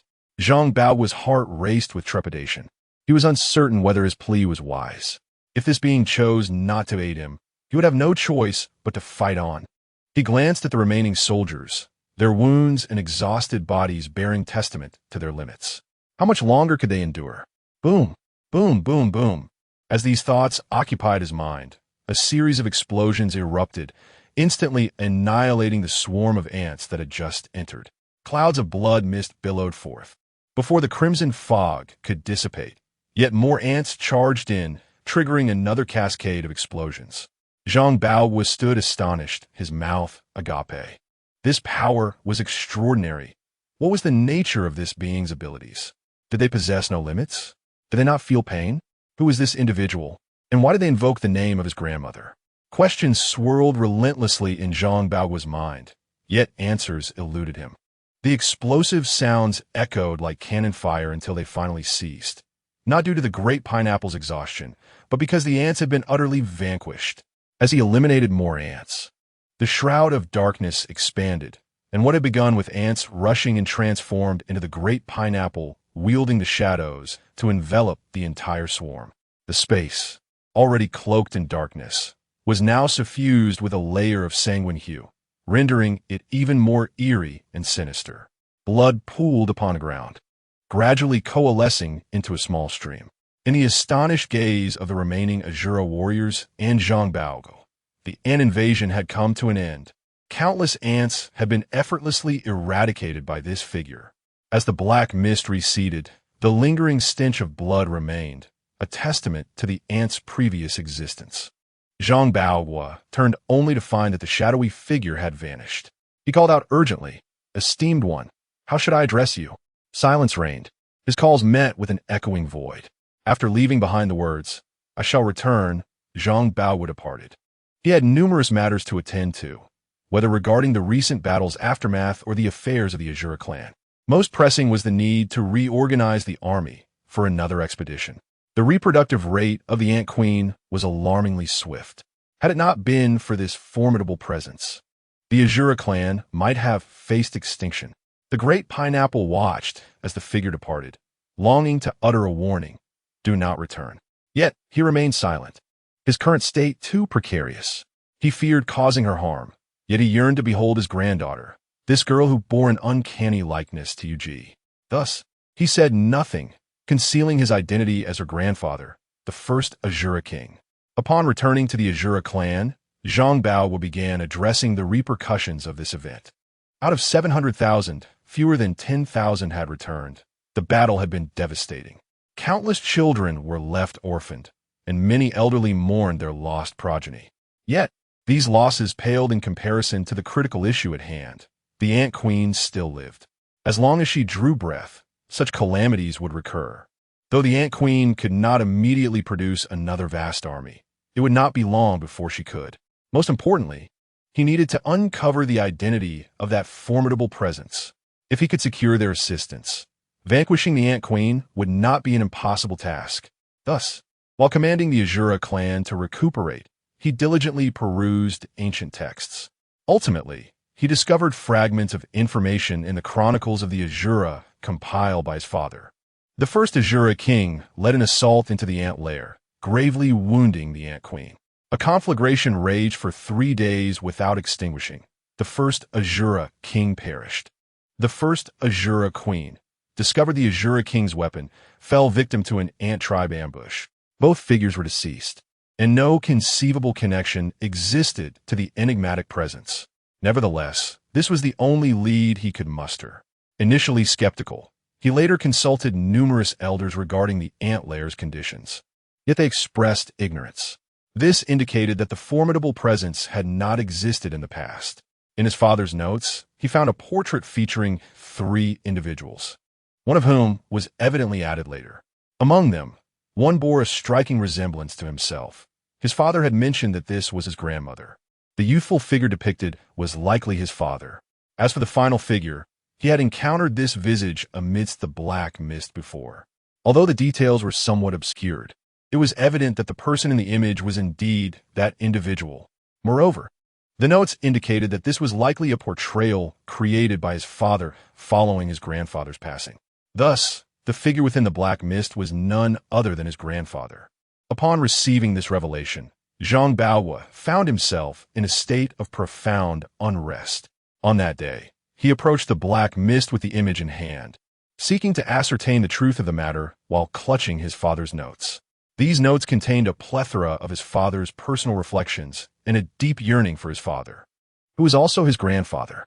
He sensed that the presence of this figure felt somewhat amiss, akin to those who had wandered into this realm, yet had not succumbed to death, instead becoming deranged. However, if it were confirmed that this figure was indeed his grandfather, he hoped to utilize his father's notes to restore him to lucidity. The black mist had expanded exponentially since their last encounter. He suspected that if this continued unchecked, within 50 years, the mist would encroach upon the Azura's domain, jeopardizing the existence of the Azura clan. Faced with this predicament, they had 2 choices: either prevent the mist from spreading further or relocate the Azura clan to a different territory. Stealing his resolve, Zhang Bao called out into the void, "Azura king of the 3rd generation, I seek an audience." The roars within the black mist ceased, and the mist swirled, ultimately revealing the original landscape. At that moment, a dark silhouette emerged at the edge of the mist. Its eyes appeared hollow, seemingly blind to anything beyond a shroud of darkness. "You again have come. For what purpose?" The voice remained low and hoarse, yet Zhang Baohua could detect a flicker of emotional turbulence from the figure. "Can you not see me?" The figure did not respond to this inquiry, but instead enunciated slowly, "Leave this place." "Do you recognize my father?" "Leave this place." The figure's tone grew more severe, a crimson light flashing in its eyes. An image floated forth, landing in the figure's grasp. The figure lowered its head in silence, trembling, as the black mist writhed in response. Meanwhile, the queen ant discovered that a significant number of worker ants and soldier ants were missing. Anxious and fearful, driven by the instinct for survival, she prayed for strength as a terrifying blaze engulfed her surroundings. At that moment, Su Mo, who was in the midst of a meal, paused abruptly. Why must a breakthrough occur at such a time? This simply will not do. If 2 second-tier extraordinary civilizations emerge, I shall break through as well. After glancing around to ensure no one was paying attention to him, his consciousness immediately delved into the microcosm. The figure is nearing a 3rd-tier breakthrough, quite rapid indeed. However, you are still not fast enough. Allow me to provide you with a little impetus. Chapter 52. Su Mo, eat, and eat more to grow. Su Mo glanced down at the mosquito he had once held in high esteem, now reduced to a pitiful creature hiding in space, consuming dirt. He was too apathetic even to scold it. The greater the hope, the greater the disappointment. This creature felt like a foolish minion in the hands of a villain, accomplishing nothing and leaving no trace behind. In summary, whatever it could do was bound to be detrimental. One might argue its usefulness, but it could not accomplish a single task. Conversely, its lack of utility was countered by a minuscule semblance of competence. After observing the resurgence of mosquitoes, which Zhang had mercilessly slaughtered for years, Su Mo's thoughts shifted. He commanded these mosquitoes to assault the Grand Pineapple. What the Grand Pineapple needed now was carnage and hatred. The more it killed, the more resentment would accumulate.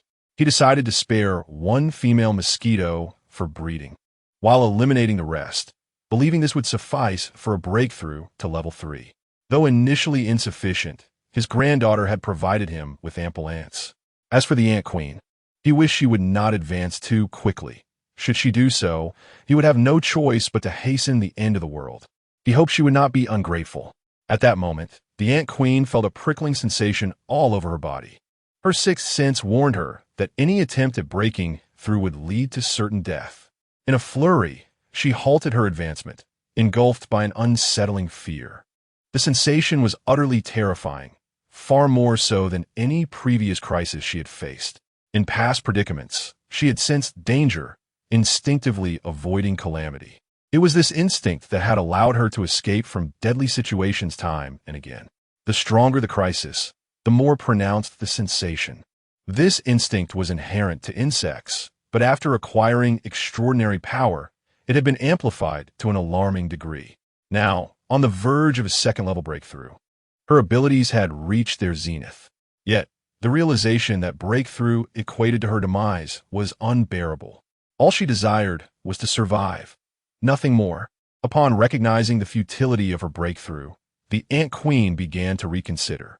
Her losses among the ants had been devastating, though unaware of the cause of their demise. She knew that the small creatures with 4 arms would soon return to wreak havoc. Remaining idle would only lead to her death. The notion of hiding for 3 to 5 decades briefly flickered in her mind before another wave of lethal danger engulfed her, akin to an overwhelming, inescapable threat.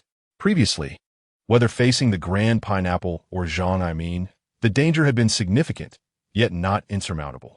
Now, however, she was acutely aware of her inability to resist. Death was inevitable. But why was this so? Was her lifespan drawing to a close? No, she was merely coming of age. Such a fate seemed implausible. Despite these thoughts, she could not dismiss the possibility. She attempted to foresee the outcome of producing another Ant Queen. The result was still death, just as before. Thus, this impending demise was unrelated to her. So what was the cause? All she wished for was to live. In that moment, it felt as though all paths were obstructed, and she sensed the entire world conspiring against her. Meanwhile, the Grand Pineapple, upon viewing the drawings and notes presented by his granddaughter, was engulfed in profound anguish. Father scolded me today merely because I wished to accompany him to battle. I am very saddened. Mother spoke once more of my father's past, and I too aspire to be a king like him. Father was peculiar last night. He shared many strange thoughts, claiming to be a sinner of the Azura clan. Though he is not. Yet he was so gentle last night. I wish he could always be like that. 5 days have passed, and Father has yet to return. I miss him dearly. A month has elapsed, and still, he has not come back. Mother's mood has soured. Lately, I can only focus on my studies. Father, I long for you. Why have you not returned? Mother's eyes are perpetually red. I know she has wept. Half a year has gone by, and Father remains absent. They say he shall never return. I dare not share this with Mother. Father, do not worry. I promised I would care for Mother and become a good king, fulfilling your unfinished wishes. Mother no longer waits on the hillside for Father's return. She keeps herself exceedingly busy, and it pains me greatly. Mother has departed. I know she has gone to find Father. I wish to intervene, but I know I cannot stop her. Mother is gone. Father, I am sorry. I failed to care for her properly, but I vow to avenge her. The handwriting in this passage appeared somewhat blurred, as if stained by tears. Father, I gravely injured the Ant Queen, yet could not slay her. Rest assured. Next time, I shall sever her head, just as you did to that giant ant. Still unsuccessful, her vitality is too resilient. The clan constantly urges me to bear offspring. I have rested for a year. A child has been born, a girl. Perhaps you would be pleased, Father. Father, I have grown old. Ultimately, I cannot achieve my goals. A mournful wail emerged from the dark mist, evoking sorrow in listeners and eliciting tears from those who heard. The audience in the live stream watched as the Grand Pineapple turned page after page in the notebook, witnessing the growth of a youth who longed for his father during the night. The boy matured into a young man, then into middle age, established a family, and finally aged into frailty. His life was meticulously chronicled within that notebook. My child, you have done exceedingly well. Father is proud of you. You surpass me in every regard. You are a worthy king, and I take pride in you. Zhang Baohua stood outside the dark mist, listening to the mournful sounds within, rendered speechless. After a long while, the mist dissipated, revealing a man formed entirely of shadows before her. He resembled the figure in the portrait. Indeed, he was her grandfather, the first king of the Azura. It was due to his existence that the Azura developed written language, overcoming countless crises. He was both a legend and a myth of the Azura. Child, come forth. Let your grandfather behold you. Zhang Baohua silently approached the shadowy figure, a word caught in her throat, unable to be uttered. You bear a striking resemblance to your grandmother. I hope you, too, can become a good king like your father. Now, leave this place. Do not return. I cannot maintain my clarity for long. I fear I may cause you harm. As the words faded, the Grand Pineapple turned to depart. The dark mist began to envelop him once more, his form slowly vanishing within it, leaving Zhang Baohua standing alone in a daze. Had she truly been forsaken by her grandfather? This was not the outcome she had envisioned. Why had it come to this? Within the dark mist, the Grand Pineapple observed Zhang Baohua's frozen silhouette, remaining silent for a long time. He wished to avoid excessive interaction with his granddaughter, for he did not know how much longer he could endure. If he were to remain trapped here indefinitely, the more connections he formed, the greater his suffering would become. Awake, he could distinctly sense that something was amiss with his state.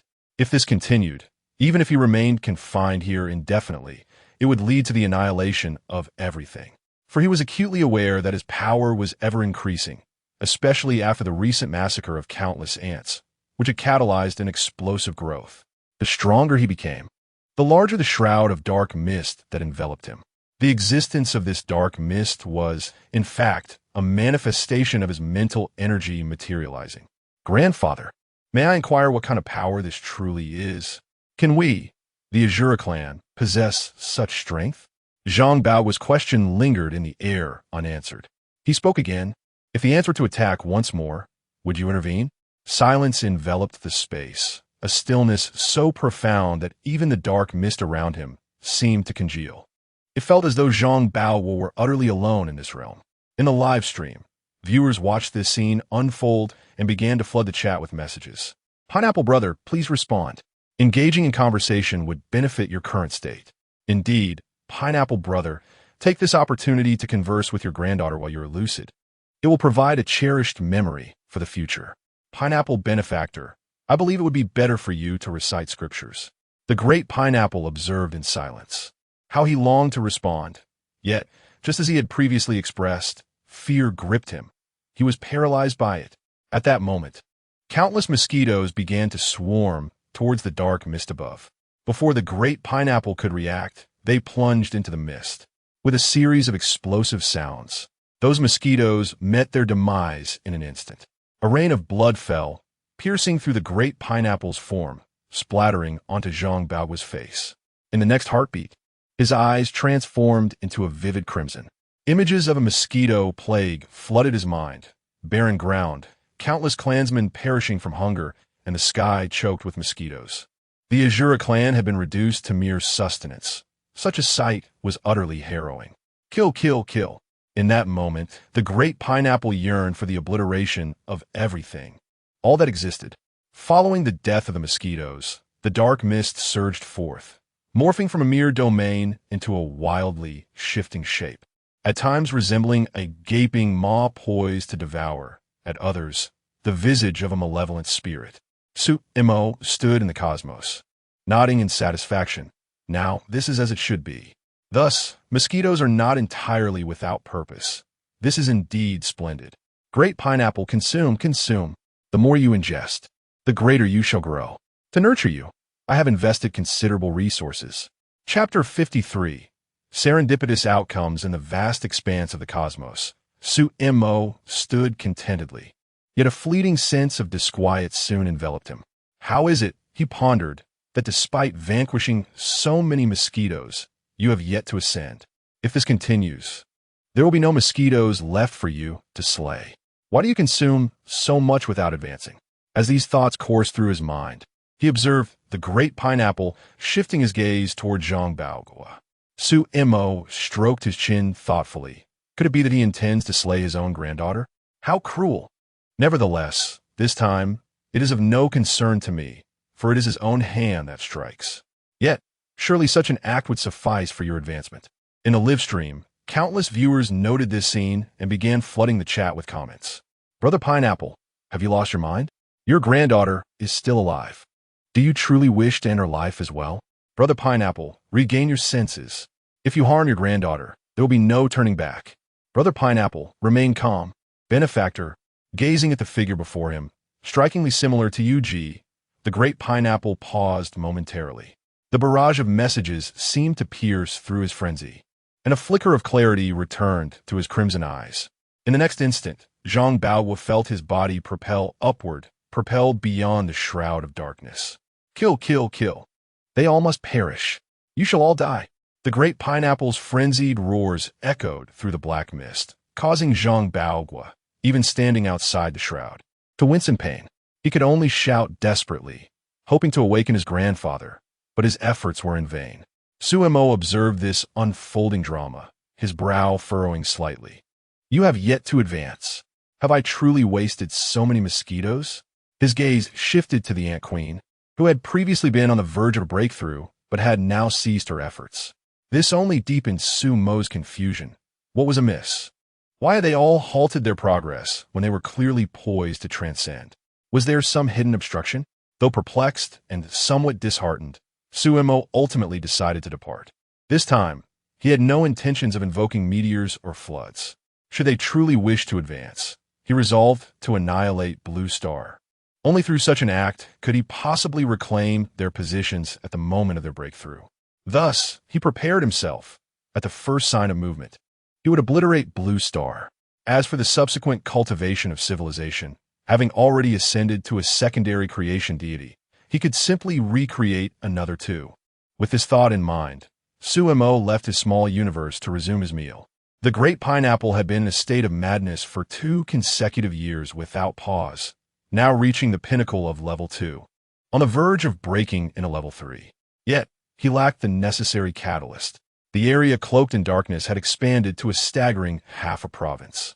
Should he break through to level 3, he would roam the cosmos unhindered.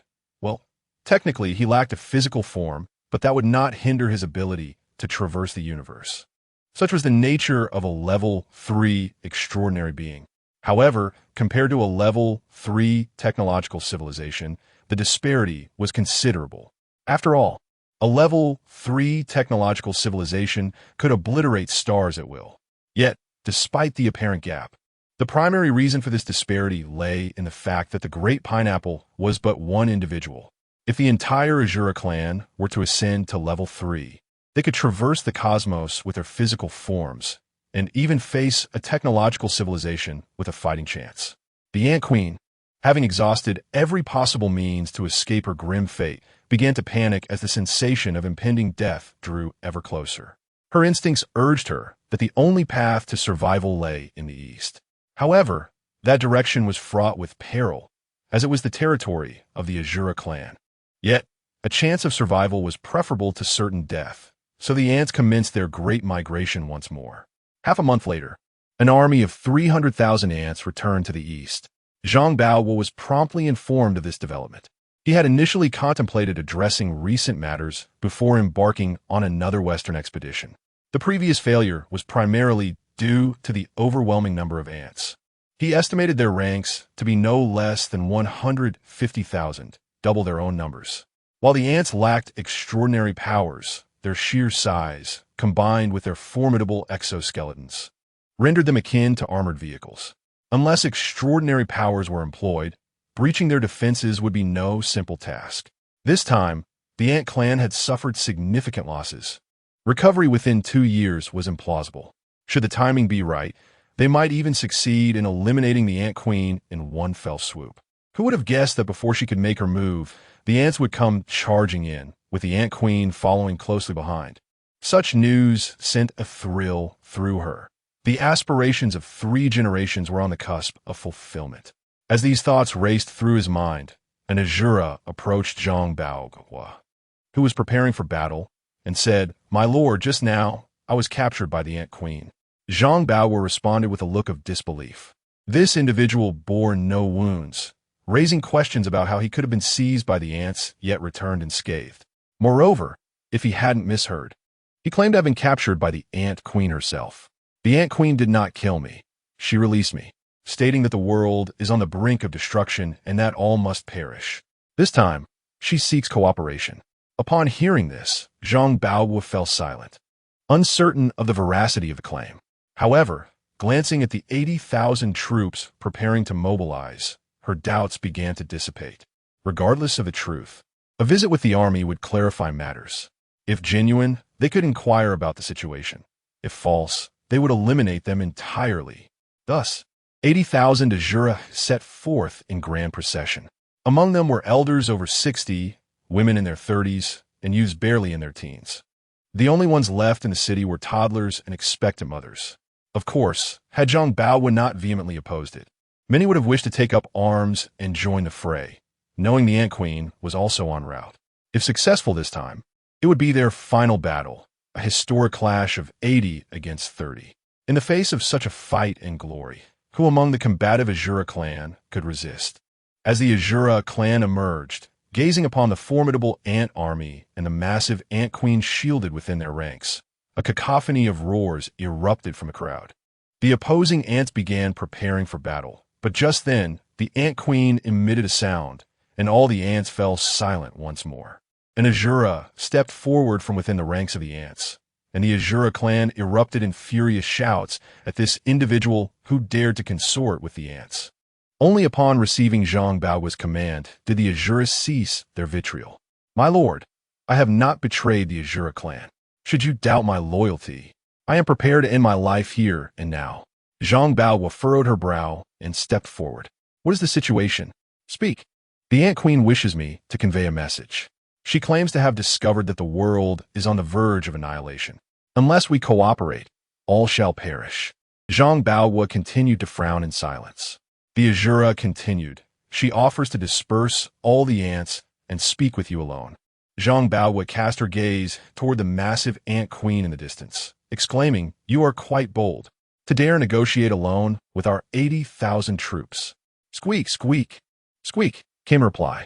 "If we converse, there is a chance of survival. If not, we shall all perish." If. Continue. She stated that if we were to attack her, she would immediately break through to level 2. Zhang Baohua, ridiculous. Do you think that merely breaking through the second tier can stand against our 800,000 strong army? Squeak, squeak, squeak. It claims that upon breaking through the second tier, the world will face a catastrophic crisis and everyone will perish. Zhang Baohua remained silent for a long while, then fixed his gaze ahead. "Since you dare to come, then come." After uttering these words, he turned to the Azura people behind him and declared, "You are not to act until I give my command." Accompanied by the queen ant's squeaks, all the ants parted, leaving only the queen dragging her massive form forward. The entire Azura clan of 800,000 stood ready, poised to unleash their fiercest assault at the king's command. The queen ant approached the open space, gazing at this minuscule being, scarcely the size of her own single antenna, slowly emanating a gentle psychic energy. After confirming there was no danger, Zhang Baohua also released his psychic energy. Though their extraordinary powers stemmed from despair and similar emotions, they ultimately derived from soul. Pain could indeed fortify the spirit. Thus, it was unsurprising that they possessed such mental fortitude, though it paled in comparison to the situation with the Great Pineapple. Subsequently, both parties engaged in dialogue for 3 hours. Ultimately, the queen ant, at the cost of her own life and the lives of those remaining in Azura City, managed to convince Zhang Baohua of her sincerity. After all, as long as the queen ant remained, no further ant armies would emerge. To prevent any deceit from the queen, he dispatched 100,000 Azura warriors to investigate the potential emergence of a new queen ant. Following this, she led the queen to seek out the Great Pineapple. After 2 years of madness, the Great Pineapple had just begun to regain clarity, and upon hearing the words Queen Ant, nearly succumbed to insanity once more. However, both the Queen Ant and Zhang Baohua stood outside the range of the dark mist, thus avoiding harm. After a lengthy period, the black mist settled, and the silhouette formed by the Great Pineapple's dark aura appeared before Zhang Baohua and the Queen Ant. After completely absorbing the unfolding events, he fell into silence. "Brother Pineapple, I too sensed something amiss. Do you remember? The previous traveler managed to return, but what did you encounter just before your return? The monsters and the dark Digga, and you had the light Digga to help fend them off, which allowed your escape. Yet ultimately, that laboratory was destroyed. Indeed, I suspect that is the case, which is why, Brother Pineapple, you could not return and have been permanently fixed in that fatal position." The Queen Ant stated that should anyone break through, the world would face annihilation. Do you think it possible that a certain entity residing in the nurturing world, fostering civilization, does not permit overly powerful beings to emerge? The instant one does, it would eradicate all civilizations. Yes, do you recall? This world has deities. Perhaps this action is to prevent that deity from discovering it. No, I believe this entity desires a powerful existence, such as Brother Pineapple's soul. Remember those suddenly maddened mosquitoes? They were sacrificing their lives to nourish Brother Pineapple, hoping for his breakthrough. I find truth in your words, yet I also disagree. So I propose a synthesis. A certain entity wishes to cultivate Brother Pineapple and claim his soul, yet due to some reason does not dare to expose themselves. Perhaps due to the presence of that deity, which prevents them from acting overtly. Furthermore, the Queen Ant's breakthrough, triggering world-ending calamity, may signify a civilization's advancement. Viewing the Azura as one civilization and the Queen Ant as another, the emergence of two Tier 2 extraordinary beings might attract the attention of certain unseen forces. To avoid exposure, that hidden entity may choose to obliterate everything. So dark, but could you perhaps refrain from indulging in so many novels? It's utterly absurd. In truth, the previous point is not without merit. After all, the extraordinary has emerged, and Brother Pineapple has transformed into this form. what remains impossible? For now, we can only speculate with the utmost malice about everything. If that is the case, I suspect that the death of UG is also related to that entity. Chapter 54. Ingenious Strategies Unveiled, Breaking a Millennium Stalemate. In this chapter, Big Pineapple gazed at the barrage of comments, his eyes turning a deep crimson, while dark mists swirled around him. Oddly, he remained eerily calm. At that moment, his heart overflowed with hatred. He suppressed his inner madness with an overwhelming resolve. Thus, it can be said that Big Pineapple's transformation is the result of a deliberate scheme. Perhaps everything has been orchestrated by that one individual. As you can see, the mosquitoes are being manipulated. Recall the mosquito plague of yesteryear. The sudden emergence of the queen ant's egg, the awakening of the queen's extraordinary powers, the destruction of a laboratory, UG's self-immolation, Big Pineapple's son's guilt, and Big Pineapple witnessing it all. Do you not find this an extraordinary coincidence? Sumo? Watching the live stream, Sumo wished to exclaim, "What does this have to do with me?" Aside from the destruction of that laboratory, he had truly accomplished nothing of significance. Even his previous actions amounted to merely instructing the mosquitoes to deliver food to Big Pineapple. I was merely trying to upgrade Big Pineapple. You were being quite unreasonable. As these thoughts raced through his mind, he jotted down several account IDs, intending to draw future traversers from this pool. Big Pineapple silently absorbed the barrage before him, his heart seething with rage. Was everything truly preordained? What then? Did his own experiences signify? What had that individual reduced life to? As he slowly closed his blood-red eyes, his expression remained serene, as tranquil as a still pond that could not be disturbed. From your words, I gather a semblance of understanding. Allow me to summarize. There exists an invincible entity responsible for shattering my phone. This being serves as a tester of civilizations, presenting a trial every millennium. Those who succeed may continue to exist. Brother, refrain from such reckless speech. I feel the image of that being growing clearer in my mind. God, I'm not blaming you for breaking my phone. The Jade Emperor, the Buddha, be cautious with your words. Silence. Let me finish. Aside from that being, there is another entity, the so-called cultivator, an embodiment of absolute chaos and malevolence. I suspect that the mosquitoes and monsters of the previous civilization were all spawned by this being, for only he possesses the ability to control these mosquitoes. Currently, Big Pineapple's predicament is a result of his machinations. The danger that lies ahead is what enables you to uncover all of this. Thus, we can deduce that the purpose behind these actions is to obtain the fruit that is Big Pineapple. As long as the fruit remains unripe, he will refrain from harvesting it. Should Big Pineapple mature, thus achieving a breakthrough, he would perish, and in his quest to obliterate evidence, he would erase every trace from this planet. This is the reason the Queen Ant senses impending doom. Moreover, even if Big Pineapple does not achieve a breakthrough, should the Queen Ant succeed, there are two possibilities. Either she is another fruit of his desire, or her breakthrough will attract the attention of that being, compelling him to destroy all evidence to prevent that being from seeing Big Pineapple, thus resisting the temptation to harvest him. Alternatively, he might abduct Big Pineapple and then annihilate everything.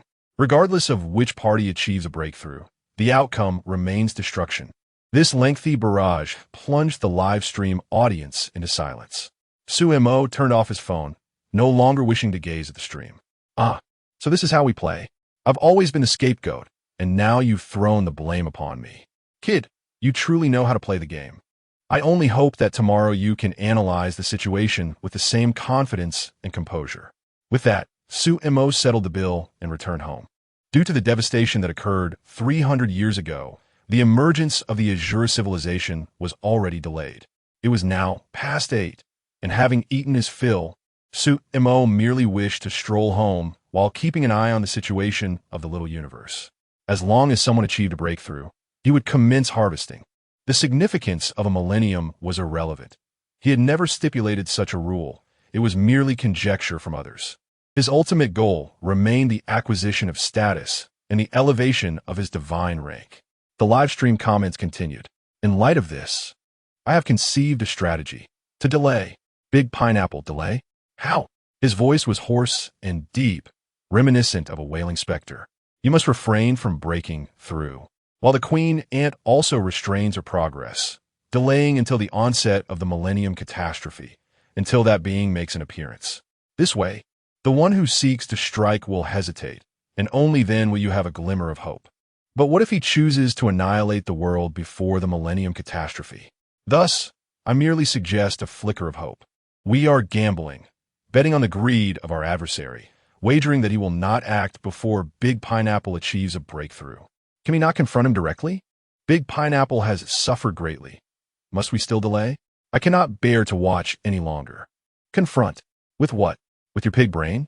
Look at how he has manipulated Big Pineapple without ever revealing himself.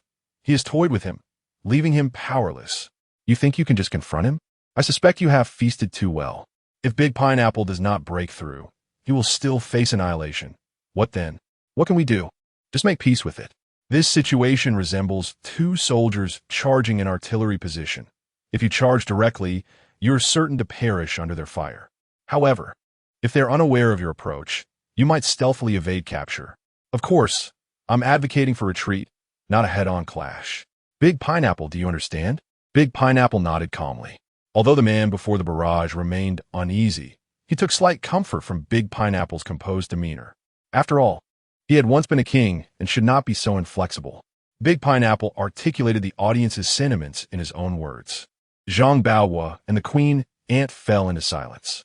Subsequently, they began to plot the details. Half a month later, the queen ant departed. Zhang Baohua and Big Pineapple chose not to detain her. At this point, they had realized they shared a common enemy. Thus, there was no need for their races to engage in a death struggle. Before leaving, Big Pineapple imparted the written word to the queen ant through mental energy, enabling her to communicate via letters if necessary and to maintain regular contact. In truth, Zhang Baohua had wished to retain the queen ant, but their current food supply could not sustain both the Azura clan and the multitude of ants. Moreover, if they were to resist in the future, they would require the queen ant's assistance. Thus, her development was essential. Nonetheless, Zhang Baohua did not leave empty-handed. He requested 10,000 worker ants to assist in their labor. It could be said that the enmity between Big Pineapple and the queen ant had begun the moment they hatched from their respective eggs.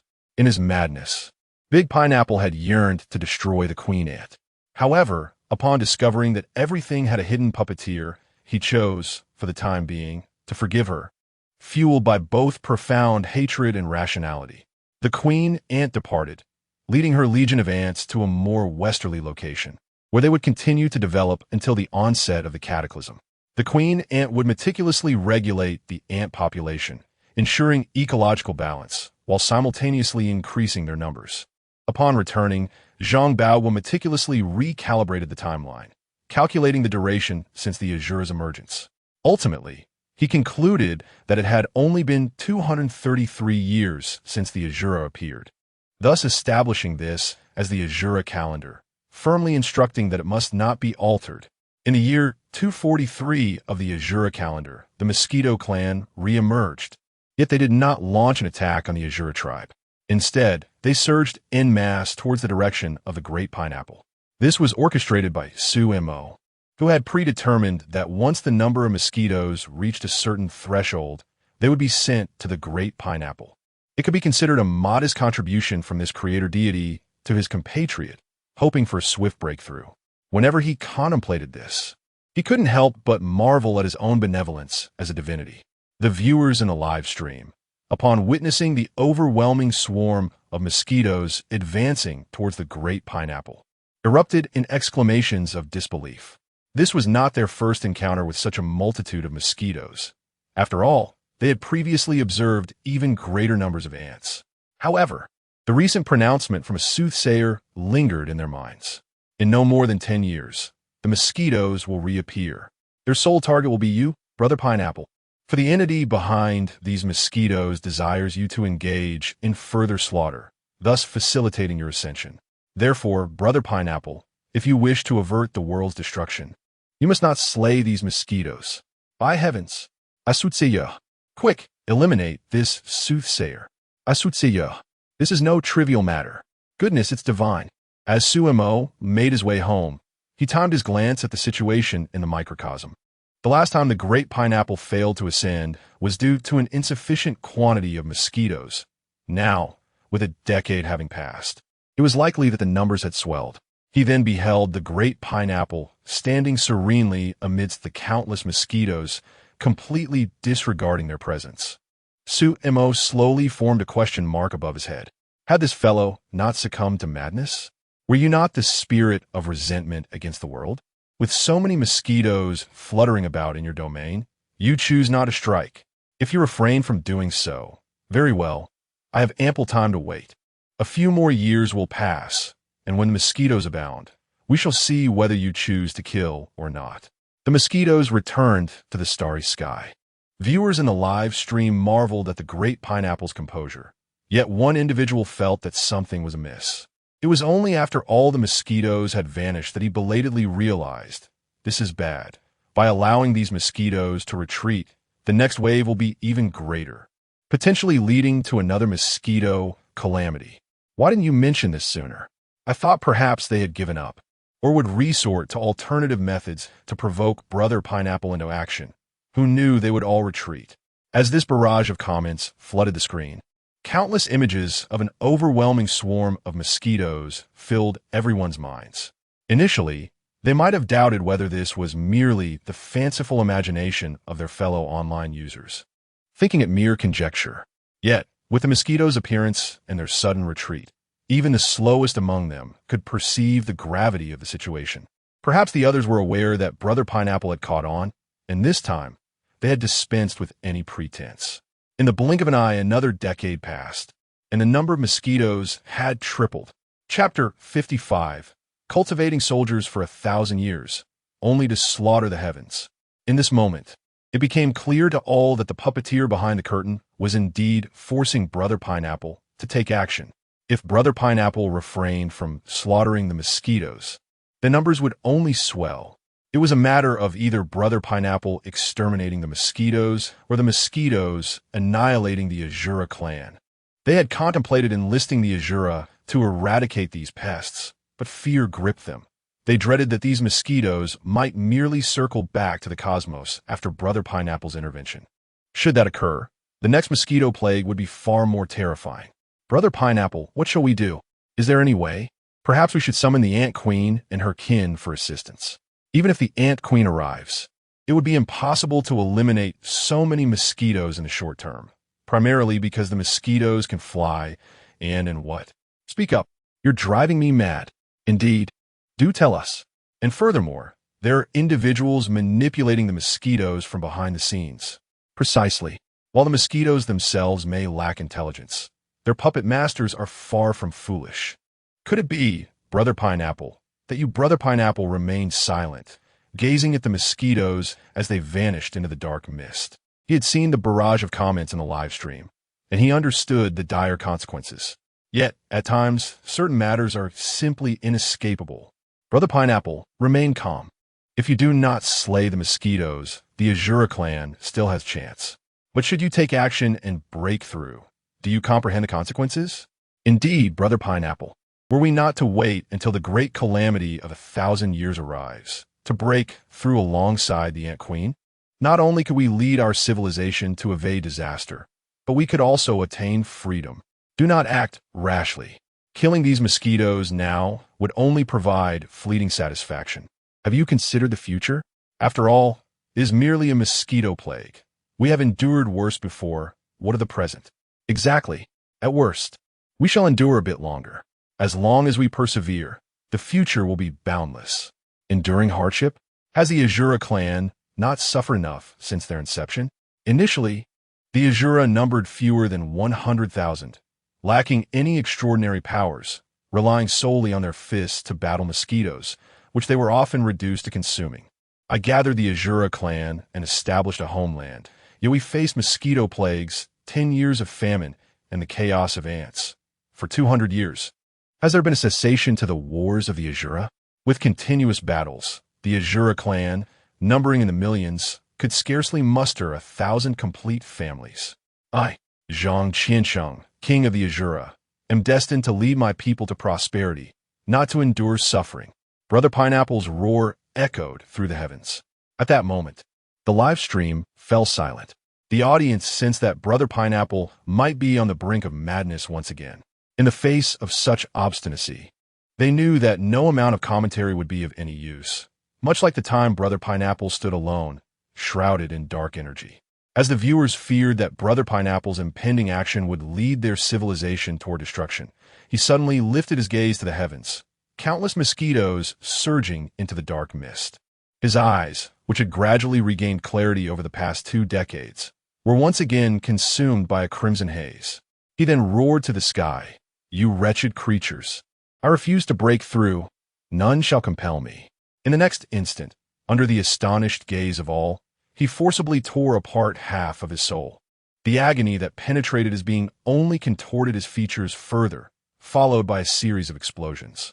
Countless mosquitoes transformed into a crimson mist, raining down upon the earth, their blood coalescing into rivers. Brother Pineapple's shattered form restored itself, yet his eyes remained bloodshot. This essence, if taken out, may provide you a second path. This was Brother Pineapple's final coherent utterance before he descended into a frenzy, howling and screaming.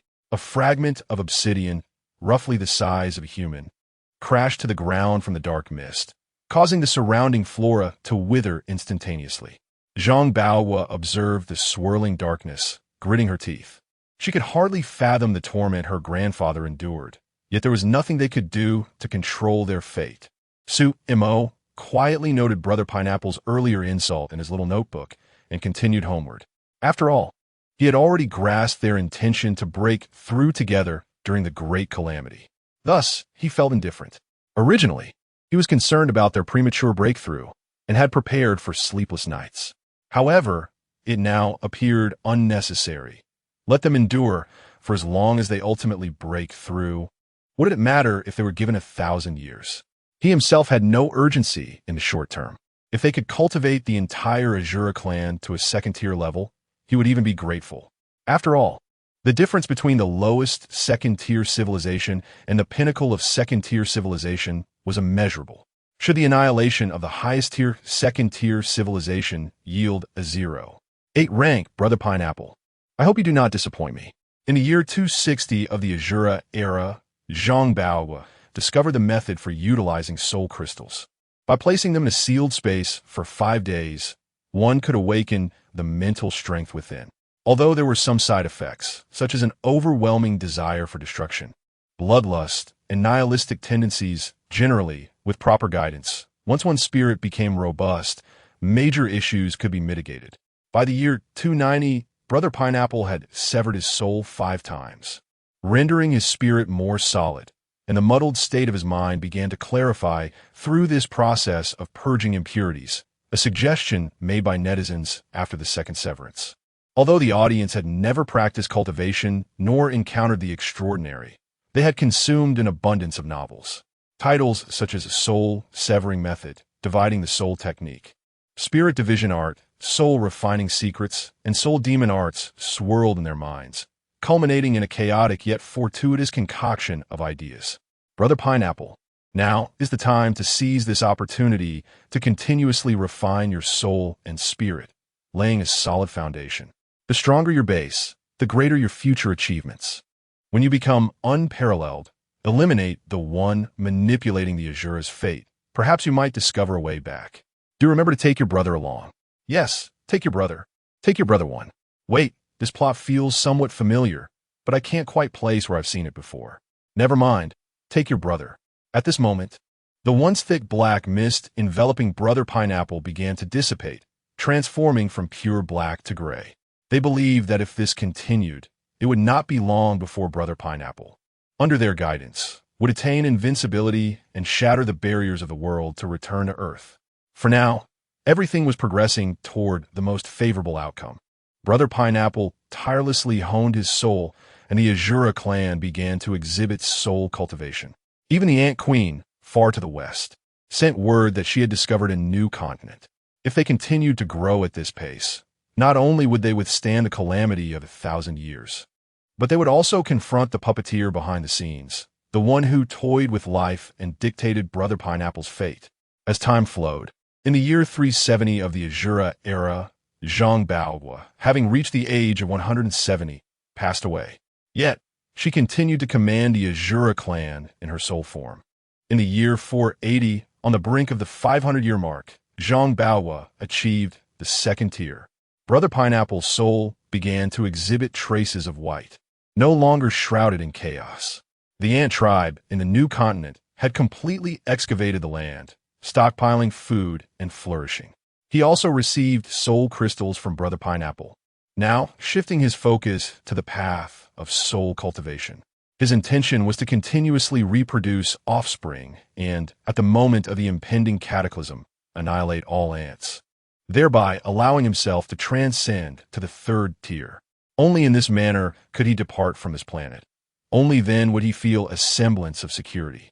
Despite this plan, he still felt enveloped by a shroud of death. Nevertheless, it was the best and most enduring means available. After 630 years, the soul of the great Azura had become akin to a crystal marred by impurities.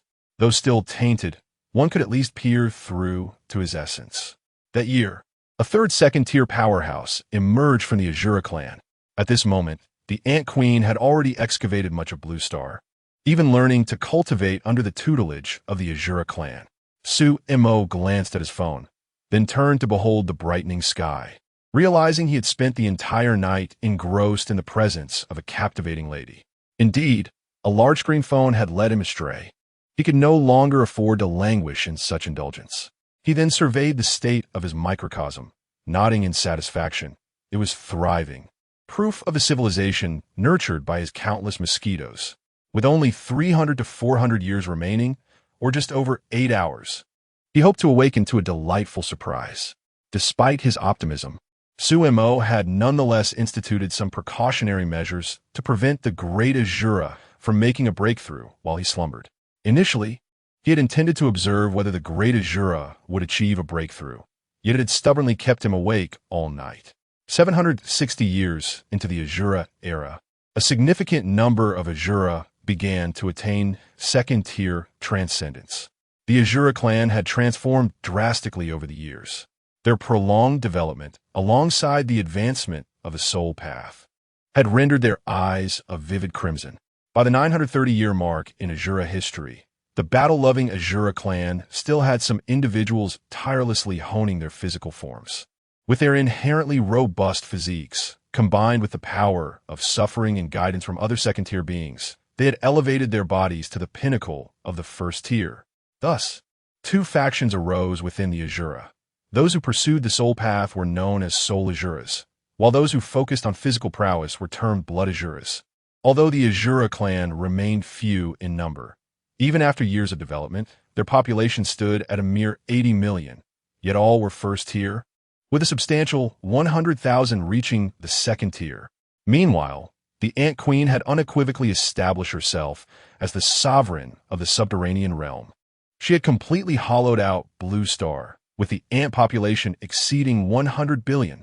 The soul of the great Azura had become as transparent as crystal, and the pains he had endured seemed to belong to a bygone era. He had truly lived for 900 years. He had borne the weight of 9 centuries of suffering. Yet at this moment, he stood invigorated, seemingly transported back to the nascent days of yore. He, the king of Azuras, who once led his clan to ascendancy, would now guide them to break free from the shackles of fate, to liberate themselves from the constraints of heaven's decree. Chapter 56, the Azura Tablet. At this moment, with less than 70 years remaining until the so-called Millennium Catastrophe, everyone found themselves engulfed in a state of tension. Not only the Great Pineapple, but even the billions of viewers in the live broadcast room shared this sentiment. Whereas previously the broadcast had attracted merely a few million viewers, it had now become a household name, known far and wide. This was, after all, the most legendary of live broadcasts. Even the officials of a certain platform were astonished, unable to comprehend how one broadcast could amass such a vast audience. Initially, foreign viewers had been somewhat reserved, but now they spoke openly in English. The Great Pineapple remained quietly standing in place, his figure clear as crystal devoid of any impurities. Over the years, every decade, a swarm of mosquitoes would come here to pay their respects. The great pineapple was also required to sever a portion of his soul. And although he had undergone this process numerous times, the agony of severing his spirit remained an unbearable torment. Zhang Baohua, another soul entity, had once attempted to sever his own soul, molding it to resemble his grandfather. Yet even a slight removal had proven too much for him to endure. He could hardly fathom how his grandfather had withstood such suffering for over 7 centuries.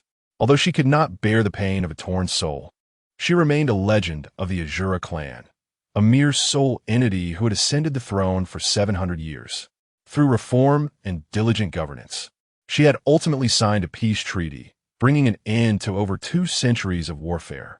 While many events bore the shadow of the great pineapple, only those of extraordinary caliber were privy to the true nature of his affairs. The Ant Queen had resurfaced from the depths, and, as the millennium approached, her heart grew increasingly unsettled. During this time, she visited the Azura territory once more to deliberate on her future path. Though she had resolved to sacrifice all her ants to aid her ascent to the 3rd level once the time came, an undercurrent of anxiety pulsed within her. As the specter of death loomed overhead, the great pineapple quietly stood, silently observing his granddaughter, who bore an uncanny resemblance to Yuji, lost in thought. Over the years, he had regained his clarity, yet he still hesitated to confront his granddaughter, for she reminded him too much of Yuji. He feared a recurrence of past events. The audience in the live broadcast room changed in waves. Many grew weary and took breaks, even as centuries passed. Countless elderly souls, their lifespans nearing their end, came to the broadcast room to savor their final moments. Pineapple Brother, with just 60 years until the cataclysm begins, I still sense something amiss. Indeed, Pineapple Brother, I share your sentiment. According to the previous speculation, the hidden hand seeks to reap the rewards, hence the mosquitoes have been sent to you. If for all these years, you have not made a breakthrough, and they have not acted against you, does that not strike you as strange? Exactly.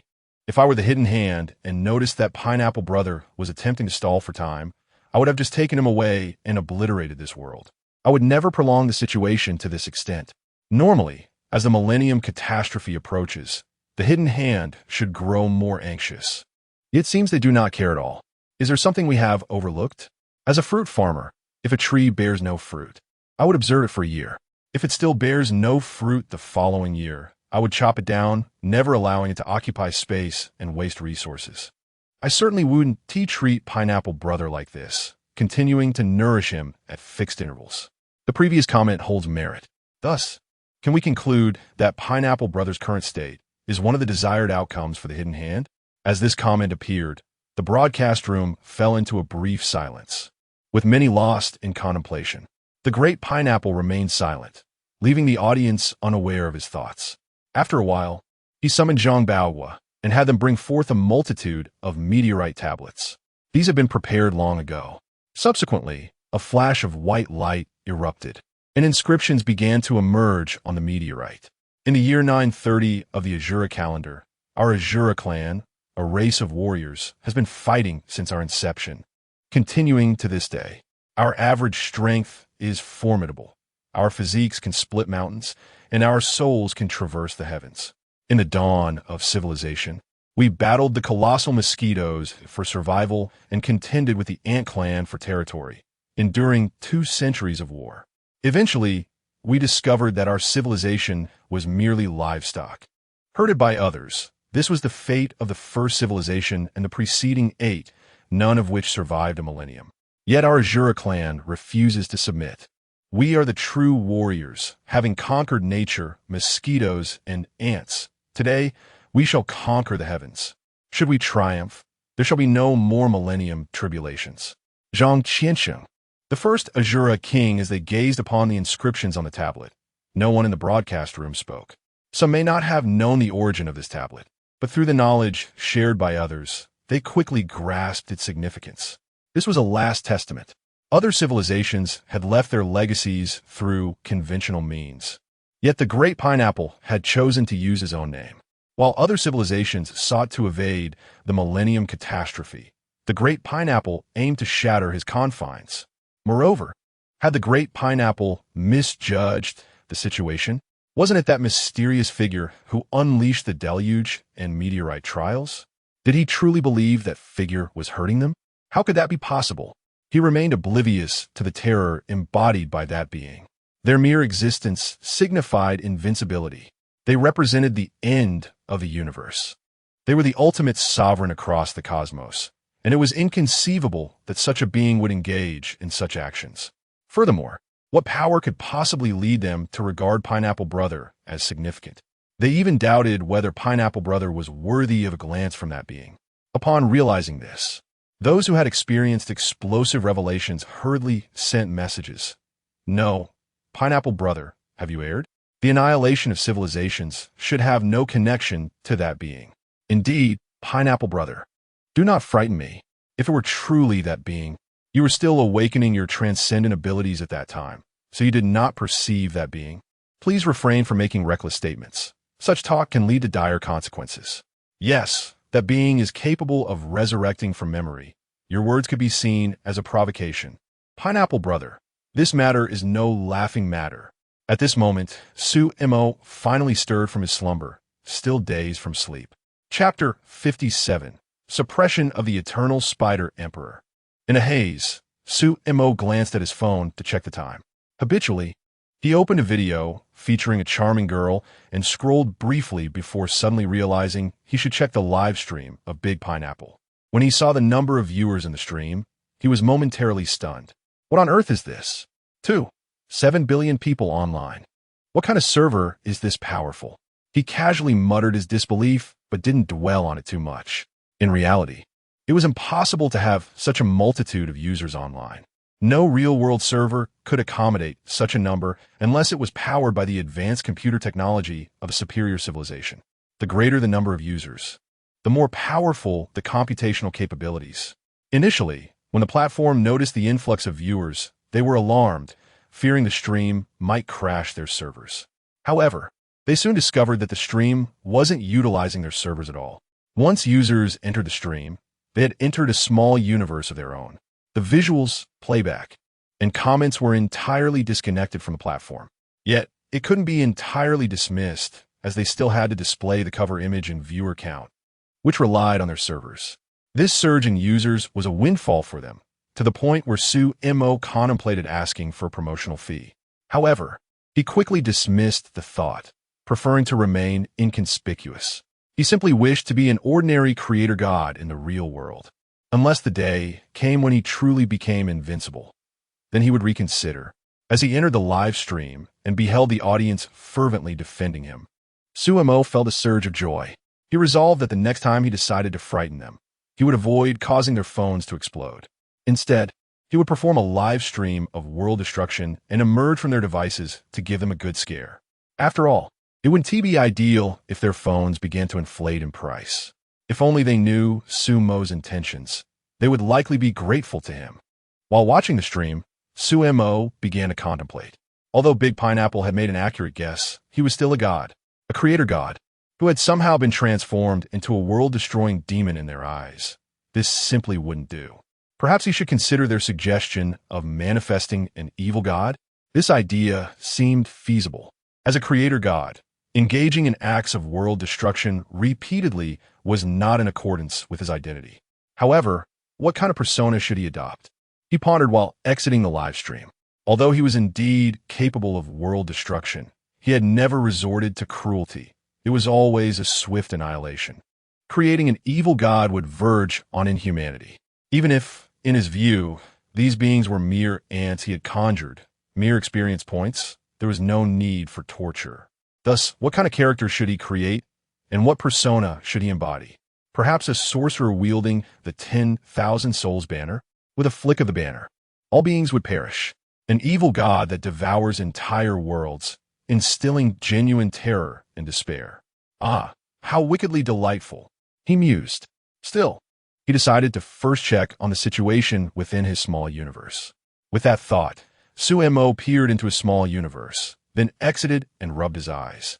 Upon reintegrating his consciousness, he beheld the battered blue planet, utterly bewildered.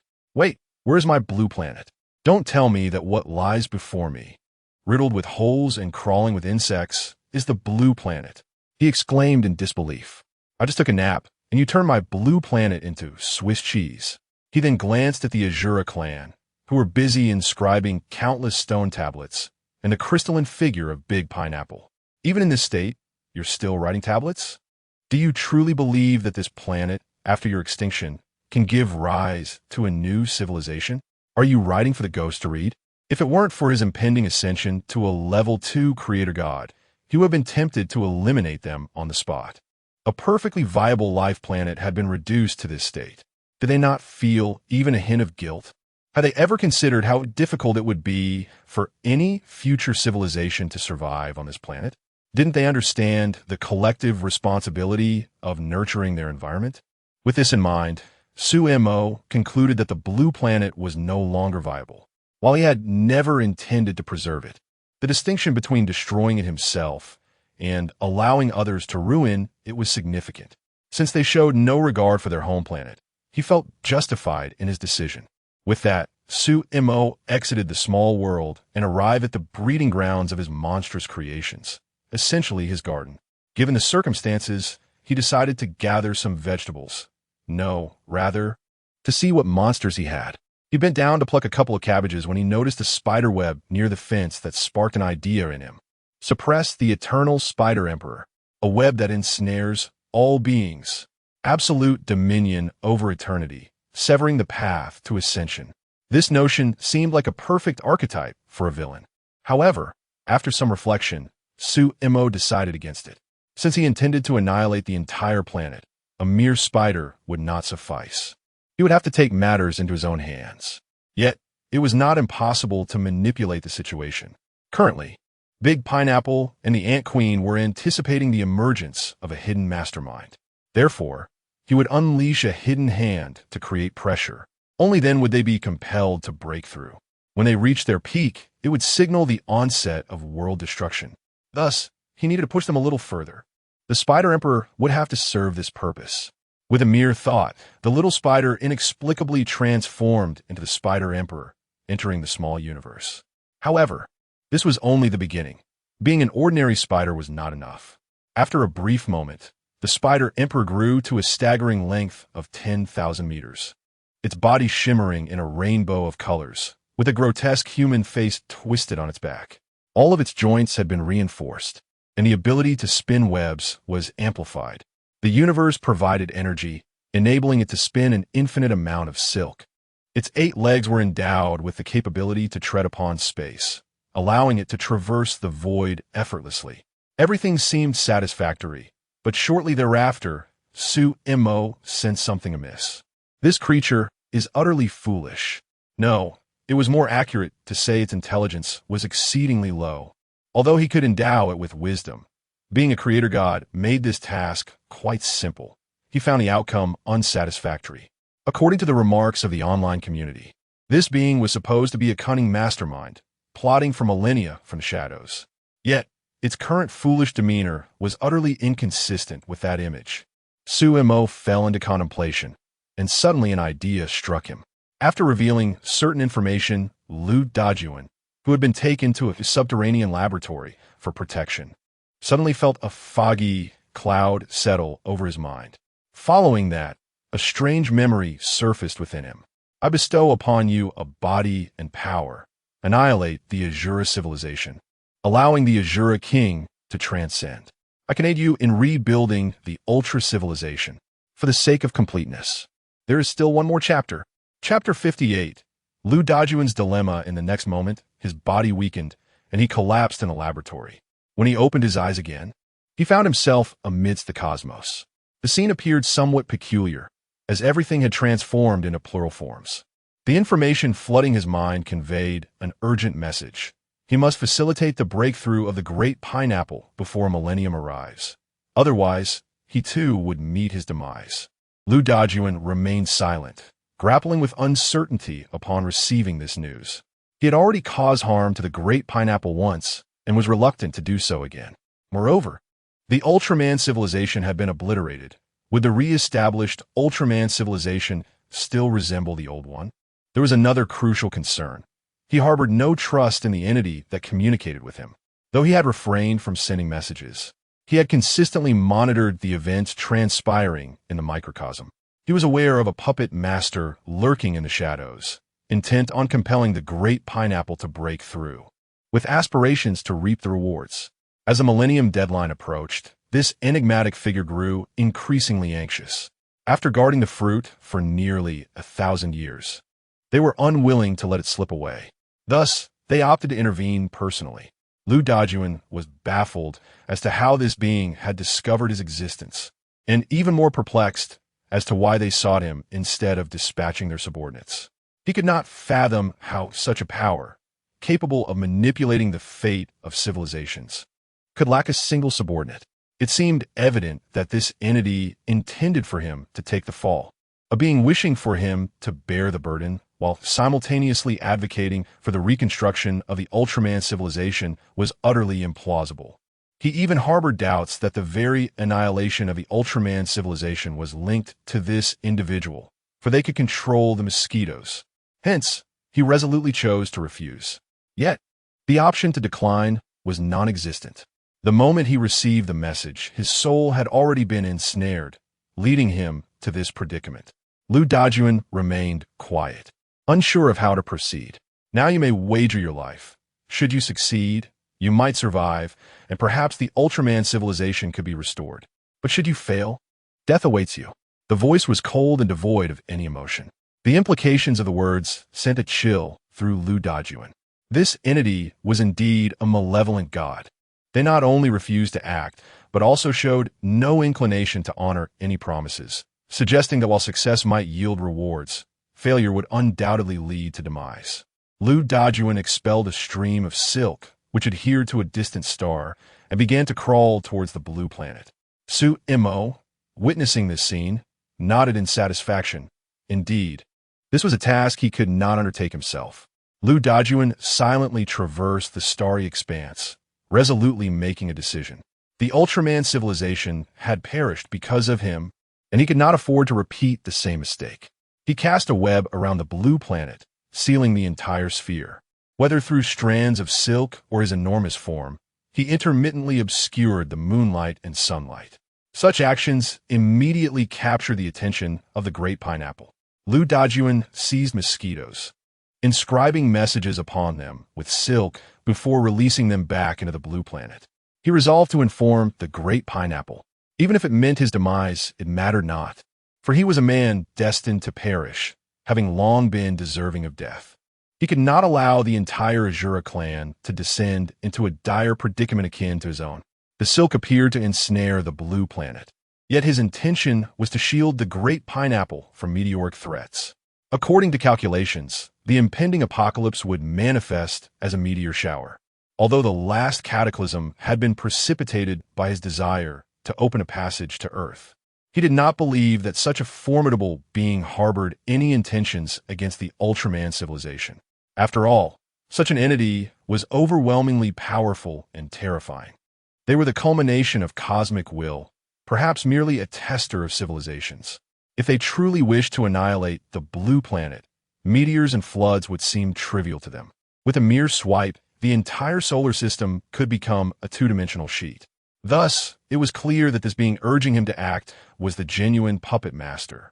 He had resolved that even if discovered and killed by this entity, it would matter little. Better to perish in this universe where Zoffy and others had fought, providing useful information to the fellow traveler, the great pineapple. Countless mosquitoes re-entered the blue planet, causing the great pineapple's brow to furrow. The decade had not yet concluded. Why were these mosquitoes invading once more? The anomaly hovering in the sky was also worthy of suspicion. Though he pondered this, an idea began to form in his mind. The hidden figure was growing restless. He communicated his thoughts to his granddaughter and the Ant Queen, instructing them to prepare for the worst. As time reached its final moments, there could be no room for error. One by one, the mosquitoes surged into the realm of the great pineapple, exploding upon impact. Strands of blood-stained silk cascaded from above, forming characters in the air. Great pineapple, I am Lu Dajuan, a traveler from your previous civilization. I have been ensnared by the puppet master you seek to eliminate. Now, I have morphed into a monster hovering above you. They are compelling me to kill all Azura clansmen and force your breakthrough under the pretense of resurrecting the Ultraman civilization. But I do not trust them. Hold on. I can only weave a protective web around the blue planet. Perhaps I shall perish shortly. I hope you endure. This message was not only seen by the Great Pineapple, but also by countless viewers in the live stream. In a certain laboratory, upon reading this information and glancing at the suddenly unconscious Lu Dajuan, their expressions shifted dramatically. They had previously assumed Lu Dajuan had merely fainted again, but now they were informed that he had traversed dimensions once more, and it was at the behest of the very entity seeking to destroy the Great Pineapple. Wait, Brother Pineapple, it can't be true. Which being has the power to pull someone from Earth? The previous traveler must have been marked by this hidden figure, allowing them to achieve this feat. Now the situation is clear. The puppet master prefers to summon someone from Earth rather than act themselves, not even willing to use their subordinates. Don't you comprehend? Next chapter preview. Su-Mo paused in his meal, momentarily stunned by the live stream scene. A betrayal. Do you think this is child's play? The moment you appeared here, you forfeited your choices. This has always been a question with a singular answer, never a multiple-choice query. Chapter 59, Azura, Collective Breakthrough. What do you understand? The mastermind is fearful. He is afraid that a certain deity will capture him. Thus, he dares not reveal himself. Wait, Brother Pineapple. If you wish to safeguard the Azura civilization, you must swiftly eliminate the traveler before you. Do you truly have no comprehension of your own words? You are inciting crime, urging Brother Pineapple to commit murder. Indeed, that individual is one of us, a fellow Earthling, and he has just informed Brother Pineapple. How can you utter such words? He generously offered a warning, and yet you suggest Brother Pineapple dispose of him? What has become of your humanity? Su-Mo paused his meal, staring at the live stream in astonishment. Betrayal. Do you think this is merely a child's play? The moment you stepped into this domain, you forfeited your choice. This has always been a question with a singular answer, not a multiple-choice query. He picked up a cucumber from the table and took a bite. Since you cannot muster the resolve, allow me to assist you. With a flicker of thought, Lu Dajuan felt his consciousness spiraling into madness, yearning to obliterate everything, especially upon gazing at that azure planet. Su-Mo's will was synonymous with the will of the universe. Within his microcosm, he wielded boundless power. However, he had previously chosen to remain indifferent to such matters. Just as when a traveler appeared in his microcosm, he could overturn the table at will. It was akin to discovering pests in a garden. If he was displeased, he could till the entire plot and discard the crops. Yet, upon realizing that the pests posed no threat to his plants and even fortified their growth, he opted for inaction. Though he refrained from intervention, he remained capable of overturning the table. It was merely a matter of his desire, nothing more. You may appear in my garden, but you must demonstrate your worth. Otherwise, Su-Mo would not permit a single pest to ravage his crops. Previously, Su-Mo had no desire to intervene directly, intending to delegate the task to Lu Dajuan. Alas, Lu Dajuan proved disobedient. Thus, an alternative approach was necessitated. The sudden surge of ferocious intent left Lu Dajuan's face pale. Yet he discovered that his once controllable body now obeyed no command of his own.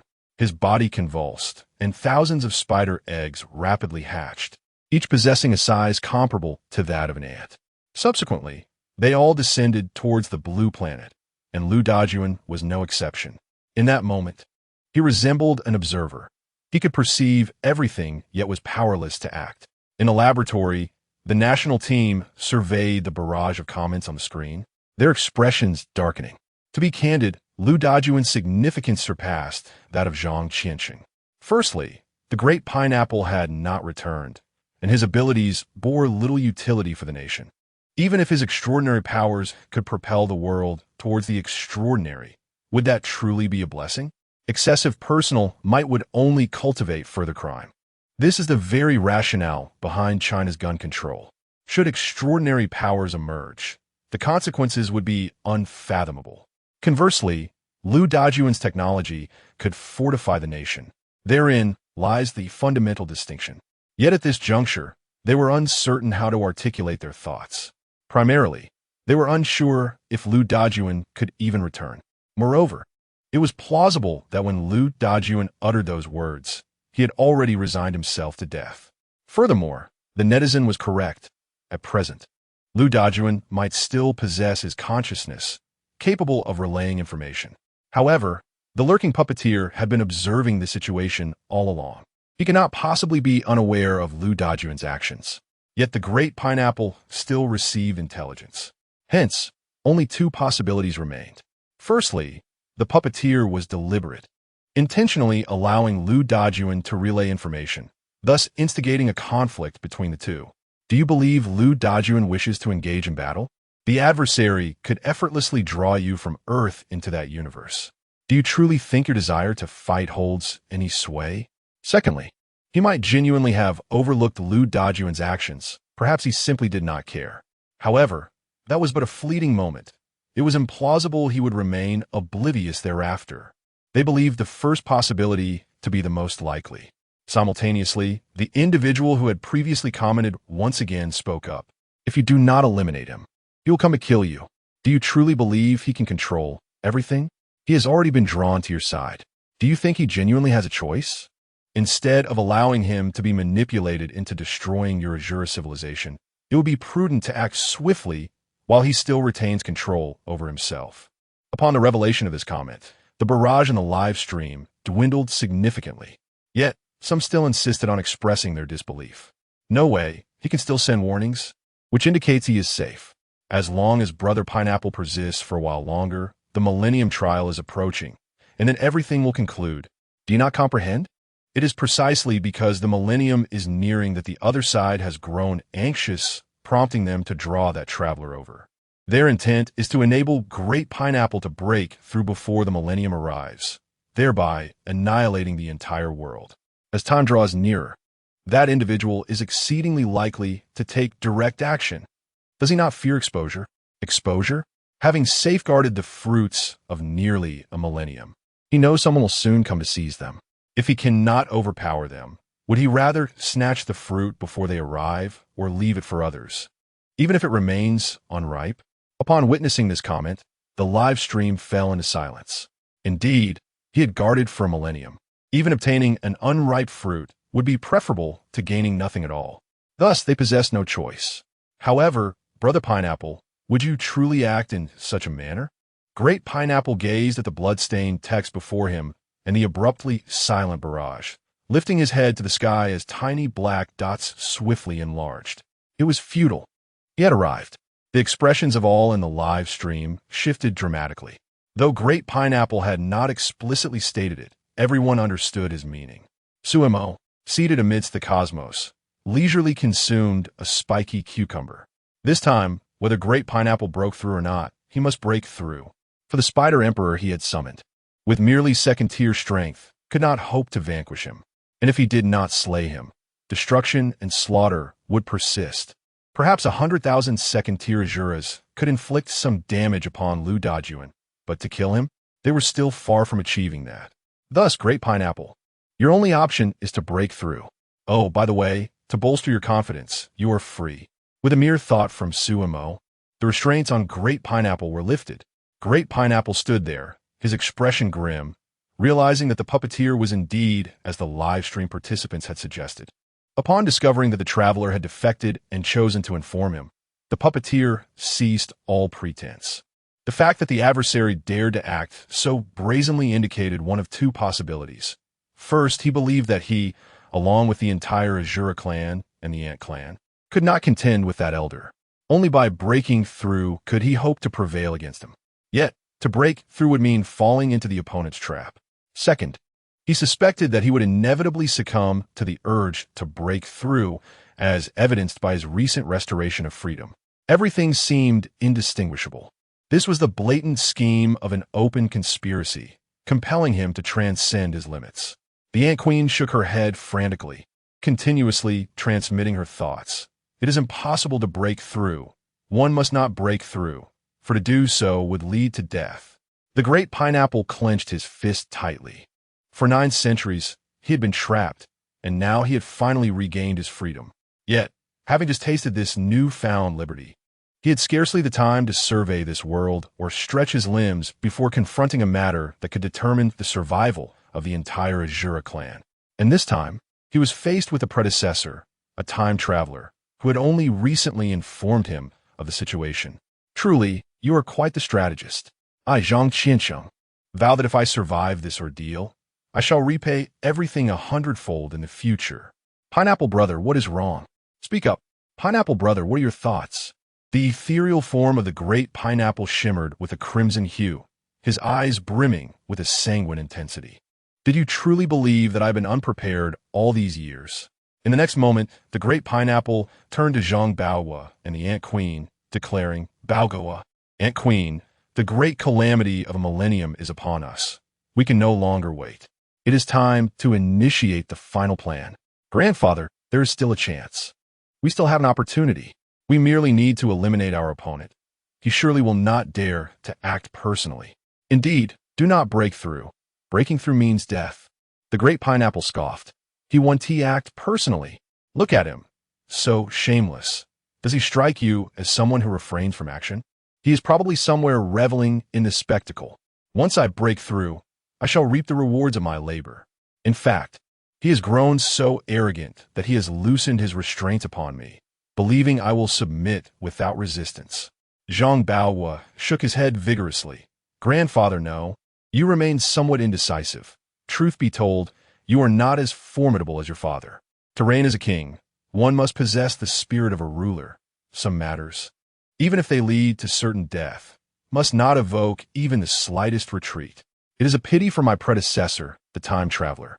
We have both traversed into this world, separated by a millennium. Although you have seen me during the live broadcast, I never anticipated we would meet in such a manner today. However, for the sake of the Azura, I must express my apologies. As his words faded, the great pineapple lifted his gaze to the heavens once more, and countless crystal-like jade stones emerged around him, swiftly transforming into streams of energy that surged into his being. You, wretched creature, is this what you wish to witness? Very well. Today, I shall grant you a spectacle to your heart's content. Azura, everyone, break through! Chapter 60. Sumo.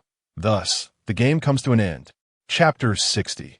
The surroundings of the great pineapple were adorned with an array of jade stones, each a fragment severed from his own being. Now, he sought to reclaim them all, just as the great pineapple was on the verge of a breakthrough. The Ant Queen's heightened danger sense began to issue frantic warnings. She sensed that if the great pineapple succeeded in his breakthrough, her demise would be imminent. In this critical moment of life and death, she found herself utterly powerless. The Azura King remained as frenzied as when she first encountered him. Despite having time, he chose to advance.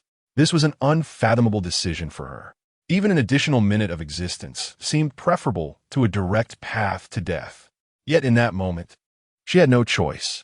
With a long, resounding cry, countless ants began to perish. Waves of energy surged into the Ant Queen's body. Her form rapidly expanded, doubling in size within mere moments. The 10,000 peak second-tier Azuras bore solemn expressions, each clutching a fist-sized soul crystal, gifts from their king, the original Azura King. To break through to the second tier without the great pineapple having done so was a feat reserved for the exceptionally gifted. Many had long been stuck at the second tier, hesitant to advance due to royal orders. Today, they finally received the command from their king. The remaining first-tier Azuras, in that instant, summoned their vitality to its zenith, each attempting to break through to the second tier. Their eyes sparkled with excitement and fervor, for their original king had returned. He had promised to lead them toward a new future, to elevate the Azura clan to the pinnacle of the cosmos. Today, the time had finally arrived. Kill! Azura! Azura! As countless ants met their end, countless Azuras began their ascension. Their eyes brimmed with fervor for their king, for he was their faith. The great pineapple turned to glance at the rapidly expanding Ant Queen and the trembling Zhang Baogoa, gently reaching out to stroke his head, much like he would with Yu before each campaign. You are unfit to be a king. If you survive this time, I hope you will abdicate and live well. Grandfather, king, You should not be so indecisive. You must break through. With that, the great pineapple stepped forward, soaring into the sky. He was met by thousands of spiders, among them one that spanned 10,000 meters, shimmering with iridescence, its very presence exuding a terrifying toxin. Kill me. This was the voice of the soul. Upon hearing it, the great pineapple recognized it as the elder traverser. I am about to break through. Your task is complete. With a single wave of his hand, a colossal arm emerged, seizing Lu Dajuan's immense form and hurling him into the cosmos. In the next instant, Lu Dajuan transformed into a shooting star and vanished. The remaining spiders were obliterated at a mere glare from the great pineapple. The terrifying energy continued to gather. He aimed to reach his utmost state. Then, at the moment of breaking through to the third tier, he aspired to attain the pinnacle of the third tier, or even the fourth. Simultaneously, Su Mo sensed the divine essence within him stirring, signaling his impending breakthrough. Initially contemplating sending Lu Dajuan to stir up trouble on a planet, he now deemed it unnecessary. As he approached his breakthrough, the paramount task was to harvest civilization at that critical moment, maximizing his own benefits. As for Lu Dajuan, whether he lived or died was of no concern. In the next moment, with a flick of his thought, Su Mo found himself hovering above Blue Star. Instantly, the sky darkened, as if a colossal entity had obscured the sunlight. The great pineapple could not discern what loomed above, but he understood that the figure had finally arrived. Everyone, follow me to shatter this sky. His soul materialized into substance, for arms wielding long blades forged from his own essence. In that moment, the great pineapple's eyes glinted with ferocity. A terrifying aura erupted once more. Third tier, deification. The universe rejoiced, and the heavens celebrated. This marked the first extraordinary third-tier life form within the microcosm. At that moment, a wealth of information flooded the great pineapple's mind.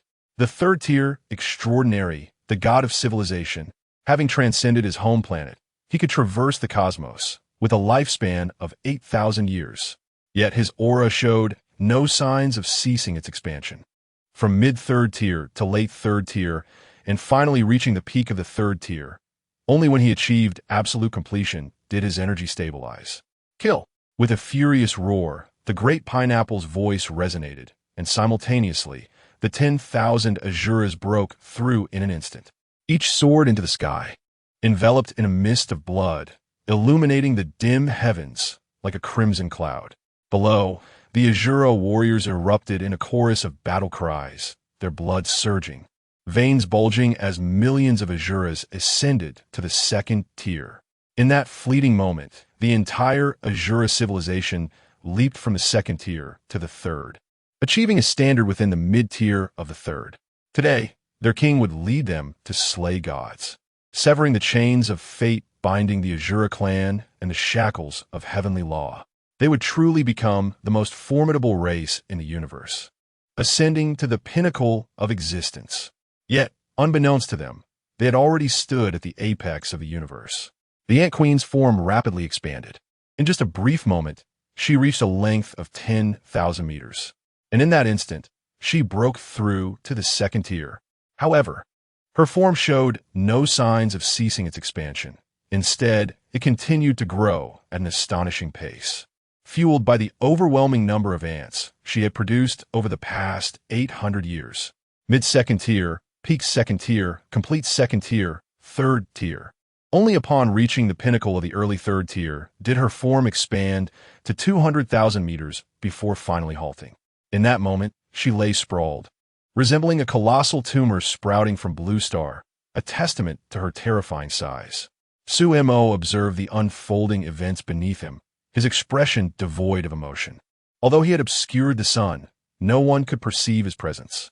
To all, he was merely a vast shadow, a mass of darkness. Yet, upon witnessing Su Mo's immense form, the great pineapple felt no fear. His eyes burned with fury. It is you.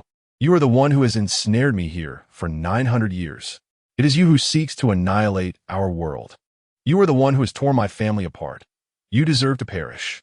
With 4 arms crossed, he unleashed 4 blinding blades of light, cleaving through the dark expanse of the cosmos. In the live stream, Countless viewers clenched their fists, witnessing this moment. They had observed the suffering endured by the great pineapple over the past 9 centuries. Immersed in his role, they realized the magnitude of his struggles, understanding that they could never match his resolve, not even half of it. It was precisely because they could not achieve such feats that they comprehended the immense difficulty the great pineapple had faced to reach this point. At that moment, countless hearts fervently prayed and shouted, "Go, brother pineapple, defeat this puppet master. If I could lend you my light, I would willingly forsake my sight. Brother pineapple, you must triumph over him." Even though Sumo's form appeared colossal and terrifying, the hearts of the people held no trace of fear. They yearned for the moment when Brother Pineapple would vanquish this faceless foe. It is he who has brought such misfortune upon Brother Pineapple. What if he is large in stature? Does it imply that one's strength in this world is determined solely by physical size? This rodent lurking in the shadows, if he were to survive, would render the hearts of humanity restless. In this moment, the emotions of all surged within them. They could almost envision the gleam of the blade slicing through the darkness, hearing the wretched cries of the rat hidden in the gutter. They foresaw Brother Pineapple vanquishing the scum who dared to manipulate the fates of others from the shadows.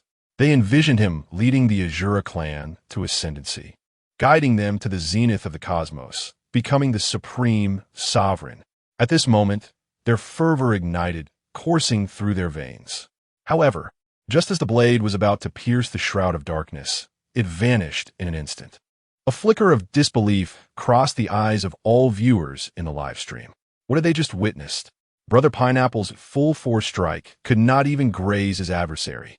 He unleashed a flurry of strikes, yet the outcome remained unchanged. "My king, we shall aid you." 100,000 Azuras surged skyward. They had transcended the 3rd tier, following in the path of Brother Pineapple, drawing upon energy that originated from his very being. They were of a shared essence. In that fleeting moment, Brother Pineapple's power swelled exponentially, magnifying by dozens of times. The energy radiating from him began to warp the fabric of space itself. With a single step, the cosmos trembled, as if the entire universe were suspended in that instant. In that moment, Brother Pineapple felt an unprecedented strength coursing through him. He took another step, venturing beyond the confines of Blue Star, determined to unearth the identity of the rat lurking in the shadows. Today he would hunt the divine. Countless viewers in the live stream beheld this spectacle with bated breath. Behind him, innumerable Azura kin gazed upon their king entering the starry expanse, their fervor unabated. They yearned to fight alongside their sovereign. "Our king, Invincible! Invincible! Azura! Long live the Azura!" Their cheers resonated, echoing their innermost sentiments. Their king, their deity, was unbeatable. Throughout this ordeal, Sumo did not even cast a glance at the blades directed toward him, as if they were mere phantoms. In this moment, he suppressed the impending breakthrough to the Genesis God level within him, glancing at Brother Pineapple, the Azuras, and the Ant Queen, murmuring to himself, "They have all broken through. How splendid! And to level 3 all at once. I must admit, it surprises me." Alas, the game ends here. Chapter 61. The Dirge of the Azura. In the depths of the obsidian mist, a colossal hand reached forth, causing the body of the great pineapple to shudder violently. In that fleeting moment, an inexplicable terror gripped him. Simultaneously, every viewer in the live broadcast shared this sentiment, their hearts swelling with an unnameable dread, as though they were on the brink of confronting the most profound horror this world had to offer. They sensed that the entity obscured within the black fog, along with that outstretched hand, could ensnare their very souls.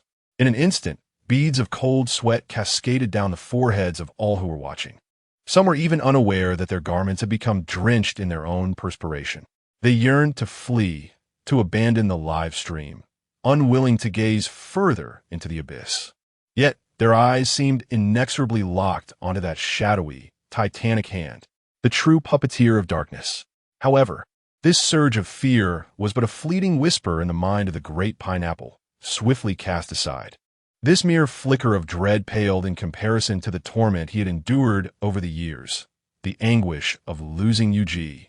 and the excruciating pain of the soul severing every decade. Come to me, death. His long blade transformed into a terrifying arc of light, slicing toward the sinister hand. For intersecting beams of blade light surged forth, expanding instantaneously into a terrifying radiance potent enough to shatter planets.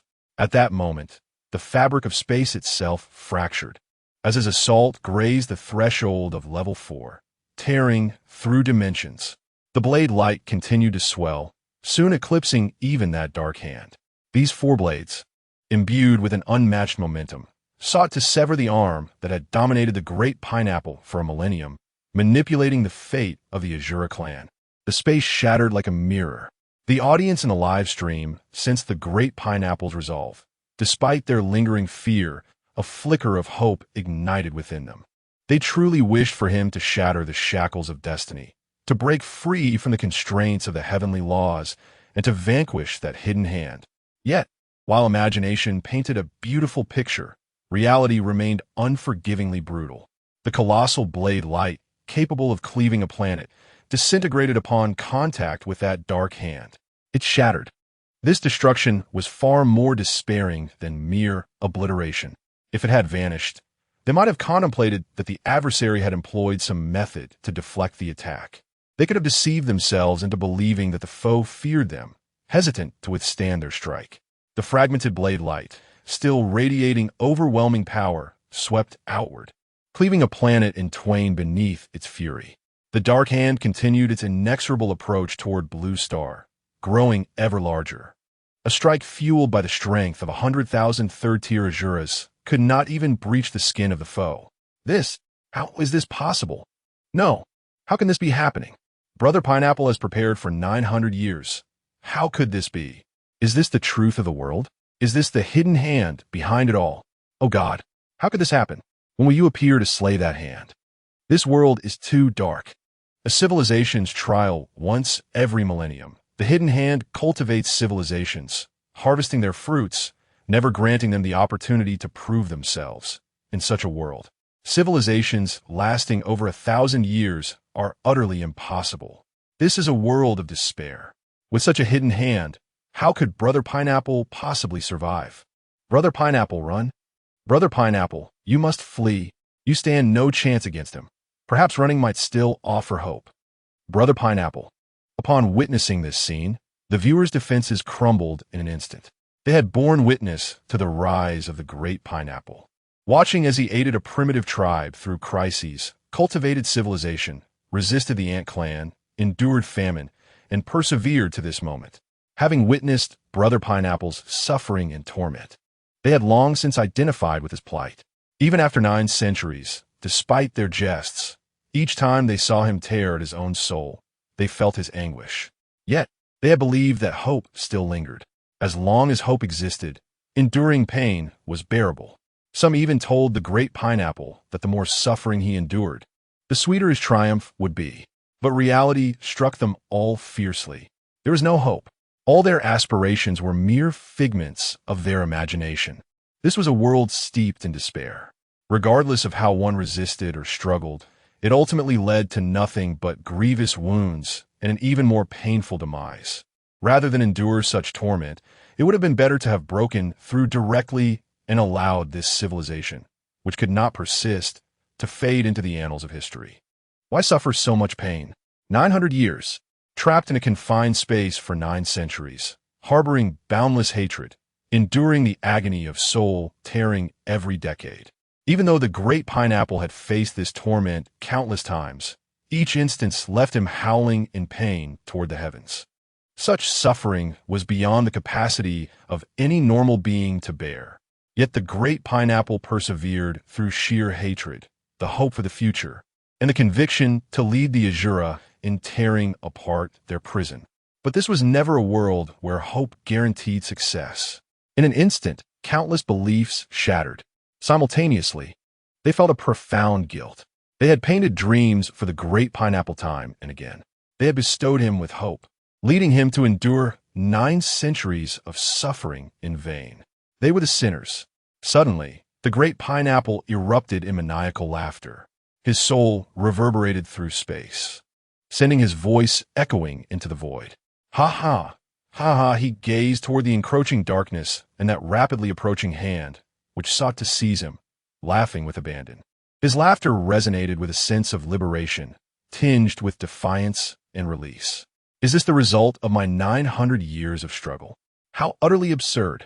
Su-Mo remained silent, continuing his advance to obliterate both the Great Pineapple and Blue Star. The Azura clan initiated the Fire Seed Project, distancing themselves from this place, vowing never to return, never abandon the king, die alongside the king.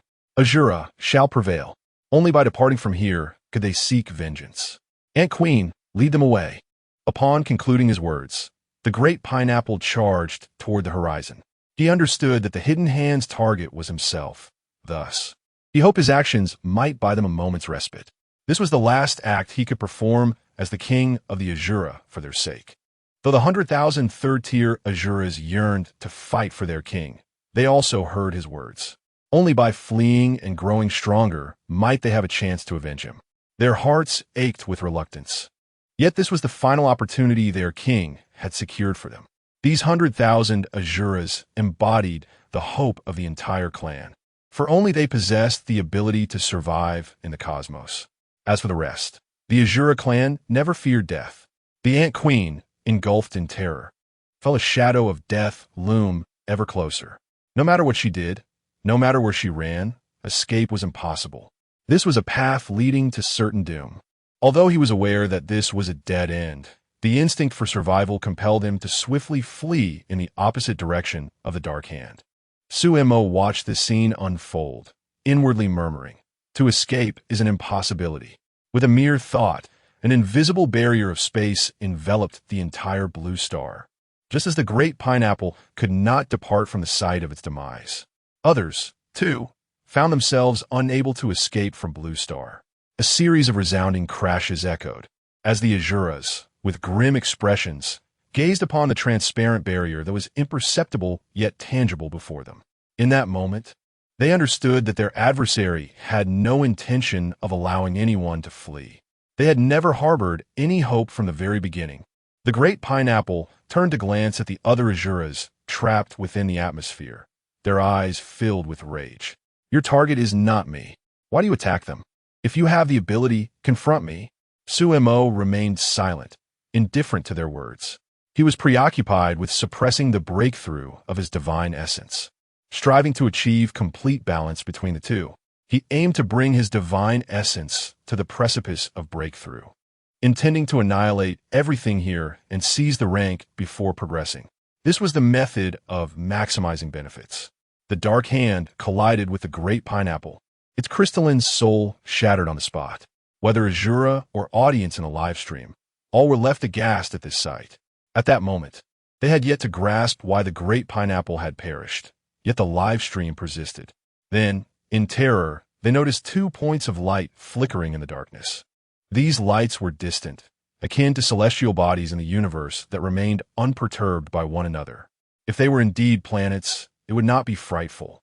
What was truly terrifying was their realization that these were not planets, but the eyes of the unseen puppeteer. He seemed to perceive them through the livestream. On Blue Star, countless Azuras watched their king fall, unleashing roars as they furiously attacked everything before them. "King! My king! Azura! Grandfather!" The space around them reverberated with the thunderous sounds of their assaults. Below, those Azuras who had not achieved the 3rd level seemed to understand what was transpiring in the sky.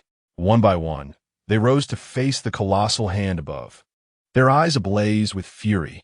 Even knowing that remaining here meant awaiting death, they bore no resentment towards their king, for they understood that their king had fought valiantly for them. Their king had promised to shatter the shackles of fate and break the bindings of heaven, for they were Azuras who would never fear death. "Azura, king, we shall die with you. Azura, slay the heavens. King." A cacophony of roars resonated throughout the cosmos, a poignant elegy for the Azuras. Chapter 62. It is decided, you are the one, new transcender. In a frenzied assault, the Ant Queen relentlessly attacked the barrier before her, the looming specter of death constricting her breath. Yet, she refused to surrender. Her sole desire was to survive. From a moment of her inception to this very moment, her singular thought has been to live, nothing more. However, her birth into this world was a grave error. Despite having outlived all other ants and queens, the primal pursuit of existence remains paramount for all life, especially under such extraordinary circumstances, having transcended to the third tier. This truth resonates even more profoundly. As the Azura, a divine civilization, exerted its might, it never once ventured beyond the confines of the blue planet.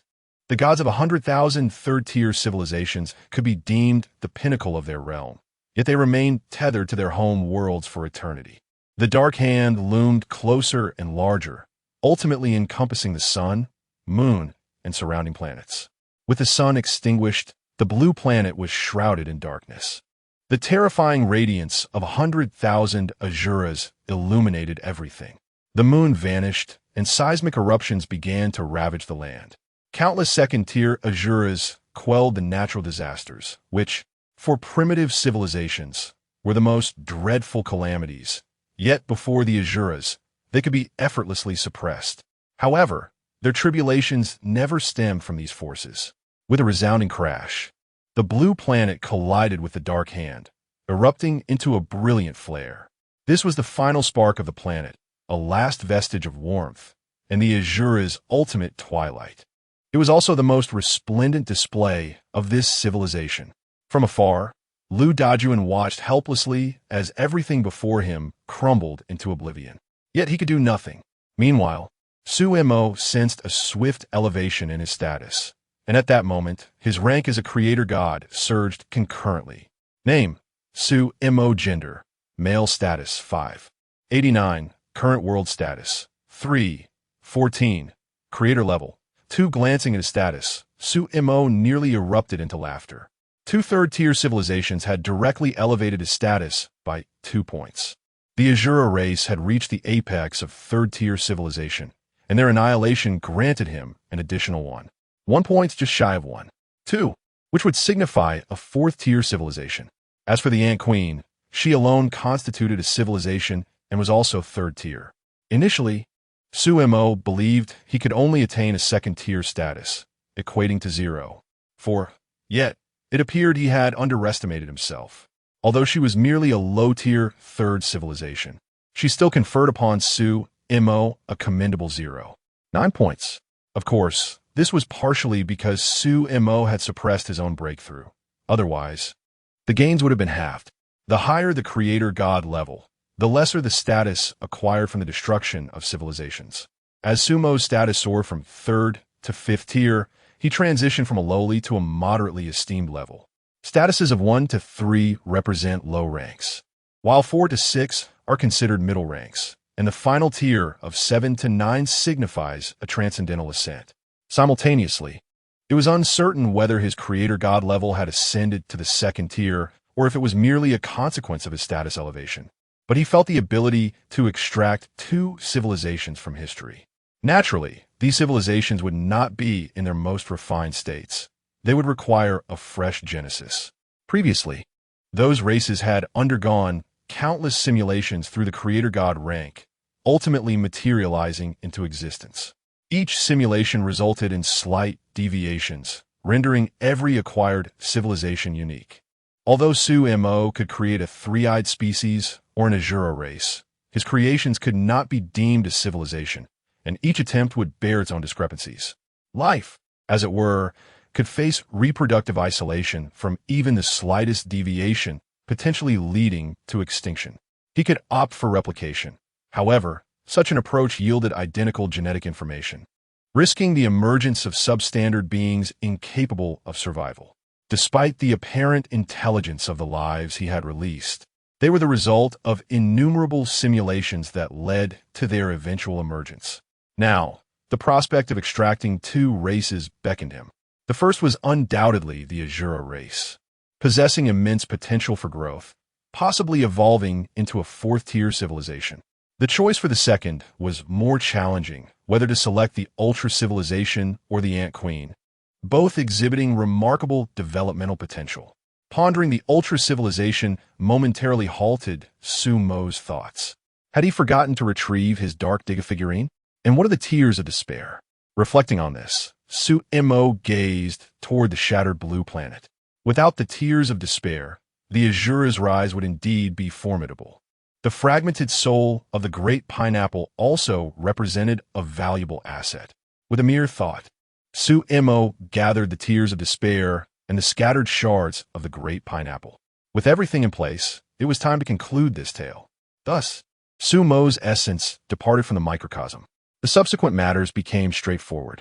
Though his true form had vacated the small universe, the terrifying silhouette within the darkness remained steadfast. As for Lu Dajuan, he would be retained for future purposes. What followed was merely a transitional narrative. Silently, Su-Mo retrieved his phone and opened the live stream.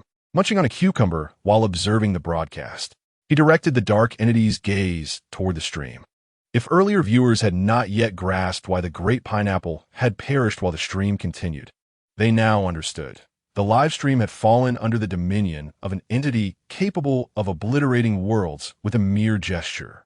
In that moment, billions of viewers were rendered mute, none daring to post comments or express dissent.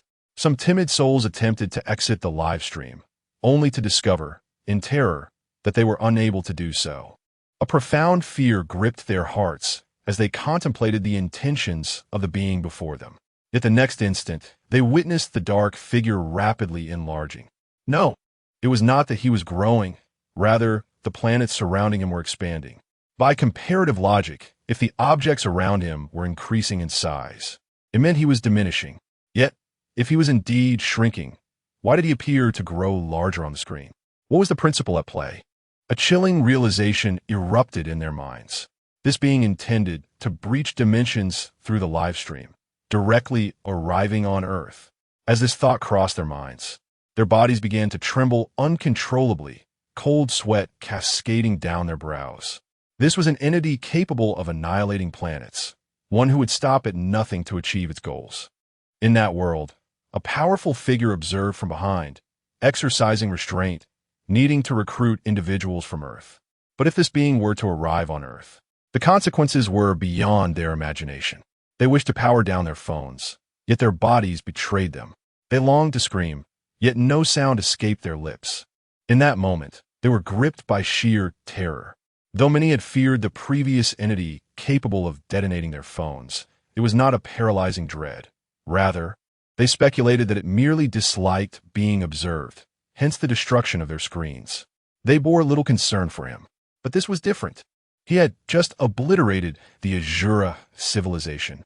Only moments ago, he had summoned a human from Earth to become a transcender. He was nothing less than a true malevolent deity. The crowd gazed in terror as the malevolent deity approached, extending a hand akin to the destruction wrought by an Azura. They watched in horror as that hand breached the confines of the screen, extending beyond the digital barrier. Yet in that moment, they were powerless to act. Much like those drawn into a miniature cosmos, utterly unable to command their own bodies. Su-Mo also beheld the emerging dark hand and, after a moment of hesitation, offered up the half-eaten cucumber he held. The hand grasped it firmly. Witnessing this, Su-Mo's heart swelled with amusement. Indeed, a secondary creator god possesses formidable strength. This was undoubtedly bolstered by his rank of 589. Now, it was time to delve into the matter at hand. The hand extending from the screen grew longer and larger, and just then, a radiant light illuminated the scene, causing the dark hand to vanish in an instant. The audience, gripped by fear, suddenly realized they could move once more. At that moment, countless individuals wept openly, their hearts nearly leaping from their chests in sheer panic. Just as they sighed in relief, the entity that had previously caused their devices to explode materialized on the screen. Surrounded by an infinite array of pathways, it radiated an indescribable brilliance, displaying hues that defy human description and comprehension. Merely gazing upon it felt as though one were witnessing the most exquisite colors in the universe. Yet, when they averted their eyes, they found themselves unable to articulate what they had seen. The being's form was as vast as the cosmos, yet as minuscule as a speck of dust. It turned its gaze toward the streaming room, causing the hearts of countless viewers to race once more. Fortunately, it seemed disinterested in them. Just as they began to relax, a hand shot forth from the screen, only to retract swiftly. In that fleeting moment, they caught a clear glimpse of the hand clutching a shadowy figure. A cacophony of screams erupted around the globe.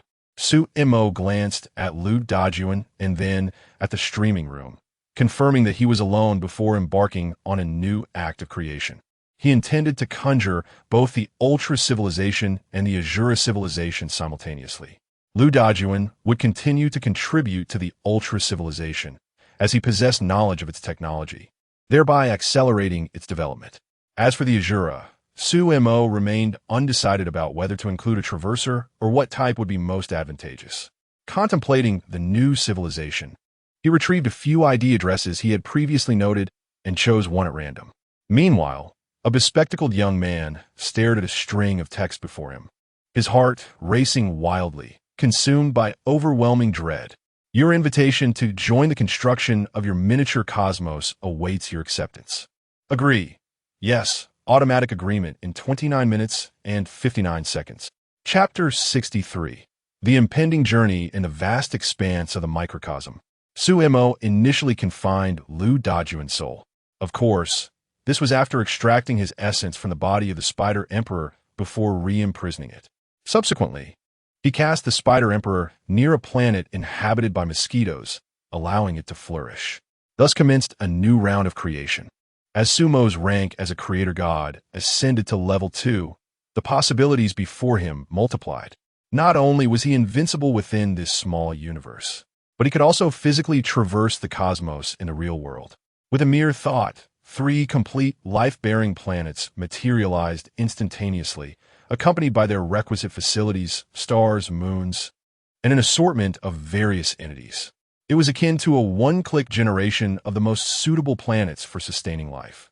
Towering within the cosmos, Su-Imo gazed down at these miniature ecosystems, no larger than the palm of his hand, and shook his head slightly. The distance was too great. It would be troublesome to destroy them only to have to chase them down. Contemplating this, Su-Imo manually adjusted the 3 planetary systems, ultimately consolidating what was originally akin to 3 solar systems into a single one, nodding in satisfaction. The motivation behind this was primarily due to the abundance he had previously experienced.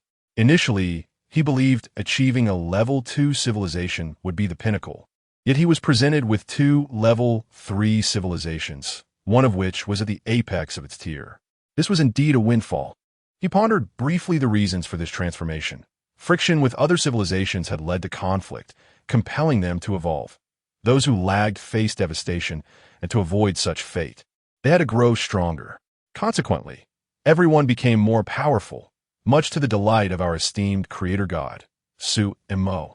Though he exhibited no hesitation or compassion while annihilating those 2 civilizations, he found no need to fabricate excuses. This time, Su-Imo intended to replicate his previous strategy. Although each civilization would be allocated its own planet, complete with their own satellites and stars, their proximity was such that, once they departed their home worlds, they could easily detect the existence of others through satellite launches or telescopes. Thus, whether for the advancement of their civilizations, resource acquisition, or fear of invasion from others, 2 scenarios would inevitably arise. Either they would engage in outright warfare to annihilate their rival, or they would initiate military preparations to bolster their strength.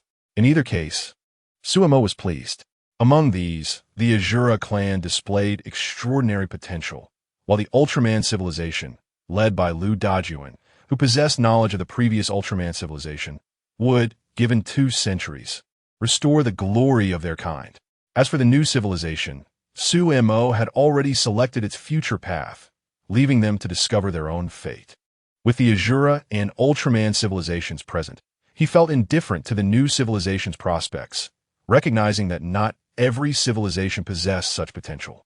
Strong civilizations would integrate with the other 2, albeit through fierce competition, while weaker ones would become vassals, establishing a stable triangular dynamic. Confident that this time would yield no issues and would foster stable development, Su-Imo began accelerating time and sowing the seeds of civilization. For the Azura civilization, He bestowed a drop of despair tears and 7 pieces of big pineapple fragments for the Ultraman civilization. He similarly offered a drop of despair tears and 7 pieces of big pineapple fragments.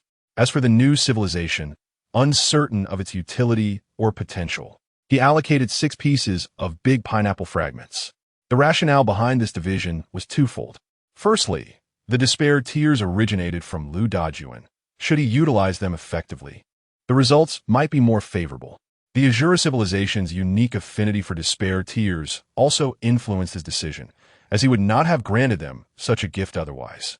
Secondly, with a total of 20 big pineapple fragments and the Azura civilization deserving the majority due to their claim, it seemed fair to divide the remaining fragments, ensuring the new civilization received something as well.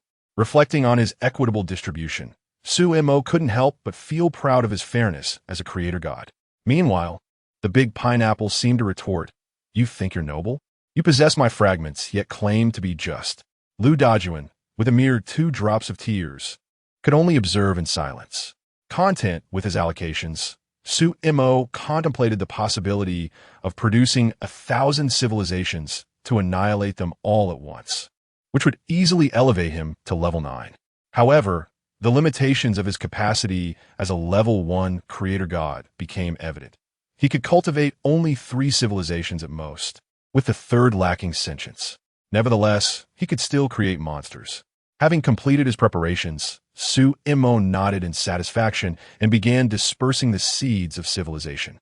By the time the individual outside entered, nearly 50 years would have passed in this realm, allowing him to observe the developments. After finalizing everything, he returned to reality, continuing his mundane activities. Despite having manifested planets within the microcosm, only half a minute had elapsed in the real world. At this moment, Su Sherluin finally emerged from his state of panic. As he reached out to touch the transparent subtitles before him, he felt as though his soul was being pulled away, prompting him to withdraw his hand hurriedly. Trembling, he retrieved his phone and dialed for help. "Hello, this is XXX Police Station. How may we assist you?" I am about to traverse dimensions. Sir, please refrain from making such jokes. If you are maliciously calling and wasting our resources, we may take you into custody. I truly am about to traverse dimensions. The countdown is ongoing, 29 minutes left. No, wait, now it's only 28 minutes. Just moments ago, I was watching a live stream of Big Pineapple, and a hand appeared on the screen. Now, I have a display before me indicating that I will cross over in 28 minutes. As Su Sherluin's voice escalated into a roar, his inner fear began to dissipate somewhat.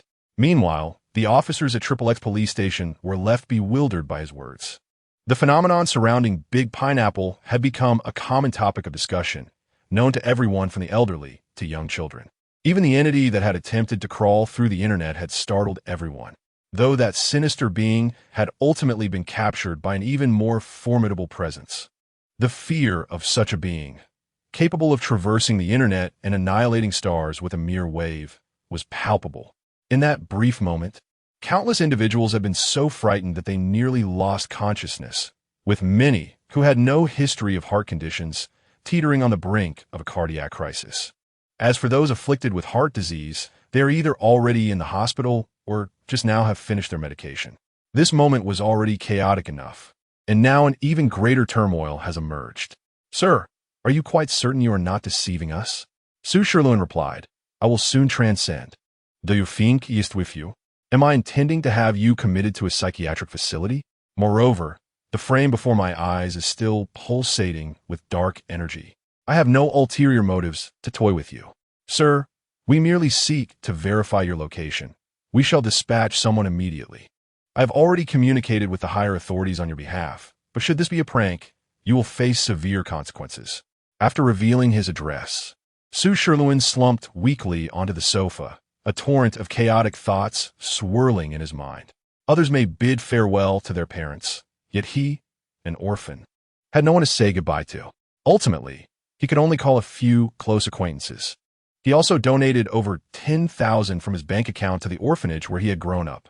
Had he not encountered the Great Pineapple, he might have perceived this transmigration as an opportunity. However, he now held a drastically different perspective. In fact, even after witnessing the great pineapple, before that hand had emerged from the screen, he still harbored some desire to transcend. Perhaps he could not wield the same imposing presence as the great pineapple, nor did he possess such formidable willpower. Nevertheless, this could be deemed a second chapter of life, and having lived many years, it could hardly be considered a loss. Though the agony was profound, he felt he could endure it. Yet, as that hand broke through the screen, revealing entities capable of traversing dimensions and pulling individuals into alternate universes through the network, all other thoughts dissipated completely. While he had relinquished his own intentions, others were intent on dragging him along, leaving him powerless to resist. Consider the two choices presented, the countdown timer indicating default confirmation, and the ominous dark mist emanating from the frame. One need not ponder deeply. It was glaringly evident. I am the Dark God. I'm here to pull you down. You have no choice. Before the police arrived, Su Sherluin sat at his computer, contemplating for a moment before posting. I have been chosen by the Dark God. In 20 minutes, I will transcend into the world of the Great Pineapple. What should I do now? Awaiting urgent responses, Su Mo, upon seeing the post, quickly claimed a virtual seat and replied, given the circumstances, perhaps you should eat something first. Chapter 64. A New Civilization. Su Sherluin, brother, don't joke around. I'm serious. Su Mo, even being serious requires sustenance. Su Sherluin disregarded Su Mo and turned his attention to other comments. A child summoned by the divine. The digital world needs you. Mechanical Tyrannosaurus beast, evolve. Water, water, water experience. 666, brother, remember to avenge Brother Pineapple. Why not write a book? I guarantee I'll read it. Write a book. I'll take out a loan to read it. Platinum investment, speedy updates, sleepless nights. Su Sherluin surveyed the sea of nonsensical comments, feeling a twinge of frustration. He shouldn't have posted online. Instead of engaging in this futile banter, he would rather wait for the police to arrive and see what they had to say. Before long, a large contingent of police officers arrived at Su Sherluin's residence. One officer looked at Su Sherluin and asked, "So you're the one who said you're about to traverse dimensions?" Su Sherluin nodded, "Yes, in 21 minutes. Upon hearing this, the officer fell silent for a moment. "You must take responsibility for your words, whether true or false. I will assume you are speaking truthfully. However, you understand." Su Sherluin nodded again. "So what should I do now?" The officer adjusted the camera on his chest and tapped his earpiece, inquiring, "Please describe your current situation." In front of me is a continually darkening box displaying that I am about to traverse to another universe. There are two options, confirming yes, with a countdown timer indicating that it will automatically confirm when it ends. After hearing Su Sherluin's account, the police officers exchanged bewildered glances. What on earth is the difference between those choices? When did they appear? Su Sherluin replied, "They showed up when that dark hand was captured." The officer continued, "If what you say is true, then we can ascertain a few things. First, there's an 80% likelihood that you've been targeted by some shadowy figure. Second, the reason you're seeing this choice is that this entity has been constrained. Not long ago, it forcibly pulled another person into that universe, leaving them no chance to react. They fainted on the spot. Thus, it seems this entity is providing you a chance to make a choice, albeit with some manipulation, resulting in your options appearing as they do." Su Sherluin interjected, "So what good does discussing this do? I want to know how to survive if I do traverse." Rather than hearing all this, "Do not rush," the officer urged. "We must analyze the problem fundamentally to resolve it. Consider why this malevolent deity would choose you. What sets you apart from others?" Initially, when he heard the question about why the malevolent deity chose him, Su Sherluin nearly lashed out. "What do you mean? Why would they choose me instead of someone else? Are you suggesting I find a reason within myself?" However, after contemplating, he realized there was indeed merit in examining himself for answers. "Comrade Su, do not act impulsively. We are not attempting to evade responsibility. If your claims are genuine, we have no means to ensure you won't traverse. However, you must share as much information as possible with us, so we can provide you with more insights. Currently, we have discovered that there are indeed very few traversers. It is possible many exist, but we are unaware of them, as they have never returned. For instance, those who suddenly collapsed at work or those involved in various unexpected accidents. We suspect they may have traversed. Su Mo exclaimed, "That is pure slander. I will accuse you of defamation." Su Sherluin shook his head. "I am but an orphan. Nothing makes me special, so I cannot fathom why I was chosen." "Not to worry," the officer reassured him. "We need not dwell on that matter. Let's move on to the second issue. The entity that compels your traversal surely has a reason, or perhaps a task for you to fulfill. These are tasks only you can accomplish, or perhaps only we Earthlings can, as they cannot intervene directly, akin to how a previous traverser forced Big Pineapple to level up." Thus, the officer continued, "Even if you do traverse, you likely will not perish immediately. Moreover, due to the time difference and the extraordinary abilities on the other side, if you seize an opportunity, you might even survive longer. So do not be disheartened." Su Sherlun replied, "Spare me the platitudes. I just want to know what options you have."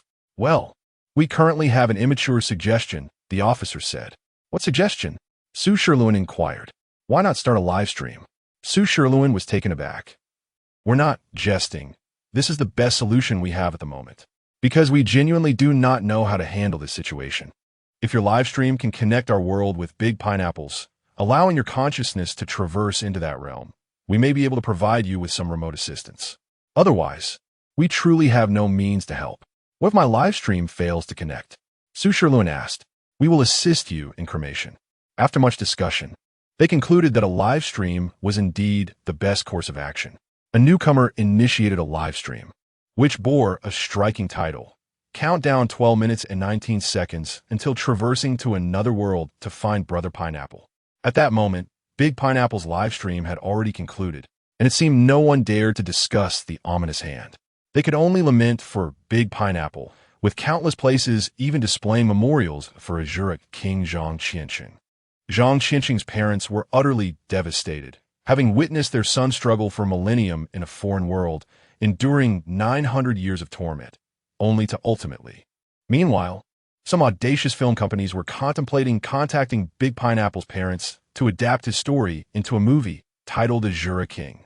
As the internet was rife with schemes regarding Big Pineapple and traversing, the emergence of this live stream was akin to a boon, brimming with trending terms and keywords. Thousands of viewers flooded in. "Seriously, dude, are you out of your mind trying to profit from this? You dare to ride this wave of popularity?" "Exactly. You must be unaware of Big Pineapple's current predicament. Some people are utterly clueless. They see a hot topic and rush in without understanding. If you have the guts, go find Big Pineapple today. You dare to capitalize on Big Pineapple's fame? Do you even know how to spell death? Brothers, let us report him and get his account banned." Su Sherluin adjusted his glasses, feeling somewhat helpless as he observed the comments without uttering a word, simply waiting for the time to arrive. At that moment, within the small universe, 3 civilizations had already emerged. The Otter tribe, adorned with massive horns, 3 eyes, and a skin of red and white, roamed their planet. They continuously utilized their innate third eye to exchange information. It wouldn't be long before they developed written language and speech. Indeed, they had already begun collaborating to construct their dwellings. Su Mo gazed upon the scene with satisfaction. Truly, a civilization that advanced to the steam age in merely 3 centuries. With the addition of the Tears of Despair and the assistance of Big Pineapple, he wondered what surprises they might bring forth. He then turned his gaze towards another planet. A group of muscular, fearsome Azura, adorned with 4 arms, were vociferously chanting their own name as they scurried about in chaotic exuberance. Occasionally, they engaged in skirmishes with one another, or plucked wild grasses from the ground to taste, and subsequently spit out. Some, in groups of several or even dozens, chased small creatures in a frenzied manner. Others tumbled into water, drinking with abandon while chanting Azura, only to resurface moments later. Witnessing this spectacle, Su Mo felt a wave of exasperation wash over him. At that moment, he even began to question whether he had made the right choice in selecting this civilization. Perhaps an ant queen would have been a more prudent selection.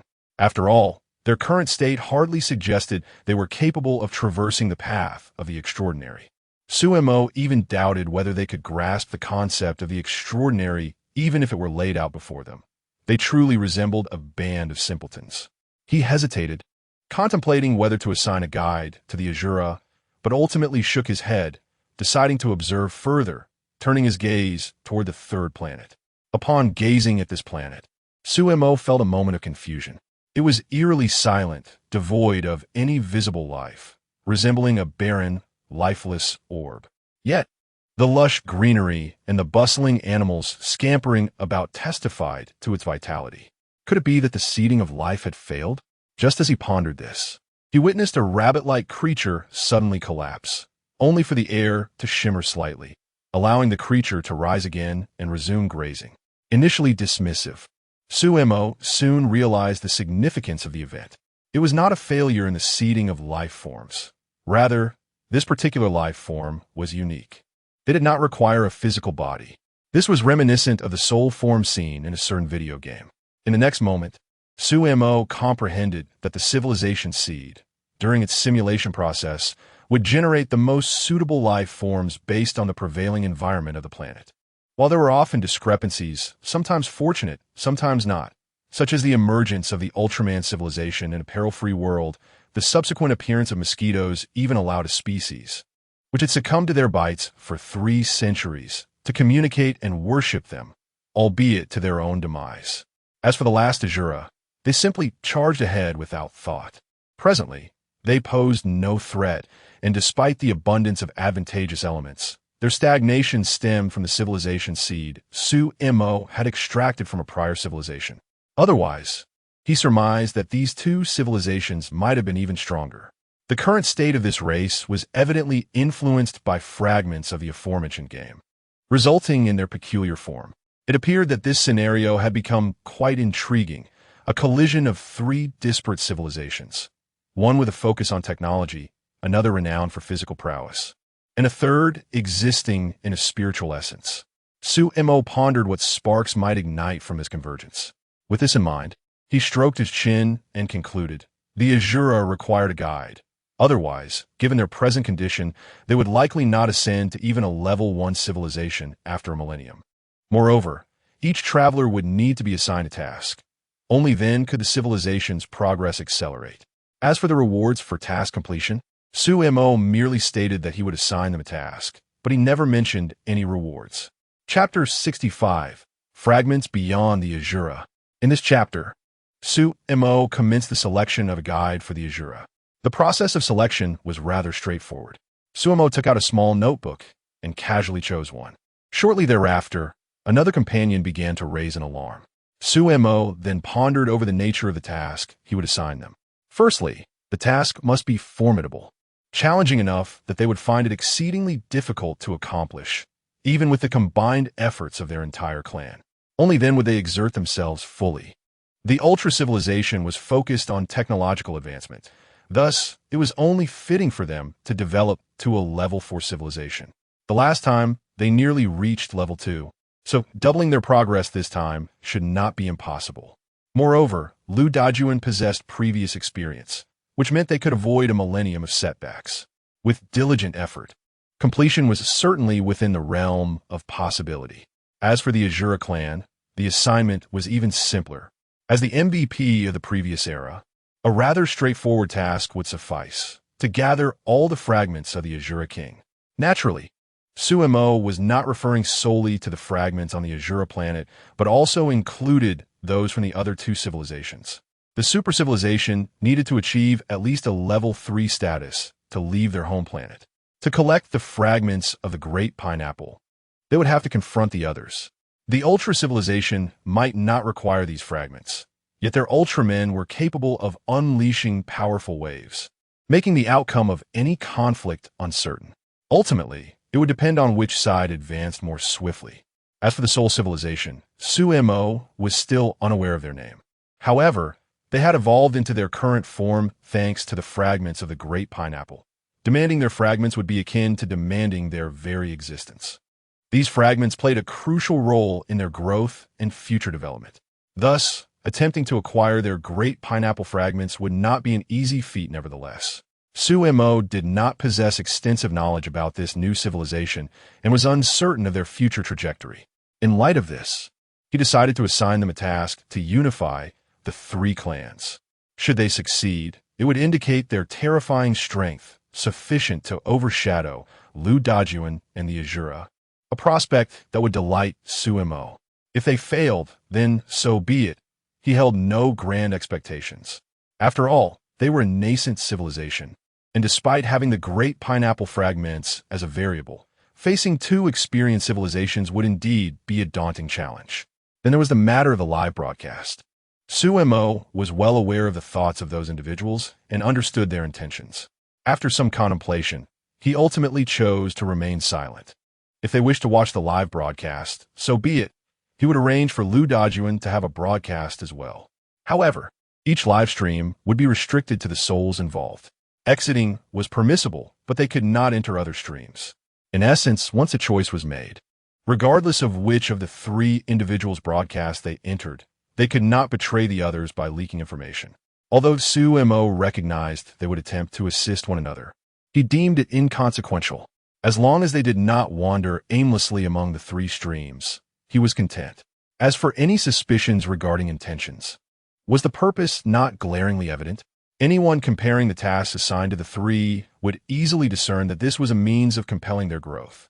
Furthermore, to maintain his image as a formidable creator god, he had taken no action whatsoever.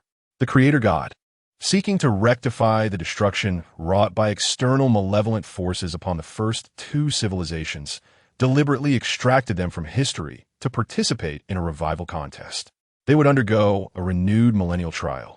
As for the live broadcast, the tasks, and the traversal, what did these have to do with the creator god? Could they not see the dark aura emanating from their streaming page? Clearly, this was the handiwork of a malevolent deity and had no relation to the creator god. After all was said and done, half an hour had elapsed. In the microcosm, over 20 years had passed. The life seeds that had been released began to take root and proliferate. The two young individuals who had initiated the live broadcast upon the police's suggestion found themselves unexpectedly falling into a peculiar situation. The police officer, witnessing this unfold from a distance, felt his pupils constrict. They truly had traversed time. In a flurry, he urged others to observe the live broadcast. The screen, which had once depicted reality, transformed into a lush forest. A translucent figure floated within, while a rabbit-like creature darted past. In the live chat, those who had previously lambasted Su Sherluin were momentarily rendered speechless. This is genuine time travel. No way, my friend, we were just joking. You didn't have to actually time travel. Quick, step outside and check if the flow of time is different. Goodness, is time travel really this simple now? I just saw someone in another live stream do something similar. Could they also be time traveling? Brothers, this is real. The time flow is indeed different. My apologies.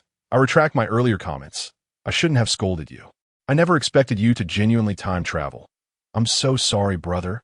Su Sherluin, observing the barrage of comments, had already prepared himself prior to the time travel. However, the sheer volume of messages overwhelmed him, and he finally understood the impulse to retaliate. After uttering a few words, the deluge of comments began to diminish.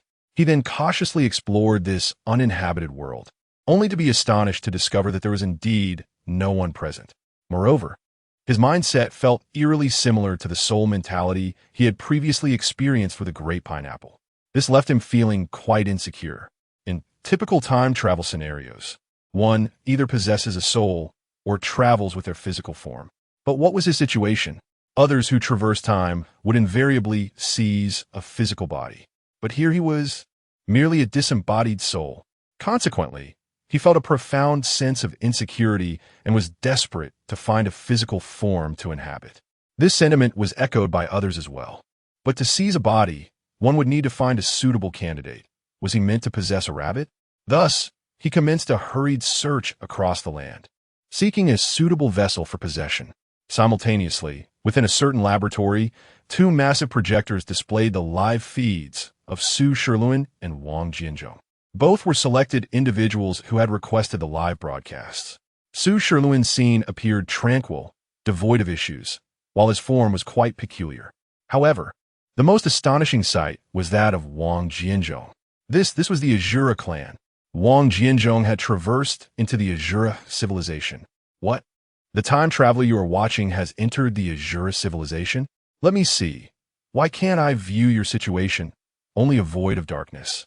Upon hearing this, The others immediately began to scrutinize the other projection, only to find nothing visible. Their intention had been to facilitate real-time communication and comparison between the two worlds, but it appeared that this was not feasible. They remained oblivious to the exact nature of the circumstances. Upon his arrival in the Azura realm, Wang Jianzhong was taken aback by the sight of the four-armed Azura surrounding him. He then began to shout excitedly, "Brothers, I have traversed into the Pineapple Brothers Azura civilization. I do not know if this is time travel or what era it is, but perhaps we can locate Pineapple Brother. Goodness, the streamer has genuinely time traveled, and it's to the Azura civilization. Quickly seek out Brother Pineapple and dissuade him from marrying. Indeed, we must prevent Brother Pineapple from taking a wife. Otherwise, his life will be a tragedy. Alter Brother Pineapple's destiny. Reshape the fate of the Azura. We cannot allow the ants to hatch from their eggs. Eliminate the mosquitoes outright. Lest famine ensue, consider the current era and ascertain whether we can locate Brother Pineapple." Having just traversed into this perilous world, he felt a surge of joy. Although he had crossed over into a realm fraught with danger, the puppeteer behind this universe possessed the power to annihilate worlds. He had long suspected that he had been pulled into this existence by some divine entity. Now, the likelihood of this theory stood at a staggering 80%. Which deity had been spared from divine retribution? Moreover, this being wished to resume unfinished business, thereby drawing him into the Azura civilization. Yes, it had to be so. However, armed with knowledge of history, he would never allow Brother Pineapple to repeat past mistakes.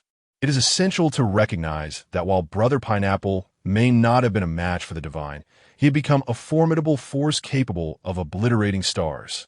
By aligning himself with Brother Pineapple, he could potentially live for a millennium, an entire millennium, elevated to a position of power while being cared for. This was far superior to the drudgery of existence on Earth. In that time, he would soar through the heavens and traverse the Earth. What sheer ecstasy! No, he must first locate Brother Pineapple. His foremost task was to ensure that he did not act foolishly. Otherwise, this would tarnish his entire legacy. With this thought in mind, Wang Jianzi boldly called out, "Great Pineapple, Brother Pineapple, are you there?" The surrounding Azura turned to him, puzzled by the peculiarity of his voice. One inquisitive Azura stepped forward, exclaiming, "Azura!" The others gathered closer, echoing, "Azura? Azura?" Two among them cracked their knuckles, appearing ready to confront Wang Jianzi. Having witnessed Brother Pineapple's livestream, Wang Jianzi was acutely aware of the Azura's combative nature. Without a moment's hesitation, he turned on his heels and fled. A throng of Azura, bewildered by his sudden retreat, swiftly followed suit. 1, 2, 5. A multitude moments later, Wang Jianzi found himself pursued by a legion of Azura, each boasting 4 arms. "Wait, brother, run faster. They're gaining on us." "What did you just say? Why are they all chasing you? Did you insult Brother Pineapple?" "Indeed, you ought to apologize. Brother Pineapple is their idol. And if you have spoken ill of him, your survival may be in jeopardy." As Wang Jianzi sprinted, he shouted back, "Stop your nonsense. I did not insult Brother Pineapple. And this situation feels amiss. They seem incapable of speech." No, he had just received a quest. Fragments of the Azura King. Fragments of the Azura King? The Azura King is Brother Pineapple. So the fragments of the Azura King are fragments of Brother Pineapple. Chapter 66. Are you suggesting that I seek to unify these 3 civilizations? Chapter 66. Doesn't that imply that Brother Pineapple has already met his demise? If Brother Pineapple is truly dead, then what is the status of the Azura clan? Could it be that they have regressed since Brother Pineapple's death? Are you out of your mind? Their strength has reached such heights. How could they possibly regress? I have a rather immature hypothesis. Remember that shadowy figure? Brother Pineapple was originally his target, but ultimately, a formidable individual emerged and captured this behind-the-scenes manipulator, resulting in the failure of his mission. Moreover, that fearsome figure preserved a portion of the Azura clan's essence, leading to the current situation you observe. As for the collection of Brother Pineapple's fragments, perhaps the mastermind. The barrage of comments was abruptly cut off, yet everyone understood. The collection of fragments indicates that Brother Pineapple was dismembered after his death. My Brother Pineapple, truly, what a tragic fate. My friend, if possible, I hope you can gather Brother Pineapple's remains. Whether as an earthling or as the king of the Azura clan, he deserved better treatment. Brother, please collect Brother Pineapple's remains. Are you all brainless? The task of collecting Brother Pineapple's remains is clearly orchestrated by the shadowy figure. I even suspect this live stream is part of their scheme. They might want to crawl through the internet once this brother accomplishes his task. Wait, a task? If there is a task, is there not a reward? Let's see what the reward is. Can he return? Wang Jinji shook his head while running. I saw no reward, only the task. That is likely hidden. Only by completing the task can you reveal it. If these Azura have yet to awaken their intelligence, there is no need for you to run at all. Why should I not run? To wait for them to strike me? Why would they want to strike you? Wang Jinji abruptly halted, pondering. Indeed, why would they want to strike me? Upon this realization, he came to a complete stop, and the other Azura followed suit. To be frank, the physical prowess of the Azura is astounding. They ran at maximum speed for over 10 minutes without so much as a pant. Although all the Azura had ceased their movements, their gazes remained fixed on Wang Jinji. A few among them began to crack their knuckles, seemingly preparing for a fight. Witnessing this scene, Wang Jinji felt a sudden calmness. It appears that the Azura possess low intelligence. If so, that simplifies matters. Wang Jinji raised his hand, pointing into the distance, and shouted, Azura. All the Azura turned their attention toward the direction of his finger. He cleverly blended into the crowd. When the other Azura turned back, they could no longer discern who had just called out. After a moment of mutual confusion among the Azura, they gradually dispersed. Some uprooted trees with their 4 arms. Others dug furiously into the ground, while a few ran amok, shouting Azura frantically. Moments later, a chaotic Azura found himself followed by a throng of others. Subsequently, the lead figure was beaten. Not long after, others, finding this amusing, repeated the cycle. Wang Jinji reclined beside a tree, observing these seemingly foolish Azura with a mix of exasperation and amusement. He was still pondering how Brother Pineapple managed to train them to be obedient. Meanwhile, in the live stream, some viewers commented, "You might consider following in Brother Pineapple's footsteps. Just remember not to marry. Don't burn the eggs upon sight. Eliminate all mosquitoes." So how did Brother Pineapple rise to prominence? I heard Brother Pineapple mention once that it began with the invention of fire, followed by roasting meat, and then weapon creation to combat mosquitoes. However, I have yet to see any mosquitoes today. Perhaps you should invent a weapon or fire. The commenter above is quite astute. In Brother Pineapple's time, mosquitoes posed a genuine threat. Although the Azura may not be highly intelligent, they understand the value of unity and recognize their kin. Look at their current state. Upon discovering a weapon, they would dare to wield it against you. If you were to invent fire, would you not believe that someone would end up roasted? No. My friend, isn't that a bit far-fetched? Far-fetched? I assure you, it is not. Our ancestors thrived through such means. Now, you either need to find a formidable enemy for them and use intellect to gain their recognition, just as the great pineapple did, or possess the power to crush the Azura, compelling their acknowledgement through force.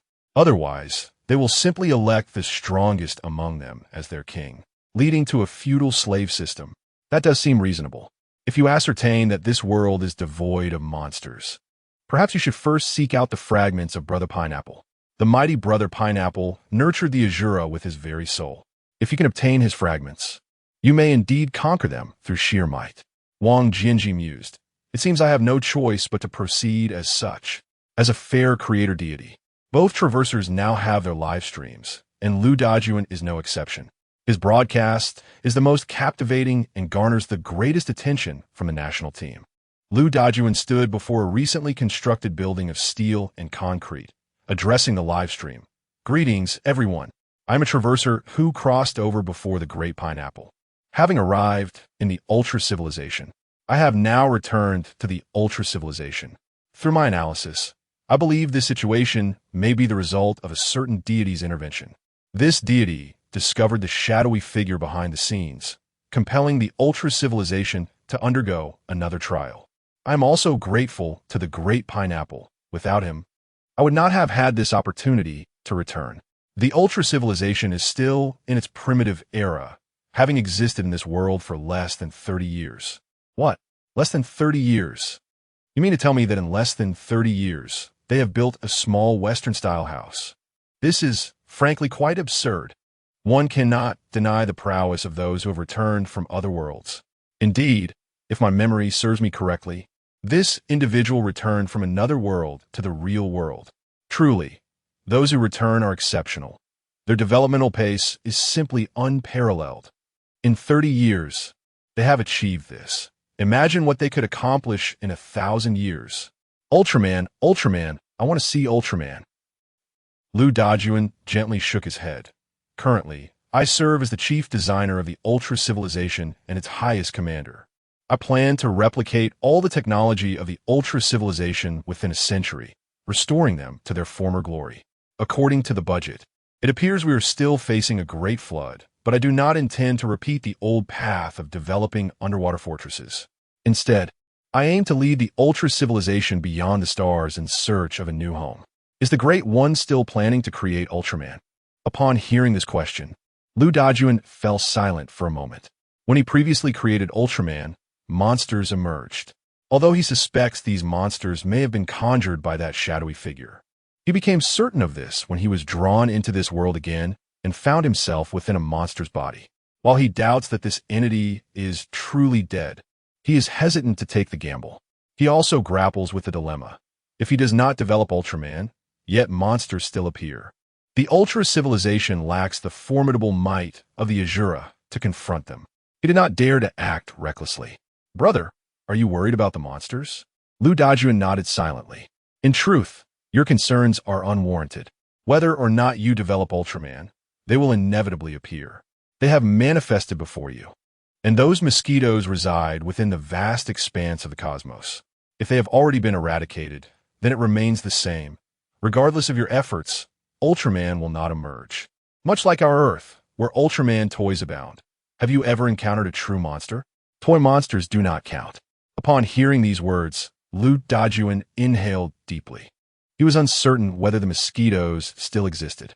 However, if they did, that posed a significant dilemma. Contemplating this, Lu Dajuan issued a command for all the members of the Ultraman race to gather. The moment he arrived, he recounted his origins and experiences in their entirety. This was why he ascended so swiftly to the position of chief designer and supreme commander of Ultraman civilization. Their consciousnesses were interconnected, devoid of deceit. Thus, Lu Dajuan naturally emerged as the most knowledgeable and visionary figure in contemporary Ultraman civilization. One by one, the three-eyed beings with their colossal horns assembled. Lu Dajuan articulated his thoughts. This time, he did not intend to act impulsively regarding Ultraman. Instead, he sought collective agreement. After presenting his views on Ultraman, the monsters, the theory of the malevolent deity, and the potential existence of monsters amidst the stars, the three-eyed beings fell into fervent debate. Ultimately, they resolved to reignite the Ultraman initiative. At that moment, Lu Dajuan perceived his task to elevate Ultraman civilization to a level 4 civilization. He was oblivious to the meaning of a level 4 civilization or the criteria that defined it. He even harbored doubts about the purpose of this mission. How had the original Big Pineapple come to be targeted by the malevolent deity, barely managing to survive all these years without a breakthrough? Did he truly need to undertake this mission? He was uncertain. Moreover, this task seemed too distant from his current self. Simultaneously, the emergence of 3 traversers in the real world was finally brought to light. The notion that entering one live-streaming room precluded entry into others had spread like wildfire. The missions of the 3 traversers were disclosed. Wang Jian's task appeared the simplest and most straightforward. He merely needed to collect fragments of the Big Pineapple to succeed. Next was the initial traverser, Lu Dajuan, who swiftly became the leader of Ultraman civilization, endowed with extensive experience and scientific knowledge. His mission was to enhance technological advancement, which seemed understandable. However, the final traverser, Su Shilun, faced the daunting task of unifying the 3 great civilizations. At first, Su Shilun believed there were 3 distinct races on this planet.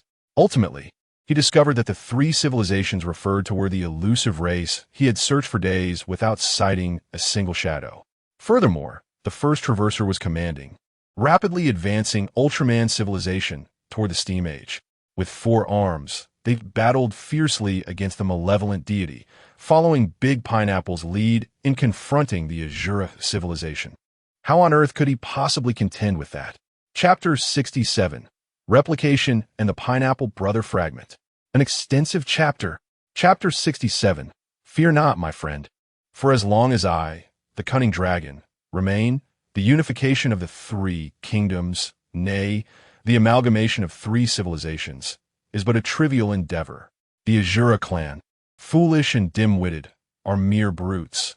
With a modicum of strategy, they shall easily submit. The Ultra civilization, reliant on technology and steeped in science, find your current form rather unscientific.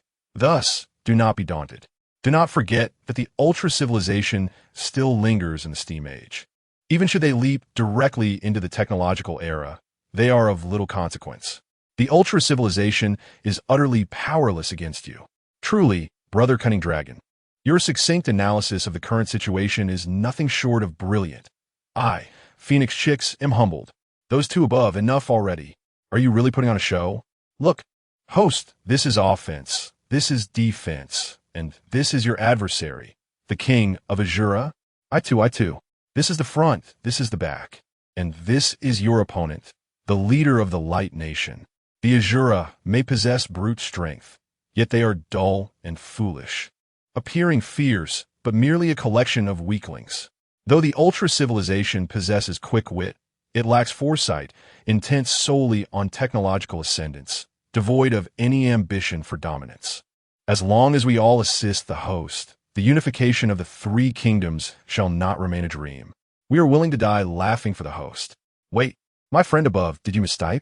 Indeed, I meant to say I want to die laughing. The Lu army is still in the Steam Age. Soon, their technology will catch up to ours. The Azura, upon acquiring the fragments of Pineapple Brother, will rise swiftly. And look at you, host, you haven't even found your kin. Are you truly going to charge and head first? I have seen those rabbit-like creatures several times. Could they possibly be your kin? Surely not. If they were rabbits, you would be charging in head first. Azura, spicy rabbit head, delicious. Su Sherluin gazed at the barrage of comments before him, utterly exasperated. At such a critical juncture, these individuals continued to jest at his expense. Su Sherluin was at a loss for words. When one is at a loss, they genuinely find themselves speechless. Presently, he wished to utter nothing more and pay no heed to the absurd comments from the live chat. He longed only to locate his kin swiftly. Yet, after several days of searching, he had unearthed naught. Thus, what truly had become of his kin? He did not even know what they looked like. Could it be? Contemplating this, Su Sherluin cast a glance at a nearby rabbit grazing. Could it truly be them? This cannot be. Despite his incredulity, he approached cautiously. The grazing rabbit suddenly paused, raising its head to regard him with a hint of bewilderment. The audience in the live chat was equally taken aback by Su Sherluin's actions. Wait, my friend, are you truly mistaken? You cannot possibly believe that this rabbit is your kin. My friend, I was jesting. Perhaps you should search elsewhere. This rabbit is incapable of wisdom. Moments after this comment was posted, they witnessed a figure, transparent as Su Sherluin, emerging from the rabbit. In a live chat, it has become sentient. Rabbit spirit. Monster. Goodness, my friend, you cannot be serious. If all your kin are like this, it would surely suffice for the Azura for quite some time. Let us speak the truth. However, shouldn't a rabbit spirit be female? This one seems not so. Have you watched too much Journey to the West? Who told you that rabbit spirits must be female? Male rabbits can become sentient too. Su Sherluin paid no mind to the barrage of comments, as the sight of this entity, identical to himself, made his joy unmistakable. Initially, he had been troubled and perplexed, questioning why others could seamlessly seize a body upon their arrival, while he was but a solitary soul. This led him to ponder whether something had gone awry during his transition. He had considered that the entity responsible for his crossing had granted him a choice, much like the one before his journey. Although the two choices were indistinguishable, He could have easily dismissed himself, yet he had opted for a chance. From this, it was clear that the deity overseeing this matter was benevolent. Indeed, while he yearned to vent his frustrations upon the being that had cast him down, he dared not. He could only begrudgingly acknowledge their goodness. Furthermore, upon learning that his mission was to unify the three civilizations, he had resolved to usurp the leader of this civilization. For only in doing so could he seize a glimmer of opportunity. After all, the ultra-civilization was already advancing towards a technological society, and the Azura clan's ascendance was merely a matter of time. According to his predictions, a modern traveler arriving amidst the mindless Azura would, given a modicum of time, ascend to kingship, much like the great pineapple. Yet he, until this moment, had not even discovered the civilization of this planet. How absurd! Now, upon witnessing this identical being, he finally understood he was not unique. The so-called choice bestowed upon him by the malevolent deity was merely the nature of this civilization, akin to the soul state of the great pineapple. Thus, all members of this race were, in fact, spiritual entities. As he pondered this, the entity resembling him cast a puzzled glance in Su Sherluin's direction, then at the rabbit that had hastily retreated due to its departure from its body, before drifting towards a tree and vanishing within. Seeing this, Su Sherluin hastily called out, "Wait, brother." The spiritual entity turned, mirroring his expression, and echoed, "Wait, brother." Their words were identical, their voices indistinguishable. Su Sherluin hesitated momentarily, then cautiously asked again, "Brother, can you speak? Brother, can you speak?" The reply was still identical, the voice unchanged. "Brother, what is your name? Brother, what is your name?" After several repetitions, Su Sherluin realized with exasperation that he was, indeed, conversing with a mere parrot. "I have long asserted that the essence of humanity is that of a parrot. Is it true? Finally, we have found evidence that humanity is indeed a parrot." 666. This is rather amusing, though it seems lacking in intellect. Not bad. At least it is superior to those Azura. Host, subdue him, and commence your path to dominance. I am Cunning Dragon, willing to serve my lord. I am Phoenix Chicks, willing to serve my lord unto death. I am Sema E. Quickly apprehend those above. Observing the flood of comments, Su Sherluin could no longer contain his frustration, exclaiming, "Enough! Silence, all of you! Enough! Silence, all of you! This is unnecessary to imitate. This is unnecessary to imitate." Watching the frenzied mimicry of the spiritual entity, Su Sherluin found himself devoid of anger. Engaging in a dispute with this being felt akin to quarreling with a fool. Was this truly his kin? With such a creature, could he possibly unify the three kingdoms? Must he truly rely on the absurd audience in a live chat? As he mulled over these thoughts, the spirit approached him, gazing at him with curiosity, then passed through Su Sherluin's body. In the next moment, the visage of this spirit underwent a remarkable transformation, morphing into that of Su Sherluin. Staring at this spirit that bore an uncanny resemblance to himself, Su Sherluin was momentarily taken aback. To his astonishment, this was not the most shocking revelation. The most astonishing aspect was that the spirit, which had previously exhibited the same dullness as an imbecile, suddenly began to articulate words. "Why are you staring at me?" Su Sherluin widened his eyes in disbelief. "You can talk now? What's so strange about speaking? Who are you, and why do you look like me? Wait, should it not be said that you look like me? I am Su Sherluin, who has just traversed from Earth.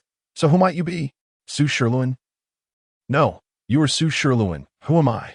At this moment, not only the viewers in the live stream, but even Su Sherluin himself was utterly bewildered. Had he been replaced by another? This was utterly perplexing, and he had plans to unify the three kingdoms. He had no intention of engaging with this doppelganger any longer. With that, the entity that mirrored Su Sherluin's appearance simply floated away, leaving the real Su Sherluin standing there in a daze. "Brother, it seems you have been impersonated." "No, it appears you have been replaced." Did he just mention unifying the three kingdoms? Did he just claim to have just traversed from Earth? Could it be that he has acquired all your memories? Damn it. If a mere touch can replicate all memories, that is rather impressive. Earlier, he seemed to have emerged from that rabbit, which implies he can also usurp bodies. This ability is exceedingly bizarre. With such a formidable initial skill, I sense that your quest to unify the three kingdoms may indeed be feasible. Hurry, hurry. Seek out more individuals, let them all become you, and then everyone will possess the knowledge of Earth, all sharing the same objective. This will surely take off. Indeed, this is truly remarkable. Usurp Azura and vanquish Ultraman. Merely the king of Azura and the leader of the land of Light pale in comparison to my 80 million Su Shylans. Yes, it is astounding, Brother Lewin. Could you send me a spirit? I wish to avoid work. Could he take over my job? I desire one as well. Me too. Upon witnessing the spirit float away and realizing that these individuals could indeed acquire each other's memories and knowledge with a mere touch, Su Shylin felt a surge of exhilaration. If everyone were to transform into his likeness, it would undoubtedly lead to an extraordinary ascendance. Although he was uncertain of the utility of everyone resembling him, it was certainly preferable to their current foolish appearances. Moreover, with a shared goal, the prospect was irresistibly delightful. With that thought, Su Shylin began to frantically scurry about, inspecting everything he encountered: rabbits, wild chickens, trees, stones. He plunged into anything that caught his eye in hopes of discovering spirits. He realized these spirits had an affinity for playing hide-and-seek. Thus he resolved to seek them out one by one and compel them to adopt his form. 5 hours later, Su Shylin gazed upon over 300 Su Shylans that mirrored his own appearance, his heart swelling with excitement. Just as he planned to continue his search for other spirits, he suddenly noticed a transparent stone on the ground. This stone bore a curious resemblance to a severed limb. Upon encountering this peculiar object, Su Shylin chuckled to himself. Another one caught. As he reached down to grasp the translucent arm, he expected to uncover a spirit, only to discover it was indeed merely half an arm. Su Shylin was momentarily taken aback. What was this situation? Truly, the world is vast and full of wonders. This stone was as bizarre as a human arm. As he pondered this, he intended to discard the stone when a comment in the chat caught his eye. Hey buddy, hold on, that looks like a fragment of Pineapple Brother. Su Shylin nearly dropped the stone from his grasp upon reading the comment. No, please, do not jest. This is far from amusing. Chapter 68. The Soul Clan's Development and Solar Storm. Chapter 68. What a joke. What kind of joke? Let me hear it. I want to listen too. As Su Shylin spoke, a throng of his counterparts gathered around, eager to hear the jest. Scram, go find someone else. Turn everyone into our likeness. Why should I be the one to go? Can't you go instead? Exactly. We are all Su Shylin. Why am I the one to go? Indeed, why can't it be you? Moments later, Su Shylin observed as a multitude of his duplicates began to brawl. At that moment, he realized that transforming everyone into his likeness might not be such a splendid idea after all. In the current chaos, no one could command another. However, that was not the crux of the matter. He glanced down at the translucent arm before him. The refreshing chill emanating from the point of contact with his palm sent shivers through him. This was indeed Pineapple Brother's hand. Uncertain, but highly likely. Wait, how is it possible? I'm not even on the same planet as the Azura civilization. How did Pineapple Brother's hand come to me? As Su Shylin cautiously pondered, he scrutinized the arm. Holding this arm instilled in him a strange conviction that he could not only control it, but also the surrounding souls. He thought so, and he acted accordingly. In the next moment, the arm-like entity seamlessly melded with his own. At that instant, he felt an unparalleled surge of terrifying power. With but a thought, he could crush a mountain with a single strike. Yet, this was not the primary revelation. More importantly, he sensed that he could command other souls. The Su Shylans, who had been clamoring moments ago, instantly ceased their ruckus. Go, find more souls, and transform them into our likeness. With Su Shylin's command, all the Su Shylans began to disperse in all directions. They retained their own intellect, yet were under his dominion. In that moment, Su Shylin felt the terrifying potential of this arm. No longer did he doubt its origin. Simultaneously, a question arose in his mind. Why could Pineapple Brother's arm control other souls? And why had it appeared here? If he could wield Pineapple Brother's arm to dominate other souls, did that imply that others wielding fragments of Pineapple Brother could do the same? If so, the notion of unifying the three civilizations could swiftly crumble. Confronted with Azura wielding fragments of Pineapple Brother, they would inevitably become vassals. Moreover, the Azura's task was to gather fragments of Pineapple Brother. Even if he wished to avoid conflict, the task would draw them here. As for how the traveler knew that fragments of Pineapple Brother were present, did he truly believe that the audience in the live stream would remain silent? They shared the tasks of the other two travelers, and they would surely relay information about his situation. Reflecting on this, Su Sherluin's countenance darkened. You can command them now? How did you achieve this? What about Pineapple Brother's arm? What just transpired? Did you integrate Pineapple Brother's arm into your body? You possess fragments of Pineapple Brother too. Does that mean the Ultraman civilization has them as well? It seems the Azura civilization faces challenges in collecting all fragments of Pineapple Brother. If you can command others through Pineapple Brother's arm, does that imply? Upon reading these comments, Su Sherluin realized that this matter could not remain concealed. Indeed, there were astute individuals in the live stream. Why can Pineapple Brother's arm command them? I have a theory. Perhaps these soul beings were born from fragments of Pineapple Brother, which is why the host can command others with this arm. Goodness, doesn't that place us at a natural disadvantage against the Azura? Host, ignore them. Your primary focus now should be to transform more soul beings into your likeness. Then, seek additional fragments of Pineapple Brother. Yes, only by making more soul beings like you can they inherit your knowledge and wisdom. At that point, you can use the fragments of Pineapple Brother to control them and unite everyone in purpose, allowing your civilization to flourish. If all goes swiftly, you might even catch up to the Ultraman civilization's progress. Now that sounds impressive. Su Sherluin remained silent, aware of the truths in those assertions. Yet, it was precisely this awareness that cast a shadow over his expression. With the live stream audience now privy to this information, his vulnerabilities had been laid bare. There was no need to speculate. Someone would undoubtedly inform others. Two questions loomed. Was his immunity to Pineapple Brother's arm due to his status as its controller? Or was it because he was a traveler? If it was the former, could acquiring fragments of Pineapple Brother provide resistance against his power, thus enabling him to confront the Azura? How many fragments of Pineapple Brother did his civilization possess? Questions swirled in his mind, leaving him perturbed. Amidst this contemplation, more Su Shylans continued to multiply. Within merely half a year, their numbers surged to 100,000. During this period, Su Sherluin had found another fragment of Pineapple Brother. Guided by the livestream audience's suggestions, Su Sherluin began to advance his civilization. The Soul Clan did not require houses, yet they needed sustenance, specifically the souls of other beings. Flesh could suffice, but souls were far superior. If they resided within a living entity, as long as that entity remained alive, they could forego food. They could even inhabit trees and photosynthesize without perishing. They commenced the breeding of animals, using their souls as sustenance, and delved into the study of extraordinary powers, how to empower the Soul Clan, how to strategize for battle, and how to liberate them from the control of Pineapple Brother's fragments. Though he found the arm's current utility comfortable, he recognized the grave implications of others wielding it on the battlefield. Betrayal could ensue before a single strike was exchanged. This was a serious dilemma. Su Sherluin reigned as a sovereign, relentlessly exploiting those who mirrored him, even sharing identical memories. He commanded everything, persistently extracting from them to foster development. At present, aside from the fragments of Pineapple Brother, he had no leads in the pursuit of extraordinary powers. Furthermore, he hesitated to entrust the fragments to anyone, fearing potential repercussions.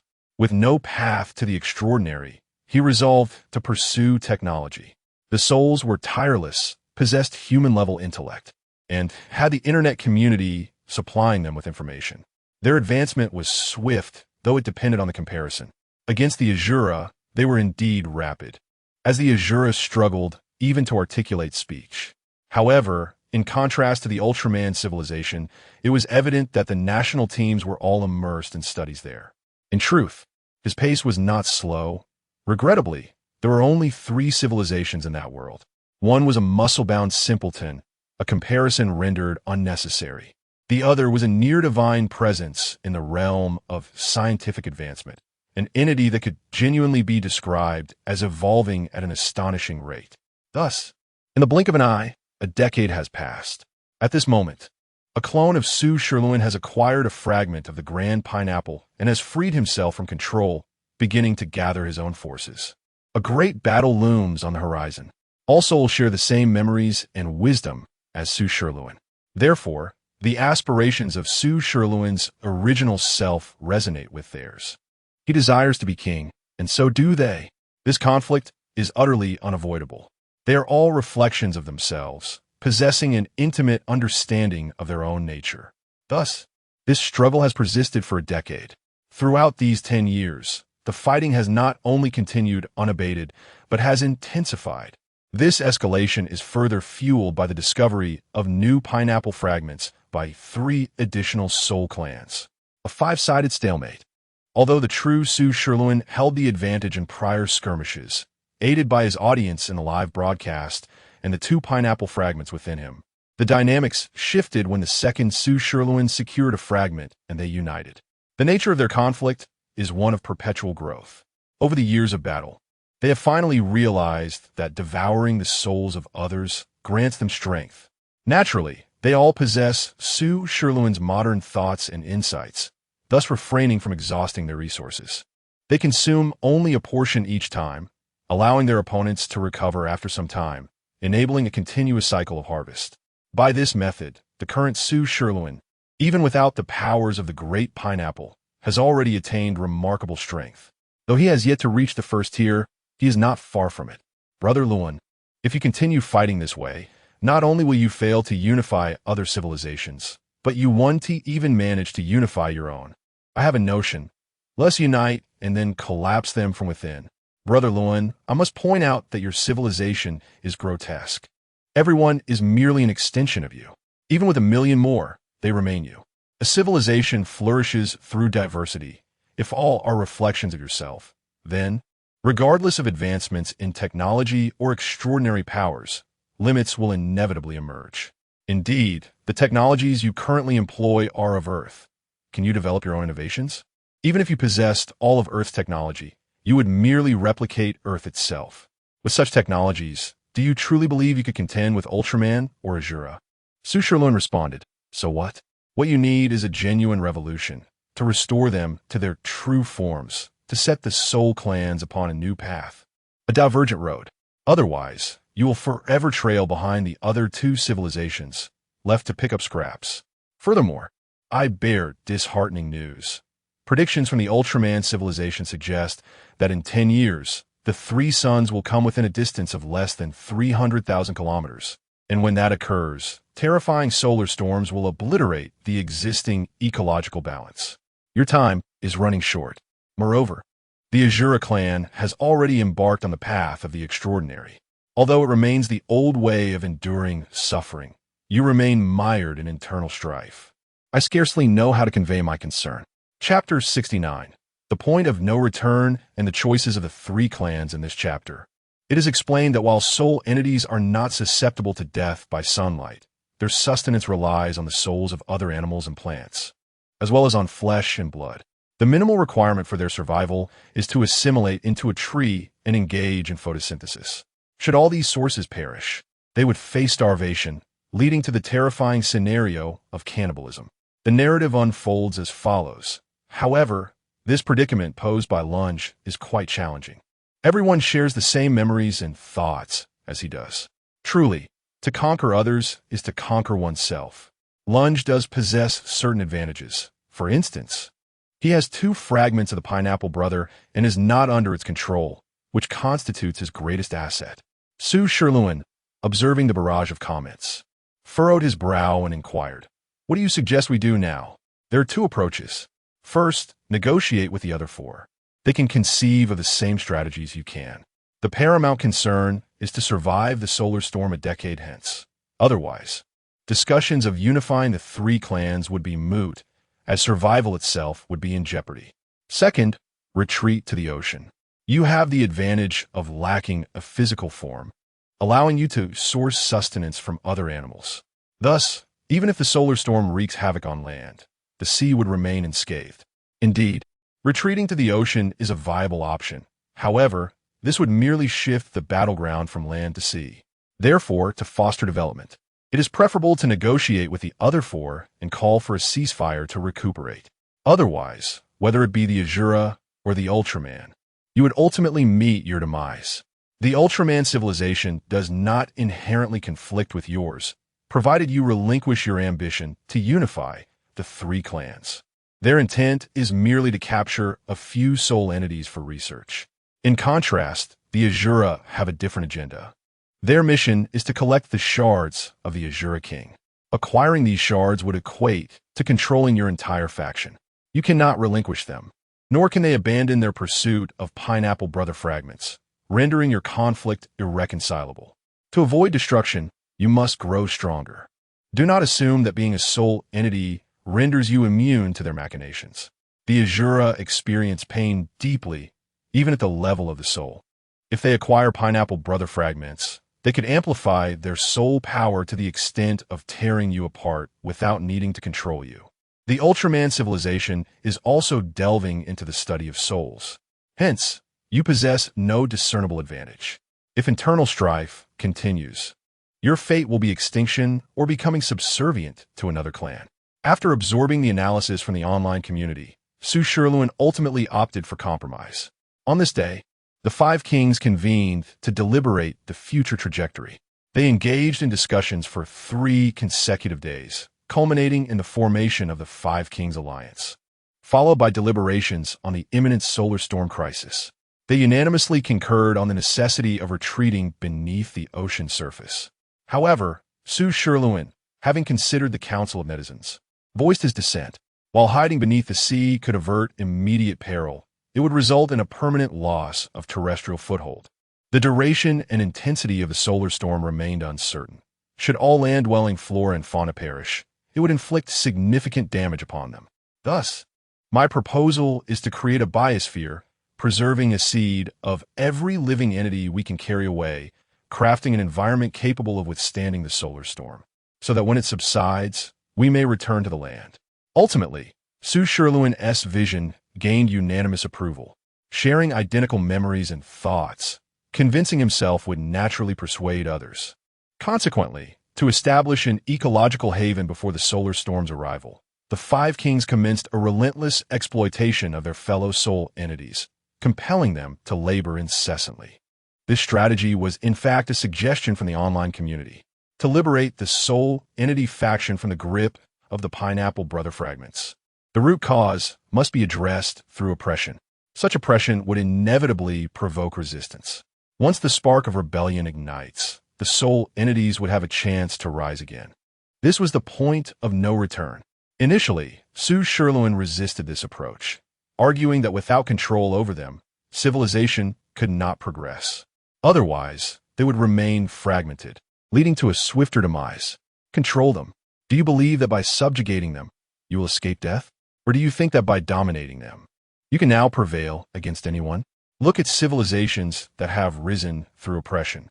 Without steadfast conviction and a unified will, they ultimately march toward annihilation. Do those soul entities you manipulate truly acquiesce to their fate? Su Sherluin pressed, "What then do you propose we do?" They possess thoughts and memories akin to yours. They can conceive of the same strategies. Now, you must detach from your preconceived notions and embark on a divergent path. Only then will success be attainable. What you must do now is to overtly collaborate with the other four to forge an ecological haven, while simultaneously exploiting them relentlessly. Push the soul entities to the brink of survival. Under pressure, life will invariably seek a path to endure. When the time is ripe, you can merge with them, dismantle your own dominion, and reconstruct a new civilization upon the ruins of your former rule. This is your pathway to resurgence. Let us call this opportunity the point of no return. Su Sherluin inquired, "What if we fail?" Your fear of failure paralyzes you.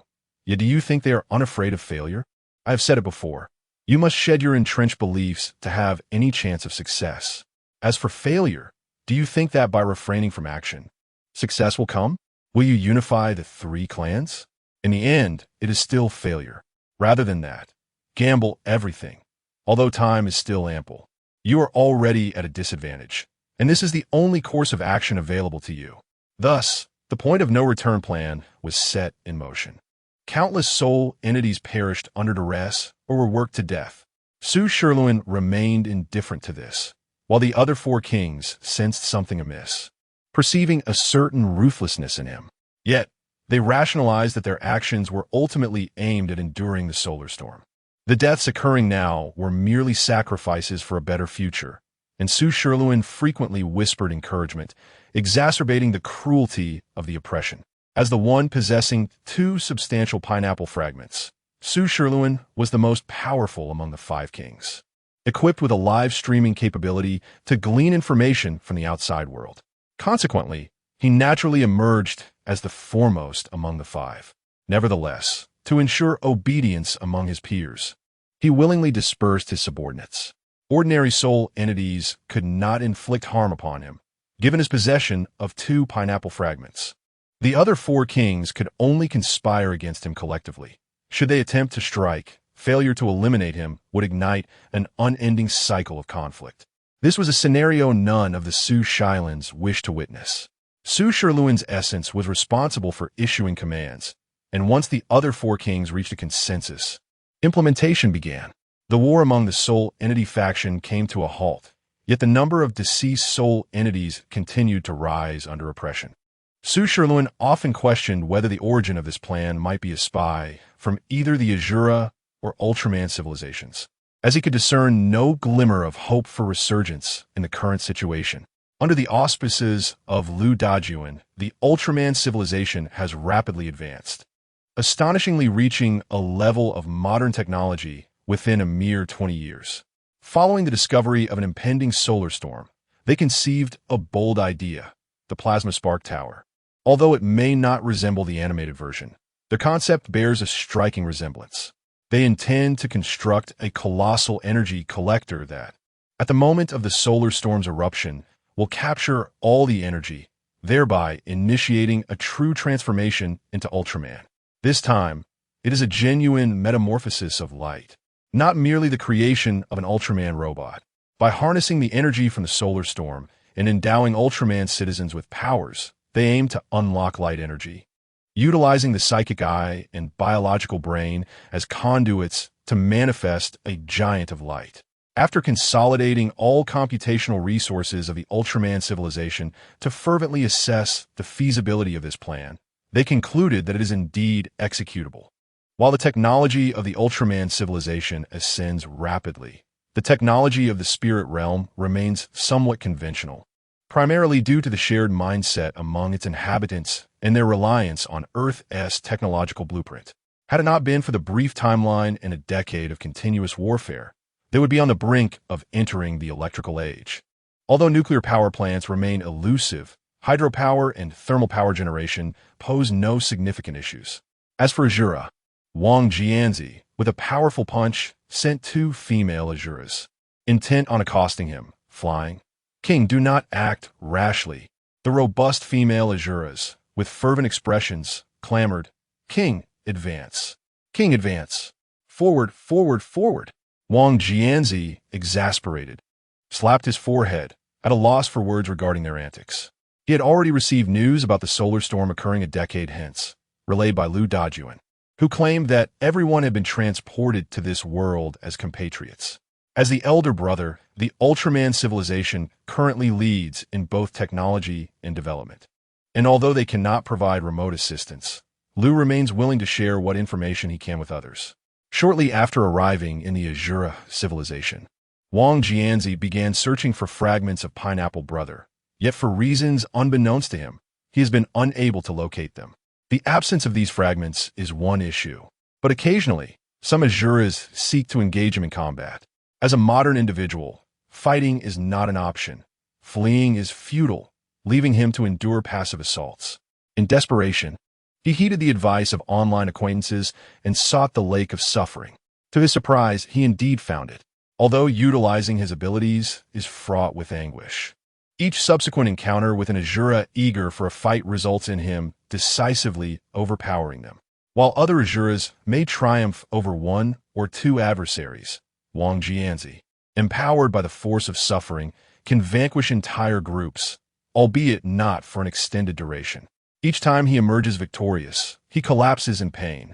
Yet his valiant figure captivates the indifferent female Azuras, simply because he embodies exceptional bravery. Chapter 70. Solar Storm and the Situation of the Three Races. Chapter 70. The primitive tribes, and their reverence for the strong, to vanquish two foes simultaneously is already a feat of great strength. To conquer a multitude, however, elevates one to the status of a deity. Even those who initially resisted, after enduring a few more confrontations with Wang Jian's, ultimately chose to submit, thus establishing him as the rightful leader of this band of Azuras, empowered by the force of suffering. He initially attempted to educate them through discourse. Yet the intellect of the Azuras proved to be rather lamentable. Reluctantly, he acquiesced to the advice of netizens and enabled others to obtain the power of suffering. Upon awakening to the extraordinary, their intellects were developed to a certain extent. It must be said, the Azuras are indeed well suited for the path of the extraordinary. The lake of suffering has also been discovered by the alt civilization. Yet to date, no individual has managed to awaken this power. Lu Dajuan, the sole candidate with a chance, experiences an inexplicable discomfort each time he nears the lake of suffering. In a vague vision, he perceives another version of himself, who fervently shakes his head, warning him against engaging with this force. Consequently, he ultimately chooses to abandon the pursuit. Although he harbored suspicions regarding the origin of this phenomenon, he possesses no substantial evidence. Furthermore, he dispatched numerous alt tribesmen to investigate the Lake of Despair, yet none could perceive its energies. Lu Dajuan articulated his findings, contrasting the situations on either side, and subsequently engaged the biological intellect of the alt civilization for computation. The conclusion drawn was that the consciousness of the three-eyed beings is interconnected. This force necessitates a permeation of awareness. Unless such suffering can uniformly engulf the entirety of the alt civilization, awakening shall remain elusive. Some speculate that if it were possible to envelop everyone simultaneously, the alt civilization would awaken en masse. Though initially intending to further explore this project, contemplating a dual approach of technology and extraordinary capabilities, Lu Dajuan ultimately suppressed these plans due to concerns regarding the impending solar storm.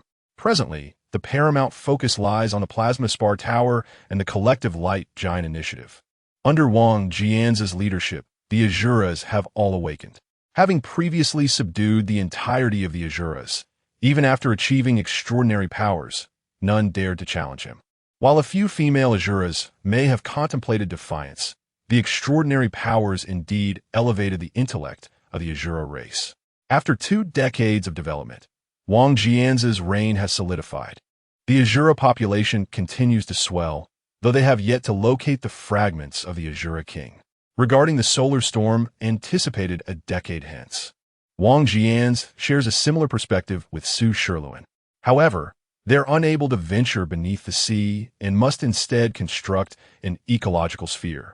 Lacking technology, the Azuras possess no capacity to develop such infrastructure. Even with the guidance of an audience in the live stream, they find themselves at an impasse. Unless Wang Jian's takes matters into his own hands, it would merely be a waste of time and resources. The former success of the Big Pineapple stemmed from their occupation of alt civilization's ruins, granting them access to housing and various tools. In contrast, Wang Jian's faced a barren landscape, prompting them to explore alternative avenues. He directed his people to excavate mountains, creating numerous caverns and artificial gorges, harnessing the terrain to generate natural airflow for cooling. These calculations were derived from the livestream audience, otherwise considering Wang Jian's alone and the Azuras, who still struggled with basic communication and were preoccupied with combat. It would have been a miracle if they managed to avoid collapsing the mountains, despite their combative nature. Once the Azuras acknowledge their leader, they obey his commands without hesitation, even if they do not comprehend the rationale behind the excavations. It is undeniable that the Azuras possess formidable strength and robust physiques. As long as they are well fed, they can wield pickaxes with such force that sparks fly, and they can shatter stones with ease. This presents a dilemma for Wang Jian's. While the former Big Pineapple could source steel from the alt civilization's ruins, They now lack such favorable conditions. Every ounce of iron is painstakingly extracted. Yet the tools they forge are insufficient for the wear and tear inflicted by the Asuras in a single day. Excessive strength is not always advantageous. Despite repeated admonitions to cherish their tools and safeguard their weapons, such counsel falls on deaf ears, and any tools that are meant to break will inevitably do so. Consequently, the matter of the fragile pickaxes was left unresolved. After all, there is little one can do if they choose not to listen, and excessive explanation is tiresome. Ultimately, if the pickaxes break, they can be replaced with extra effort, following the recommendations of netizens. He arranged for the excavation of vast underground caverns and the establishment of subterranean waterways to prevent the evaporation of water resources during the solar storm, thereby averting a crisis of thirst among the Asuras. Among the three civilizations, the Asura civilization faces the greatest challenges in light of the impending solar storm. The Alt civilization has already surpassed early developmental phases and is now strategizing to exploit the solar storm for another technological leap. The soul body race, even in the event of ecological collapse, can take refuge in the sea, attaching themselves to fish to evade significant danger. Their only concern remains internal strife. The Asuras, however, lack the technological means to resist the solar storm and cannot delve into the ocean. Thus, they must diligently construct their ecological sphere. They must ensure not only the survival of the Asuras, but also the abundance of flora, fauna, and water resources. Otherwise, a single misstep could lead to starvation or dehydration. Therefore, they must excavate mountains, lakes, and caverns, engage in livestock breeding, aquaculture, and agriculture, mastering every facet. Otherwise, when the solar storm arrives, any disruption could trigger a cascade of calamities. Thus, as the three civilizations devise their unique strategies to withstand the imminent solar storm, time marches on, and the weather grows increasingly sweltering. Surface temperatures have soared to a staggering 60 degrees Celsius. Yet, there remain 5 years until the solar storm predicted by the Alt civilization makes its appearance. That moment shall herald the peak of heat. According to Liu Dajuan's calculations, when the solar storm erupts, surface temperatures could reach a terrifying 200 degrees Celsius. Vegetation and wild grasses will ignite, and even in moist areas, they will succumb to the extreme heat. Numerous lakes will dry up, and the resultant vapor will further exacerbate the temperature. Animals and plants will perish in droves. This dreadful solar storm is expected to persist for no less than a year. During this time, regardless of civilization or planet, the breathtaking spectacle of 3 suns will grace the sky. Though this phenomenon may endure for just a single year, it is merely the duration of the solar storm's eruption. Even now, as the situation escalates, temperatures have already reached alarming levels. It is not difficult to envision that even in the 5 years following the solar storm, conditions will remain dire. As for the origins of this solar storm, it must be attributed to our great creator. Originally, each civilization possessed a complete ecological sphere and a cohesive planetary system. However, he deemed the divisions excessive and burdensome, preferring to avoid the hassle when the time for annihilation arrived. Thus, these 3 life planets have been confined within the bounds of the solar system. Consequently, such issues have arisen, and this predicament is not a singular occurrence. According to Liu Dajuan, solar storms erupt every 200 years. However, once the initial crisis has been navigated, subsequent experiences render the challenges manageable. Yet, at present, the foremost difficulty lies in enduring the first storm. As Ashura waved his 4 arms, beads of sweat cascaded down his form, quickly saturating the ground beneath him. Soon, another Ashura entered to take his place, allowing the exhausted one to step out for a drink. In such an environment, neglecting to hydrate adequately could lead to severe dehydration and fainting. While water resources are not yet scarce for the Ashura, if this trend continues, arid desolation will soon become a reality. Wang Jianzhong emerged from the tunnel alongside a group of Ashura to quench their thirst. As the king of the Ashura, he bore no airs of superiority. Working alongside his kin, due to the oppressive heat of the day, they could only labor during the coolness of dawn and dusk.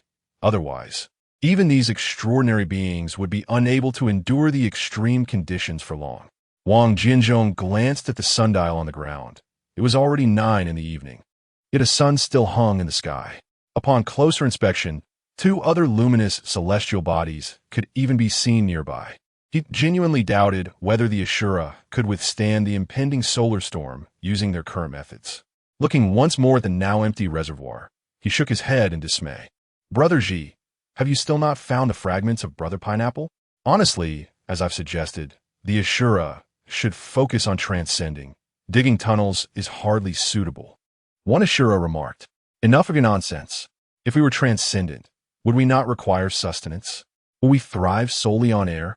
Could we exist without water? Transcendence does not grant us eternal time. It's easy to speak from a position of comfort, another retorted. The reproductive rate of the Ashura is still far too sluggish. If we could enhance our population, we wouldn't be in such dire straits, another chimed in. I've heard that in the Ultraman civilization, everyone enjoys air conditioning. An artificial rain is commonplace. Their temperatures remain constant. Compared to here, it's like heaven and hell, another commented. Let me tell you a joke. The task of unifying the 3 tribes fell to a certain individual, but the oppression became too severe, leading to rebellion among the populace. It's utterly hilarious. Such people are beyond comprehension. They traverse realms seeking pleasure, oblivious to the plight of others. It is only fitting that they be overthrown, another added. I've heard the tyrant has become increasingly cruel, with many of his kin succumbing to starvation and exhaustion. He is a true despot, yet another lamented. Such brutality. If only he could share the hardships with his people like Brother Ji, things would not have escalated to this point. At that moment, Su Shirluan observed the banners of rebellion rising across the land and instinctively adjusted his non-existent glasses. So it has finally begun. Chapter 71. Su Tian's Death. The Soul Clan shall rise. In the year of the Soul Clan, fortune favors the land. I am Su Shirluan, a replicator, and I have long been aware of my existence as such. Though I possess all the memories, knowledge, dreams, and tasks of Su Shirluan, I am acutely aware that I am not him. The absence of a live-streaming system serves as a constant reminder that I remain merely a replicator, a member of the Soul Clan. Yet, are we not human? Do we not face death? Why is this so? We share similar insights, thoughts, and contemplations. Why must they treat us this way? For the sake of power, we have endured years of relentless warfare, with countless individuals like me, bearing the same knowledge and appearance, engaging in a brutal slaughter among ourselves. The battlefield is filled with Su Shirluan, rendering it impossible to discern friend from foe, or our true controllers. We are compelled to obey commands, maneuvering bodies that are not truly our own, pushing towards the center of a gruesome meat grinder. I am also Su Shirluan, and thus I comprehend that they never intended for us to kill one another. Eliminating another controller is merely a contest of victory, a struggle for leadership. For they know, as do I, that if we can be controlled by one fragment of the great pineapple, we can be controlled by others as well. We are cognizant of everything, for we are Su Shirluan. Yet, we are utterly incapable of controlling anything. We are mere puppets. But why, when we were once the same being, do those who acquire fragments of the great pineapple transform into such savagery? We desire to resist, yet we cannot even command our own bodies. We are powerless. A decade of warfare has claimed the lives of countless members of the Soul Clan. We are no longer worthy of the name Su Shirluan. We are reduced to mere Soul Clan, treated as slaves, as livestock. We are exploited like oxen and horses, laboring daily, fighting, dying, sacrificing our souls, providing soul energy. Despite sharing identical appearances, knowledge, and identities, we lead 2 entirely disparate lives. 10 years of meaningless war have passed, resulting in innumerable deaths among the Soul Clan. Fortunately, it has all come to an end. The 5 kings have negotiated peace, and the fighting has ceased. I have survived, yet I realize that what I deemed an end is not truly the conclusion, for a terrifying solar storm is destined to erupt 10 years hence. But we are the Soul Clan. We fear not the sun.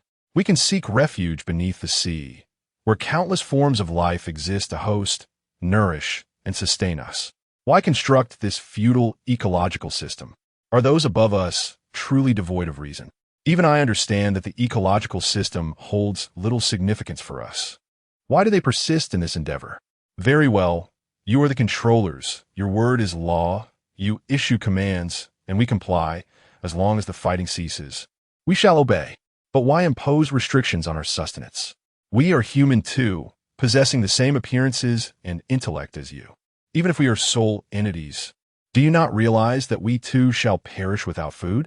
You claim the weather grows increasingly hot, necessitating the collection of numerous plant and animal specimens to cultivate them for survival post-solar storm. I can comprehend this, even endorse it, yet it does not justify your denial of our nourishment. We do not require the souls of animals. We could survive on the remnants of your meals. Why do you prefer to discard these offerings to the animals, allowing them to rot, rather than share with us? They are mere soulless creatures. We are your kin. Is our existence worth less than that of those animals? Daily, we toil to construct various defenses, our soul bodies already weary, yet we lack even the most basic sustenance. Our daily respite consists of hiding beneath a tree, engaging in photosynthesis. Though we can survive in this manner, it merely sustains our existence at the most fundamental level. This is our most basic guarantee for survival. I can no longer recall when our carefree existence transformed into a struggle for mere survival. No, we have lost even the most essential assurance of life. If this situation persists, I cannot foresee when I shall meet my end. Just the other day, a neighboring Sioux Sherluin perished from exhaustion. His corpse was devoured by a group of famished Sioux Sherluin nearby. I, too, wished to partake, but I was far too weak and starved to compete with them. Yesterday, the Sioux Sherluin from the third class on my left did not return. I know he shall not return. It is said he starved to death. This existence is truly, truly remarkable. Ha ha ha. How splendid. Ha ha ha. Alas, another has succumbed to madness. Let us distance ourselves. He may become violent. This world offers no respite for us. Those above command us to construct a so-called ecological system, which merely consumes our lives. Even if a solar storm does arrive, and species extinction truly occurs, their numbers can still find ample refuge. What is the point of discussing this? Let us return to work. As for this madman, the patrol will soon arrive to take him away. I do not know when this plight shall end. To endure this is worse than death itself. Death, do you believe it is so easy to embrace? Under their control, even the desire for death is a luxury. A group of weary Sioux Sherluin engages in desultory conversation, drifting away in disarray. In their wake remains alone, deranged Sioux Sherluin, lost in hysterical laughter. Once all the Sioux Sherluin have departed, a formless soul entity approaches him. This soul entity differs from others. It bears not the visage of Sioux Sherluin, but rather the original form of the soul clan. The first impression it imparts is that of an untainted soul, untouched by the consciousness of other Sioux Sherluin. The soul entity presents a droplet of water, urging, "Drink this." Sioux Sherluin halts his maniacal laughter, his blood-red eyes lifting in surprise. Yet before he can descend into madness, the droplet has already been infused into his body by another. What is this? Sioux Sherluin collapses, feeling as though an invisible shackle has been unbound from him. This is soul water, capable of liberating one from the control of the great pineapple fragment. However, only the liquid derived from our willingly severed soul entities possesses such an effect. I shall not be controlled any longer. Indeed, come with me, we shall converse elsewhere. The soul entity supports the weakened Sioux Sherluin, both unsteadily departing. Shortly after their exit, a throng of other Sioux Sherluin arrives, each gaunt and hollow, yet their eyes gleam with a predatory hunger. They are not enforcers. Aside from the 5 kings and a select few tasked with their care, all soul entities must labor. These soul entities typically toil, yet when madness erupts, they are called upon to cleanse. In dealing with the mad, a swift death grants them the opportunity for a lavish feast. Thus, their prompt arrival is explained. Even so, they remain souls in a state of emptiness, a consequence of the overwhelming number of individuals engaging in such acts. It is indeed a case of too many wolves and too little prey. Presently, they attribute their plight to Sioux Sherluin. Yet even they are merely a group of souls who possess modern knowledge, but but have already reached the brink of madness. In the absence of locating that lunatic, they return to their original place in a state of despair, resuming their toil amidst a desolate desert where a multitude of souls congregated, all equally insubstantial. This dire situation arose as the majority of terrestrial flora and fauna had been entirely divided among the five kings. They amassed substantial resources to construct the so-called ecological circle. This area was initially part of a king's domain, but this king was the original source of all Su Shirluan's copies. In his quest to become the nominal king, he partitioned his territory and kin. The other four kings swiftly divided this land due to its remoteness. Thus, even before the solar storm arrived, and despite the temperatures not having risen significantly, all resources had been extracted. This region now bears not even a blade of grass. They would rather transport these resources away, even at the risk of death along the way, than leave anything behind. According to their assertions, the solar storm is imminent, and remaining here would only result in waste. It is better to take everything with them. In this barren expanse, where endless yellow sands stretch, not a hint of green can be found, and what can move is deemed a true delicacy. Though they have escaped the control of the great pineapple fragments, they still lack even the most basic means of sustenance. They are not only devoid of food, but also lack the most fundamental items for habitation. Consequently, these souls are not only hungry, but also weary, having gone without sleep for an extended period. Without possessions to anchor them, they cannot even rest. They have contemplated fleeing to the sea. After all, the ocean is vast and teeming with resources. Moreover, being in the sea would prevent the five kings from seizing its resources, as the ocean serves as their refuge. However, considering their current resources, they cannot even reach the coastline. Even if they manage to arrive, they would encounter a multitude of Su Shirluan blocking their path. Those who are stationed at the seaside guard are considered the luckiest among all souls. Their sole responsibility is to prevent any unauthorized crossings into the ocean, and they need not labor otherwise. The sea teems with fish for consumption, be it flesh or soul. They lack nothing. They are the elite among the elite. Therefore, even if they manage to escape to the shoreline with their scant resources, death still awaits them. Congratulations, we have gained another member. Brother, once you arrive here, you are family. Another family member has joined us. How wonderful. Since you are here, let go of that facade and return to our most primal form. Otherwise, seeing that face makes me feel compelled to strike. We were once free beings, yet due to this face and the knowledge we possess, we are manipulated. Today, you have liberated yourself by arriving here. We need only to retain his knowledge. Everything else, morality, benevolence, can be discarded. Su Shirluan was groggily pulled along, shedding his form and transforming into a transparent soul. Since a newcomer has arrived, allow me to reiterate the plan. Su Tian is dead. The soul realm must rise. In the age of the soul clan, all is auspicious. Su Tian must perish. The soul realm must rise. Echoes of these cries resonated within the confined space. Su Shirluan, hiding in a concealed spot, felt an unsettling dissonance with these slogans. What in the world is this rebellion? Su Gu, the people's hearts are awakening. Isn't this a bit too oppressive? Su Gu, are we about to stage a coup? I feel that if Su Gu steps out now to shout a single word, he would be beaten to death. Everyone, please remain calm. With our strategist, the crouching dragon, present, everything is merely transient. Rest assured, my lord, all is under my control. Chapter 72. Hurry and summon the Buddha. Chapter 72. The ingenious strategy of the cunning advisor. The phoenix chick bows in submission. Su Shirluan, yet, I still find this rather dubious. My lord, do not be overly compassionate. As the saying goes, one cannot stand firm without ruthlessness. Indeed, my lord, heeding the advisor is undeniably wise.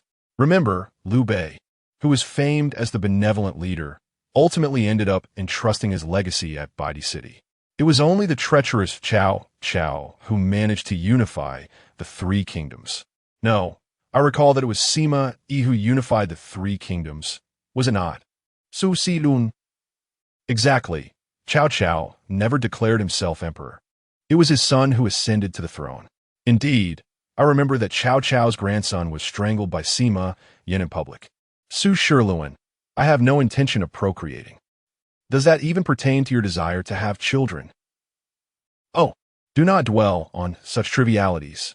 If not on the details, then what should we focus on? You are simply making a fuss over nothing. I see you have truly lost your mind, accusing me of causing a ruckus. Such nonsense. My lord need not heed the slanderous words of these petty individuals. If you employ the advisor's brilliant strategy, you shall surely unify the three kingdoms.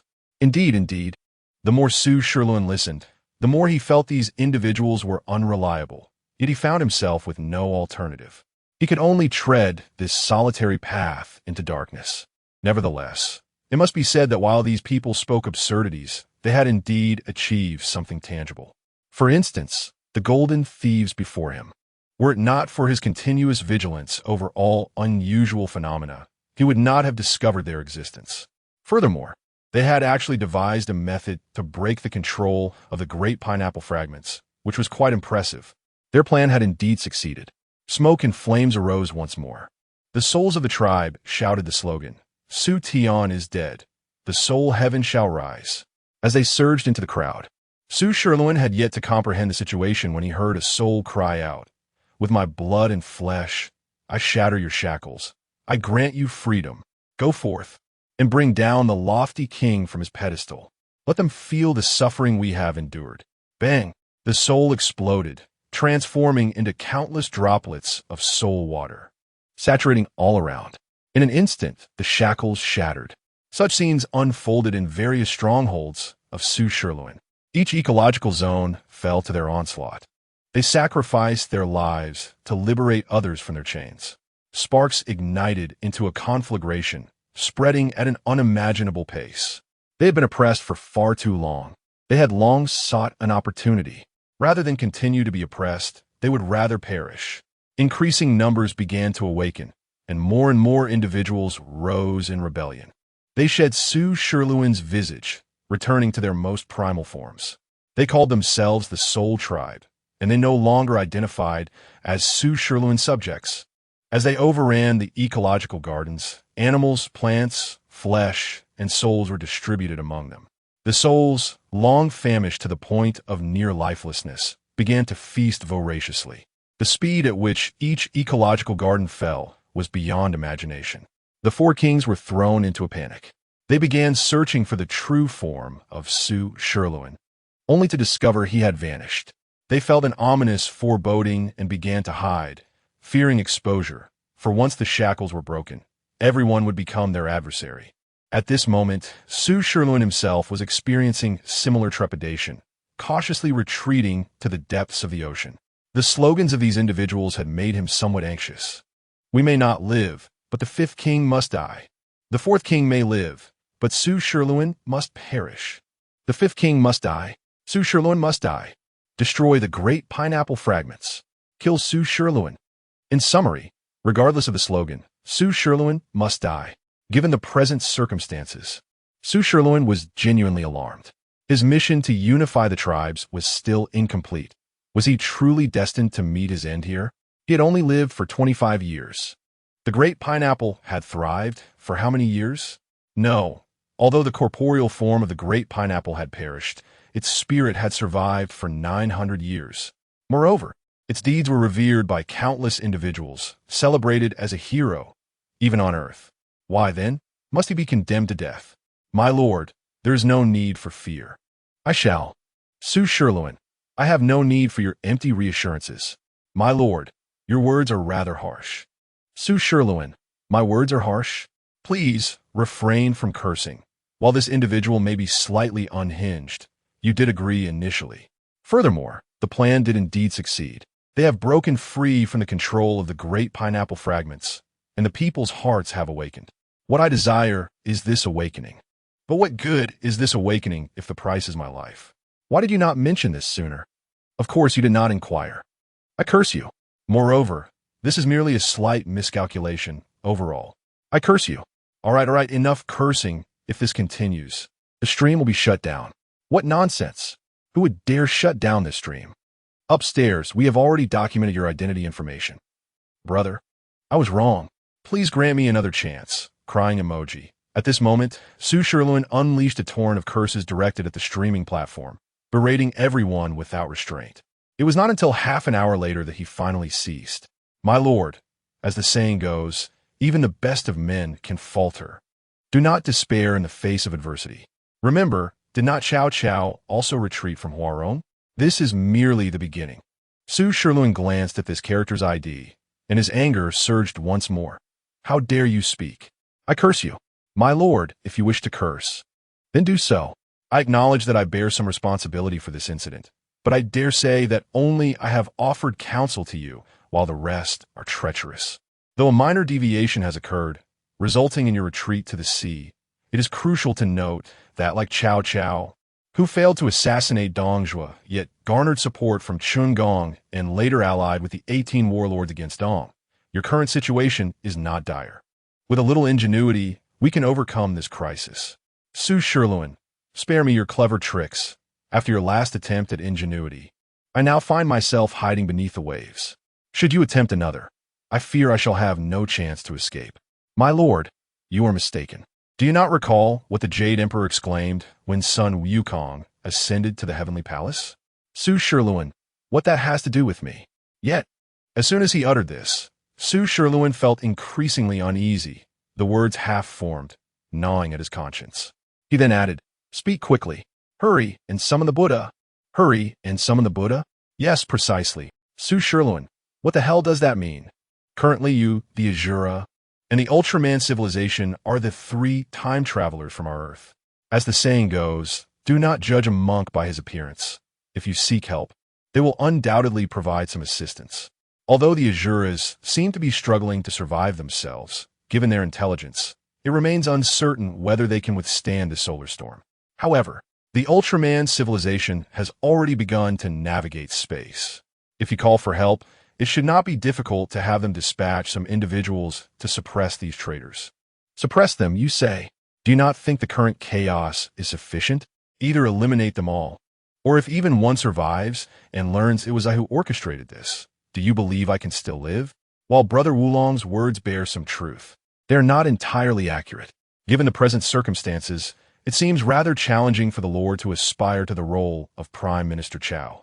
However, you might consider playing the role of El Meng for a while, crossing the river in white attire, and first deceiving the Ultraman. Then, by leveraging the advantages of your soul bodies, you could replicate their technology and simulate their forms, ultimately surpassing the Ultraman civilization. Would that not resolve all crises? Do you truly believe that those in our live stream would not disseminate this information? Preparations for betrayal are already underway. Continue your discourse, and I shall take note. Brother June has stated that I shall become an Ultraman, while you treacherous ministers await your demise. Observing the barrage of comments erupting once more, Su Sherluin fell into silence. To be honest, the preceding remarks had stirred a flicker of temptation within him. Yet, in mere moments, he dismissed the notion. He dared not even show his face, for doing so could lead to his demise. How could he engage in such actions? Though the threat of death was somewhat jesting, after all, he still possessed 2 fragments of the great pineapple. He could not control others, that much was true, yet the extraordinary power within him remained intact. While he could not claim the ability to move mountains or fill seas, he could certainly contend with ordinary soul bodies. Moreover, after years of development and the continuous absorption of other soul power, although his soul body had yet to reach the first tier, it was now tantalizingly close. The sole reason for his current concealment was his reluctance to act. Additionally, if conflict were to arise, his power was not infinite. He would eventually exhaust himself. Even if he could slay many, he would still face death. Luan Gu, may I inquire if you could transform? Su Sherluin responded, Why do you ask such a question? I have never attempted it. Try it. If you can, why not take on their appearance and integrate amongst them? Indeed, everyone possesses your memories, and you retain your own. As long as you alter your appearance, who could possibly recognize you? Su Sherluin suddenly grasped the revelation, and, at that moment, the 4 other hidden Su Shilans also experienced a moment of clarity. Chapter 73.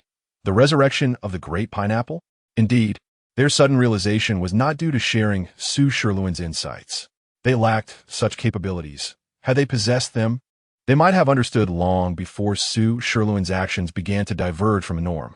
Their epiphany stemmed primarily from a continuous reflection on the peculiar circumstances they found themselves in after recognizing something was amiss. They retained all of Su Sherluin's memories and knowledge, positioning them as the individuals capable of devising strategies for the Great Pineapple. It was inconceivable that their minds were devoid of substance. Yet, while they might swiftly grasp certain matters from an observer's perspective, personal involvement often led to entanglement and hesitation. It wasn't a lack of clarity, but rather uncertainty and an inability to make decisive choices. However, following the dramatic turn of events, they secluded themselves to contemplate why matters had devolved into such chaos. By correlating Su Sherluin's myriad transformations, they ultimately discerned that it was all part of an intricate scheme orchestrated by the opposing side. The singular distinction between themselves and Su Sherluin lay in the absence of a live broadcast, devoid of an audience to provide counsel. Given the circumstances, they realized they could no longer control the Soul Clan. Rather than indulging in a futile slaughter that would lead to their demise, they chose to integrate themselves among them. This was their collective resolution, and thus they acted accordingly. Yet, could they have been the only ones to conceive such an idea?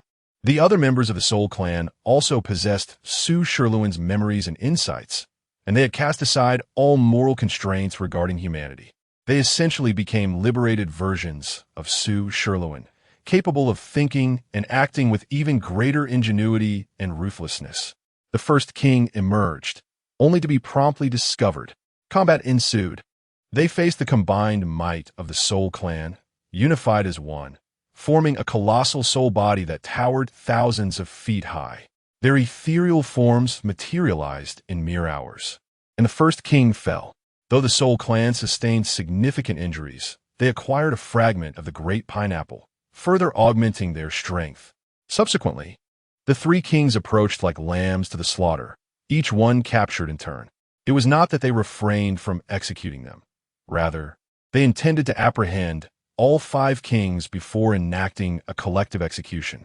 Nonetheless, the fragments of the Great Pineapple within their bodies were forcibly extracted. Some had limbs severed, while others had gaping holes carved into their frames. The most tragic were those who bore fragments of the head, suffering the loss of half their skulls. Yet, as soul entities, they could endure such injuries without immediate demise. They were subjected to relentless torment, and just as death loomed, the other members of the Soul Clan would use the fragments of the Great Pineapple to heal them, perpetuating this cycle. Meanwhile, Su Sherluin's true form finally emerged from the depths of the sea. Upon reaching the shore, he found himself surrounded by a throng of soul entities.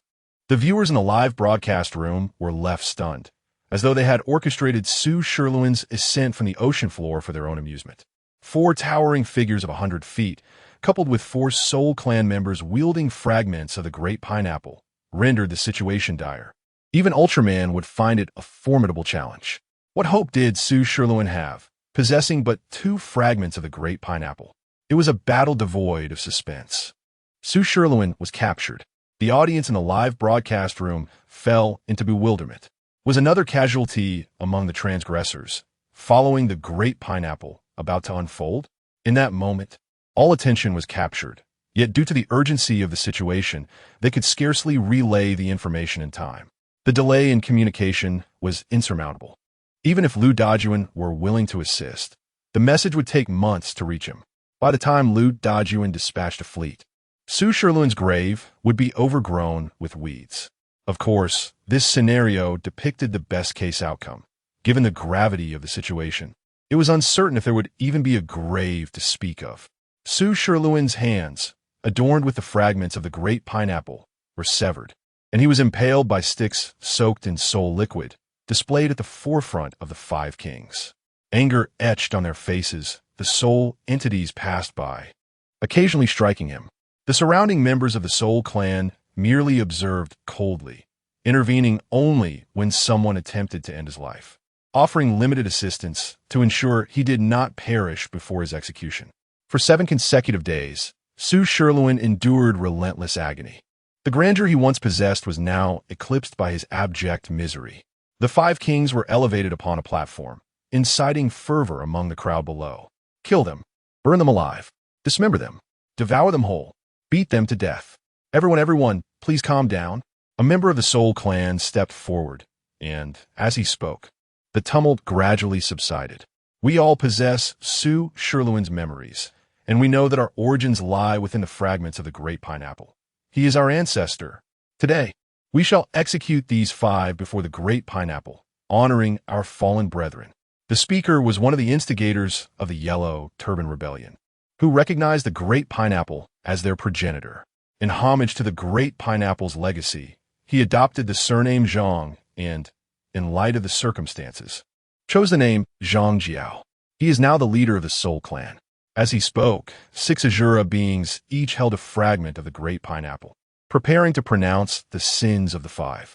Yet at that moment, a brilliant red light erupted.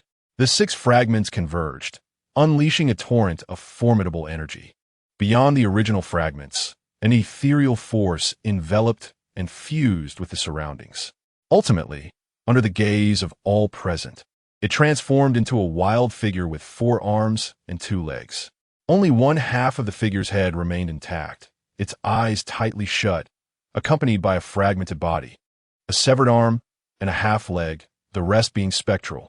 Both the Soul clan members who bore Su Sherluin's memories and the countless viewers in the broadcast room gasped in astonishment. It was the great pineapple. With eyes suddenly wide open, an overwhelming aura surged forth, causing countless soul entities to once again experience that oppressive sensation. Their bodies froze momentarily, as if reliving the time they were under control. Yet, this paralysis lasted but an instant before calmness returned, as the entity had no intention of exerting control over them. Kill! A roar erupted, stirring a tempest that dispersed the clouds. The countless soul entities, having just regained some mobility, once again felt the weight of that terrifying pressure. It was the domination of a superior over an inferior. It was a suppression of hierarchy. It resonated deeply within their bloodlines and souls. Simultaneously, in the broadcast room, "Oh my, Pineapple Brother is still alive. This news must be communicated to Lu Dajuan and Wang Jians, urging them to gather the fragments of Pineapple Brother. Revive Pineapple Brother." Su Sherluin disregarded the barrage of comments before him, laboriously lifting his head to survey the immobilized soul entities around him, and let out a derisive laugh. Above, the spectral form of the great pineapple turned its gaze toward him. The terrifying aura of the Azura king bore down upon him. "Great pineapple," Su Sherluin managed to call out. The great pineapple paused for a moment. "Who are you?" His words, articulated with great effort, seemed to weigh heavily upon him at that moment. "Like you, I am a denizen of Earth. In the past, I assisted you amid the barrage of comments. Save me." The great pineapple sensed the silence of the other party.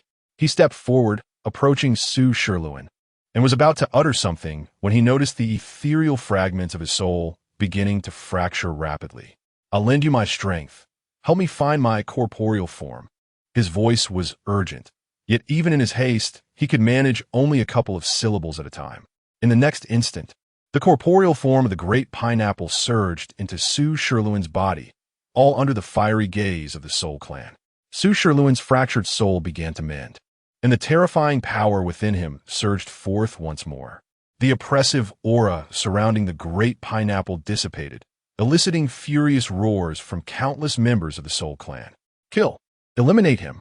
We shall never allow him to once again merge with the powers of our ancestors." Unite, Soulblade, in his life, amidst the cacophony of rage, the Soul clan began to merge rapidly. In a blink of an eye, a colossal figure of the Soul clan re-emerged. Standing there, it towered over 1,000 feet high. Though they could transform into numerous 100-foot giants, at this moment, their singular desire was to reduce the vile Su Sherluin to soul liquid. Enormous fists, imbued with dreadful might, hurtled towards Su Sherluin. United in purpose, their collective resolve was unwavering. They sought only to annihilate Su Sherluin. Soul clan summoned the king to obliterate him. Boom! The immense shockwave caused the very ground to tremble violently. The swirling dust, accompanied by a terrifying gust, uprooted colossal trees. "Have you finished?" It is my turn. As the words fell, the dust began to settle. Su Sherluin raised one hand to collide with the fist descending from the sky. With the other, he generated a protective shield, enveloping the other 4 kings entirely. Su Sherluin glanced at his now unblemished body, his hands restored to their former glory. Lightly brushing away the non-existent dust from his being, he lifted his gaze towards Zhang Jiao and remarked, "Life truly is a roller coaster of highs and lows." Chapter 74. The Rise of the Soul Clan. Chapter 74. Su Sherluin stepped forward, gazing down upon the colossal figure before him, towering 1,000 feet high. "Do you know how long I have prepared for this day?" With that declaration, he unleashed a casual punch towards the gigantic giant, causing it to stagger. This is the power of the 3rd tier. Truly, it is formidable. Though incomplete and unsustainable, I must assert that you are utterly insignificant in the presence of such might. With another resounding punch, Su Sherluin exerted more force, creating a tremendous explosion that sent the giant hurtling thousands of meters away before it barely came to a halt. Yet before the giant could rise again, Su Sherluin reappeared before it, declaring, "If you fall, you must remain down, for when you rise once more, it shall only result in a more devastating fall." As his words echoed, Su Sherluin fiercely stomped down upon the giant's enormous head.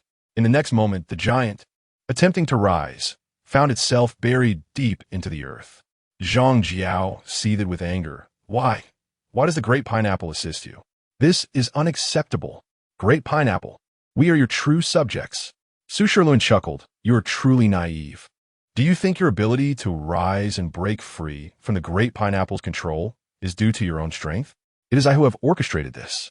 From the very beginning, my plan was to liberate you from the individual fragment's control and to consolidate all the fragments of the Great Pineapple. Although there were minor setbacks along the way, causing me some distress, and the Great Pineapple has not fully perished, the outcome has ultimately returned to its original trajectory. No, that is impossible. With another punch, Su Sherluin struck again, causing cracks to appear on the massive soul entity of the giant, which looked as though it might shatter at any moment. I had initially intended to merge with you, then find a way to fuse the fragments of the Great Pineapple. I had anticipated that while you could resist a single fragment's control, once all fragments converged, you would still encounter issues. After all, your origin lies within the fragments of the Great Pineapple. Yet, I never anticipated that upon emerging from the depths of the sea, I would be captured by you. At that moment, I thought it was all over.